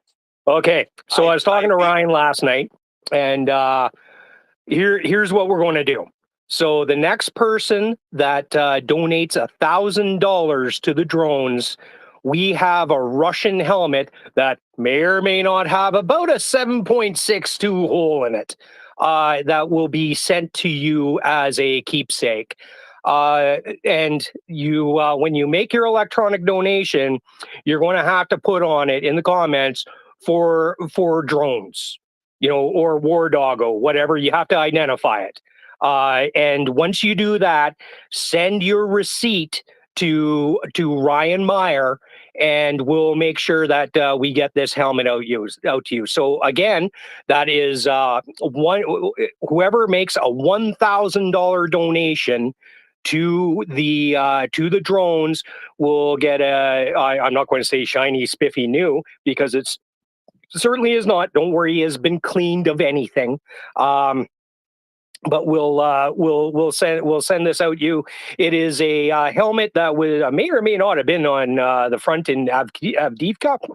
So go make that donation. And while I'm doing that, and War Doggo happens to know these guys, we're doing our own fundraiser for the Norman Brigade, and they're a bunch. Angry Moose, I have to interrupt you and stop you. I'm so sorry.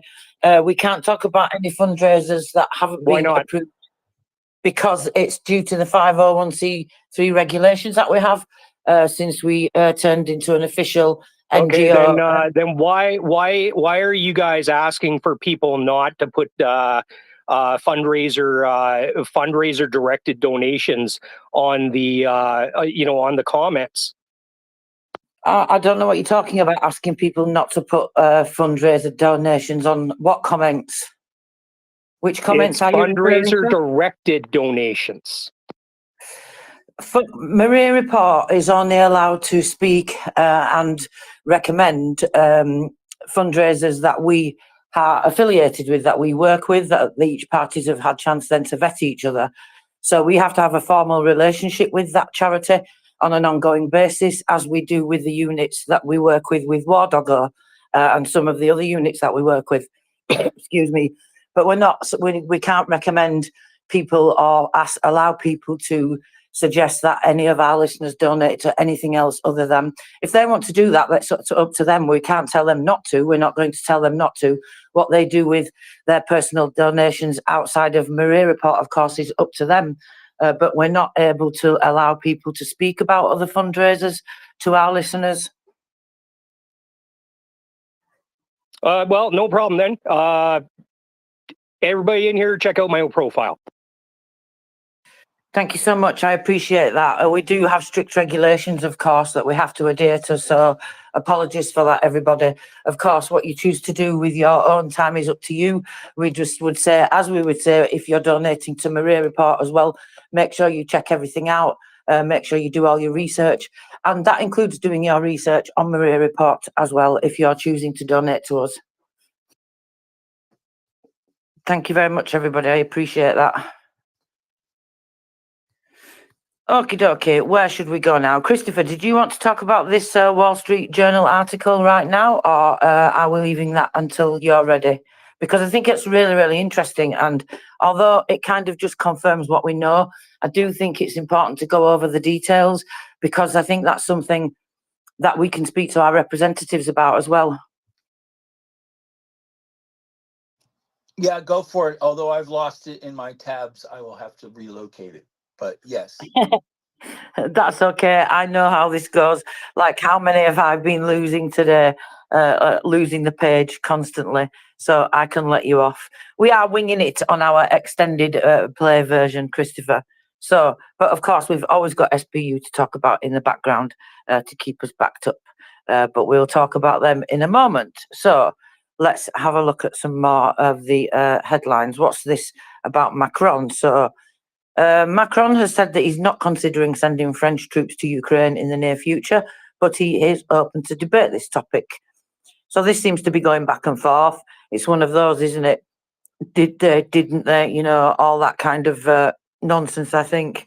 I don't think it makes a difference what they say, really, as long as they do what they need to do. And that just basically means sending Ukraine everything that they need. So I don't know. I just feel sometimes that they're saying these things in order to, because maybe the public's at a point where they think they can say these things. Maybe these things were already planned anyway. You know, no military, and I know we're fighting fires, as the saying goes, somewhat. But there's also always preparation going on when it comes to any military and any NATO, and looking to the future and what they have to do for the future. So I wonder sometimes if these things were always planned to be leaked out bit by bit at these times, in order to back up whatever's going on in the background that we're not aware of, whatever military defence tactics are going on, where they're building the defence there. I mean, you know, we know NATO's doing it down that eastern side, so why would they not be doing it without telling us? So I wonder if these statements and comments are meant to come out at certain times when they feel like they're going to go down well in public, or they're going to be able to get away with saying it, or to sometimes just test public opinion to something that they may want to do. But that's just me speculating and my opinion. Have you got any comments about what Macron says, Christopher? No, I try to be nice. We try to be nice about everybody around here, and that includes the French. So let's see what the SBU have been up to today, shall we? I will give you some headlines from the SBU, and you can tell me if there is an interesting case that you would like to hear more details about. So let's have a look. So they've informed about the suspicion of, wow, we might have to look at this one. These cases really interest me. Another 25 collaborators. That's a lot, isn't it, in one case, Christopher? I mean, we've seen 15 previously, and 11, but 25. And they, that's like a big shopping list. I wonder if are they all connected? well, it says 25 collaborators who transferred to the occupying Russian Federation forces in the Kherson region. Now, we speak about these cases and we go back and forth speculating about them, well, because of it's going to be the closer that they get to liberating the East, the closer they get to Russia as well. I think the more difficult this is going to become, working out whose collaborator, who was forced to, and who could have not collaborated if they'd have wanted to, and maybe they had the opportunity to leave, for example. Prince Heather and I spoke about it because if listeners don't know, if you didn't hear us in the SBU segment, there are some reports from the UN and from the EU and other people, and they're talking about the fact that they think Ukraine has been too strict in some cases on these of collaboration. Obviously, we can't say without looking into the details and the merits of each case, which we're not privy to when they give the public information that they report on these cases. So I guess we have to just wait and see how that moves along in terms of they aligning with the EU and whether that changes, because it's going to get more and more difficult going towards the East. Even the White Angels have said, haven't they, Christopher, that sometimes they get close to there when they're evacuating people and they come across people with a different political persuasion, should we say. I think that's maybe the politest way to put it, than the Ukrainians, than most Ukrainians. And they rescue them the same way that they rescue everybody else, because they're there to evacuate people. So we know that these opinions are still there. We see more SBU cases of collaborators moving towards that direction. So when it comes to cases like this, I find that really interesting. So I guess I'm just speculating and we can't really answer that question, but I do think to raise that awareness to listeners that these things are being talked about and decided is important, because it shows that Ukraine is doing all those things that we talk about, going along with the letter of the law, and I mean, really setting a fantastic example of doing so anyway, I think. Anyway, I'm waffling about that, but 25 collaborators in this case. So I'm just looking at the details of they were identified. They were appointed to various positions in the Dnipro naval and central departments of the punitive body of the aggressor country. Now, that's quite worrying, because that means they've been in roles where they've possibly tortured Ukrainians then. See, that's a different thing altogether, isn't it? When you talk about collaborators to that level and they do things like that, well, that's a clear example, and those cases are not going to be difficult to deal with. But I wonder if what will happen in cases where the EU or, for example, feel that Ukraine has been too strict on these cases. I don't know. We've got a report on collaborators and the actual more details about that to look into. I have not had a chance to look into that yet, Christopher. So I think we should talk about that when I've had a chance to dig into the details. Maybe that will help answer some of the questions that are pondering my mind here. Tracy's referring to the latest UN Human Rights Report, which covers a period of about a year it covers a period a year ago in Ukraine. It was put out in October of last year, and it's sort of still kind of pulling through and dissecting it. They do speak a lot about recommendations.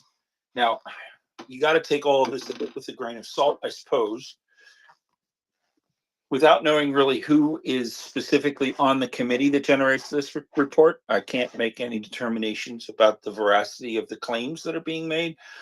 Secondly, the kind of people that they were exposed to speak with seems to be a representative, but you never know on that particular one. How did they get the people? How were the people brought to them? I mean, I'm sure that it's in the report, but I was just looking, well, maybe I'm not sure it's in the report, but I was looking to see pieces in the report more about the various, and I guess it's better to look at it this way. There's definitely human rights violations by Russia, without question. There are some things that the report is saying are suspect about how the Ukrainians have done particular things in terms of people, especially in the occupied areas. And Prince brought this up, I think, what was it, Sunday morning, when we were talking about the SBU and whether or not the detainees that were in the occupied territories, whether they had collaborated with the Russians because they were forced to, under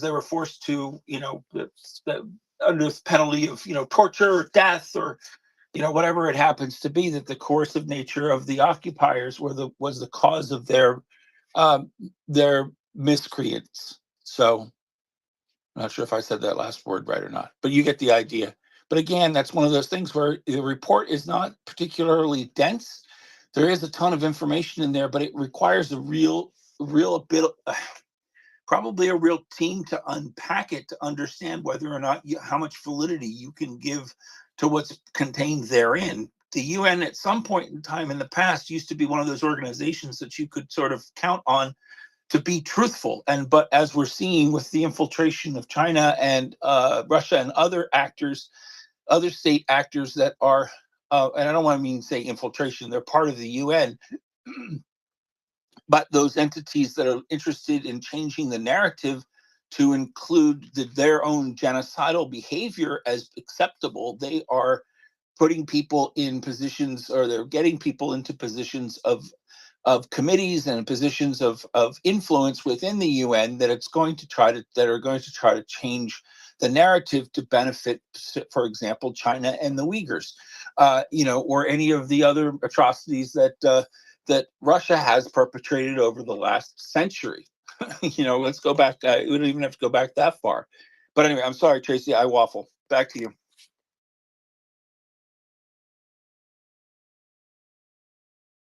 Not at all, Christopher. You make some very important points. Like you said, we don't know who writes these reports. There's so much infiltration going on in the UN and various other places. That's just the main one that we talk about for obvious reasons. The size of it, the scale of it, the scope of it, etc., and all the things that they do. And it is important to highlight that. I just thought it's also important to emphasize this because if people get asked about it, especially, and if this, you know what Russian propaganda is like, I don't need to tell you all here, and sometimes they take hold of these things and twist them around. And in this report that Christopher is talking about, they actually talk about, it's very minor infringements that they talk about anyway. That's why I brought the collaborationism into it, because that's what they're talking about in those cases specifically. They're saying that there's possibly cases where Ukraine may have been too strict in their judgment on the fact that this person was forced to collaborate, and whether they were forced to and didn't have a choice under duress for whatever reason, or whether they've chosen to do it and therefore are guilty of the crime. The other thing that I have to dig into, which I haven't had time, is the criminal liability for collaboratism. That's a collaborationism. There we go. And this is an analysis of the current legislation and the practice of its application and proposals for the amendments. So I've not had a chance to dig into that further, because I think that will be interesting to look at as well. But it's just, I think, important to have a conversation about it. So one, people don't think it's being hidden, and two, if you are asked about it in a negative way, you can then obviously give a more fuller answer. And because it's going to come out anyway, people are going to talk about it, and I don't want anybody trying to put them in the same category as the war crimes and human rights offences that Russia commits, because it's not in the same. In fact, I don't even like it that they put the report together, Christopher. But to be perfectly honest, I think they should separate the two. But that's just me. Sorry, Dan, you had a hand up. Oh, he's gone now. I've kept him waiting too long, Christopher. Dear me. Oops. Sorry, Dan. Come back and tell us what you wanted to tell us. So, as we had that little detour into the law about collaborationism, this is not a word that my tongue wants to say very easily. So this is a bit different because in this particular case, they were clearly collaborating through their own choice because they've chosen to join these terrorist organisations, Christopher, and you know, they've contacted FSB agents and things like that. And they've even gone through interviews and all sorts of different things. So they've actually gone through the whole role as if you would really be applying for these positions, you know, if that was really an area that you were living in and it wasn't occupied. I mean, what? So 25 of them. I hope they will list their names. Yes, they do. All of their names are listed here. So I am going to post this for everybody to have a look at because these names should be made public, I think. Don't you, Christopher? They're chosen to be made public and reported on here. So we should help that process along the way, I think. Well, I think so, anyway. So I'll post all them for everybody to have a look at. You'll be able to find it on the SBU website anyway. Oh, Christopher, you have got face plants. SBU eliminated new schemes for evaders and a recidivist who had already a criminal record for transporting illegal immigrants was arrested. Christopher, you have a car plant. How about a car plant? Will that do? There's no snow around. Well, it'll do. We're getting into spring, so I guess it'll turn into mud plants. But yes, please. Well, yes, and this is, I must admit, I'm sorry, I can't stop laughing.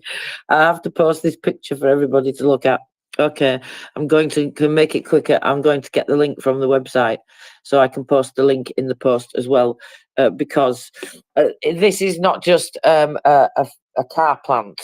The guy is like, he's, what do they call it, that position when they make them spread your legs out and, you know, when you get searched and they go spread your arms and legs out. You know what I mean? I don't know what that position's called, like a starfish anyway. But so check this out and have a look, everybody, because this is fantastic, because this is a car plant and it's a starfish car plant at that. That's what I'm going to call it, because that's what you call it when you're a child, when you make a starfish. And I can't remember the proper name. And my brain won't let me sometimes when I try to force it to do things. So I've posted that for you to have a look at. Now you can go and see that there, Christopher. And I think that's pretty impressive indeed. And it's not just a one for. How many are there in that picture? I hear you ask. Well, I have to count them. There's that many. 1, 2, 3, 4, 5. There are so many, Christopher. The last one is having to bend over and not get a proper car plant because he's at the end of the car, nearly falling off the end on the boot of the car. That's just brilliant. Can you see that now? I'm sorry, I'm not at. I haven't gotten it yet. I haven't gotten to it yet. Oh, that's okay. Well, I've just posted it so you can have a look. And I've also posted the link to the actual case on the website.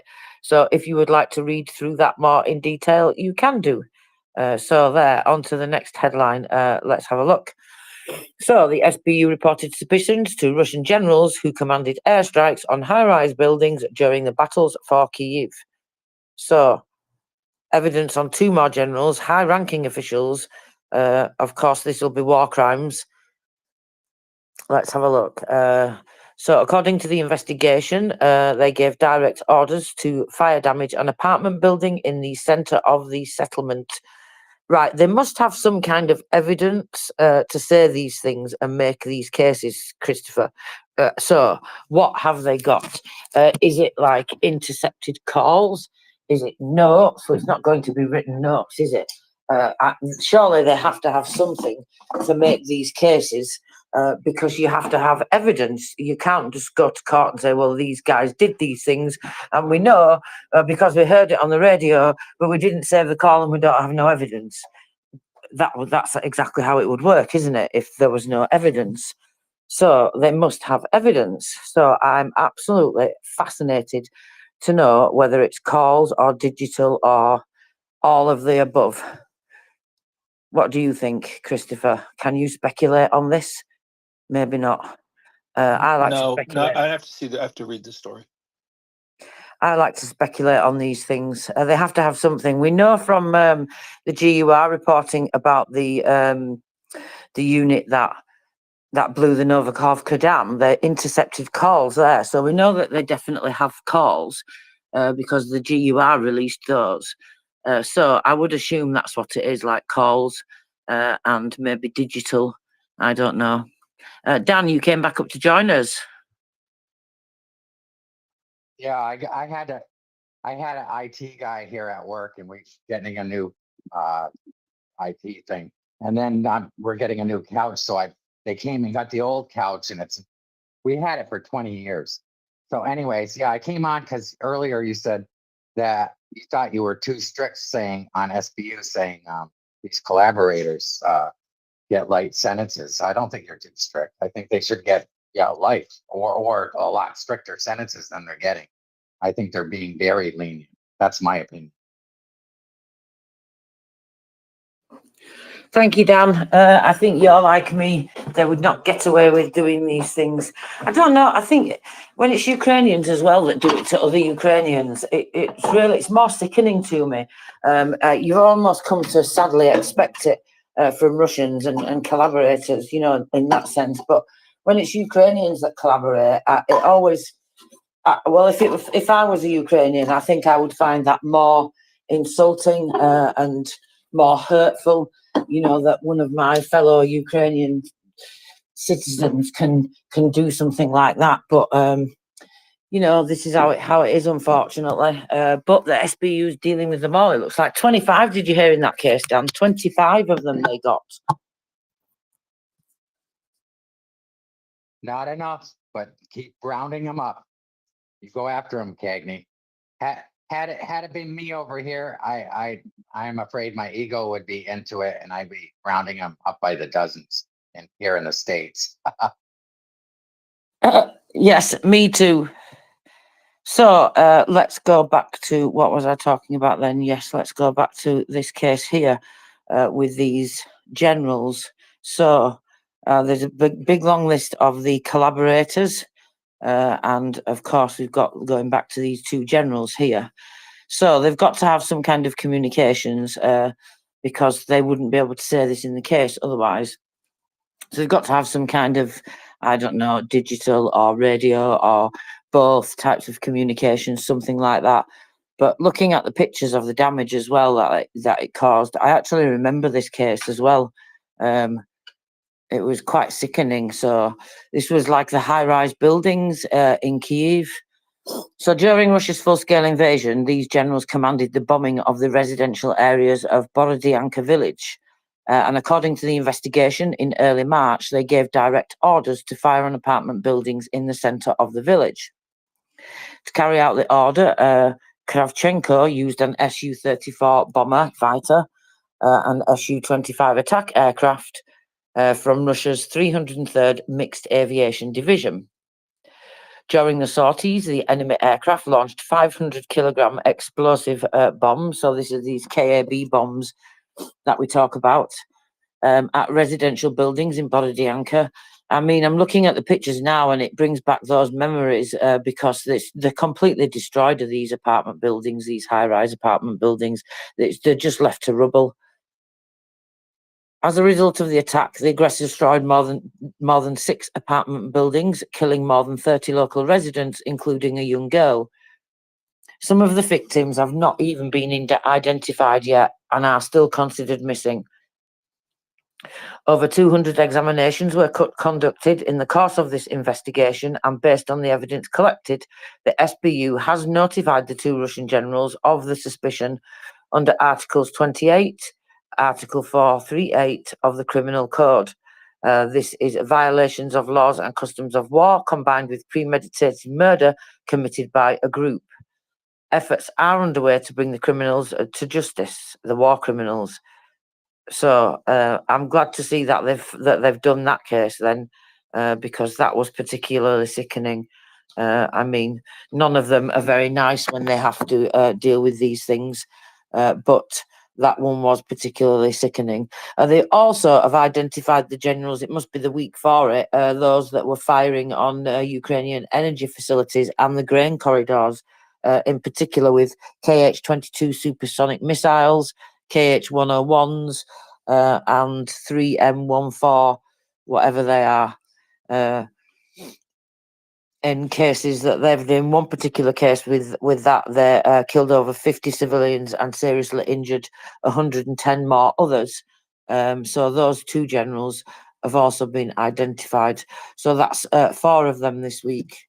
So despicable. I hope they get caught, or I hope they just become so much trouble in Russia and so much bad press. I don't know, to Russia, that maybe that indicted child snatcher will try to get rid of them for us, Christopher. That would be good, wouldn't it? If they took responsibility for getting rid of their own war criminals. Yeah, no, but they'll probably wind up with a medal, not jail time. Also, we should maybe look at Zelensky's speech from last night. Back to you. From last night, you say, or from tonight? This one is as of March. It was March 3rd, so that would be last night.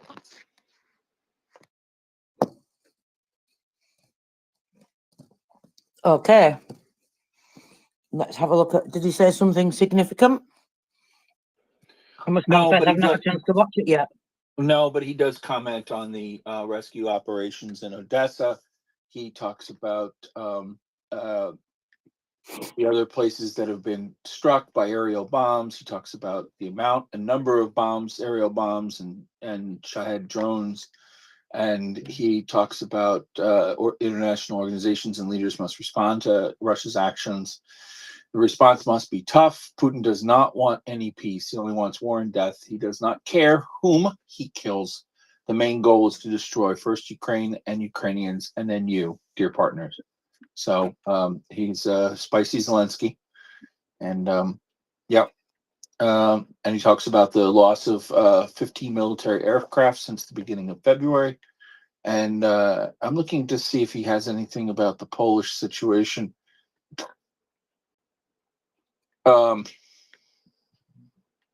He's talking about. I think the prime. Sorry, I think the prime minister mentioned something about the Polish situation earlier, but I don't think he said a great deal. Just a passing comment, I think. But did you see what the Polish had said, that they're going to complain to the EU about blocking Russian grain? No, I didn't. It just the comments that keep coming out of I don't know if I follow them or care to follow them at the moment. But he did say we says it is extremely difficult. There are losses. This is pain. We are waiting for vital supplies, waiting specifically for an American decision. The support is critically needed. We must finally find a solution to the situation on the Polish border, which has gone beyond both economies and morality long ago. Both economies and morality. It's simply impossible to explain how the hardships of a bleeding country can be used in domestic political struggles. However, we will pull through this too. I am confident that Ukraine is able to withstand, achieve its goals, and defeat Russian terror. Together, we can ensure this.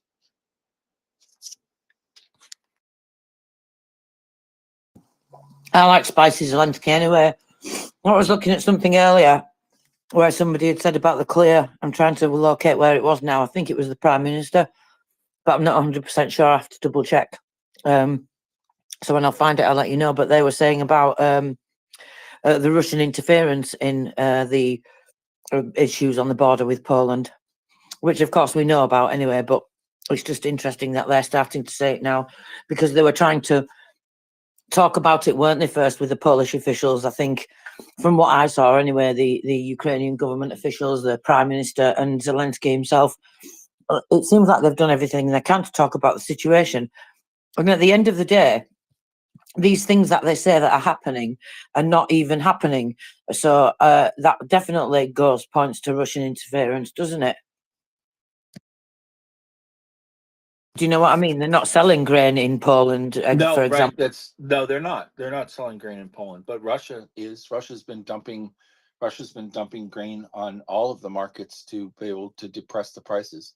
People have made speculations that grain is not necessarily theirs, and it was spirited away or stolen from the temporarily occupied territories, and but yeah, they're willing to use their domestic production of grain to dump it onto the markets in an attempt to drive the prices down, which will of course foment the insurrection's wrong word, the foment the disagreements between individual groups, and certainly be I'm sure they're in there stirring things up as well. It's sometimes it's exhausting. Back to you. Absolutely, it is. That's what they want, isn't it? That's why they do these things. That's why they do all these things to destabilize that don't really seem to make any sense or have a plan or do anything really other than just upset people and, cause people to argue over issues that don't even exist sometimes, but block it. I mean, they're doing it all over, aren't they? This is why they're trying to attack. The world is under attack. Democracy is under attack. It's under attack in terms of our digital world. It's under attack in terms of the kinetic world and the fight that Ukraine is having.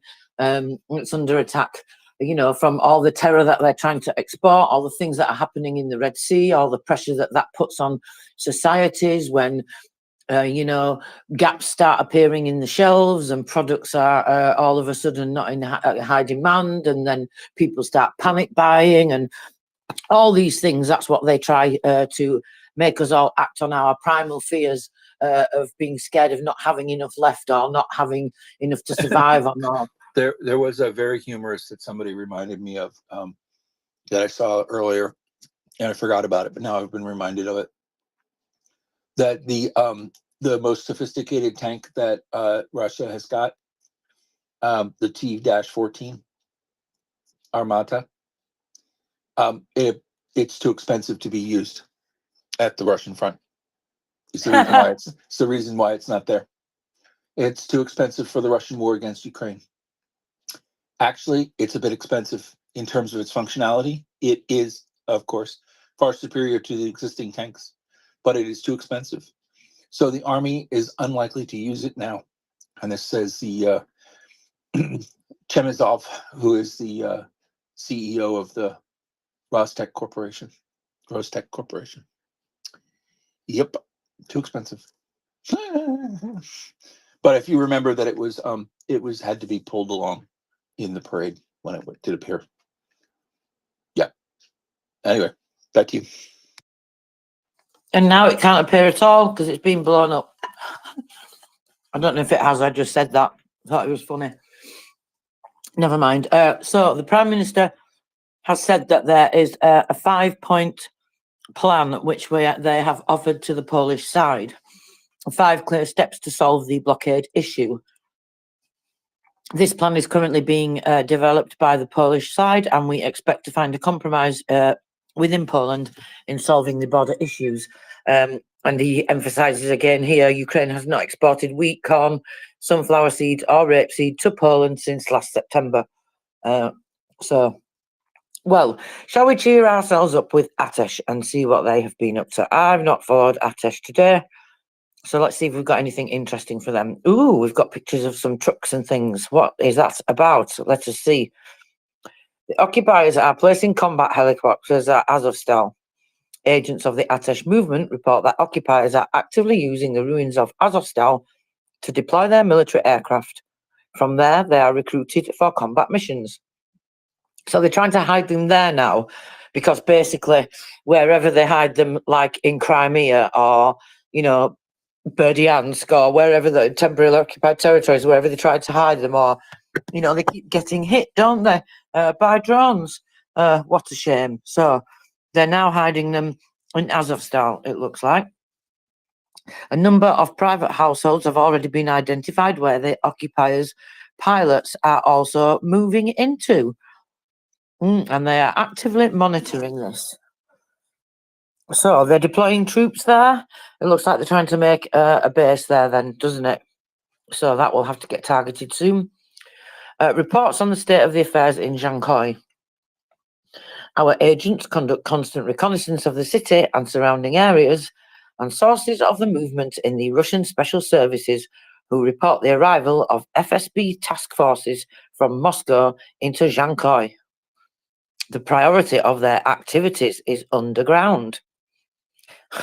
After the disappearance of several Russian military personnel, a strong counterintelligence regime was established in the city.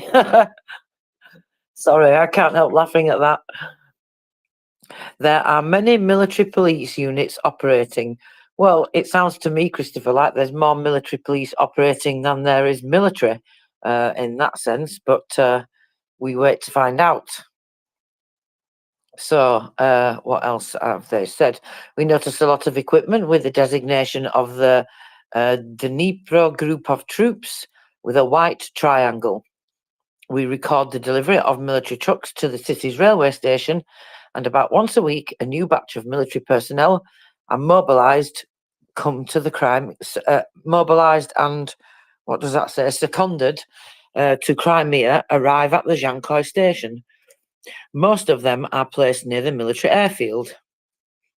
We are working on expanding our cell in the north of the peninsula, and if you would like to join us, please contact our administrator. Oh, we've even got pictures. Wow, we've got videos as well. Oh, so I'll have to post them, but I'm not going to click on them now because one will start and then it will make noise. So you will all have to wait 15 minutes until I depart, and then I will post the information about Atesh. So, Christopher, are we going to cover this Wall Street Journal article, or should we leave it for tomorrow? I wanted to give you a chance to be able to go over it as well, but if you've not got chance and you've not got the hands free, we can always save it for another day.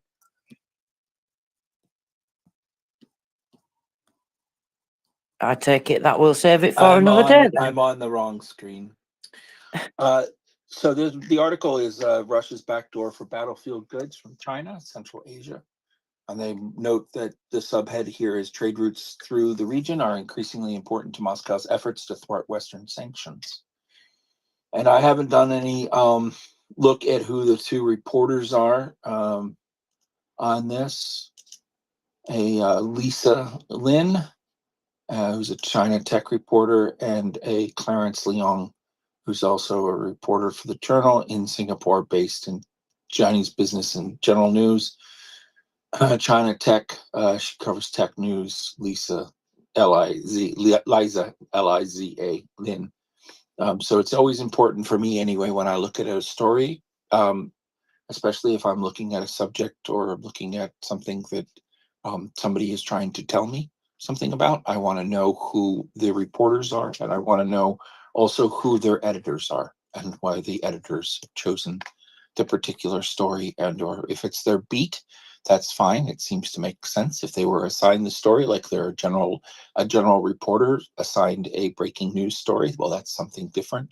It's going to be based upon the reporter's ability to disseminate and to distill the information and to understand how to ask the correct questions, and also to not just take what is being given them in terms of public statements by the various entities that are looking to spin the story one way or another, especially in this case. I'm not sure I haven't read through this yet, but we'll read it together. US-made computer chips and components that can be used in tanks have made their way to Russia through Central Asia trade routes. A Russian tank in Ukraine. That's the photo there, I guess. The Associated Press, from the Associated Press photo pool. And this is the byline. I'm sorry, not the byline, what do you call it? Dateline. It's Singapore. 2 years after the invasion of Ukraine, drones and US-made computer chips are increasingly flowing to Russia from China through Central Asian trade routes, showing the difficulty of strangling supplies to Moscow's war effort. Trade routes snaking through former Soviet republics, Kazakhstan and Kyrgyzstan are among the many paths into Russia for so-called dual-use goods, signaled out by the US and its allies because they can be used on the battlefield. Despite their efforts, Central Asia is a growing pipeline for Russia, made possible by thousands of miles of open borders, opaque trade practices, and opportunistic middlemen. The goods often originate in China, where they are manufactured in some cases by major US companies, which say the items are being imported by Russia without their permission. The Central Asian trade route is especially important because it feeds a high concentration of Western-produced goods into Russia. It is a key route for microelectronics, car parts, luxury goods, items both used on the battlefield in Ukraine and for personal consumption, said Natalie Simpson, a Russian analyst at C4ADS, Washington-based.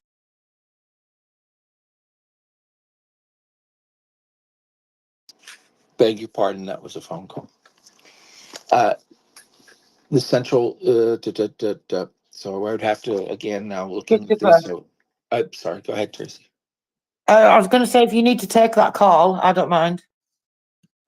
No, I bleep them. If they can go to voicemail if they need to speak with me.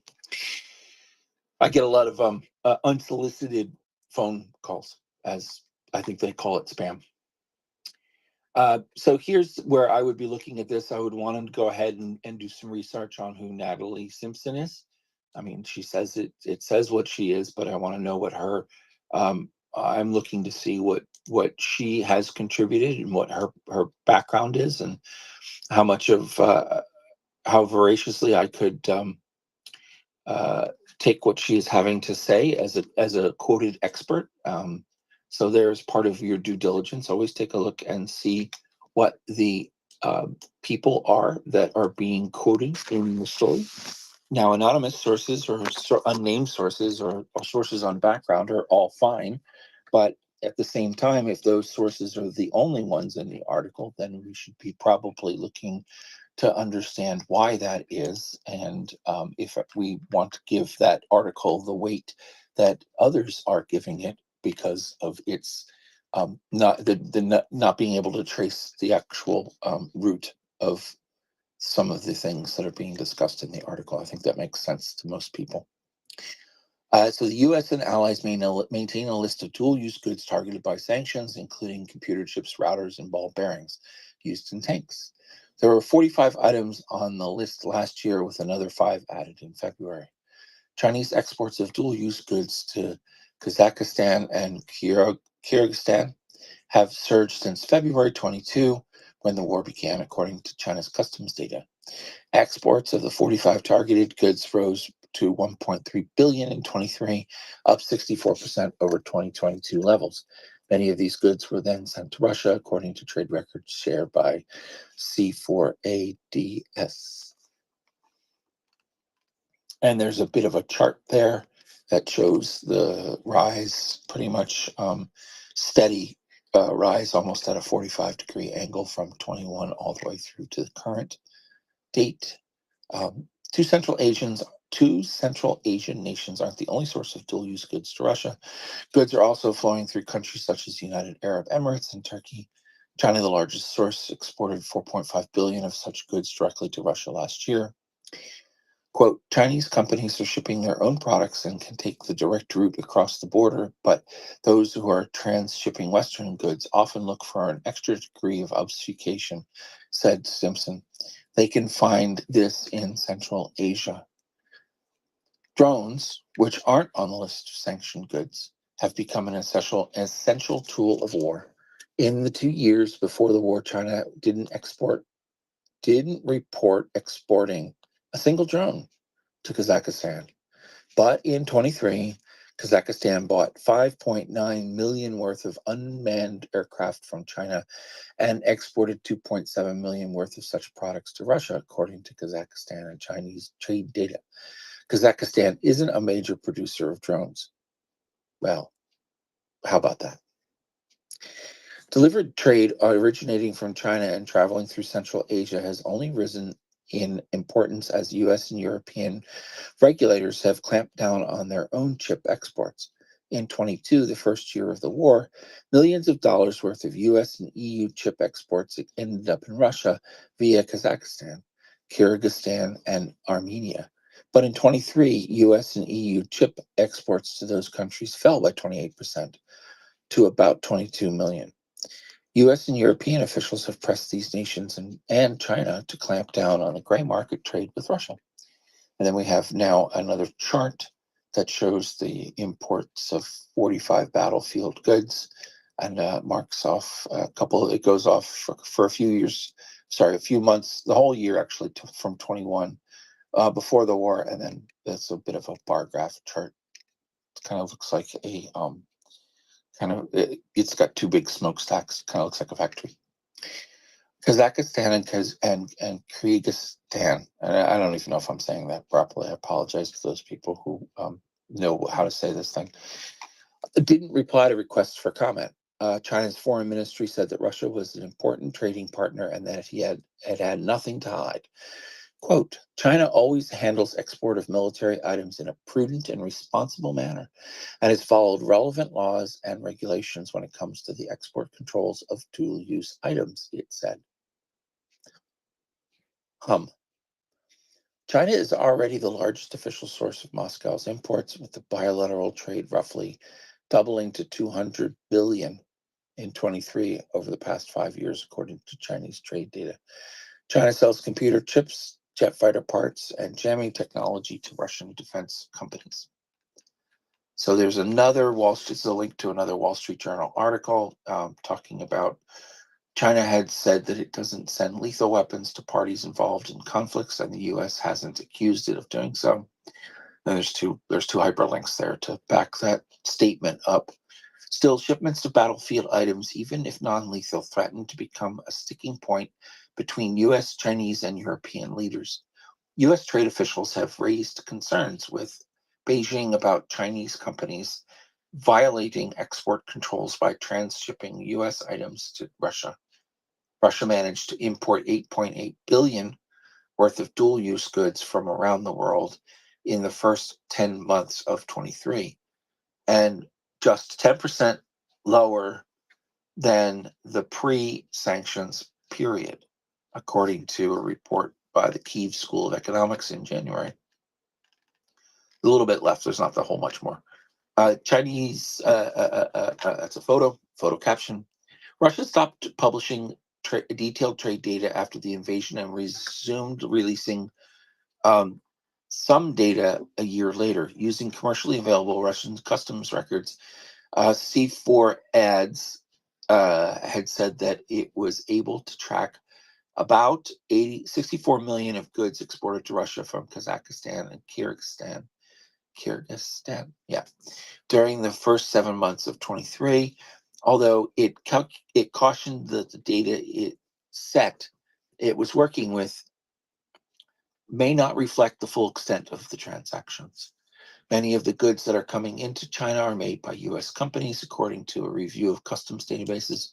For example, 7 shipments of, quote, computing machine devices, end quote, that are considered dual-use goods were made in June 23 from a Chinese subsidiary of IBM to a trader in the Kyrgyz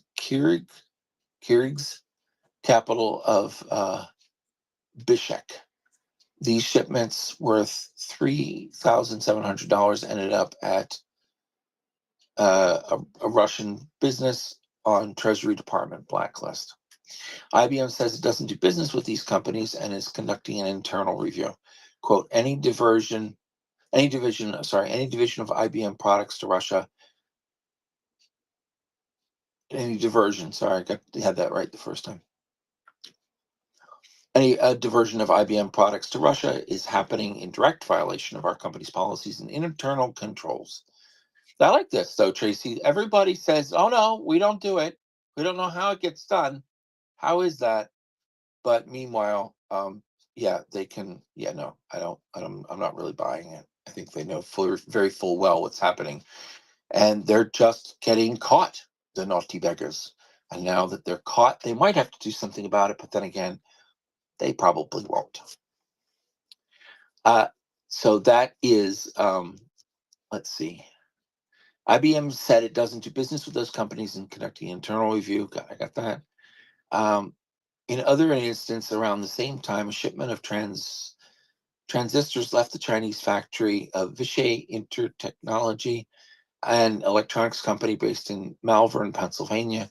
The Vishay components were sold to a Kazakh company, which then resold them to a Russian electronics wholesaler, according to customs data. A database run by Ukraine's foreign ministry shows transactions made by Vichy turning up in Russian reconnaissance drones and satellite communication stations on the battlefield. Vichy didn't respond to requests for comment. The Kazakh company involved in this transaction, Etham Group, was added to the U.S. Commerce Department's trade blacklist in December for its potential role in the diversion of export-controlled items. Elham Group exported at least 1.15 million worth of products to Russia between March and August of 23, according to U.S.-based trade data aggregator Import Genius. Another person to look up. This included electronic items produced by the U.S. companies, including Texas Instruments and Analog Devices, Texas Instruments based in Dallas, Texas, and Analog Devices in Wilmington, Massachusetts. China was the largest supplier to Elham Group in the same period. And there's just one more paragraph here. Analog Devices said that it ceased its business activities in Russia and Russian-backed regions of Ukraine in compliance with U.S. sanctions. And then there's a quote there, Elham Group, which was founded less than a month after Russia's invasion of Ukraine by a Russian businessman, had fewer than 5 employees, made an estimate of 14.5 million in revenues in 22, according to the corporate data sheet. Database StatsNet in March 23, ownership was transferred to a Kazakh national. Elham Group did not respond to requests for comment. How about that, Tracy? All kinds of things going on, and yeah, all of them being everybody looking the other way, it appears. Dan, you got a hand up. Please go ahead. Yeah, I was going to agree with you. ITT, ATT, I don't care who it is. You can't tell me these big outfits don't have their in-depth security system in place. They know what's going on. They're just not, they're being complacent, period. So I agree with you. They know what's going on. They can't use, they're just blowing smoke when they say that. And the general public is not that stupid.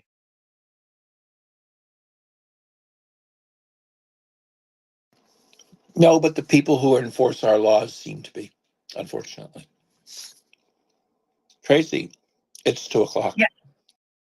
It is, Christopher. I just wanted to say thank you for reading that out, to everyone first. I think it's really important, and I always appreciate the way that you go through things and explain about, looking at who's written the article and the perspective it's from and all those things, because we know how important it is, and it's becoming increasingly more so with the level of propaganda and, Russia continuing to ramp up these psyops and things like that. So I think it's really very helpful to do that, and I think it really makes a big difference. And the other thing is, just to tell listeners before we go, I've just made a post. Maybe the other co-hosts can consider whether they would like to put it in the nest.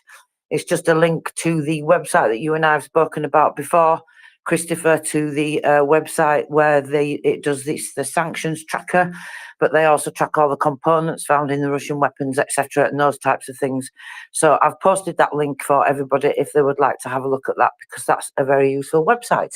But it is time for us to leave. Good evening, Miss Ilias. Good evening, Tracy.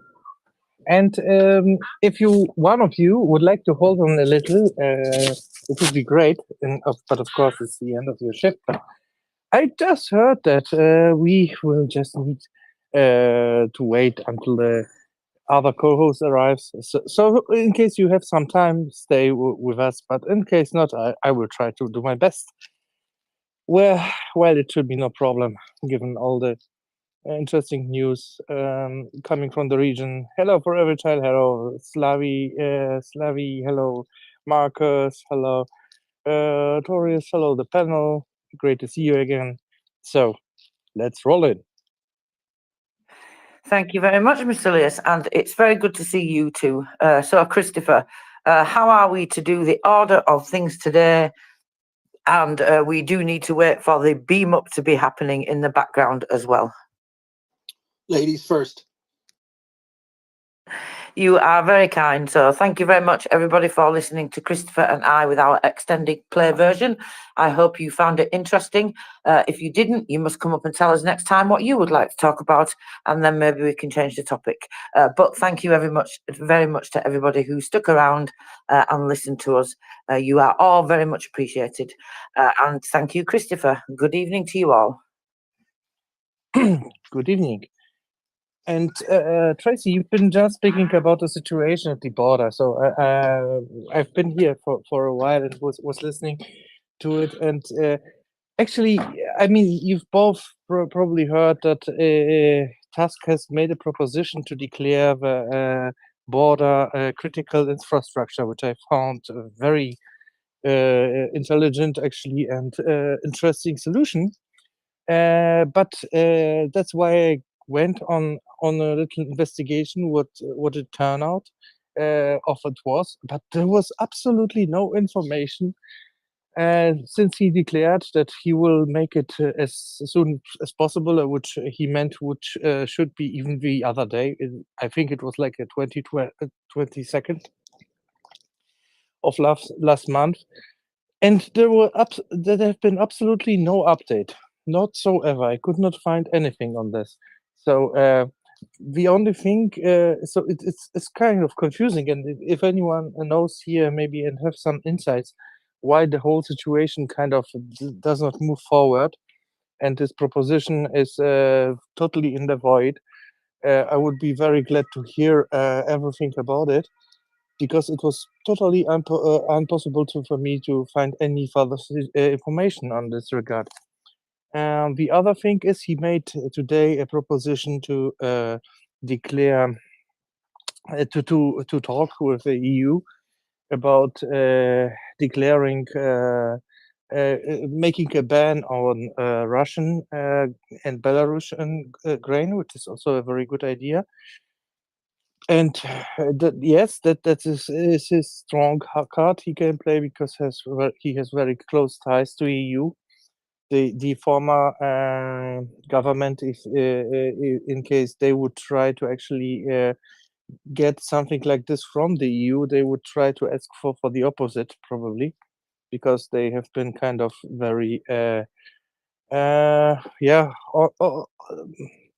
on not very friendly terms, but it's, you know, it's like a tough love situation. So yes, I think he might be up with something, but I just hope that it's not just again a promise and then we don't hear anything about it. So I hope this few things might have been a little contribution to your talks beforehand. In case you would like to add something to it, Christopher, please go on. And Slavi is also here, so maybe you have also heard more, because it's also getting completely out of hand what's going down there. But I guess not. So yeah. Beside this, what have been very vocal and most important topics in Germany has been, of course, I think we talked last Monday about the so-called tapes, which has not tape, but recording, which has leaked from a conference talk. There are a few new details on this. Those details are that it has been a WebEx conference, and it's not yet officially said, but it has been said by a few official figures already, that it was done by someone calling into the conference, actually, and be staying somehow unnoticed and recording the whole thing. So kind of very simple trick, more or less, to steal this. So right now, today, Pistorius has been stepping forward and saying that the investigation will be about have they been choosing the right tool for the job, and if some protocols needs to be updated in the regard of using communication tools, and if they have broken any of those protocols doing this call like they did. So it's funny actually, because of course the issue here at hand is that information which are classified has leaked from has leaked, or not has leaked, but has been leaked and has been obviously stolen. But all those pesky Vatniks in German politics, which are on the far left and far right side, has actually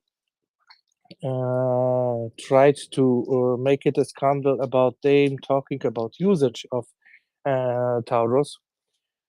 So it was very interesting. Actually, one thing that probably went unnoticed in outside of Germany was a tweet from it was one guy from AfD, which is this crazy Nazi, crazy far right party with a few fascist members, which has been officially declared being fascist, that you call them fascist by law. And Miss Sarah Wagenknecht, who is coming from the other side of the spectrum, originally from Die Linke. And what a surprise, they made actually more or less exactly the same tweet. And it was semantically it was identical.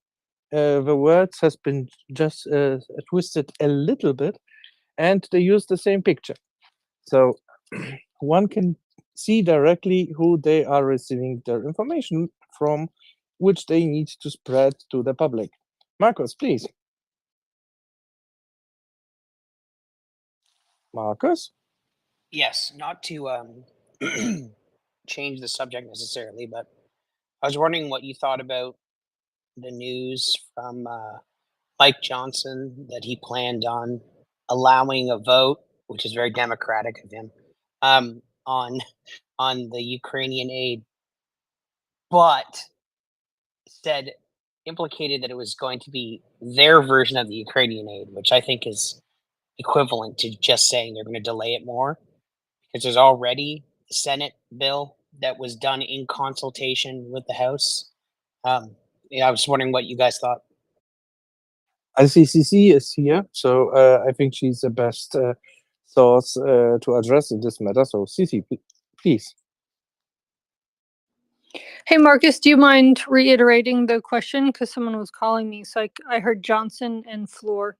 Oh, yeah. I was wondering if you wanted to wrestle Johnson to the floor. No. Yes, indeed. He's a little guy, so. So recently he had let it drop that there would be a vote at some point on their version of the bill at some time late March, early April. My opinion is that is more delaying BS, because there is a version that was done in consultation with the House, and that's the Senate bill. I don't know why we need to keep playing games. Just put it on the floor and get an up or down vote. I was wondering what you thought. Yeah, so it's a great question. And really the central burning one. The pressure that we put on him to actually bring it to the floor for a regular orders, regular rules vote is really important, because a discharge petition is so difficult because you have to buck your own party. So I'm actually finishing a mega thread. I can put on in the nest if you want on how to. I just hit send on it. So it's I've never done a thread this long before. So I've done exhaustive research, and so the point of it is to actually look up to all of this information for journalists to look it up. So my idea is to have an exhaustive amount of research, which I've done here, on every part of this guy's life, not because it's Oppo research, but because the stuff that he's doing is actually illegal and directly tied to the vote. So it's not about this politician being of one party or the other. It's about this particular politician and why he hasn't brought it to the floor and how to get it to bring him to the floor. So, wow, that's never happened. It just says sending post forever. I think that's because it's so huge. So the stuff that I found in his background as to why he's not bringing it to the floor is pretty salacious and awful and ruining the Western world order. So if this thing will post, do you guys mind? It's all related to the Ukrainian vote. If I put it in the nest here, if it'll ever post. It's already there. Oh, it's not the phone. Oh, okay. It did for you. On my screen, it still says sending. Okay, so this is the result of a whole lot of research, and so what I really need all of you to do is send this to your journalists, both local and national, because there's stuff in here that when I've talked to a couple of journalists and they were like, "Oh my God." So there's a lot of stuff we already know, right? And that's talked about frequently, but with the help of another investigative journalist who's a friend, who's now retired, I did this exhaustive thread. So I think there's 24 posts, but you talk about a whole lot to expose someone with. And if enough people expose him, and this also directly ties to our election and Trump and everything about Ukraine's future under a Trump presidency. So these are the documents to send out into the world, because it's not going to come to a vote probably until, and this is awful and hideous, but probably like March 22nd. So we have time to get this out into the world and to sway the votes. Because if everyone sees that their hometown newspaper and CNN and the Times and on and on and on are all talking about the things that are in this mega thread, you talk about enough proof to show that this guy is compromised in a very particular way. So it's not just about the fact that he's a gross human. Who cares? It's about the fact that he's obstructing aid for very precise reasons. So yeah, please, if everyone can help get this out into the world, retweet and boot, and any sentence under it will do. Or I think the new thing with the algorithm is if you do one sentence of if you quote tweet it, because if we can get this out to as many journalists as possible, these raw documents, that's why I didn't put a whole lot of commentary on each one, because I really want the attention to be on it's actually fun, kind of folky language too for you to read, but the center should really be on all the underlying documents of what's gone on here and how and why this is happening, right? We've been waiting for almost a half a year, and it's not accidental. This thing was in the house before, right? So this is the ultimate thread that I've been promising. This is why it's taken so long. Thank you, CC. And if there is no question from Marcus, any further addition on the topic, I have to both of you a little question, which I put it into the nest. And yes, I would like to hear your opinion on this. Well, that's all good and fine and funny and jokey, but this is honestly like the Ukrainians that in my unit are dying, and their kids who have died in their hometowns. Like 2 of them have kids that have died in their hometowns, sleeping in their beds.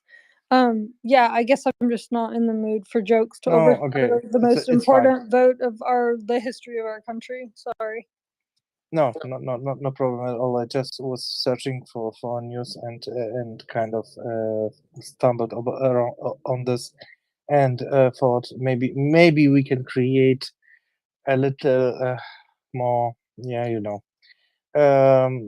because I feel, of course, your devotion to the and decisiveness, and I can totally understand it, and but sometimes you can only go that far, and therefore, I wish that you have all the luck you need to and it and also yeah, it will bring the expected results. But I see that Ukrainian Lives Matter has raised his hand, so let's go to him. Ukraine, please.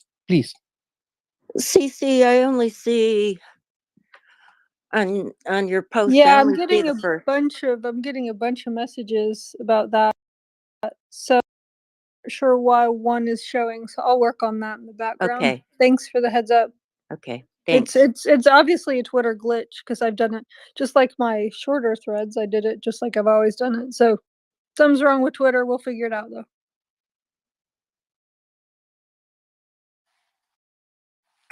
Finally arrives. It's great to see you here, and I see Anke is raising her hand.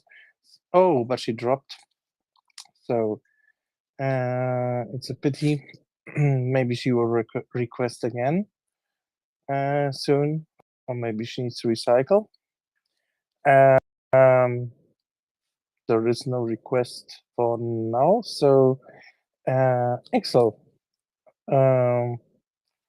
how is it in your place? Everything fine? Have you? Great.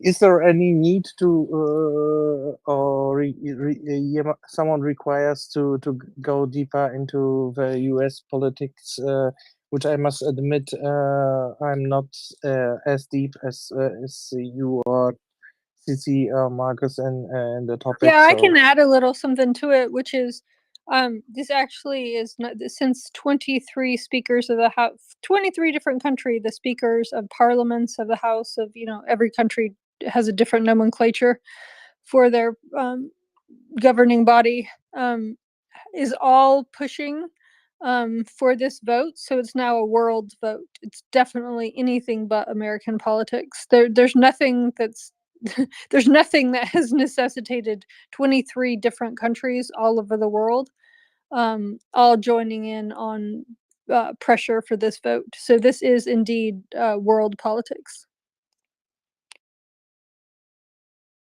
yes, but Sisi, do we have any way to contribute to the outcome of the vote if we are outside of the USA? Yeah, send me a DM. We have a non-US working group, and I can add anybody to it that's interested in helping. Okay, thank you. Yeah. Someone Marcus, said that the carrot emoji may have triggered porn bots or something, which this has nothing to do with that. So I'm trying to in the background work on why it's not showing all of this research here, but I'll figure it out because this stuff is all like bombshell. Like when people are reading it, when I send them this information, they're like, "Oh my god!" So I'll get it working. from what I know, it was the aubergine actually, but yeah, that's what I thought. So I don't know. Kids today. I mean, that's knows? what I advertise. It could be that the word Ukraine is in there more than once, even though I disguised it. Who knows? But we'll figure it out.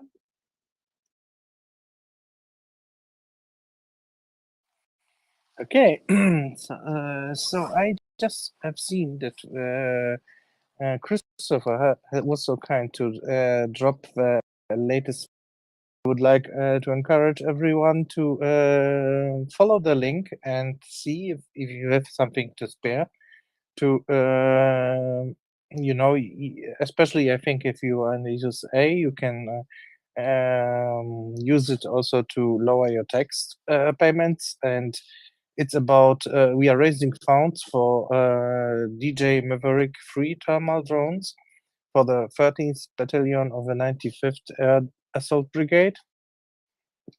And yes, let's help protect Ukraine from Russian invaders both day and night. Which brings me actually, which is a great segue to the topic I wanted to raise, and it is actually about the German manufacturer who is finally the Germans are starting also to think about technology. And let me get to it, but it looks like we have a new and slightly interesting drone, PVC drone. Sorry, EFPV kamikaze drone coming from Germany soon. It's called the Mouse, and I will put also a link to the nest. Sorry, but it's in German, but you will find all the necessary data in there, and I think it's easy to translate.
Means it can destroy tanks. Yes, it's can carry up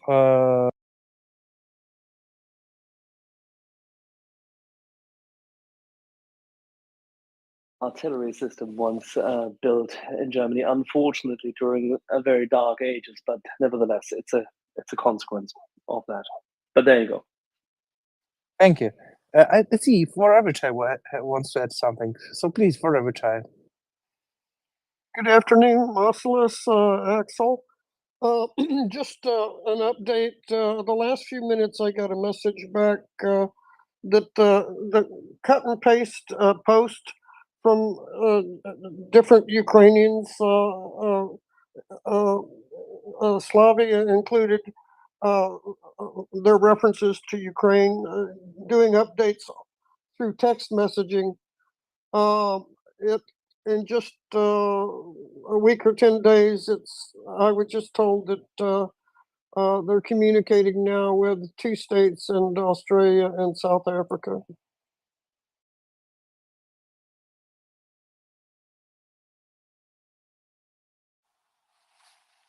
Let me get it maybe straight. So the news is that they are communicating. The Ukraine is communicating with those countries.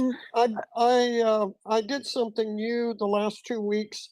I started taking the post that I've been reposting here on Twitter X from Ukrainians in the States and in Ukraine, and copying and pasting them into text messages. And I just received word that it's now getting attention in 2 different states in the United States, Australia and South Africa. So maybe to recap, you have been using more or less words which has been directed from Ukrainian people to America and spreading them in America, so to raise awareness about the situation in Ukraine, right? That's exactly right. These are messages about things like evacuation, things about the need for funds, the things about how Congress is progressing. All of in 6 or 8 or 10 messages a day, and the word is beginning to go to South Africa, Australia, and 2 different states. But those text messages are like tweets, right? Or is it? I take the post and I copy it. Then I copy the link to the post, and then I copy the person who posted it, and I often send a picture of their profile or something that they used as an illustration for their post, and I include all of that information so that it's clear that it's not coming from me. It's coming from someone from Ukraine or someone from the United States that is Ukrainian, so that they're hearing the voices of people who really speak with authenticity. And those messages have been relayed beyond just the person that I've sent them to. They've been relayed to another state, and which is two other states besides my own, and South Africa and Australia.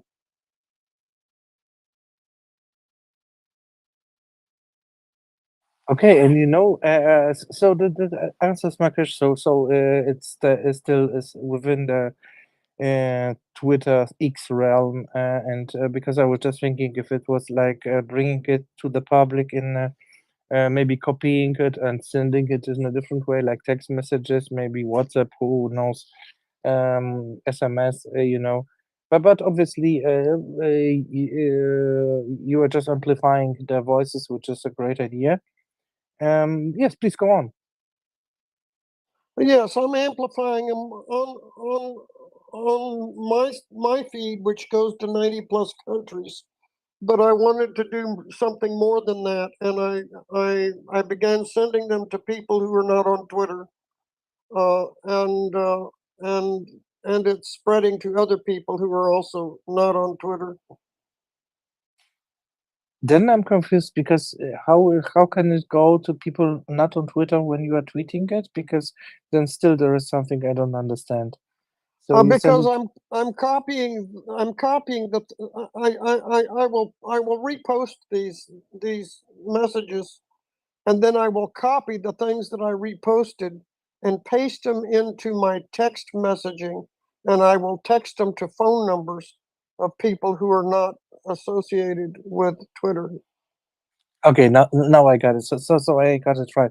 So it's you bring those voices out of Twitter and I wouldn't say to the real life, but at least to different channels.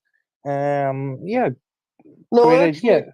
it is to real life because those people have boots on the ground, and that's a whole different medium. That's people who are speaking to their contacts, and also phoning contacts outside of their region, into another state, into two other countries.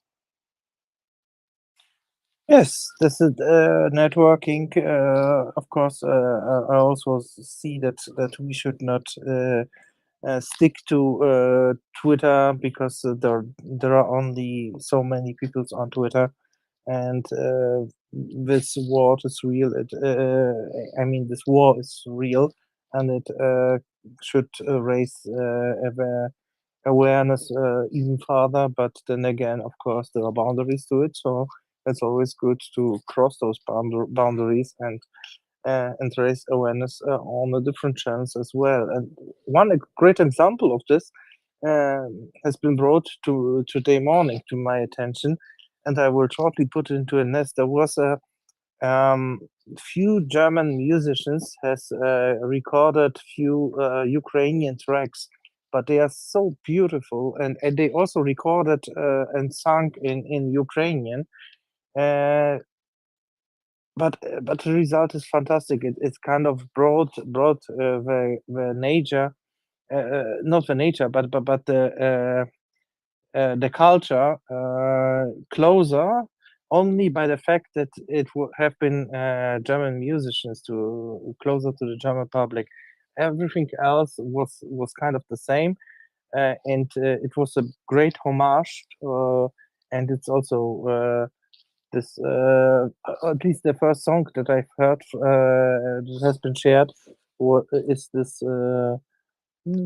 this thing about umarme mich. But I would put it to it. You should really, when everyone has a little time, look and listen to it, because it's very well done, very well sung, and a beautiful song as well. So Axel, if you have something to say, I will jump into searching for that, because I have it stored somewhere, and I'm not sure if I will find it while I'm speaking. But it's also quite probable that I will, actually. So let me take a short look. I was active, so it won't be like the first best thing to come. Here's the tweet that I was mentioning, about Sarah Wagenknecht and Max Otter tweeting exactly the same thing. Did you say Sarah Zarenknecht? Yeah. Sarah Zarenknecht and Max Otter. Have you seen it? They had look at the tweet I just put into the nest. They've made 90% is semantically 100%, but the words are also 90% covering somewhere around it in the same photo. So basically the same tweet. Yes, it's if you thought you need a proof, well, it couldn't be more obvious. Yeah, there have been funny discussions about the bridge, why it should be brought down. I had one interaction with a lawyer, actually, who pointed out which. Do we have a top 10 list? Do we have a top 10 list of reasons why the bridge should be brought down? From a lawyer, yes. Okay, if you well, want. you start with yours. I have a few more. It's very simple. Well, one is clear, don't you know? The dolphins will have it easier to swim through it and don't have to circle around the pillars in the soil. It's easy. It's completely, it's not even, I mean, that's not even worth discussing. It also looks more beautiful with the glistening, Black Sea right there when the sun shines across and you can see it in the evening from Kerch. It looks much more attractive in its natural state without this ugly little, say, Kremlin-esque kind of what we would call Soviet brutalism architecture. I mean, these are just two. You could also say that essentially it definitely looks better if this whole thing goes down in flames, because that's a nice fireworks. We should probably call this the Crimea Independence Day, a kind of fire. So we have 3 reasons already. So you can go on further. Of course, there are a countless number of reasons, but from a legal perspective, well, there has been no Ausschreibung, so it was not an usual way that such thing should be should be built, and there was no agreement between 2 states to build such a bridge. The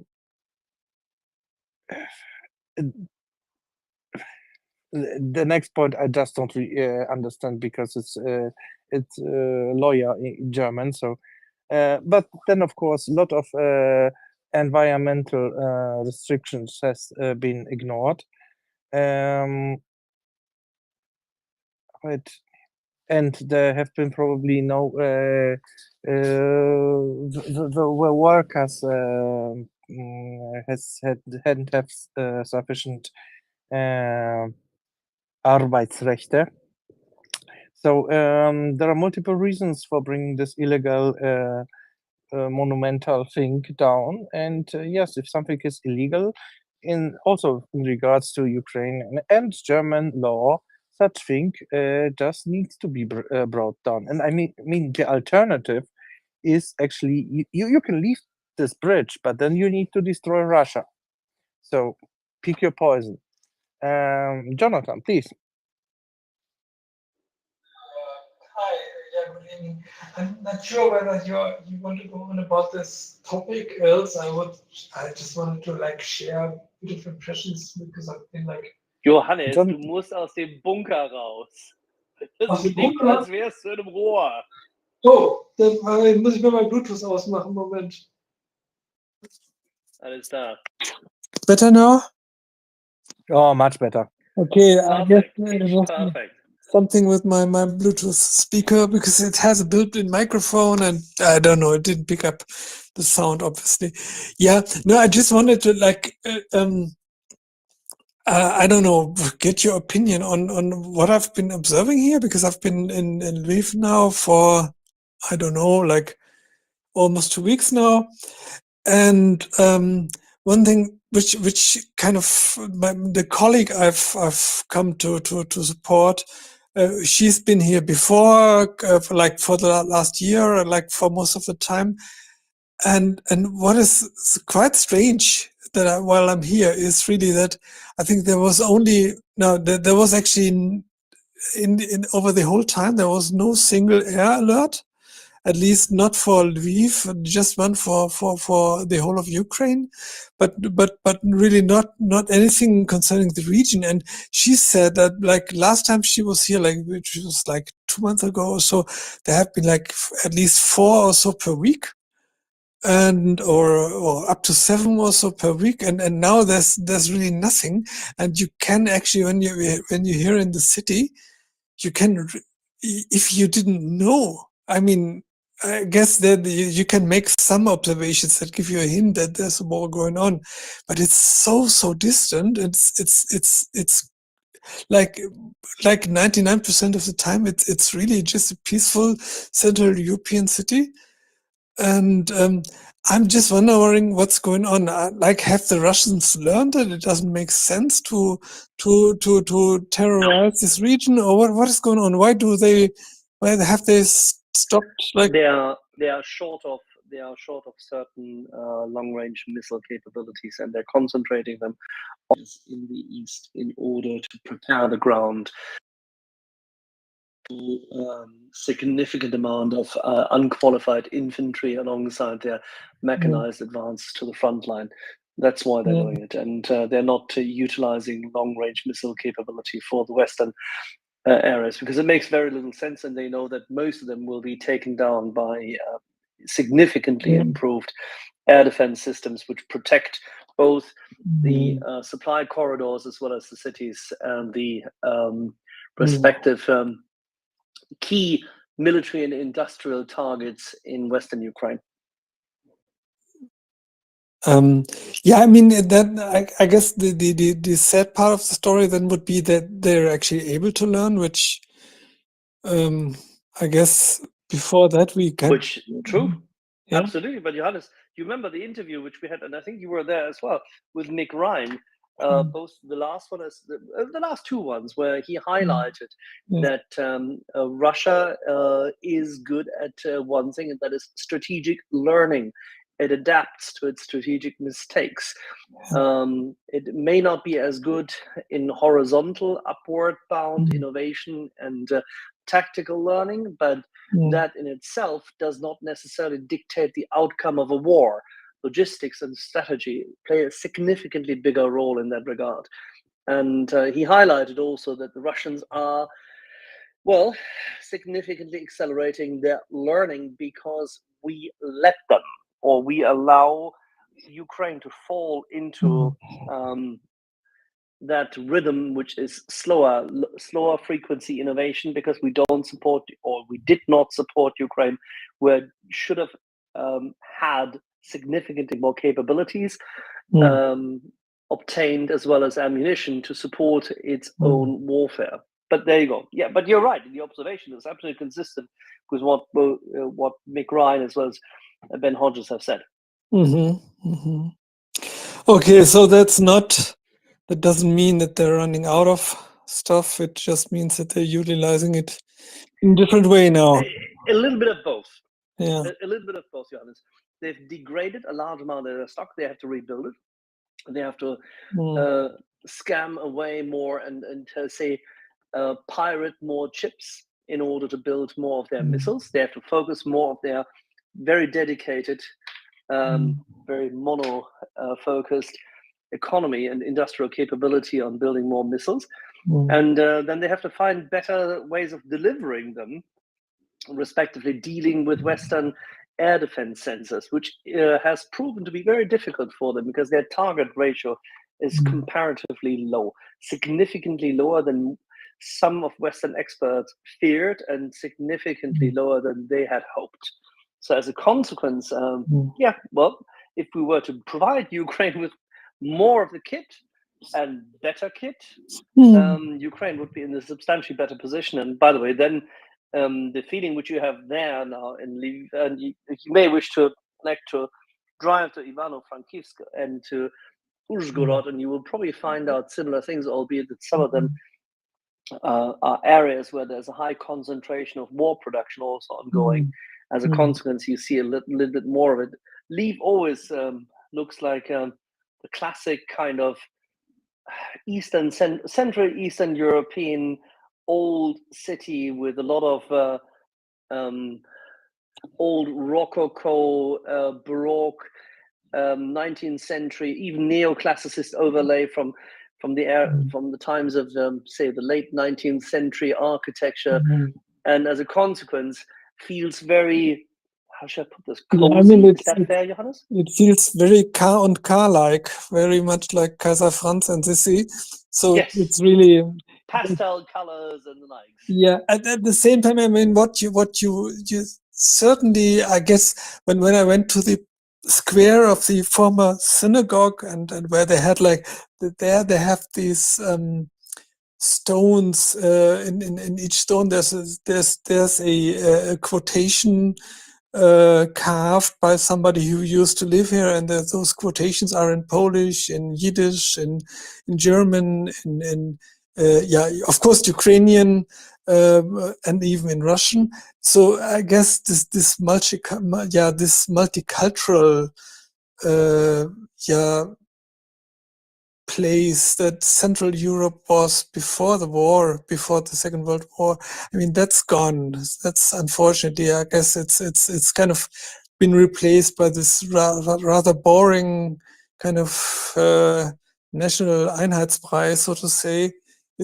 I mean, it's still a very beautiful place, but this is something which we kind of used to be informed by this yeah. I guess, I mean, Lviv was a place where like a third of the population used to speak Polish, a third maybe Ukrainian, a third Yiddish. And that's unfortunately gone. And yeah, but of course, I mean, that's not just since 2 years ago, but for the last 70 years, it's been gone. And you won't bring that back, unfortunately. I mean, maybe a part of that, because I mean, if I guess the positive, the good news is really it's really a place to come. I mean, you don't have to be afraid to come here, and I mean, I guess people are happy if more Westerns would be coming also. And if there was a stronger sentiment of not being left alone, of being in the club. I've seen so many buildings where the Ukrainian flag hangs next to the EU flag. The message is so clear, and I just wonder why we don't hear the message. I mean, I've not seen so many EU flags in any EU country I've been to. I mean, that's so stunning. And yeah, why don't we hear the message? I really don't understand that. Yeah. Yes, Mm. Johannes, Thank but you. I would Yeah. thank you. Carry on. But I would just like to highlight that unfortunately it's not actually. I as a Pole hope that there will be mainly one language spoken in Ukraine, and it will be the Ukrainian language, because it's their country. It has been some long time ago occupied by colonialistic Polish approaches, but it's theirs. So it would be better to have a like in the EU, you know, like they are aiming for Ukraine language as a national language, and additionally to this, English, preferably to make it easier to understand everybody. But beside this, this whole legacy of having multiple languages is something that it's actually counterproductive mostly. So I will be very happy to see Lviv talking in Ukraine language throughout, and we know that they know English. So So I think they're on a good way in this direction. I don't know. I would also be But happy. let's be honest, the English language capability in Ukraine is still fairly limited. And there's no surprise there, but that's not even an issue. Johannes, very quick question, if I may, before we go to other topics. Yeah. Can you please, for the purpose of the audience, can you just highlight as to what you're currently doing in support of people on site and what made you go there? Yeah, I mean, I'm right now. I'm working with a small organization that is doing what they call Notfallpädagogik, and that there's no. I mean, yeah. Well, the English term for that is a bit odd or a bit clumsy in English. It's in English they call it emergency pedagogy, which is, I don't know. It seems to exist. Yeah, it's a term. But It's a term. It sounds exists. odd. It's and that's so they work with war traumatized children, and it's not therapy, but it's kind of a pedagogical approach how to get traumatized children back to a kind of out of this. I don't know. In German, you would say Schockstarre. Shell shock. Shock Yeah, starters. yeah, The English equivalent is shell shock. Thanks. Yeah. So this is basically so most of the work is focused on working with children. Part of it is supporting direct work of the partners with groups of internally displaced children. A part of is also capacity building for pedagogues and therapists from all over Ukraine, and part of it is also kind of is upcoming working also with adults, including with traumatized people who were at the front lines. But that's still in preparation. So we had like first contacts with the clinic in Kiev, which is working with adults. And but I'm still fairly new. Johannes, yeah. Can we say this? Große Klasse. Kudos. Thank you, by the way. Yeah, but I mean, I'm still fairly new. I don't think that I've done anything particularly meaningful up to now, but I hope I will. And but let's see. I'm still 100% new. I've had the first meeting with partners like last week in Rivne, and we'll go to another organization or another group in near to Kolomia in Ivano-Frankivsk Oblast in 2 days from now, and then we'll also go to Odessa and have a seminar there. And of course, I mean, Odessa has been all over the news the last couple of days, so I don't know. I think our partners there are kind of as fine as they can be right now, but of course, I mean, Odessa is in a very, very different place than Lviv, and but that is binary. That's light and darkness at the same time. Because if you look at the impact Odessa has suffered recently again, and you can see those items, you can see the impact craters also from last year, the houses which have been hit, as well as the grain elevators which have been targeted, destroyed in the harbor. If you can get closer to it, it's very interesting. Our friend Tim was there for one of our projects at the beginning of last year, and it was already pretty shocking at that time. But it's worthwhile doing. And very good. How long? Maybe you want to share this with the audience. How long is your stint in Ukraine? What's the plan, time frame wise? My contract now goes until the end of the year, but it's probably going to be like if I kind of bestehen, if I Well, after Okay. Succeed. If you muster up, if yeah, you are in keeping with the requirements, let's yeah. put it this way. So, and after that, it's probably, I mean, if the needed funds are acquired, which is rather likely given that there is a large amount of donations for Ukraine, it's probably going to continue. But for tax reasons, I can only be half of my time in Ukraine, and the other half I have to be in Germany, which is, I don't know, it's a bit frustrating, but that's how it is. And Johannes, we're not going to explain to people the intricacies of the arcane and yeah. insidious But, German tax but system. one thing I can actually confirm that Ukryl-Zalesnica, so the Ukrainian state railways is really more punctual than, by far more punctual than Deutsche Bahn. I mean, the trains are slower, but they arrive on time and they leave on time, and that's I mean, Stunning how reliability can change life, right? it's, Given the fact that Germany is just about to have some of the biggest train strikes in recent memory, starting what Wednesday, Thursday. yeah. But Sorry.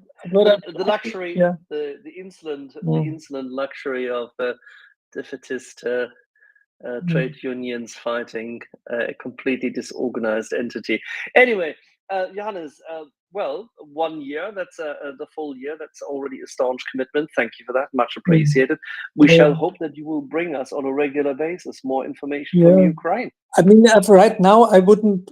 I have like really no valuable insight yet into the state of society. It's really, I'm also a bit anxious really to ask people about the war. It's really right now my focus has really been on kind of doing business, so to say, and focusing on the work and really, because I'm a bit afraid to hear that people are maybe, if I heard that people are rather pessimistic and don't really believe in victory anymore, that would really be a big downer. And I'm really kind of, I don't know, I'm hesitant to ask about that, but I mean, I've not been here for very long, so I guess at some point we will talk about that. But I really get no feeling how strong the resolve is and how strong also the exhaustion is. And I'll see. I mean, I've got certainly plenty of time to find out about that. Well, in a few minutes in a few minutes from now, we will have some report from our friend Guillaume Ptac, the French journalist and humanitarian who's currently still meandering around the line of contact in the Donbass, and we'll have an update on this one. So if you're with us here, I can only highlight this is upcoming, so we'll probably get a bit more insight as to what is going on there, what he has been identifying. He couldn't join us on the 24th when we had our session here, but he's been since a few days prior back in Ukraine and back in the Donbass, Slavyansk, Kramatorsk, and from there goes inroads into, let's say, the areas close to the line of contact. And I'm quite sure we'll have some very interesting things to talk about, and which also will give some background information as to the resilience of those who are carrying on with the fight. And that's tonight, you say? So you yeah, say in 20 minutes. Yeah, in about 20 minutes from now, 25 minutes from now. All right, thanks. Yeah. So maybe, You're very welcome. Johannes, you would like to hear an update from what was going on in Germany in the last week. And I think the most interesting tweet about it, when it comes to this disclosure of information from this one particular talk, has been summarized by a friend called Alpha Kai, which had now translated his tweet into English, and it made its rounds for good reasons. So maybe what we've been looking to was when it comes to Russian fans, which we know there are a few among us for not understandable reasons. when they hear German generals discussing the discussion on the Crimea about the Crimea bridge, the words we hear are escalation, war against Russia, 2+4 treaty is dissolved, World War III, nuclear war.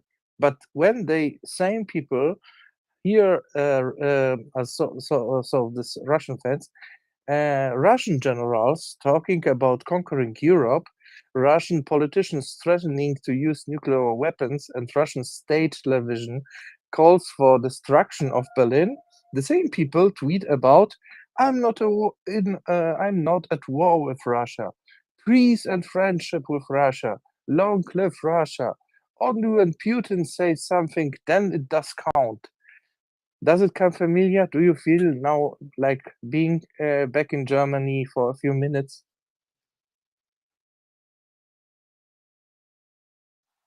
Johannes? Johannes is still shaking his head. Look, that was a question to me. I mean, I missed kind of the context. Who has put that out?